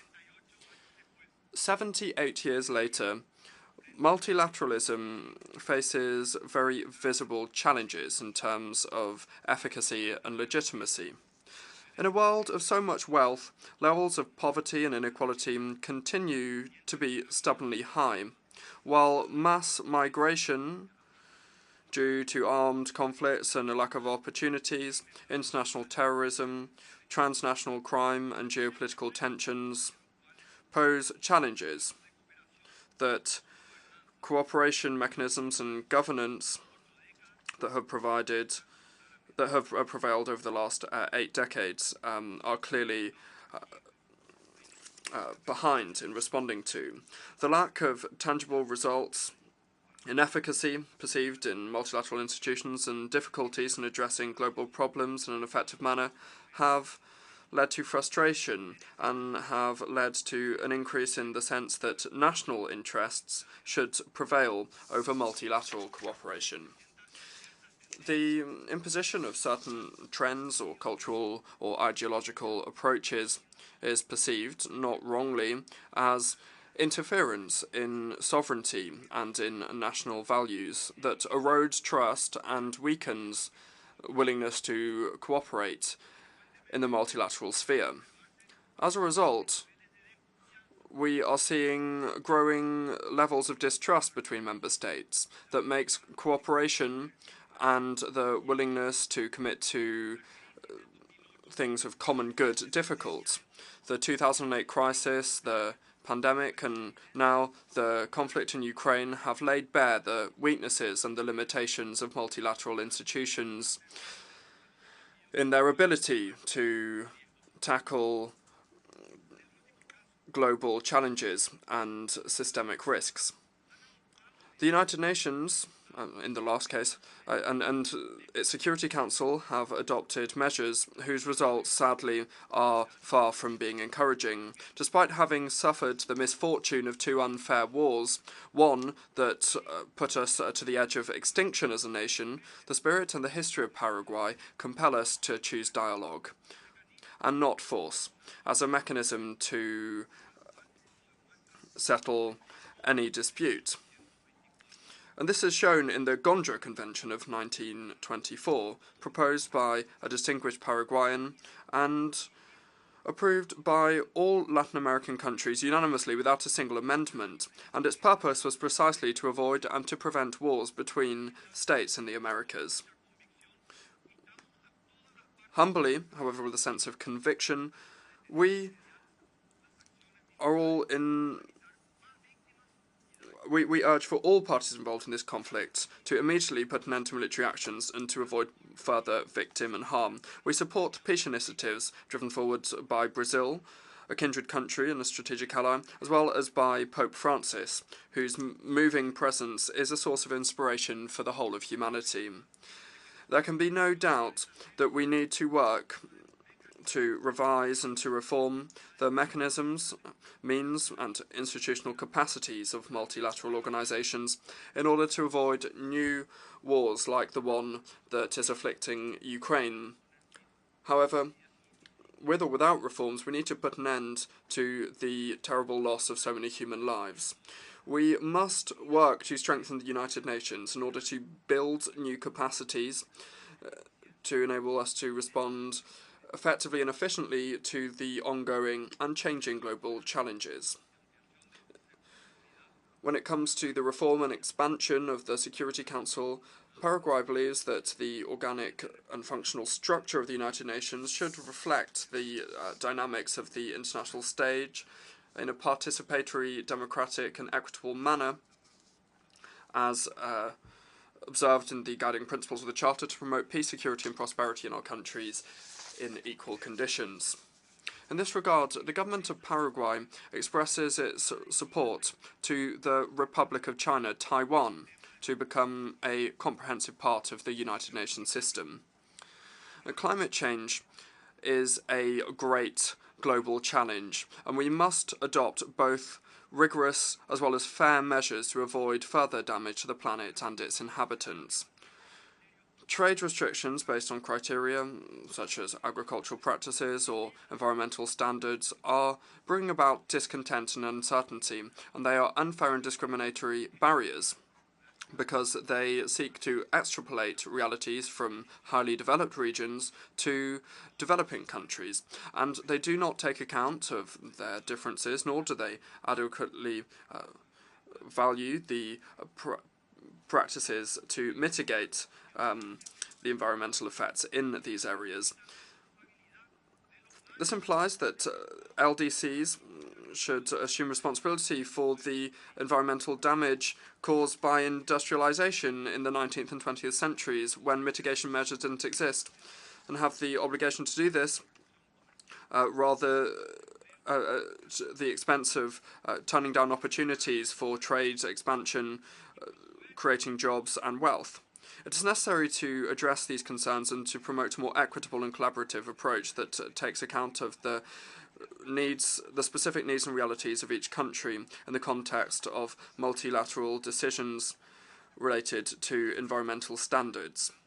Paraguay has shown the world that we are leaders in hydroelectric energy.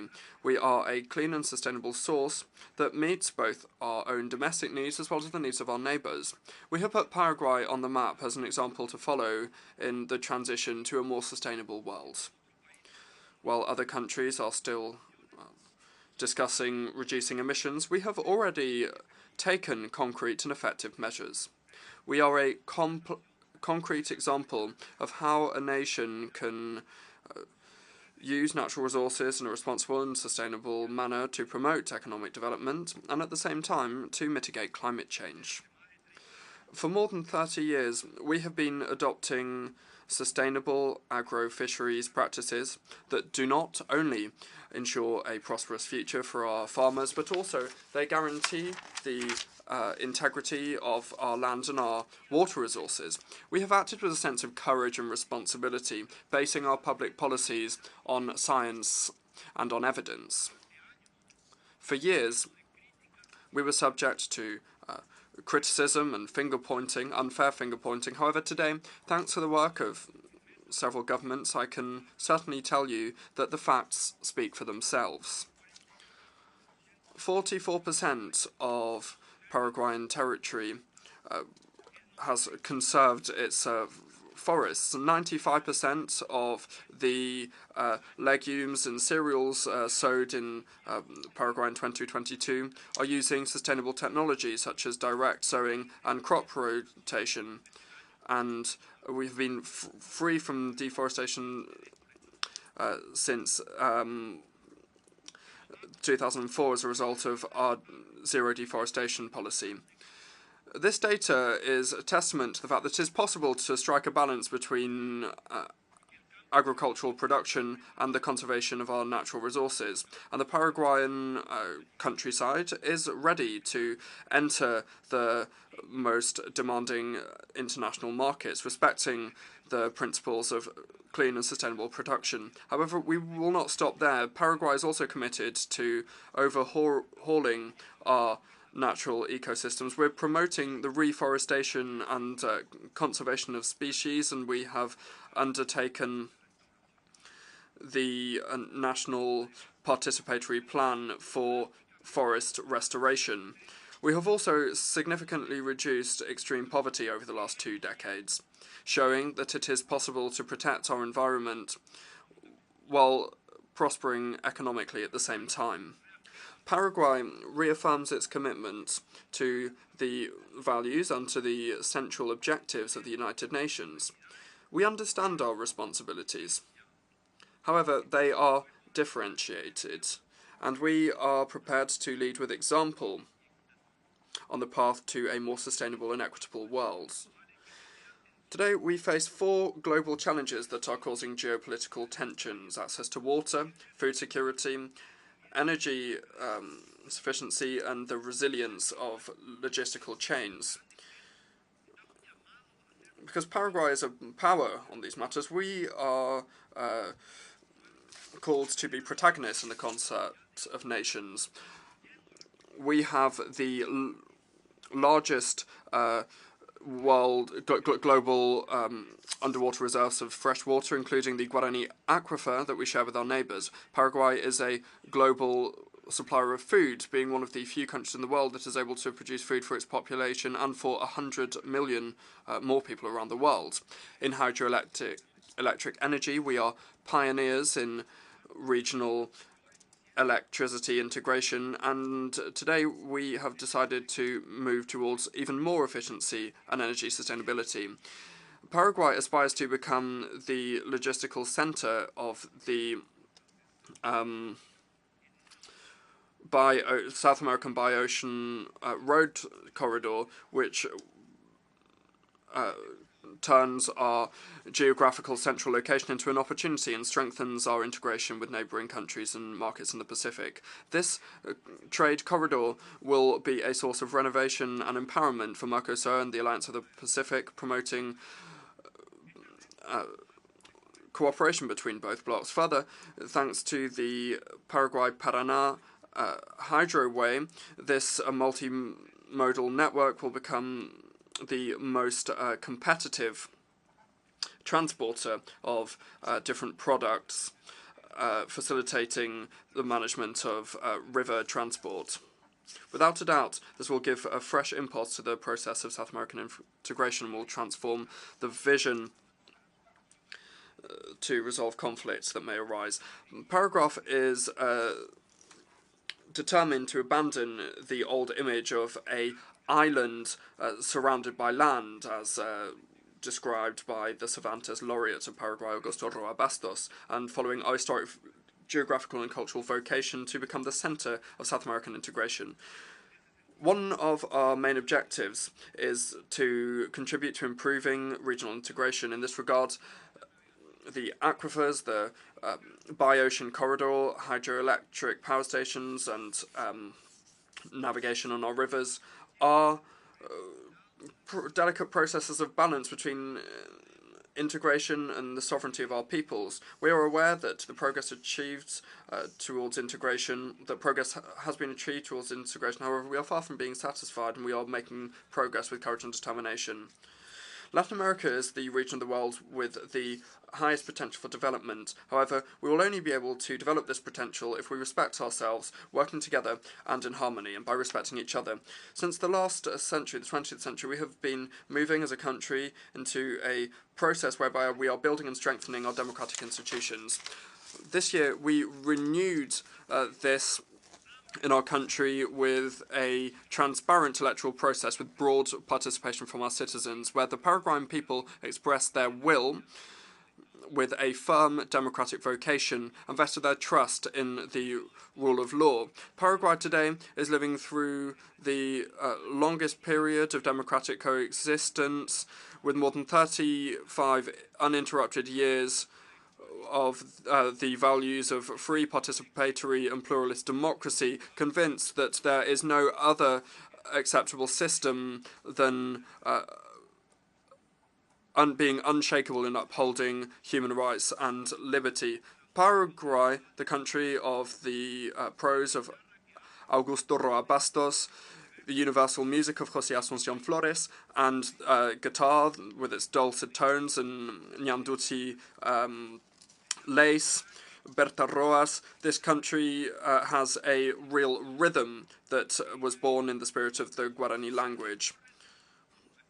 Now, we call this thing Guarania, and it goes around the world. It's a great ambassador for us. My country values peace and sustainable development and integration between peoples, because we are a country that has been reborn from the ashes, following a war of extermination that stunted the early development process of a nation that, at the dawn of the Industrial Revolution, had already developed one of the first interurban railways of South America. We had shipyards and iron foundries, but above all, we had great human capital and education. Then the massacre in 1870 that annihilated 90% of the male population of Paraguay.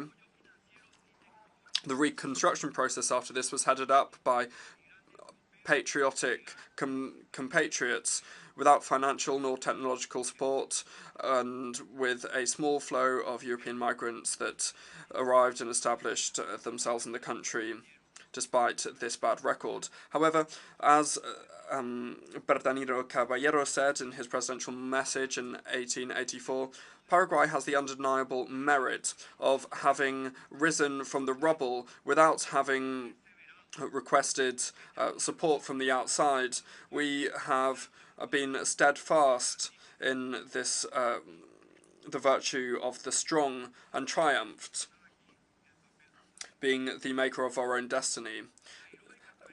It's impossible to not mention the fundamental role of Paraguayan women in their heroic task to rebuild the country. This is not in vain, because Paraguayan women are recognized as the greatest in the Americas, and they are the cornerstone of our nation. With decisive and firm steps forward, Paraguay continues to strengthen its institutionality and its economy. Having been the poorest country in South America for decades, today we are a middle to high income country with high credibility for the international financial markets that are bring us close to the so yearned for investment graduation, with high standards for production, certified production in line with international standards, and transparency, especially in macroeconomic stability and fiscal discipline and monetary discipline, in an ongoing effort to improve public management. Dear friends of the international community, Paraguay is stood to attention and is ready to discharge its mission before history. Thus, we are talking about the rise of a giant. However, we are not saying this in an expansionist way or a grandiose way, but rather with a firm conviction of a proud people, proud of its roots and our heroic history, our courageousness and the profound conviction of our destiny of greatness. Thank you very much. Thank the President of the Republic of Paraguay for the statement just made, and I request protocol to escort His Excellency.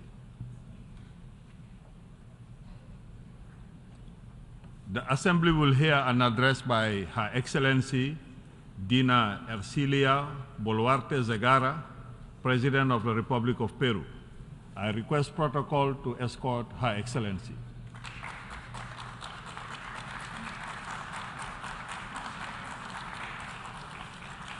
On behalf of the General Assembly, I have the honor to welcome Her Excellency Dina Ercilia Boluarte Zegara, President of the Republic of Peru, and to invite her to address the Assembly. Señor Presidente de la Asamblea General de las Naciones Unidas. Distinguished President of the General Assembly of the United Nations, ladies and gentlemen, delegates from the nations of the world. I come from Peru, a country with a long history and vast cultural wealth, which has been the cradle of civilization on the American continent, and whose leadership I assumed with firmness and courage on December 7th, 2022, after a coup d'etat in the midst of a political and social crisis that we were able to overcome within the framework of our Constitution. Today, I have the honor of being the first constitutional female president of the Republic. As my country has existed for 201 years.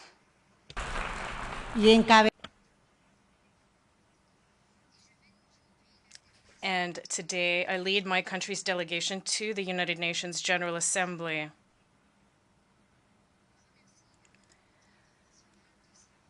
I am grateful to the international community for its recognition. Peru is once again present on the international stage alongside the peoples of the world. I'm a woman from the provinces. I speak Quechua, and I was born in the heights of the southern Peruvian Andes. And I lead a government that, in accordance with the law and in the face of titanic challenges, both from nature as well as on the international stage, has brought back stability and hope to a country that seeks to achieve economic development along with social justice. I would like to begin this message by paying a tribute to women, to girls, adolescents, and particularly to my sisters in Peru, a well-deserved tribute. Amanda Warmi Makaya Kachunchu. This is what we say in Quechua, which in the rest of the world means no more violence against women. Mr. President, Peru is a country that respects democracy, the rule of law, human rights, and international law. For this reason, Peru actively promotes Latin American integration and is firmly committed to cooperation between countries. Peru promotes peace, and to achieve peace, it is necessary to implement the Charter of the United Nations and to uphold it in all circumstances. For this reason, Mr. President, we defend the principle of respect for the sovereignty, territorial integrity, and independence of all states. Mr. President, as a daughter of the southern Andean region of my country, I have known firsthand the suffering caused by poverty. That is why I'm fully aware that, as we reaffirmed in the political declaration adopted yesterday, eradicating poverty is the greatest challenge facing the world and constitutes an essential prerequisite for sustainable development. This is the main objective of my government, and it is why we are committed to the implementation of the Sustainable Development Goals of the 2030 Agenda. Today, in this forum, I wish to reaffirm Peru's voice so that the international community gives the highest priority to eradicating poverty. It is a commitment on which we cannot and should not give up. In Peru, we're adopting policies to confront not only monetary poverty, but also multidimensional poverty, among other important measures such as access to drinking water and basic sanitation. In the 9 months of my government's existence, we have unblocked more than 100 paralyzed projects in order to provide water to the sisters and brothers in my country. The crisis caused by the COVID-19 pandemic, climate change, growing geopolitical tensions, conflicts, and growing food prices are overwhelming our people, and they have slowed down our potential for growth and development. If these trends continue, as Secretary General Antonio Guterres tells us, nearly 600 million people will continue to live in extreme poverty in 2030, and only 1/3 of countries will reach the goal of having their national poverty levels. We cannot accept such a scenario, Mr. President. The time is now. Either we progress together or we all condemn ourselves to failure. United, we will achieve everything. Disunited, we will all lose. And this brings us to the next challenge. Our development agenda has the motto, Manan Pitapas Kipapi Sekispa, which in Quechua means leaving no one behind. However, Mr. President, today, millions of human beings are displaced and on the move, sometimes literally carrying their families and their meager belongings in search of well-being or simply survival in the face of conflict, unemployment, and extreme poverty. The current situation of human mobility must prompt the international community to cooperate on the bilateral, regional, and multilateral levels. Peru has been making enormous efforts in this area, but it is only through international cooperation that we will be able to achieve safe, orderly, and regular migration. Mr. President, health, as we know, is not a problem for a handful of individuals. It is a collective issue. My country was one of the hardest hit by the COVID-19 pandemic, which took the lives of more than 200,000 of our fellow citizens, and which revealed the gaps and shortcomings of our health system. And this year, we have faced resurgencies of the dengue, measles, and polio epidemics, as well as an outbreak of Guillain-Barré syndrome. That is why my government is firmly committed to guaranteeing free and universal healthcare access to all without exception. To achieve this, we are in the process of expanding our national vaccination program's coverage. We are reinforcing health infrastructure and equipment. We have been able to achieve more than 1,900,000 children aged from 2 months to 5 years against polio and measles. And we continue to work tirelessly to unblock hospital projects that had been paralyzed due to apathy and corruption from prior governments. We have also made the prevention and treatment of cancer a national goal, and currently 20 out of Peru's 26 regions have at least one oncological service. It is possible to work and to achieve things as long as the political will is there. In these areas, international cooperation must ensure quality health products and services accessible to all, and especially for developing countries where the gaps are much wider. In Peru, it is with great concern that we observe the growing internationalization of criminal networks fueled by the corruption of past governments, which have undermined the credibility of institutions and democracy, and which are affecting the development and well-being of our citizens. That is why it is crucial to reinforce our common work. We cannot let our guard down against crime, organized crime, and drug trafficking. These problems affect us all, and we must all be part of the solution.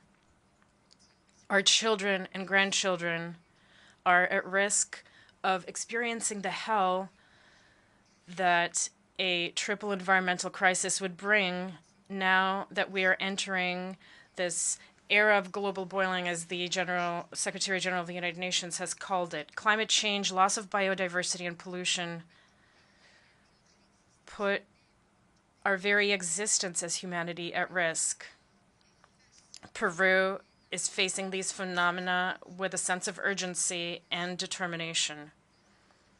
At the beginning of the year, heavy rains affected northern Peru, followed by the onslaught of Cyclone Yaku.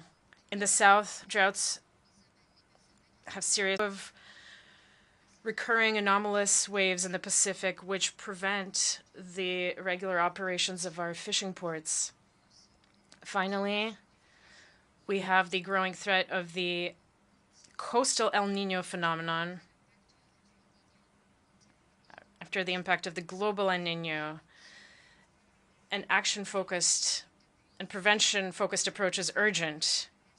Therefore, from this high rostrum, I call for solidarity and international cooperation. For the first time, a government in my country has undertaken a major campaign against the global El Niño phenomenon with an investment of 4 billion soles, that is to say more than $1 billion.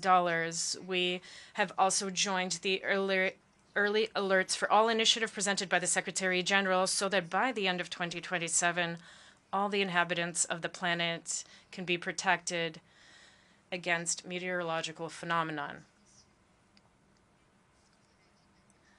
This, ladies and gentlemen, will help save many lives. In addition, Mr. President,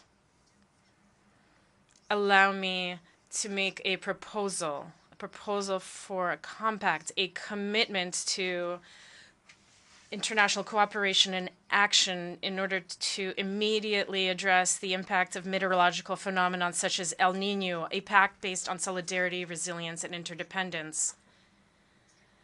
Today, it is Peru that is facing El Niño. Tomorrow,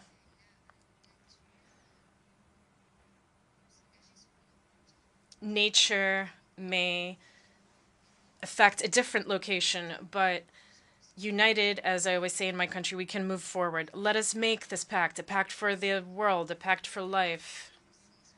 Developing countries have made progress in reducing carbon emissions, but we continue to be the most affected by climate disasters. Last month, the 8 Amazonian countries held a presidential summit during which we agreed on measures for the conservation and sustainable use of the Amazon, as well as the fight against deforestation and urgent action to avoid a point of no return. Peru presented its vision of an Amazon with a human face. With a human face because the Amazon, which constitutes 61% of Peru's territory, is not just a sanctuary occupied solely by nature. It is in fact home to 5 million Peruvians. It is still possible to limit the increase in global temperature to within 1.5 degrees Celsius, as we agreed in the Paris Agreement. But to do this, bold actions will be necessary. This implies that developed countries not only adopt more ambitious emissions reduction goals, but also that they honor their commitments in terms of technology transfer and climate financing. Today, more than ever, it is urgent to mobilize the $100 billion annually for climate action in developing countries, in accordance with the commitment that was made. It is also crucial to establish the loss and damage fund as agreed upon at the last conference of the parties. Mr. President, here in this hall, I wish to inform you that the Peruvian presidency has submitted a draft treaty whose goal is to protect the marine environment against plastic pollution. In my country, Mr. President, 48 indigenous languages are spoken, and more than 6 million citizens identify as members of one of the indigenous original peoples of Peru, and more than 800,000 identify as Afro-Peruvian. Promoting the full exercise of their rights is a challenge that we share with many other countries. And we have an essential responsibility to continue seeking their inclusion, their well-being, to continue providing them with quality services, promoting respect for their rights, their cultures, and their languages. Mr. President, distinguished delegates, as we are on the verge of commemorating the bicentennial of our consolidation as an independent republic, Peru reiterates its commitment to continue contributing to peace, development, and the conservation of the environment. This is what we have done during our presence in the Andean community. This is what we are doing within the Pacific Alliance, and this is what we will continue doing next year as president of the APEC Forum. We remain determined in our process of accession to the OECD and our participation in the Americas Partnership for Economic Prosperity, or APEP, and we have begun talks with the Association of Southeast Asian Nations, ASEAN, with a view to being partners in development. I reiterate my invitation to all countries to continue investing in Peru and trusting in Peru. Our country is a country of hope. We await you with clear and transparent rules of the game, with stability and legal security, low inflation, with solid international reserves, and our sole objective is working for the sustained growth of all, but particularly for the most vulnerable. Mr. President, the government of Peru, faithful to its commitment to the United Nations and in line with its Republican tradition, joins with firmness and determination the global goal to strengthen the fight against climate change, to defend peace, democracy, full respect for human rights, international law, sustainable development, and the prosperity to which our people aspire, as it is what is just.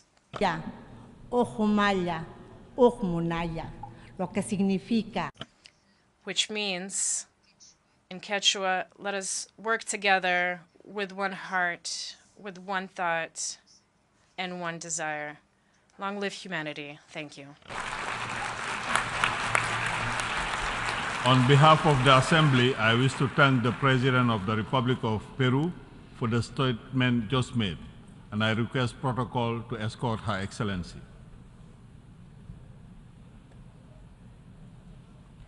The Assembly will hear an address by His Excellency Felipe Jacinto Nyusi, President of the Republic of Mozambique. I request protocol to escort His Excellency.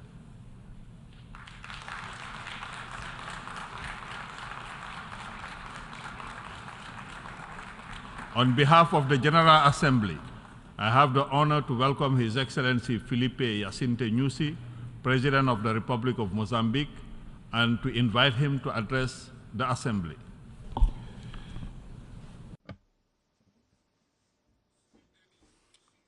Mr. Dennis Francis, Chairperson of the session of the General Assembly of the United Nations, Engineer Antonio Guterres, Secretary General of the United Nations, heads of states and government, distinguished representatives of member states, esteemed leaders of the system of the United Nations Organization, distinguished invited guests, Excellencies. I begin my remarks by extending on behalf of the people of Mozambique our heartfelt condolences to the peoples of the sisterly nations of Morocco and Libya for the tragedies that befell these two sister African countries. I take this opportunity to reiterate the Mozambican people and government's gratitude for the unanimous vote for the election of Mozambique as a non-permanent member of the United Nations Security Council. Our participation at the Security Council has enabled us to share our experience in peace building and national reconciliation, thus contributing towards fostering international peace and security. Mr. President, Your Excellencies, in September 2015 at this very hall, we adopted the Sustainable Development Goals that encapsulate the Agenda 2030. As leaders, we committed on behalf of our peoples the commitment to reduce poverty in 16 key areas and establish a better world for all without leaving no one behind. The progress report that we considered yesterday at the high-level panel shows clearly that the world continues to be faced with various interconnected crises that undermine the delivery of the Agenda 2030. Indeed, the COVID-19 pandemic crisis, natural disasters arising from climate change, and armed conflicts, including terrorism and violent extremism, causes millions of people to continue living under poverty without adequate food and without access to education, food, and health services. It is true that the adversities I have referred are a cause for regression in progress that we were making in the implementation of Agenda 2030 since 2015. However, the main reason for lack of success of this agenda remains the absence of trust and solidarity between those who have a lot and those who have little or almost nothing at all. Even among those who have a lot, rather than building trust and solidarity, they spend their resources in investing in a competition fueled by trust. Therefore, I commend Your Excellency Dr. Dennis Francis, chairperson of this session, for the theme you have suggested to us on rebuilding peace, revitalizing global solidarity. It is a critical theme to realize Agenda 2030 on sustainable development towards peace, progress, and prosperity for sustainability of humanity. Your Excellencies, in my statement, I'll try to focus attention on peace and security, counter-terrorism, climate change, energy transition, blue economy, and environmental conservation in tandem with the theme of this General Assembly. On peace and security, various regions of the world are grappling with a very vicious cycle of armed conflicts and instability, particularly in Africa. Thousands of precious lives are lost.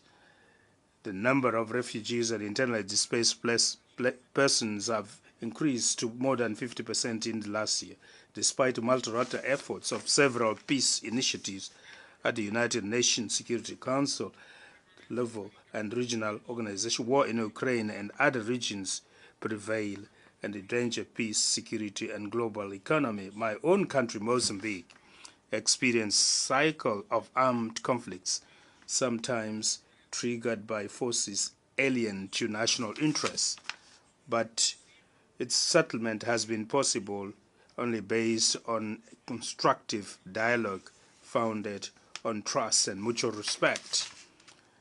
That is how we adopted the new Provincial Decentralization Act, now under implementation and in August 2019, we signed the Peace and Reconciliation Accord, also known as Maputo Accord.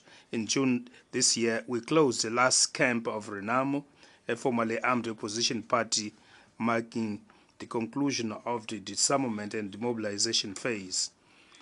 The crucial phase that follows is the reintegration of ex-combatants into the society, including payment of pensions, although not provided for by law. I would like to express our gratitude as this process counts on the support of the United Nations and other multilateral and bilateral partners.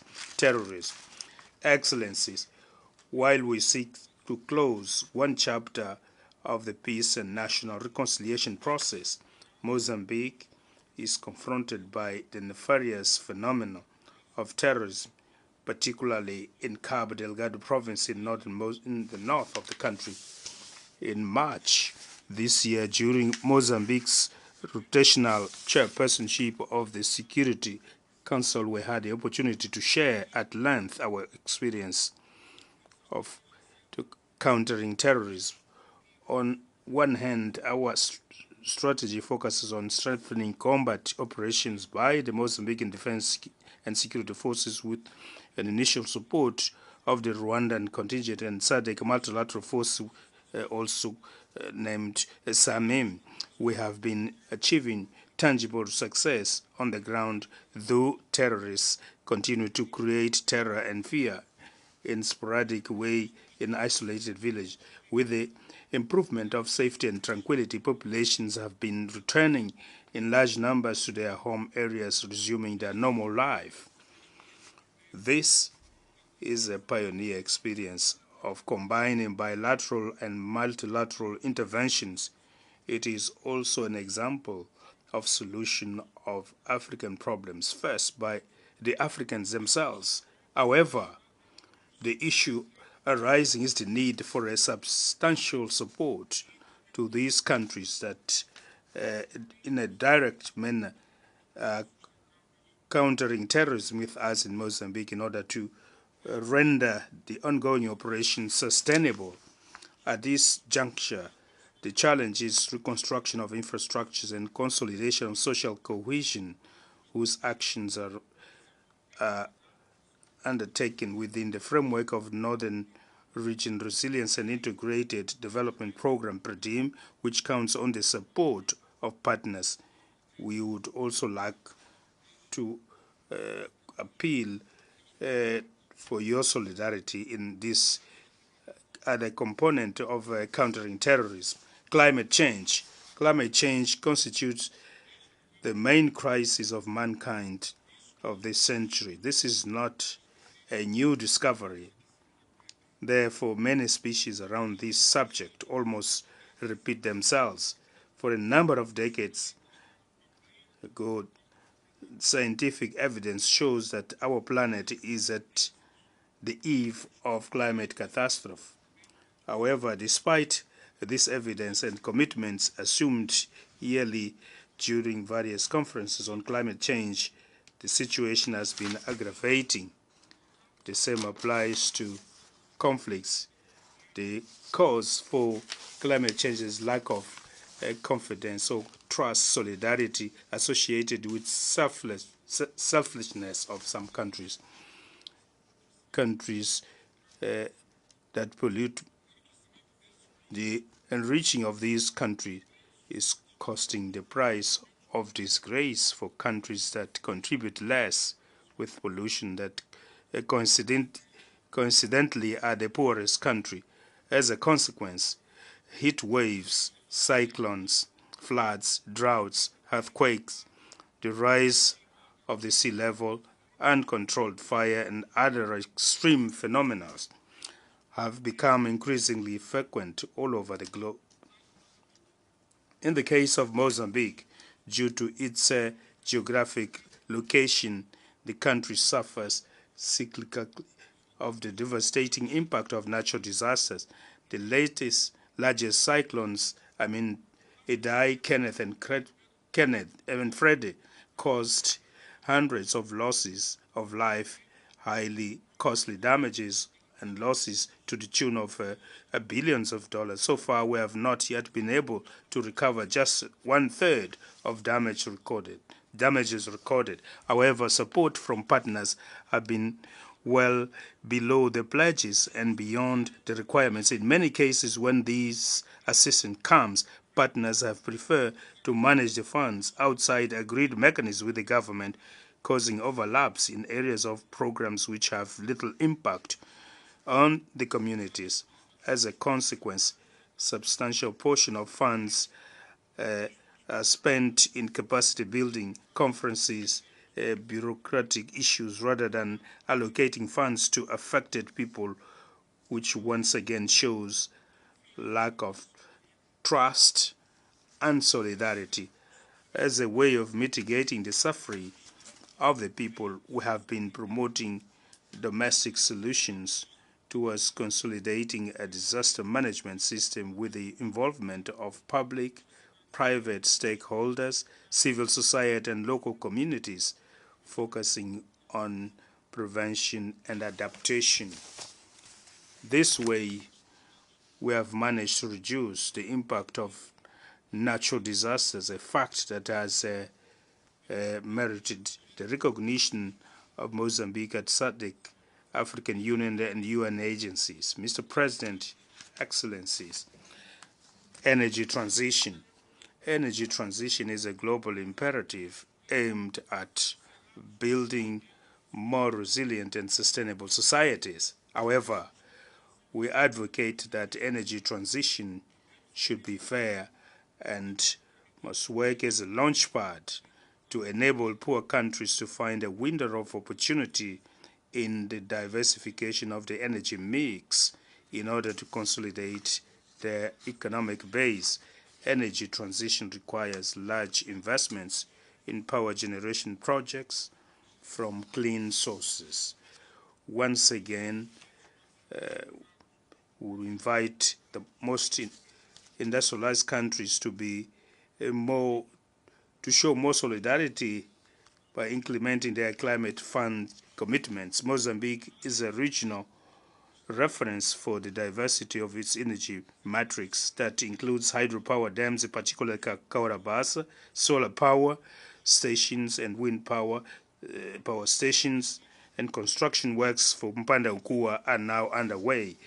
Last year, Mozambique joined the group of liquefied natural gas producing and exporting countries, an important step towards accelerating energy transition. Currently, the energy sector is dominated by hydropower, with a capacity of 2,172 megawatts, solar with 95 megawatts, gas 441 megawatts, and diesel with 120 megawatts, with the possibility of operations of Tamim thermal power station over the last quarter of 2024, with the capacity of 450 megawatts, and with a longer maturity cycle, the new Mpanda Nkua hydropower station with a capacity of 1,500 megawatts to be generated by 2030.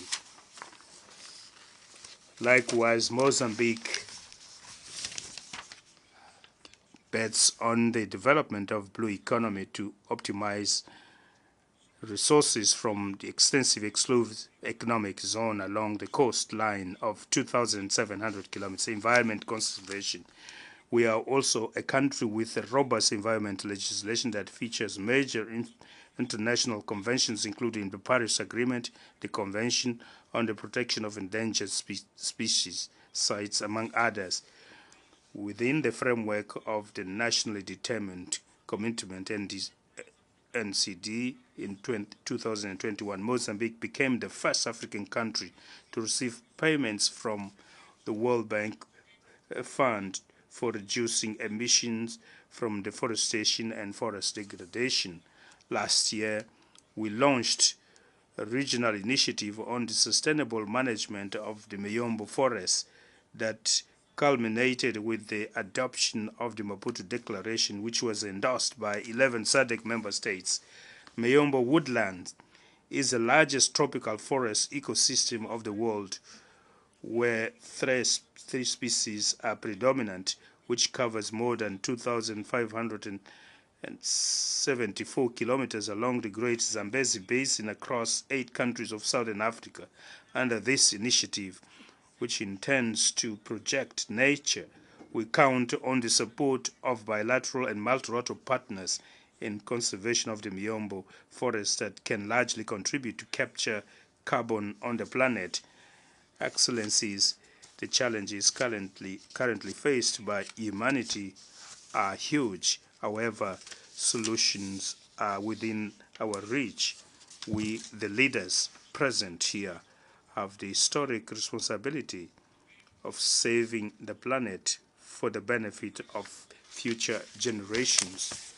The priority areas requiring urgent actions are clearly identified with the matrix of already defined solutions, of which we highlight 3. First, we need to renew the political will and redouble efforts to accelerate the achievement of targets of Agenda 2030. We do not need to come up with analytical speeches.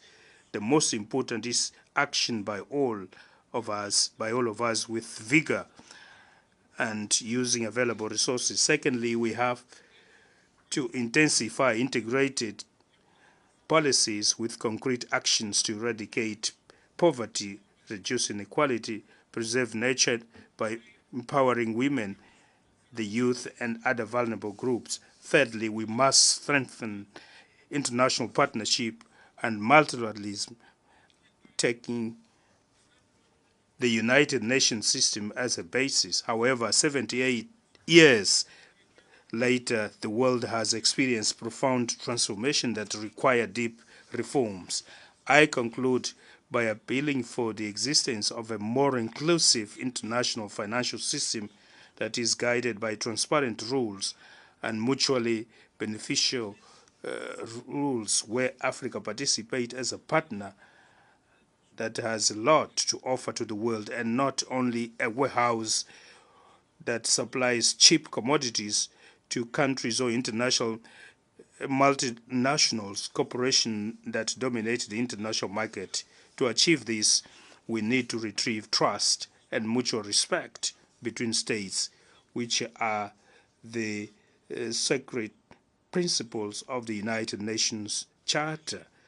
Only with trust and mutual respect and solidarity we can build a better world of peace, safe and sustainable that deliver welfare for all.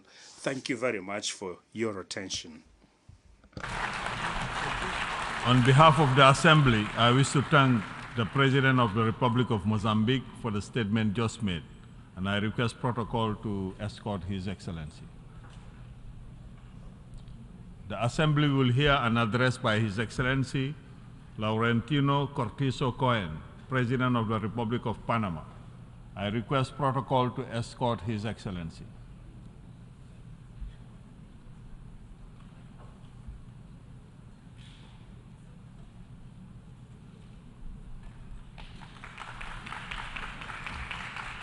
On behalf of the General Assembly, I have the honor to welcome His Excellency Laurentino Cortizo Cohen, President of the Republic of Panama, and to invite him to address the Assembly.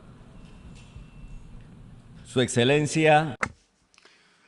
Your Excellency, Mr. Dennis Francis, President of the 78th session of the United Nations General Assembly. Your Excellency, Antonio Guterres, United Nations Secretary General, Heads of State and Government, distinguished delegates. I'm delighted to be here before you at this assembly that gathers us with a view to finding more effective ways of addressing the pressing problems of global society.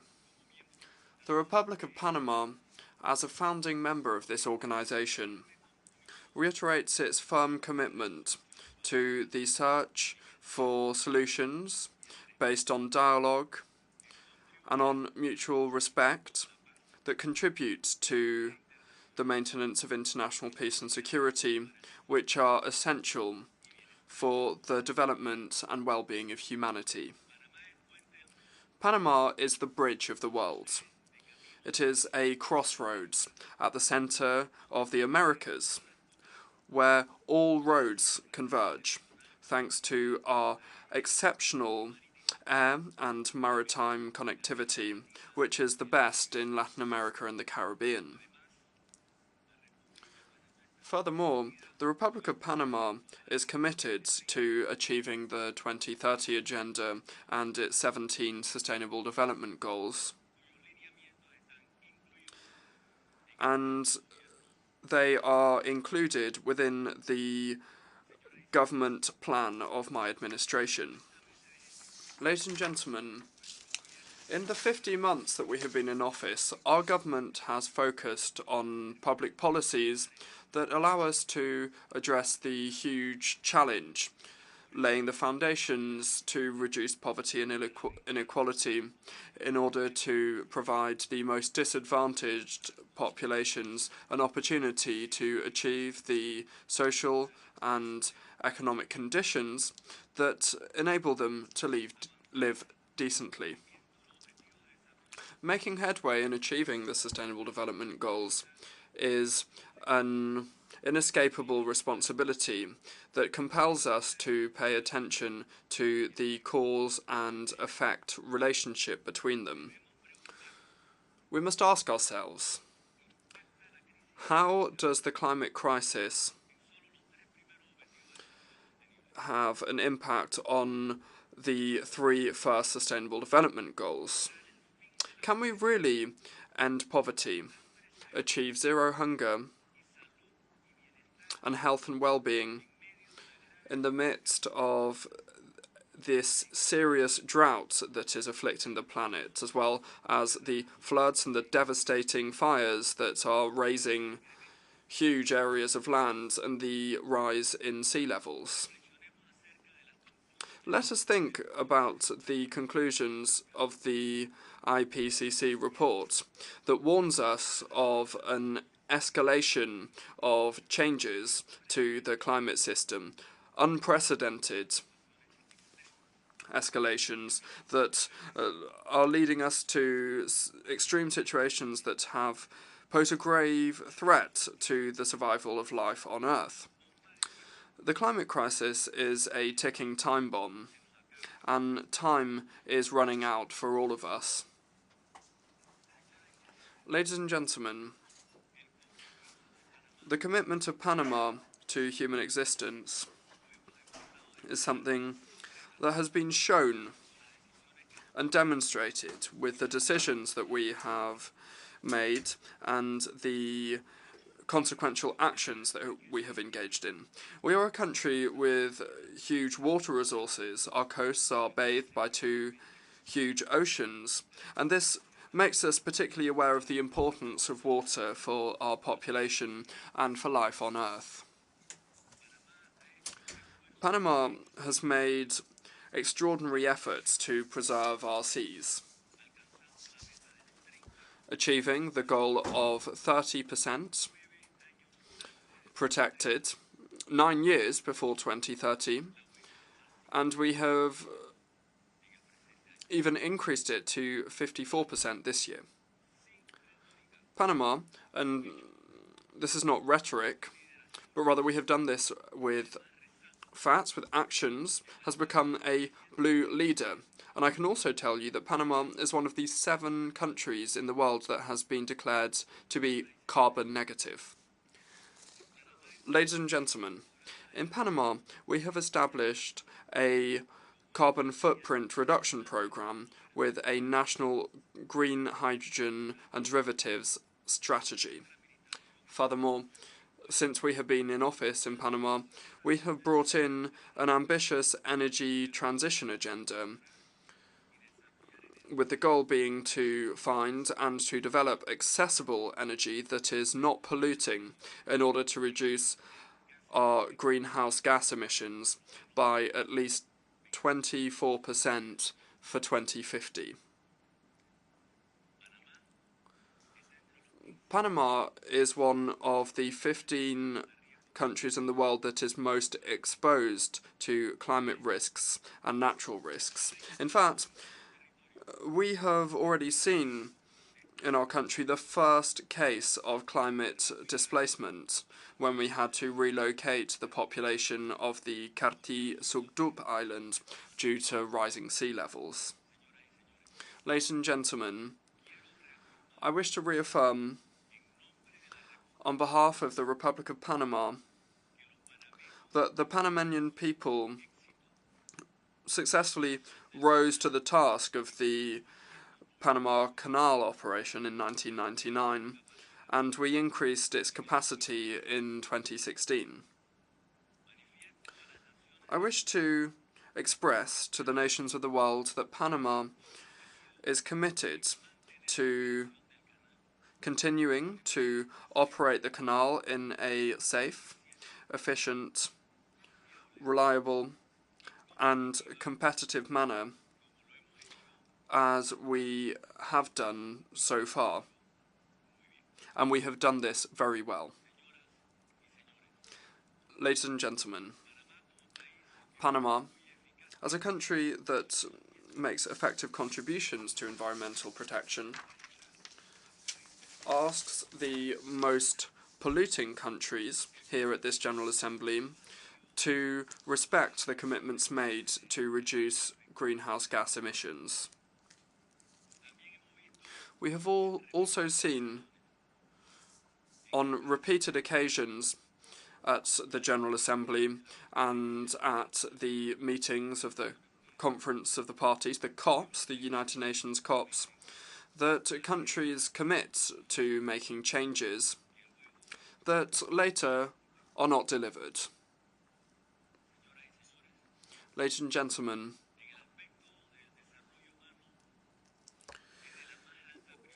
human development is the greatest priority and provides populations opportunities for a more decent life within their own countries.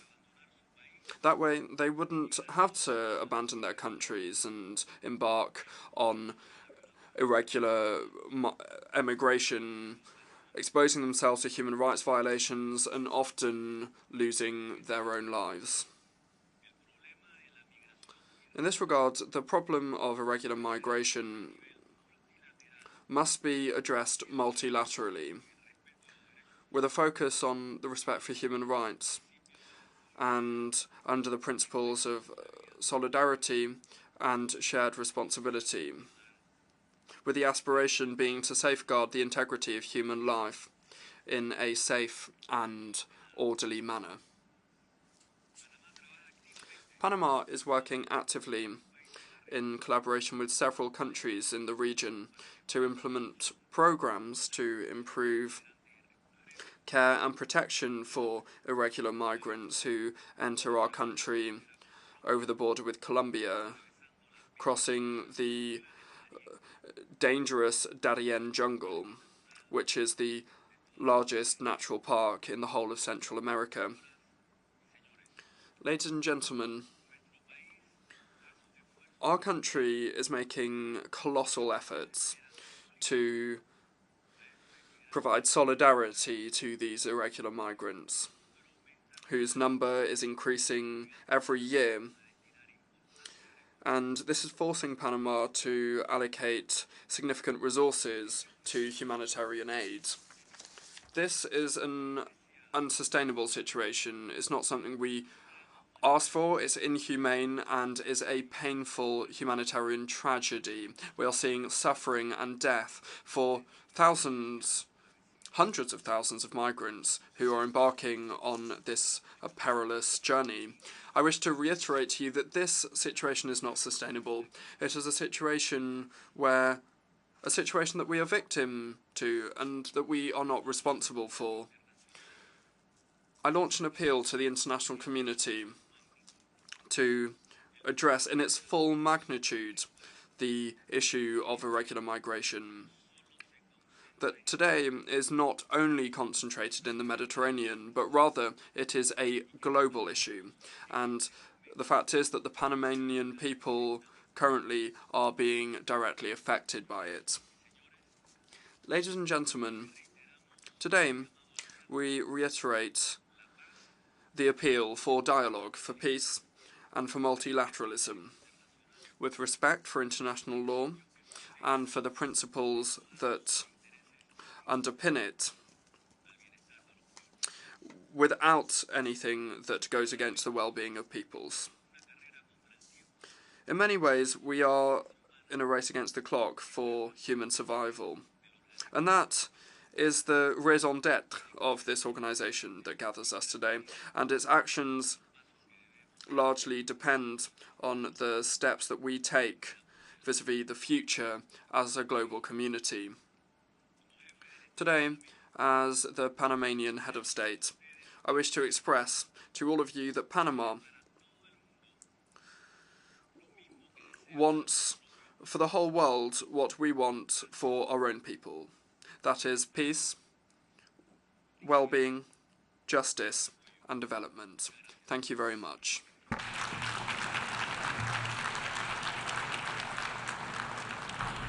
Au nom de l'Assemblée générale, on behalf of the General Assembly, I wish to thank the President of Panama for the statement he just made, and I ask Protocol to please escort His Excellency.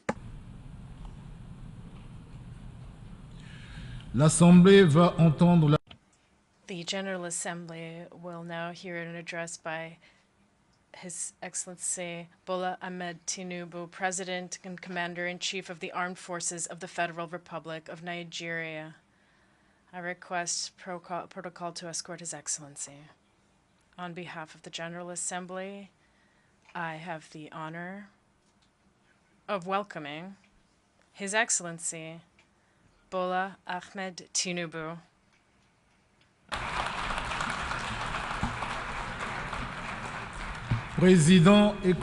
President and Commander-in-Chief of the Armed Forces of the Federal Republic of Nigeria.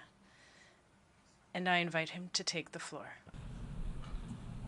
Mr. President, Head of State and Government, Secretary General, distinguished delegates, ladies and gentlemen, on behalf of the people of Nigeria, I congratulate you on your well-deserved election as the President of this session of the United Nations General Assembly.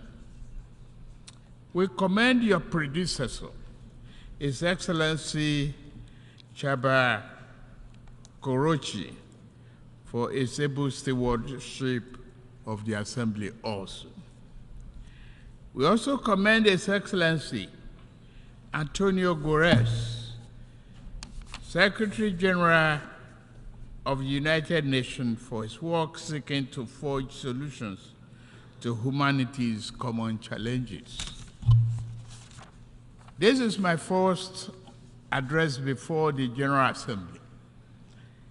Permit me to say a few words on behalf of Nigeria, my country, on behalf of Africa, my continent, regarding this year's theme. Many proclamations have been made, yet our troubles remain close at hand. Failures in good governance have hindered Africa, but broken promises, unfair treatment, and outright exploitation from abroad have also exerted a heavy toll on our ability to progress.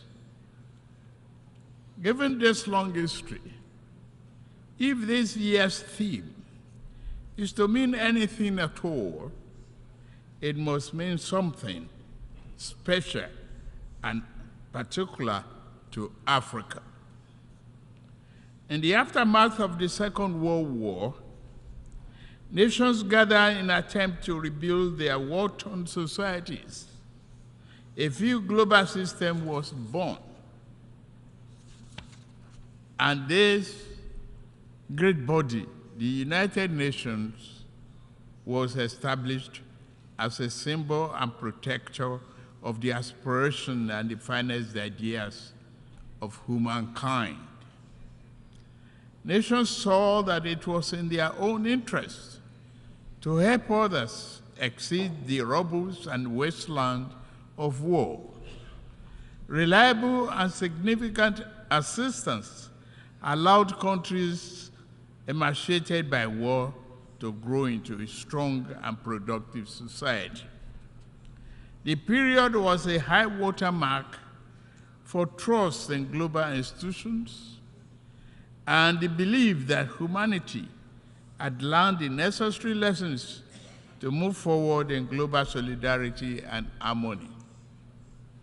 Today, for several decades, Africa has been asking for the same level of political commitment and devotion of resource that described the Marshall Plan.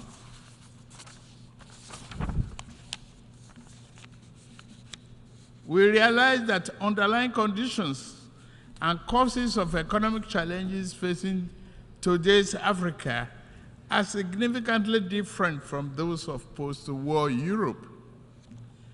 We are not asking for identical programs and actions. What we seek is an equal, firm commitment to partnership. We seek enhanced international cooperation with African nations to achieve the 2030 Agenda and Sustainable Development Goals. There are 5 points I want to highlight. First, if this year's theme is to have any importance at all and any impact, global institutions, other nations, and their private sector actors must see Africa as a development priority, not just for Africa, but in the interest of us all as well. Due to both long-standing internal and external factors, Nigerians and Africans' economic structures have been skewed to impede development, industrial expansion, job creation, and the equitable distribution of wealth. If Nigeria is to fulfill its duty to its people, I know, and the rest of Africa, we must create jobs and the belief in a better future for our people. We are pushing for that. We must also lead by example, and we are doing so, to foster economic growth and investors' confidence in Nigeria, and remove the costly and corrupt fuel subsidy while also discarding a noxious exchange rate system in my first few days in office. Other growth and job-oriented firms are in the wings. I'm mindful of the transient hardship that reform can cause. However, it is necessary to go through this phase in order to establish a foundation for durable growth and investment to build the economy our people deserve. We welcome partnerships with those who not mind seeing Nigeria and Africa assume larger roles in the global community. The question is not whether Nigeria is open for business. The question is how much of the world is truly open to doing business with Nigeria, and how African is an equal, mutually beneficial manner. Direct investment in critical industries, opening airports to a wider range and larger quantity of African exports, and meaningful debt relief are important aspects of the cooperation we seek. Second, we must affirm democratic governance as the best guarantor of sovereign will and well-being of the people. Military coups are wrong, as in any titled civilian political arrangement that will perpetuate injustice. The wave-crossing part of Africa does not demonstrate favor towards coup. It is a demand for solution to perennial problem. Let us dig it deeper. Regarding Niger, we are negotiating with the military leaders. As chairman of ECOWAS, I seek to help establish democratic governance in a manner that addresses the political economy challenges confronting that nation, including violent extremists who seek to foment instability in our region. I extend a hand of friendship to all of you who may genuinely support this mission for a democratic governance in that nation. This brings me to my third crucial point. Our entire region is locked in protracted battle against violent extremists. And the turmoil, a dark channel of inhuman commerce has formed. Along the route, everything is for sale. Men, women, and children are seen as chattel. Yet, thousands reach the Sahara, hot and sand, and the Mediterranean cold death in search of a better life. At the same time, mercenaries and extremists with their lethal weapons and vile ideologies invade our region from the north. This harmful traffic undermines the peace and stability of the entire region. African nation will improve our economics so that our people do not risk their life to sweep the floors and streets of other nations. We also shall devote ourselves to disbanding extremist groups on our turf. Yet, to fully contain this threat, the international community must strengthen its commitment to arrest the flow of arms and violent people into West Africa. The fourth important aspect of this global trust and solidarity is to secure the continent's mineral-rich areas from plundering and conflicts. Many such areas have become catacombs of misery and exploitation. The Democratic Republic of Congo has suffered this for decades. Despite the strong UN presence there, what happened? The world economy owes the Republic of Congo much but gives her very little. The mayhem visited on resource-rich areas does not respect national boundaries. Sudan, Mali, Burkina Faso, Central African Republic, and the list grow on and on and on. The problem also knocks at Nigeria's door. Foreign entities are baited by local criminals who aspire to be petty warlords have drafted thousands of people into servitude to illegally mine gold and other resources.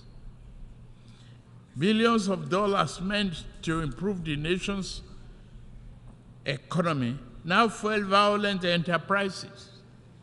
If left unchecked, they will threaten peace and place national security at a grave danger. Given the extent of this injustice and the high scales involved, many Africans are asking whether the phenomenon is by accident or by design. Members' nations must reply by working with us to deter their farms and nationals from the 21st century pillage of continent riches. Fifth, climate change severely impacts Nigeria and Africa. Northern Nigeria is honored by desert encroachment, handed from the north, all are arable lands. Our south is pounded by the rising tide of coastal flooding and erosion. In the middle, the rainy season brings flood that kill and displace multitudes. As I lament death at home, I also lament the grave loss of life in Morocco and Libya. The Nigerian people are with you. Please note that. African nations will fight climate change, but must do so on fair and just terms. To achieve the need popular consensus, this campaign must accord with overall economic efforts. In Nigeria, we shall build political consensus by highlighting remedial actions which also promote economic good. Projects such as Green Wall to stop desert encroachment, halting the destruction of our forests by mass production and distribution of gas burning stoves, and providing employment in local water management and irrigation projects are examples of efforts that equally advance both economic and climate change objectives. Continental efforts regarding climate change will register important victories if established economies were more forthcoming with public and private sector investment for Africa's preferred initiatives. Again, this will go far in demonstrating that global solidarity is real and working. As I'm about to close, let me emphasize Nigeria's objective accord with the guiding principles of this world body: peace, security, human rights, and development. In fundamental ways, nature has been kind to Africa, given abundant land, resources, and creative and industrious people. Yet, man has too often been unkind to a fellow man, and this sad tendency has brought sustained hardship to Africa's doorstep. To keep faith with the tenets of this world to this body and the theme of this year's assembly, the poverty of nations must end. The pillage of one nation's resources by overreach of farms and people of stronger nations must end. The will of the people must be respected. This beautiful, generous, and forgiving planet must be protected.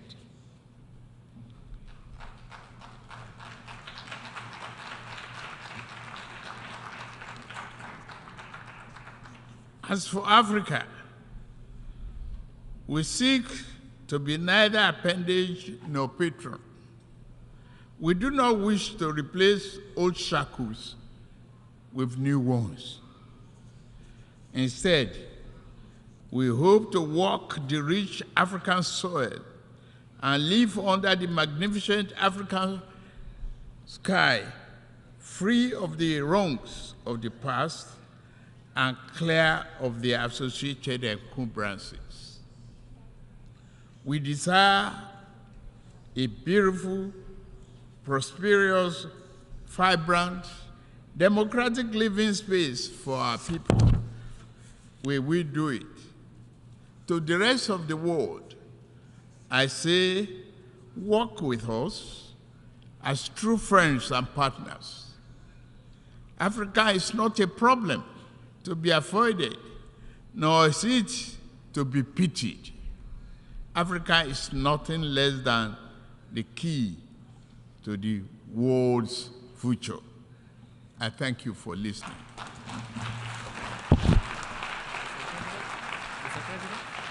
De l'Assemblée générale, je tiens à remercier.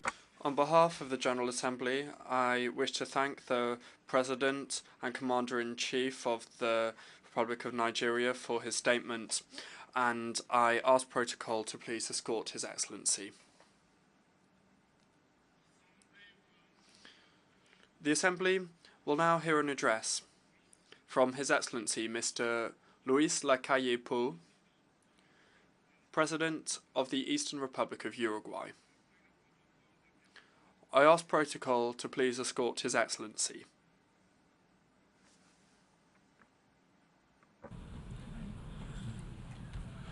Au nom de l'Assemblée générale, on behalf of the General Assembly,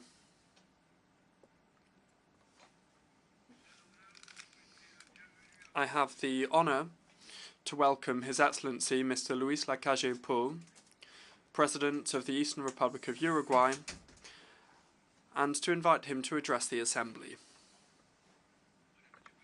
A very good evening, ladies and gentlemen. My greetings to the President of the General Assembly, which are also extended to the United Nations Secretary General, to the heads of state and government, to official delegations, and to this organisation that has worked so much to hold this Assembly today. Today, once again, I am here speaking on behalf of my country. I am here speaking on behalf of my compatriots. We have come here to this forum where more than 190 representatives come to deliver their message from different cultures, different governments, different ideologies, different social situations, different economic, climatic, and geographical situations. However, the fact that all of us are here means that somewhat a long time ago we agreed to work together to achieve the same rights, obligations, and principles.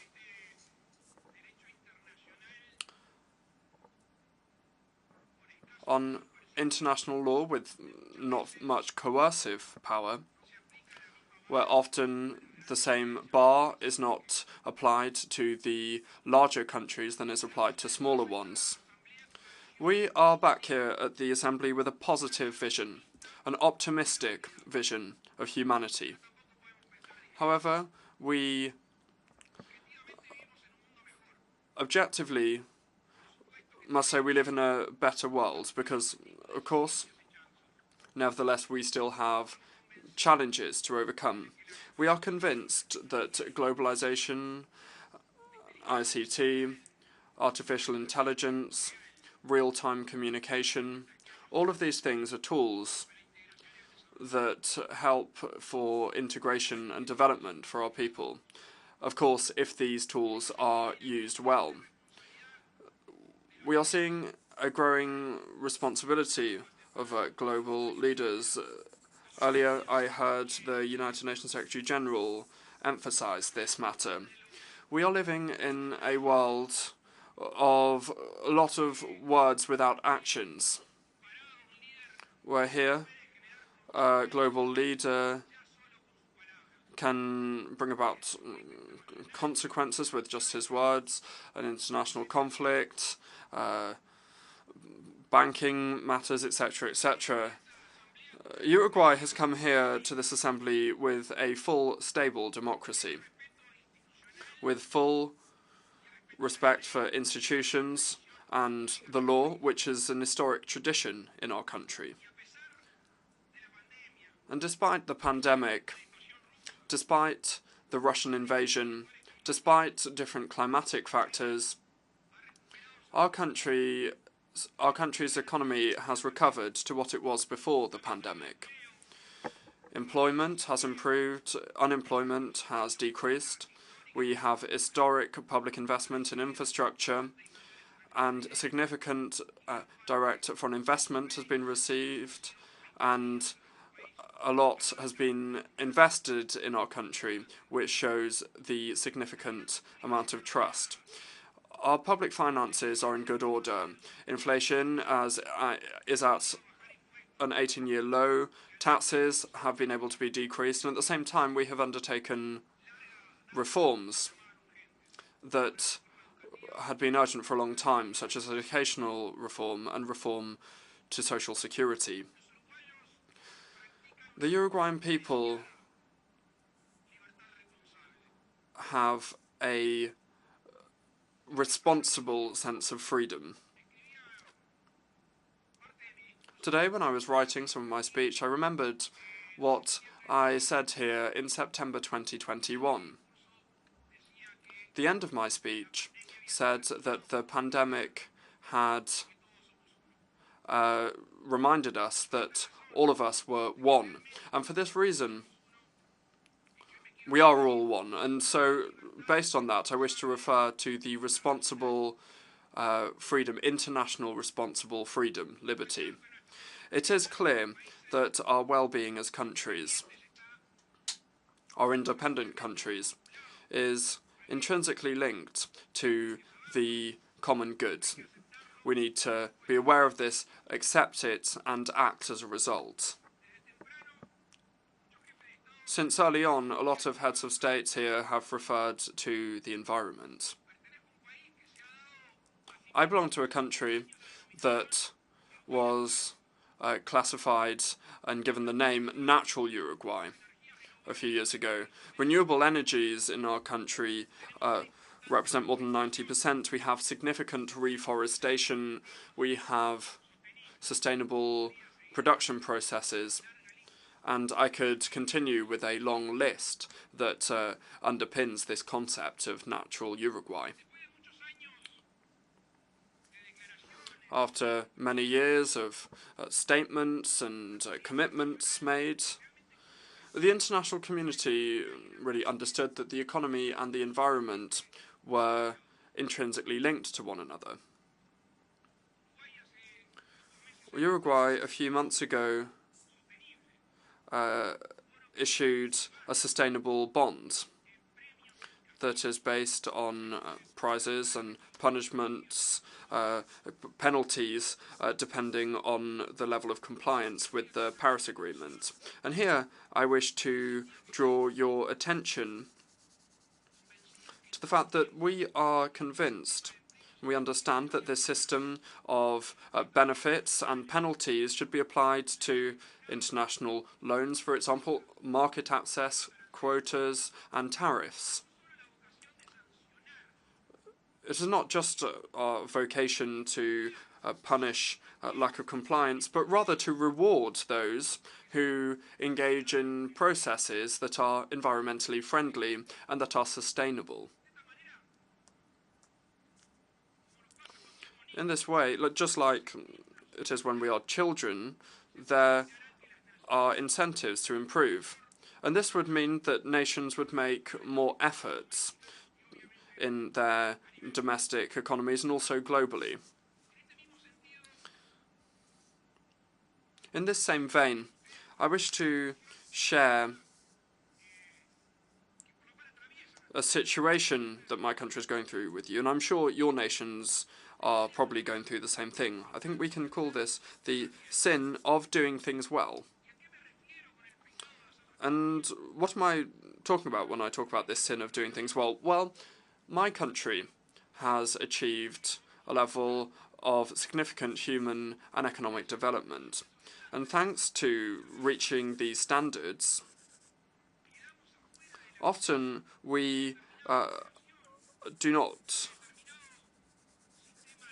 benefit from systems of cooperation, from preferences, for example, instruments for international trade support.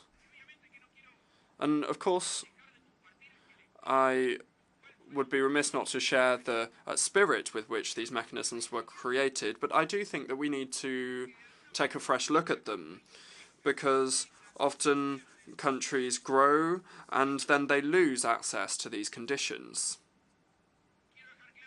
I wish to make it clear that Uruguay is not coming here to beg or make exaggerated claims. However, simply what I was referring to, responsible international liberty, I think that it's necessary to act with justice. If we do things well, we should act as a consequence of this, and this means nothing less and nothing more than improving access to opportunities. Just to wrap up, because I know you've had a long day, I wish once again here at this forum, like others have done, to firmly condemn the Russian invasion of Ukraine and express our solidarity to the Ukrainian people. Further, I wish to agree with the Secretary-General, the United Nations Secretary-General, and raise our voice against authoritarian populism that are bringing impoverishment to their peoples, violating human rights, and condemning current and future generations. Once again, perhaps here we should engage in a mea culpa, because often the absence of a robust and effective reaction from the international community has led to us not avoiding these types of situations. Thank you very much. Au nom de l'Assemblée générale, on behalf of the General Assembly, I wish to thank the President of the Republic of Uruguay, and I request protocol to escort His Excellency. The Assembly will hear an address by His Excellency Petro Pavel, President of Czechia. I ask protocol to escort His Excellency.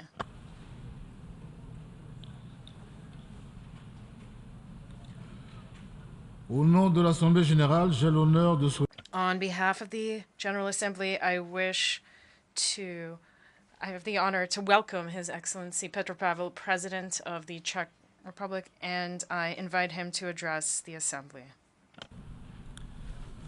Monsieur le Président, Excellencies, ladies and gentlemen, it is a pleasure and a humbling experience to address this distinguished audience for the first time.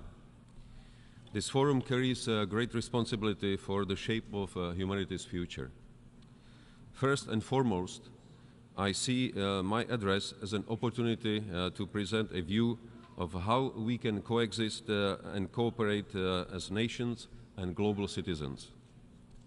Czechia aims to play a proactive role and responsible role within the global community. No one can cope with the current global challenges alone. That is why we strongly support the reform proposed by the UN Secretary General in our common agenda. We want to work together on a more effective and inclusive multilateral system that is able to address the needs that we face.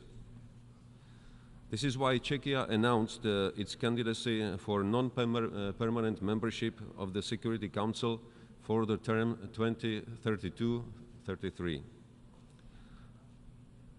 Last year, a permanent member of the UN Security Council, one of the founding nations of this organization, blatantly violated the fundamental principles the UN stands upon. The Russian full-scale invasion of Ukraine continues to constitute a manifest violation of the UN Charter and international law we all subscribe to. My country has its own experience with wars and interventions, including decades-long military occupation imposed by Moscow. It taught us what it means when might makes right. Russia's aggression against Ukraine has come at an even higher cost. I personally visited Ukraine in April this year. My wife had this opportunity to visit a war-torn country only 2 weeks ago. I saw the infamous crime scenes of Bucha and Borodyanka. I found myself in Dnipro region, only a few miles away from the front line, in the area ravaged by war fighting. The account of Russia's atrocities, human rights violations, and ferocious attacks against the innocent civilian population is overwhelming. Children forcibly separated from their families, deported for re-education in order to make them forget their culture and who they are. Entire towns and villages wiped out for no reason. Mass graves and torture chambers in which people just disappear. Sadly, the evidence tells the story better than any statement. The list of stories full of horror is endless. Yet we cannot just passively observe it. This must end. Russia must unconditionally withdraw all troops from the entire territory of Ukraine within its internationally recognized borders. Russia's leaders must be held accountable for the crime of aggression against its neighbor. This is why we have extended our support to the establishment of a special tribunal to prosecute the crime of aggression against Ukraine.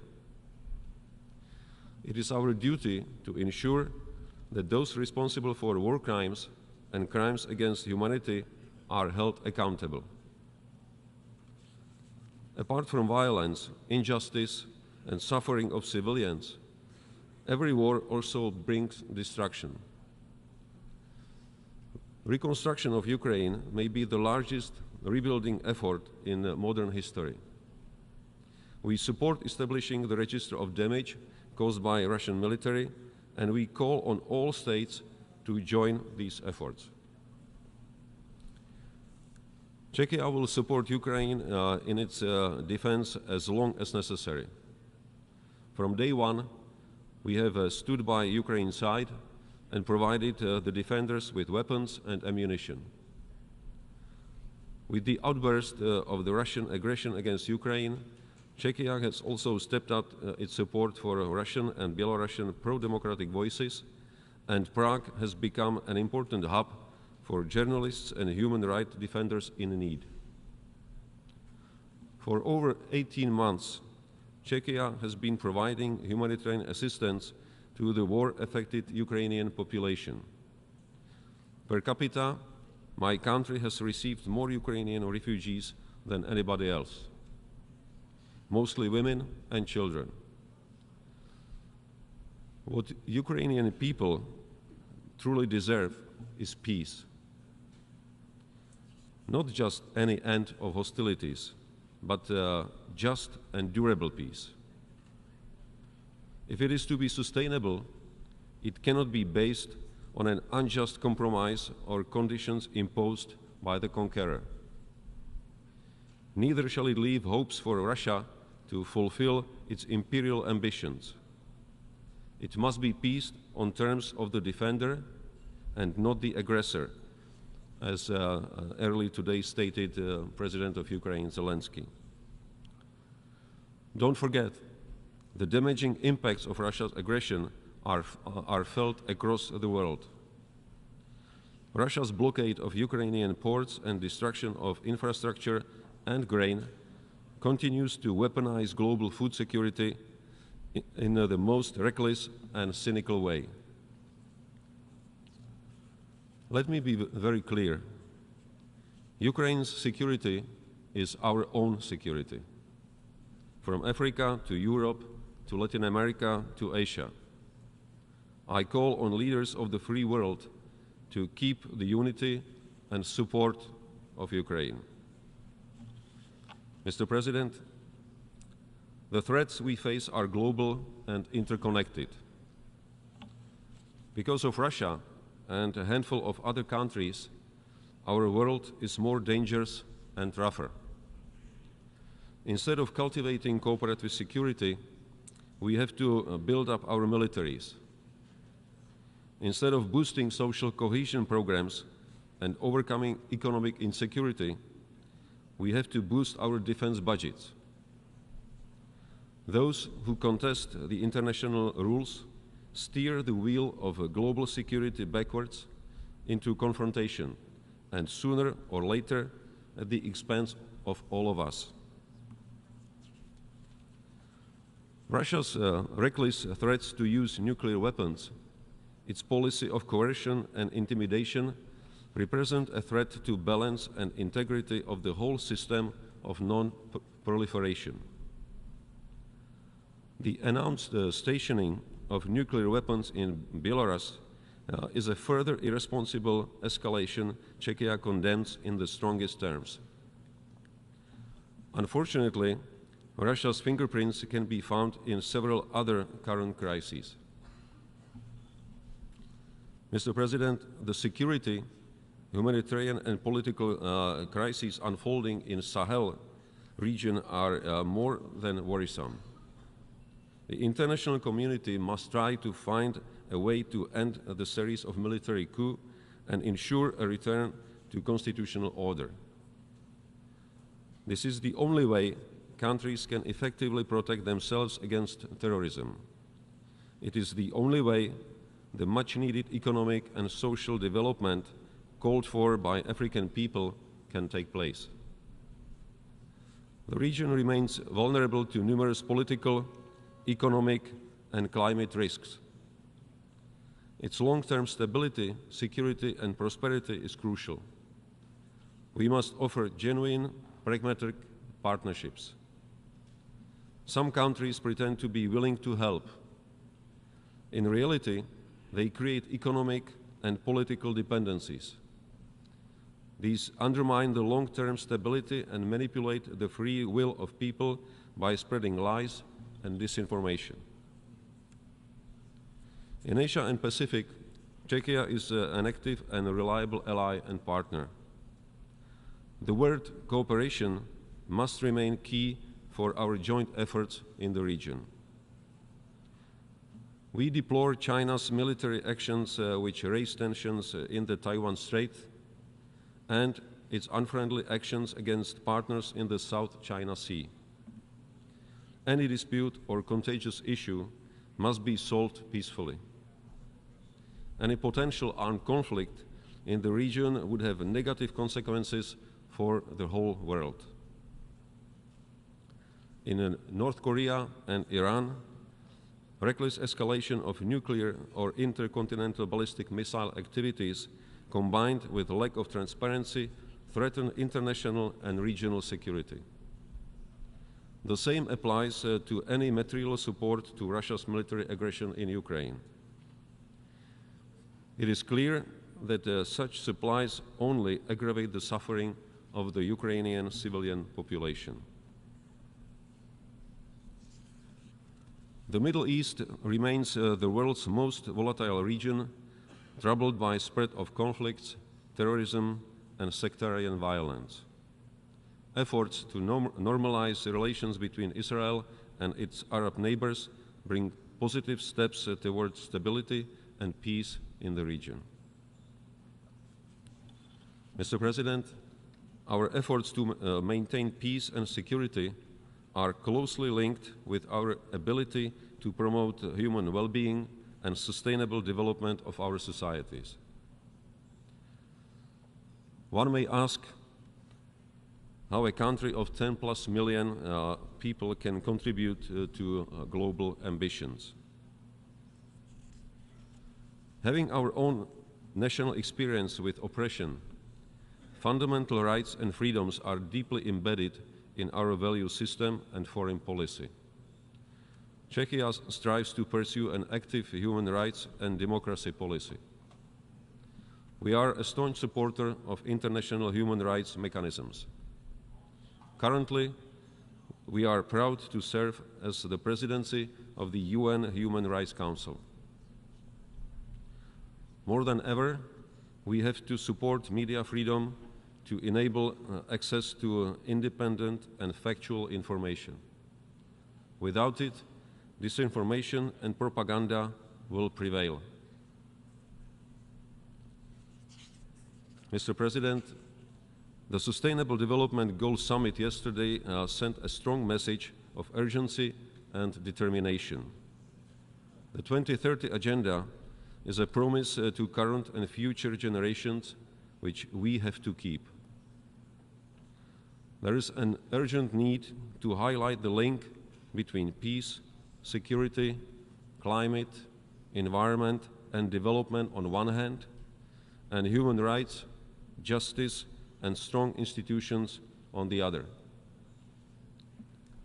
In the latest SDGs index, Czechia is ranked as the 8th most advanced country in the implementation of the Agenda 2030 and its SDGs.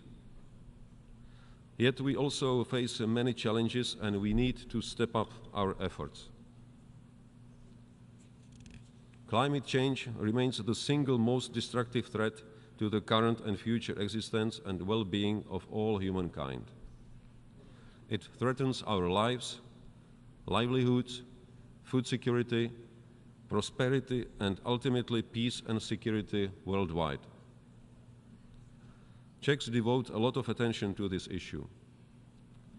It is no coincidence that it was under the Czech presidency of the Council of the European Union last year that we finalized crucial legislation which shows the path towards the green transition of our industry. 30 years after the end of the Cold War, we are witnessing efforts of authoritarian regimes to redefine core principles of multilateral order. Malign actors use cyberspace, disinformation, economic, political, and other tools to disrupt democratic processes, to undermine our institutions, and to weaken our security. The challenges we face today are significant, and it is apparent that only collective action can ensure a safe and prosperous future for all. In this respect, Czechia recognizes its global responsibility and remains committed to ensuring that no one is left behind. I personally commit to work with the international community to fulfill urgent work that must be done. All the best to you, and thank you for your attention. Au nom de l'Assemblée générale, on behalf of the General Assembly, I wish to thank the President of Czechia for the statement just delivered, and I request protocol to escort His Excellency. The Assembly will now hear an address by His Excellency Sir Angel Whips, President of the Republic of Palau. I request protocol to escort His Excellency.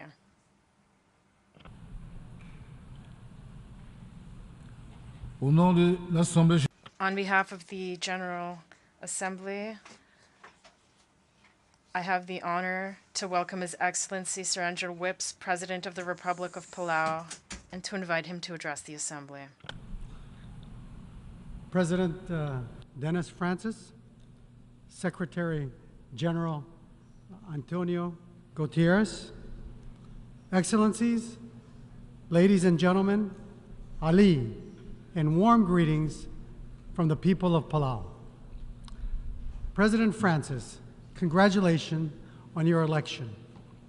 As a fellow islander, you are well aware and acquainted with the common challenges that SIDS face, from economic resilience and climate change to financing and security. We all look forward to working with you over the next year to meet these challenges.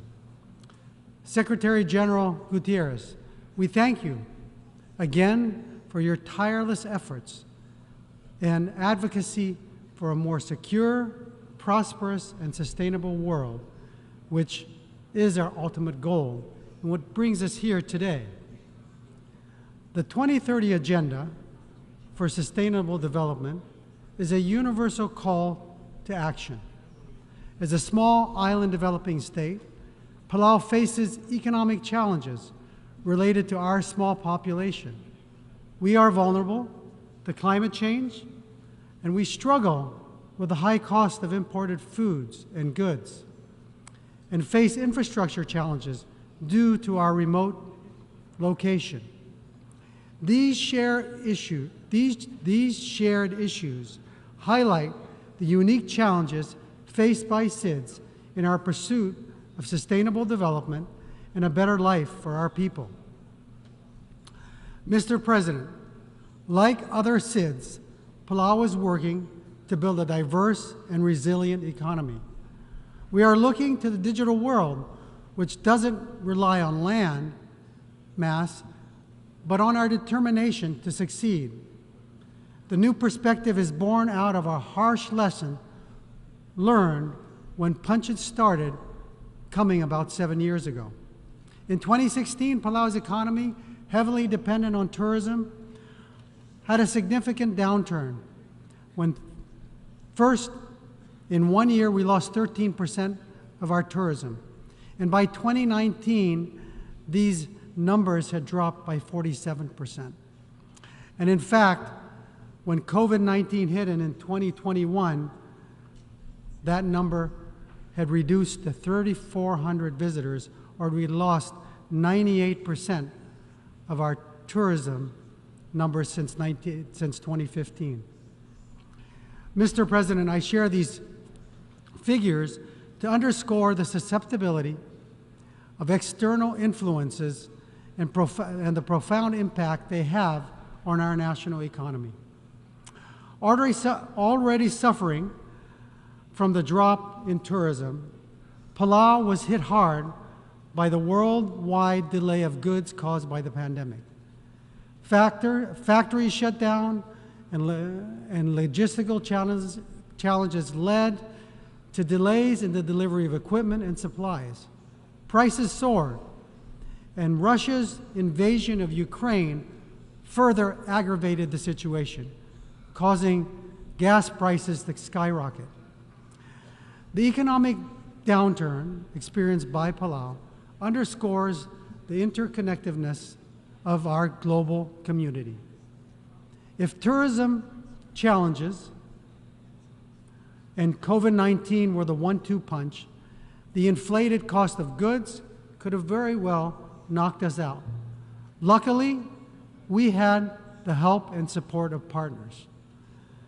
The invasion of Ukraine by Russia, although geographically distant, had a ripple effect that led to high inflation and prices in Palau. This situation raises the importance of security and how destabilizing conflict can be to world order. There are Palauans today who survived a war that was not of their own making, only to suffer the ripple effects of another. Current events serve as a stark reminder of the urgent need for peace and stability worldwide. We unequivocally condemn Russia's invasion of Ukraine and call for an immediate cessation of hostilities. Similarly, we urge the United Nations and all parties involved in the Taiwan Straits to exercise restraint and seek a peaceful resolution to reduce tensions. The well-being and prosperity of nations and their economies are intrinsically linked to global peace and stability. For the last 2 years, we've been striving to build a resilient economy amidst external pressure. A significant challenge has been outmigration. Since 1994, when we gained our independence, nearly half our population has left and seeking new opportunities outside and beyond our shores.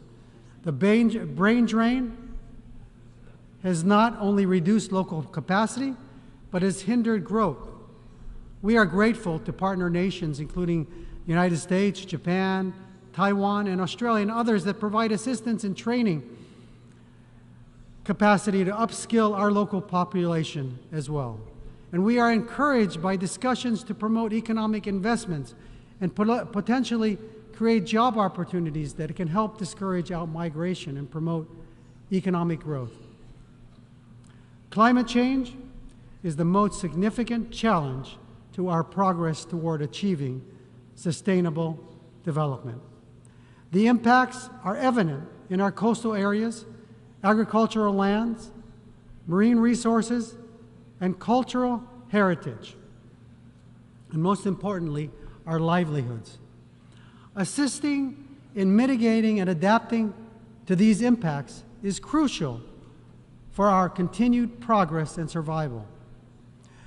In my youth, I'd spearfish on the reef with my father, helping to provide for our family. There was one remote island in Palau's southern waters where we would go. It was alive with birds, turtles, and fish and clams. Recently, I revisited this island with my children, witnessing turtles laying their eggs. The island had diminished in size by 2/3 due to sea level rise. And sadly, half the turtles' eggs that were laid that night were in the tidal zone and unlikely to survive. This heart-wrenching reality mirrors the fate of our homes and cultures if we fail to take decisive action. We urgently call on the G20 nations, responsible for 80% of global carbon emissions, to uphold their commitments to the Paris Agreement and limit warming to 1.5 degrees. This is crucial to mitigate the climate change impacts like disappearing islands and unhatched turtle eggs. As major emitters, the G20 nations have a crucial role to play in emission reduction and leading the path towards sustainable development. We urge the UN to simplify access to multilateral funds for SIDS and other vulnerable communities. Promoting faster transition, we call on the international community to work with the SIDS to increase access to climate finance. And we believe it's time that we change the metrics we use to determine how we access these funds by using a better index, a multi-vulnerability index, to determine how we help. However, we must ensure that commitments pledged here are acted upon and not forgotten. We have a saying in Palau that goes, Ngora terbesel adao. Let's not be like the foam riding on the waves of the ocean, drifting without settling. This Palauan saying refers to meetings where much is said, but afterwards no action is taken. Despite these challenges, we acknowledge progress that has been made. COP26 in Glasgow, COP27 in Sharm el-Sheikh were successful in leading to green domestic policies in some of the world's largest economies. And we appreciate the support of nations opposing and putting a moratorium on deep sea mining. Proponents argue seabed minerals aid renewable transition. But the reality is we lack the knowledge about the potential impacts on the underwater ecosystems this devastating action could have. Disturbing the ocean bed, we know, could release stored carbon dioxide, which directly contradicts with our efforts to combat climate change. We advocate for a global deep-sea mining moratorium and adhering to the UN Convention on the Law of the Seas precautionary principle. On a positive note, Palau will sign the BB&J instrument tomorrow. Universal participation is crucial, especially from developed countries that can provide the implementation means and engage in areas beyond national jurisdiction activities. This movement signifies global unity in protecting the high seas biodiversity.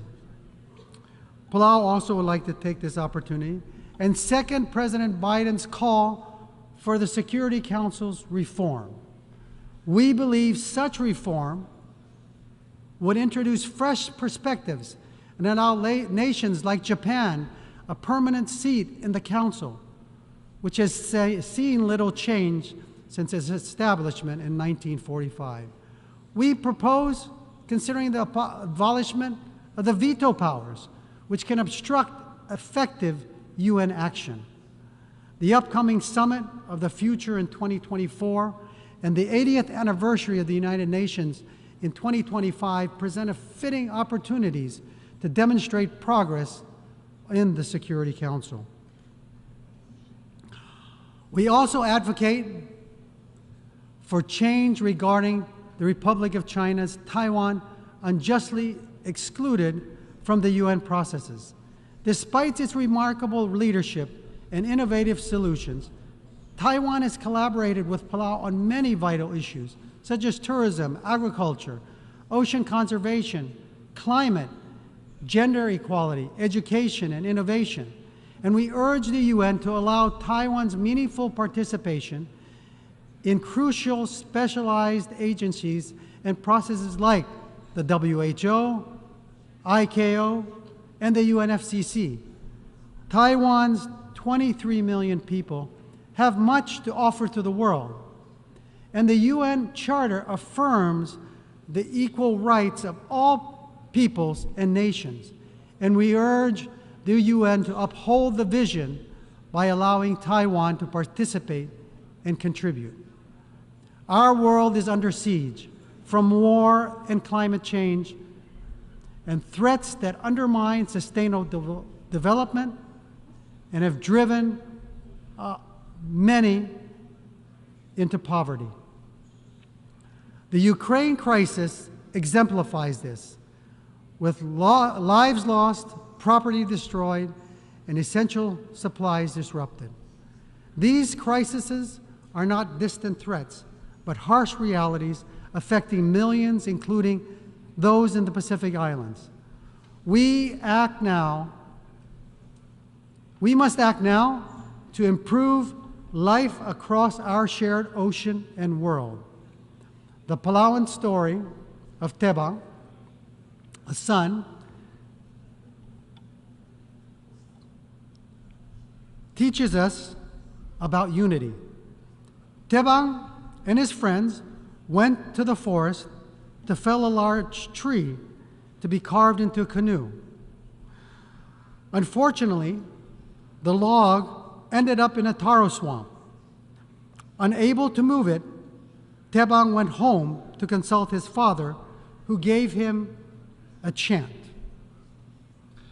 He returned with all his friends, and together chanting Ikkamu, or we like to say it can move, they began pulling in unison, which allowed the log to be pulled from the swamp to the shoreline to be carved into a canoe. Just as Tebang and his friends moved the log, we too can move mountains if we speak and act together. Our task may be daunting, but remember, Ikkamu. We can move towards a sustainable future where our grandchildren can breathe clean air, swim in pristine seas, live in peace, and prosper. So let's raise our voices together and chant Ikkamu. Let's move this world toward a better tomorrow. Together, we are unstoppable. Together, we can ensure a thriving planet for generations to come. Let's seize this moment with unity and determination. Let's unite for a better tomorrow, because together, we can move. We are truly stronger together. Sulang, thank you, and God bless you all.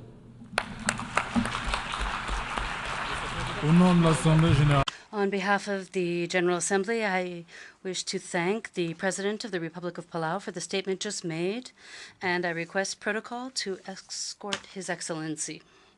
The Assembly will hear an address by His Excellency Mr. Macky Sall, President of the Republic of Senegal. I request protocol to escort His Excellency.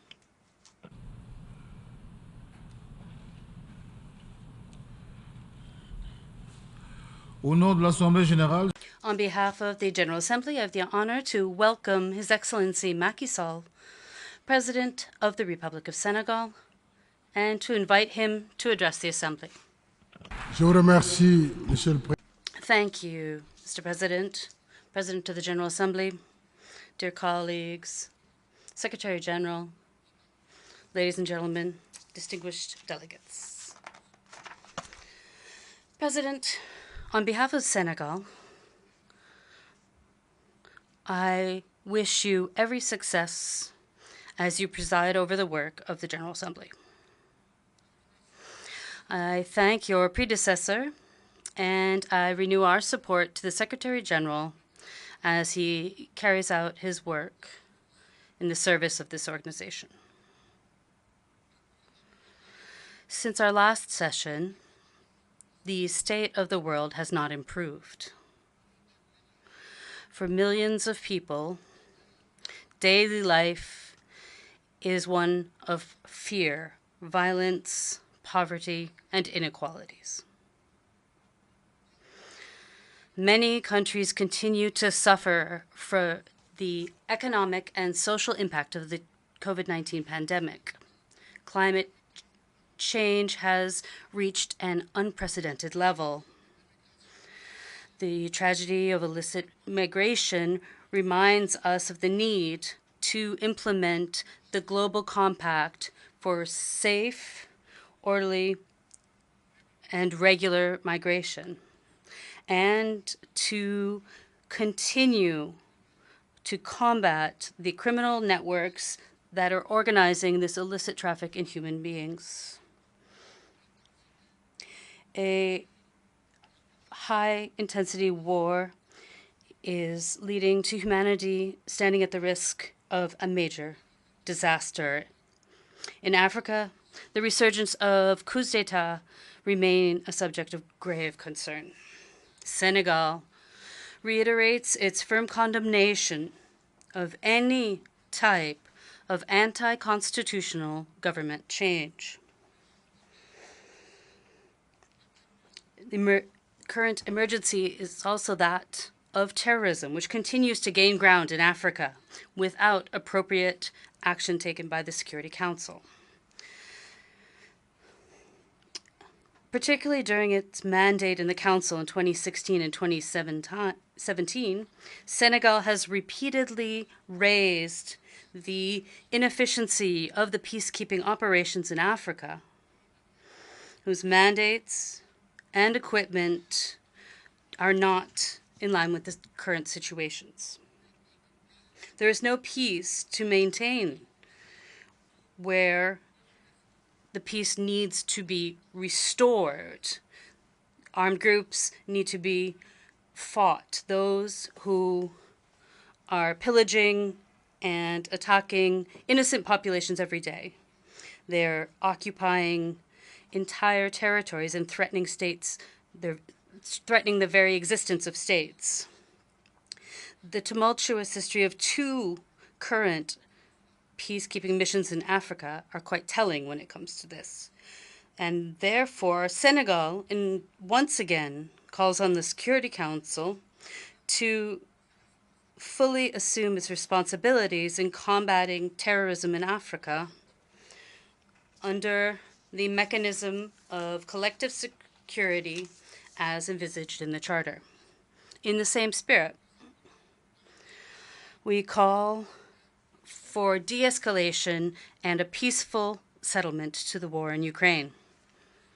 We renew our support to the right of the Palestinian people for a state that is living coexisting peacefully with the State of Israel, both within their safe and internationally recognized borders. Mr. President, the theme of this session reminds us that the ideal at the very foundation of multilateralism is to create and promote confident and inclusive relations between countries, relations that are created in solidarity. Senegal recognizes the significant services that the UN system and that of Bretton Woods has been giving to its member states for almost 80 years now. But we all know that the multilateral system is the heritage of our past, and now it is obsolete. As was rightly said by the Secretary General Antonio Guterres, a system that continues to ignore the realities of its time and the needs of more than 3/4 of its members highlights the inequalities, generates the conditions for this system to be contested, and provokes a risk that it may fragment. If we want to avoid this fragmentation, wisdoms would tell us that we need to reform political, economic, and financial governance at the global level. It must be more just, more representative of the diversity, and thus reaffirm its legitimacy. We can do so if we devote the necessary political will to it. The G20 showed this by admitting the African Union as a full member. I warmly thank the members of the G20 for their unanimous support to this initiative, which Senegal had proposed while it was presiding over the African Union. We hope that this example of inclusion given by the G20 will be followed by the Security Council and the Bretton Woods institutions for a multilateralism that is more representative of the interests of all its members. In the same vein, Senegal remains committed to the vision of peaceful international relations based on the equal dignity of peoples, cultures, and civilizations. On the 31st of October, 1961, 1 year after the independence of our country, President Leopold Sédar Senghor expressed this vision using these words: "A particular civilization cannot be established without causing the majority of humanity to rise up against it." 62 years later, our position remains the same. Between free peoples, where the socio-cultural realities and history are diverse, there cannot be any legitimacy for some to define and force a single way of living upon all. For example, some sort of one-size-fits-all civilization. What works for some does not necessarily work for others. Together, we can practice our common values, but also together, we must respect our differences.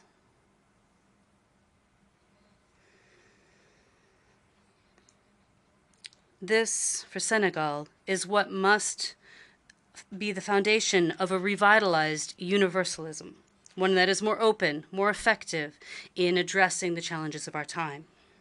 And amongst these challenges is the climate crisis. While extreme phenomena are multiplying, Senegal remains committed in the implementation of the Paris Accord on climate change. And through our willing policies when it comes to energy mixes and renewable energies now represent 31% of our electricity. With the signature last June of our Partnership for a Just Energy Transition, our ambition is to raise this rate to 40% by 2030. And here I thank the partner countries that have supported us in the mobilization of 2.5 billion euros over an initial period of 3 to 5 years, beginning in 2023, to finance our projects under this partnership. At the same time, we will continue the completion of carbon-neutral infrastructure, those that are resilient to climate change. These include 2 projects of mass transport, a regional express train, and a rapid transit bus line, both of which will be electric. With the implementation of our national and continental projects under the Great Green Wall, our countries are clearly committed to climate action in line with their means available. Green projects in Africa are financed through commercial debt, but they should be supported by the mobilization of $100 billion a year as established during COP15 in 2009 to finance climate action. Climate justice would mean that the continent that contributes less than 4% of emissions and that suffers the most should not be condemned to become indebted to repair and prevent the damage that it is not responsible for. Senegal is in favor of just, equitable energy transitions, those that take into account the specific needs of our countries, including universal access to electricity, something that more than 600 million Africans are still without. Thus, if we want COP28 to be a meeting of promises that were kept, we must ensure that the announced financing be available and accessible through simplified and transparent procedures and modalities. Mr. President, dear friends, on the 25th of February 2024 will be the date of the Senegalese presidential election. Like those that have come before, it will be democratic, free, and transparent. And the 2nd of April, I will pass the power to my successor after 12 years at the head of our country. I would like to thank the member countries of our organization for their friendship and their cooperation. Being the voice of Senegal, creating and maintaining friendships in this Assembly of Nations, where our common efforts are towards our common goals, was a great honor for me. On behalf of the people of Senegal, I wish to express my gratitude to all my colleagues, and I ask them to welcome my successor with the same friendship and the same consideration. I will keep the same feelings of friendship and cordial respect for you all. I am confident that the Senegalese tradition of openness and dialogue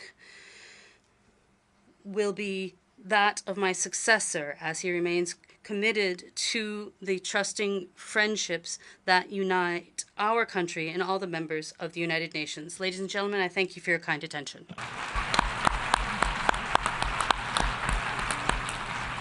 Au nom de l'Assemblée générale, on behalf of the General Assembly, I wish to thank the President of the Republic of Senegal for the statement just made, and I request protocol to escort His Excellency. The Assembly will hear an address by His Excellency Mr. Olaf Scholz, Chancellor of the Federal Republic of Germany. I request protocol to escort His Excellency.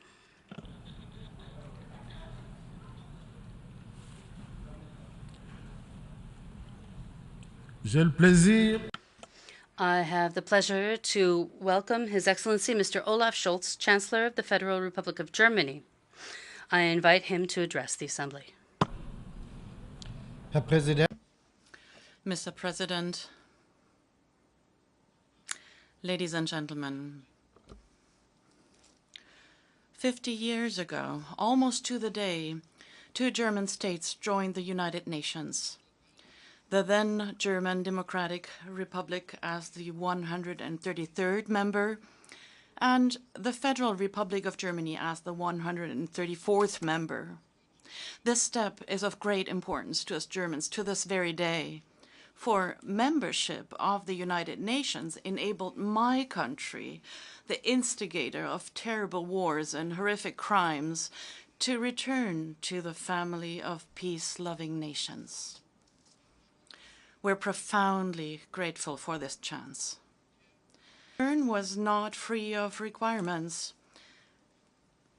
The accession of the two German states was preceded by a visionary policy of détente.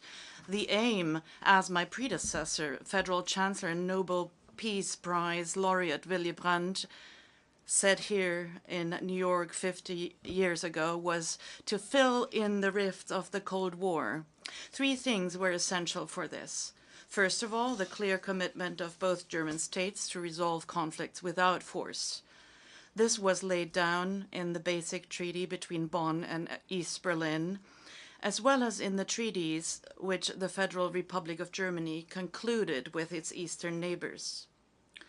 The second prerequisite was the renunciation of any form of revisionism by recognizing Germany's new borders drawn after the Second World War as inviolable.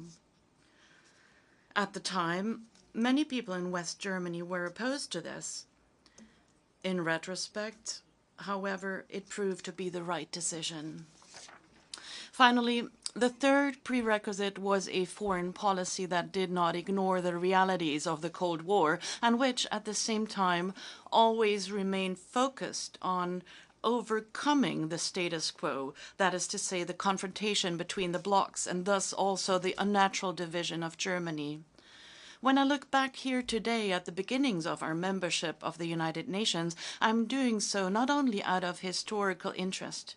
Rather, it is because the prohibition of the use of force still remains the unfulfilled core pledge of our United Nations. Because the inviolability of borders and the sovereign equality of states also have to be defended in our multipolar world by us all. And because we today, especially today, need the courage, creative energy, and will to fill in the rifts. Rifts which are deeper than ever. Germany is strongly committed to these three ideals: the renunciation of the use of force as a political instrument, the rejection of any kind of revisionism, and the determination to engage in cooperation beyond any dividing factors. It is to these ideals that we Germans owe the great fortune of living in a unified country today, in peace with our neighbors, friends, and partners around the world. At the same time, what Willy Brandt stated here 50 years ago is all the more true today. In a world in which we are increasingly dependent on each other, a policy for peace must not stop on our own doorstep. German policy can and never will be limited to pursuing our interests with no consideration for others, because we know that our freedom, our democracy, and our prosperity are deeply rooted in the well-being of Europe and the world. That is why the order of the day is not less cooperation,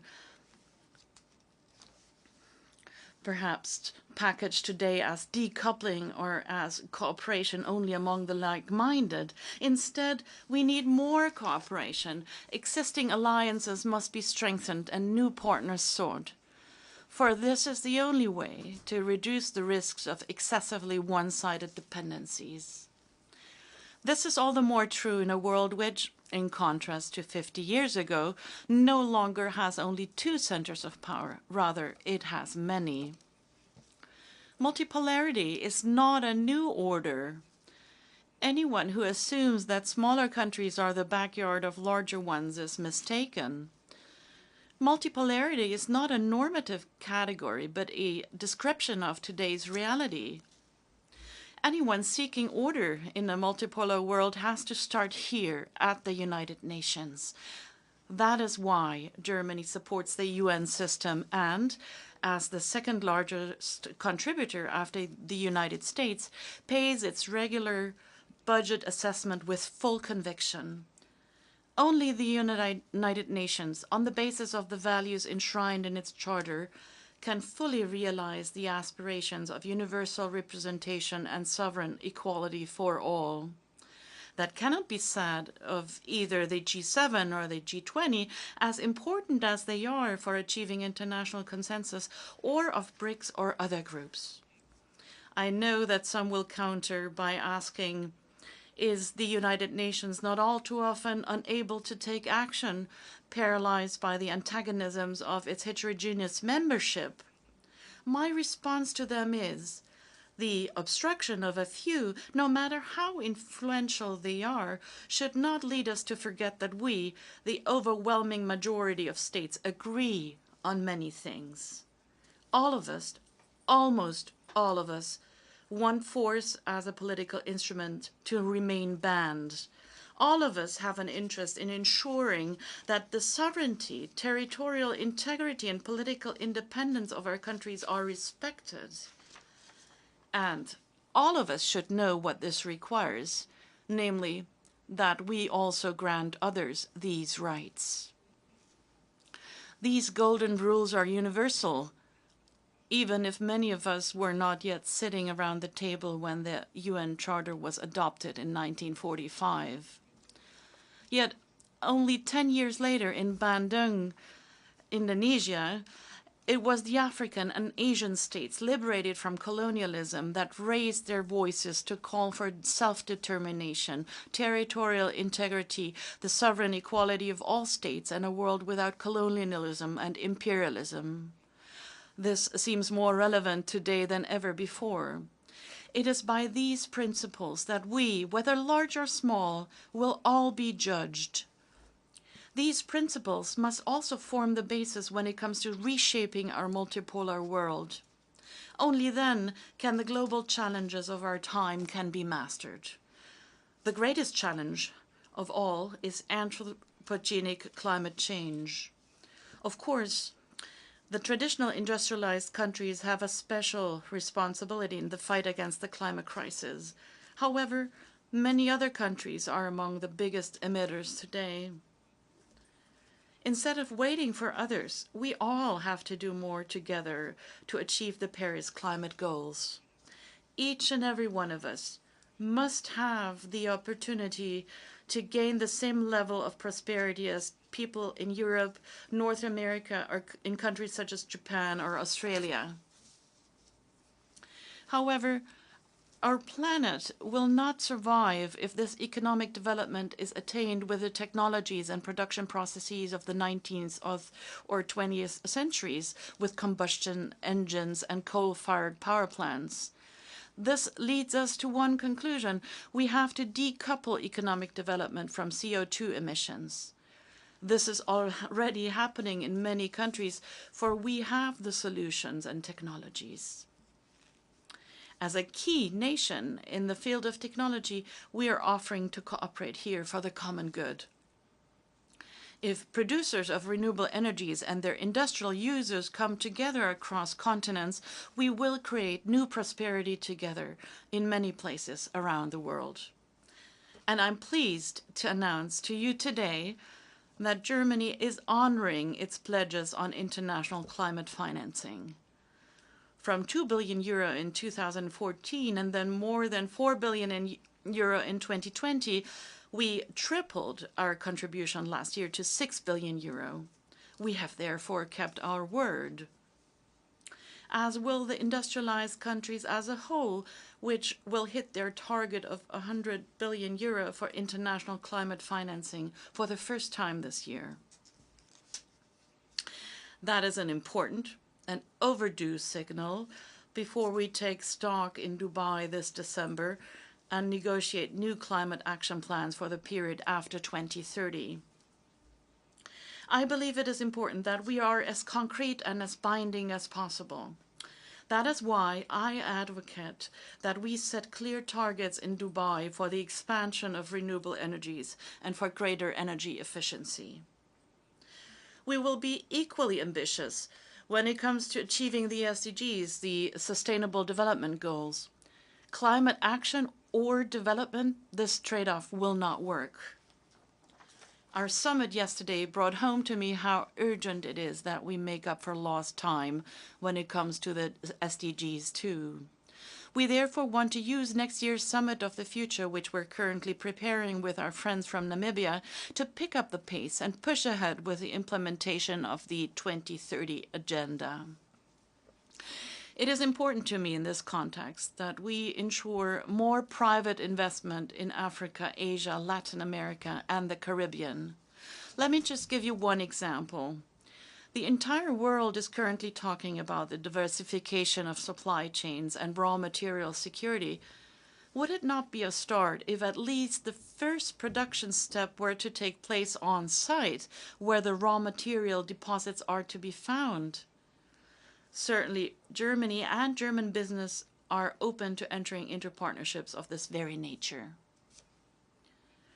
Of course, in the coming years, we will all face the challenge of leading our economies, our energy supplies, and our infrastructure to a resource-efficient, climate-neutral future. This will require major investment. To create the right conditions to bring about this investment, we have to address the debt crisis in many countries and modernize the international financial architecture. I said it at the start that Germany is not clinging on to the status quo, not in this issue either. We want something to change. I have been calling most recently at the G20 summit in Delhi for the multilateral development banks to reform so that they can contribute more to financing the protection of global public goods, such as the climate and biodiversity or the prevention of pandemics. That is what the G20 decided in Delhi. Germany is also providing financial support for this reform. We will be the first country to invest hybrid capital to the tune of 305 million euro in the World Bank. It is estimated that this capital will enable the World Bank to provide more than 2 billion euro in additional loans. Ladies and gentlemen, General Secretary Guterres pointed out to the rapidly increasing demand and humanitarian needs faced with the many crises worldwide. Germany is the second largest donor of humanitarian assistance around the globe, and we will continue to stand by the people who need it most. And our United Nations itself must not cling to the status quo, ladies and gentlemen, and by that I mean two things. Firstly, the United Nations must tackle the challenges of the future, just as Secretary General Antonio Guterres has proposed. One of the major issues, in my view, is how we can ensure that innovation and technological advances can be used by humanity as a whole. Artificial intelligence, for example, offers tremendous opportunities, and at the same time, it can cement the division of the world if only a few benefit from it, if algorithms only take into account part of the reality, if access is limited to richer countries. That is why Germany is actively fostering the exchange on the global digital compact. We should also talk about common rules for the possible use of generative artificial intelligence as a weapon. Another question that will define our future is how the United Nations itself represents the reality of a multipolar world. To date, it does not do that sufficiently. That is most evident in the composition of the Security Council.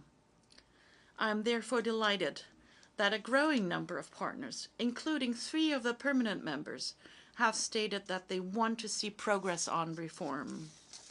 However, one thing is clear: Africa deserves greater representation, as do Asia and Latin America. Under this premise, we can negotiate a text with various options. No country should obstruct these open-ended negotiations with excessively high demands. Germany will not do that either. Ultimately, it is up to the General Assembly to decide on a reform of the Security Council.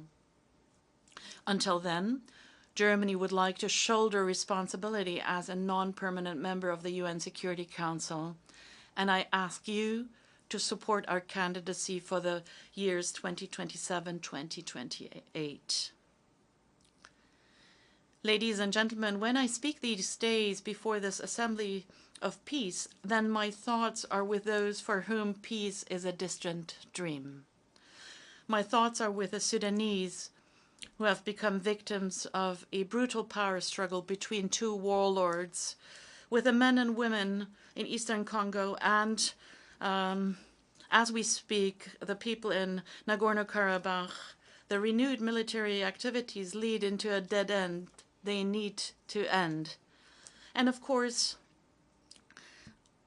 my thoughts are with the Ukrainians who are fighting for their lives and their freedom, for independence and their country's territorial integrity, in order to safeguard those very principles to which we all committed ourselves in the UN Charter. But Russia's war of aggression has caused immense suffering not only in Ukraine. People around the world are suffering as a result of inflation, growing debts, the scarcity of fertilizers, hunger, and increasing poverty. Precisely because this war is having unbearable consequences around the world, it is right and proper that the world is involved in the quest for the peace. And at the same time, we should beware of phony solutions which represent peace in name only. For peace without freedom is called oppression. Peace without justice is called dictatorship. Moscow, too, must finally understand that. For let us not forget that Russia is responsible for this war, and it is Russia's president who can end it at any time with one single order. But for him to do that, he has to understand that we, the states of the United Nations, are serious about our principles. That in the multipolar world of the 21st century, we do not see a place for revisionism and imperialism. No one here in New York has expressed this as aptly as our colleague, the ambassador of Kenya. After Russia's invasion of Ukraine, he said this in the Security Council. Rather than form nations that looked ever backward in history with a dangerous nostalgia, we choose to look forward to a greatness none of our many nations and people had ever known. Fellow delegates, Germany's history holds many lessons about the dangers of such nostalgia. That is why we choose a different path when we joined the United Nations 50 years ago.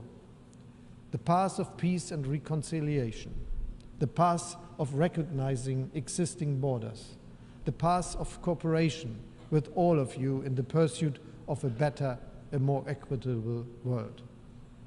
It started with a solemn promise that we made 50 years ago. A promise every one of us made upon joining the United Nations, namely,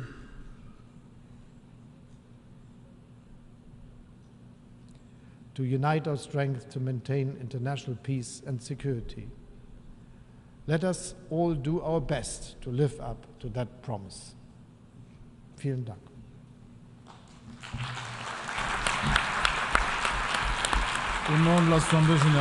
On behalf of the General Assembly, I wish to thank the Chancellor of the Federal Republic of Germany for the statement just made, and I request protocol to escort His Excellency. The Assembly will hear an address by His Excellency Mr. Kishida Fumio, Prime Minister of Japan. I request protocol to escort His Excellency.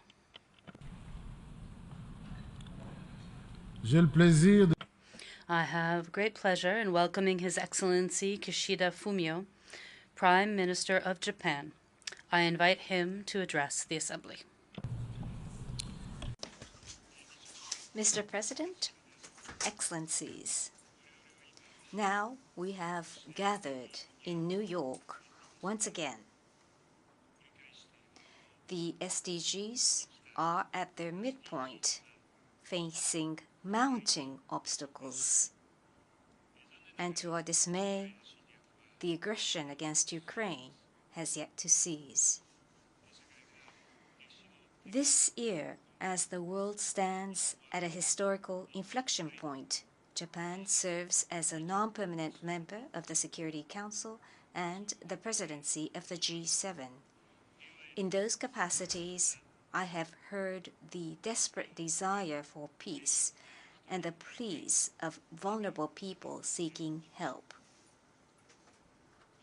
We should respond to these voices and work towards a world filled with cooperation and not division and confrontation. This is my message to all the leaders of the member states. In our common agenda, Secretary General Guterres called for international solidarity. Let us renew our commitment to a strong and effective multilateralism with the United Nations at its core. Mr. President, the world faces complex and interrelated issues ranging from climate change, infectious diseases, to challenges to the rule of law. Now, at a time when international cooperation is in want more than ever, we cannot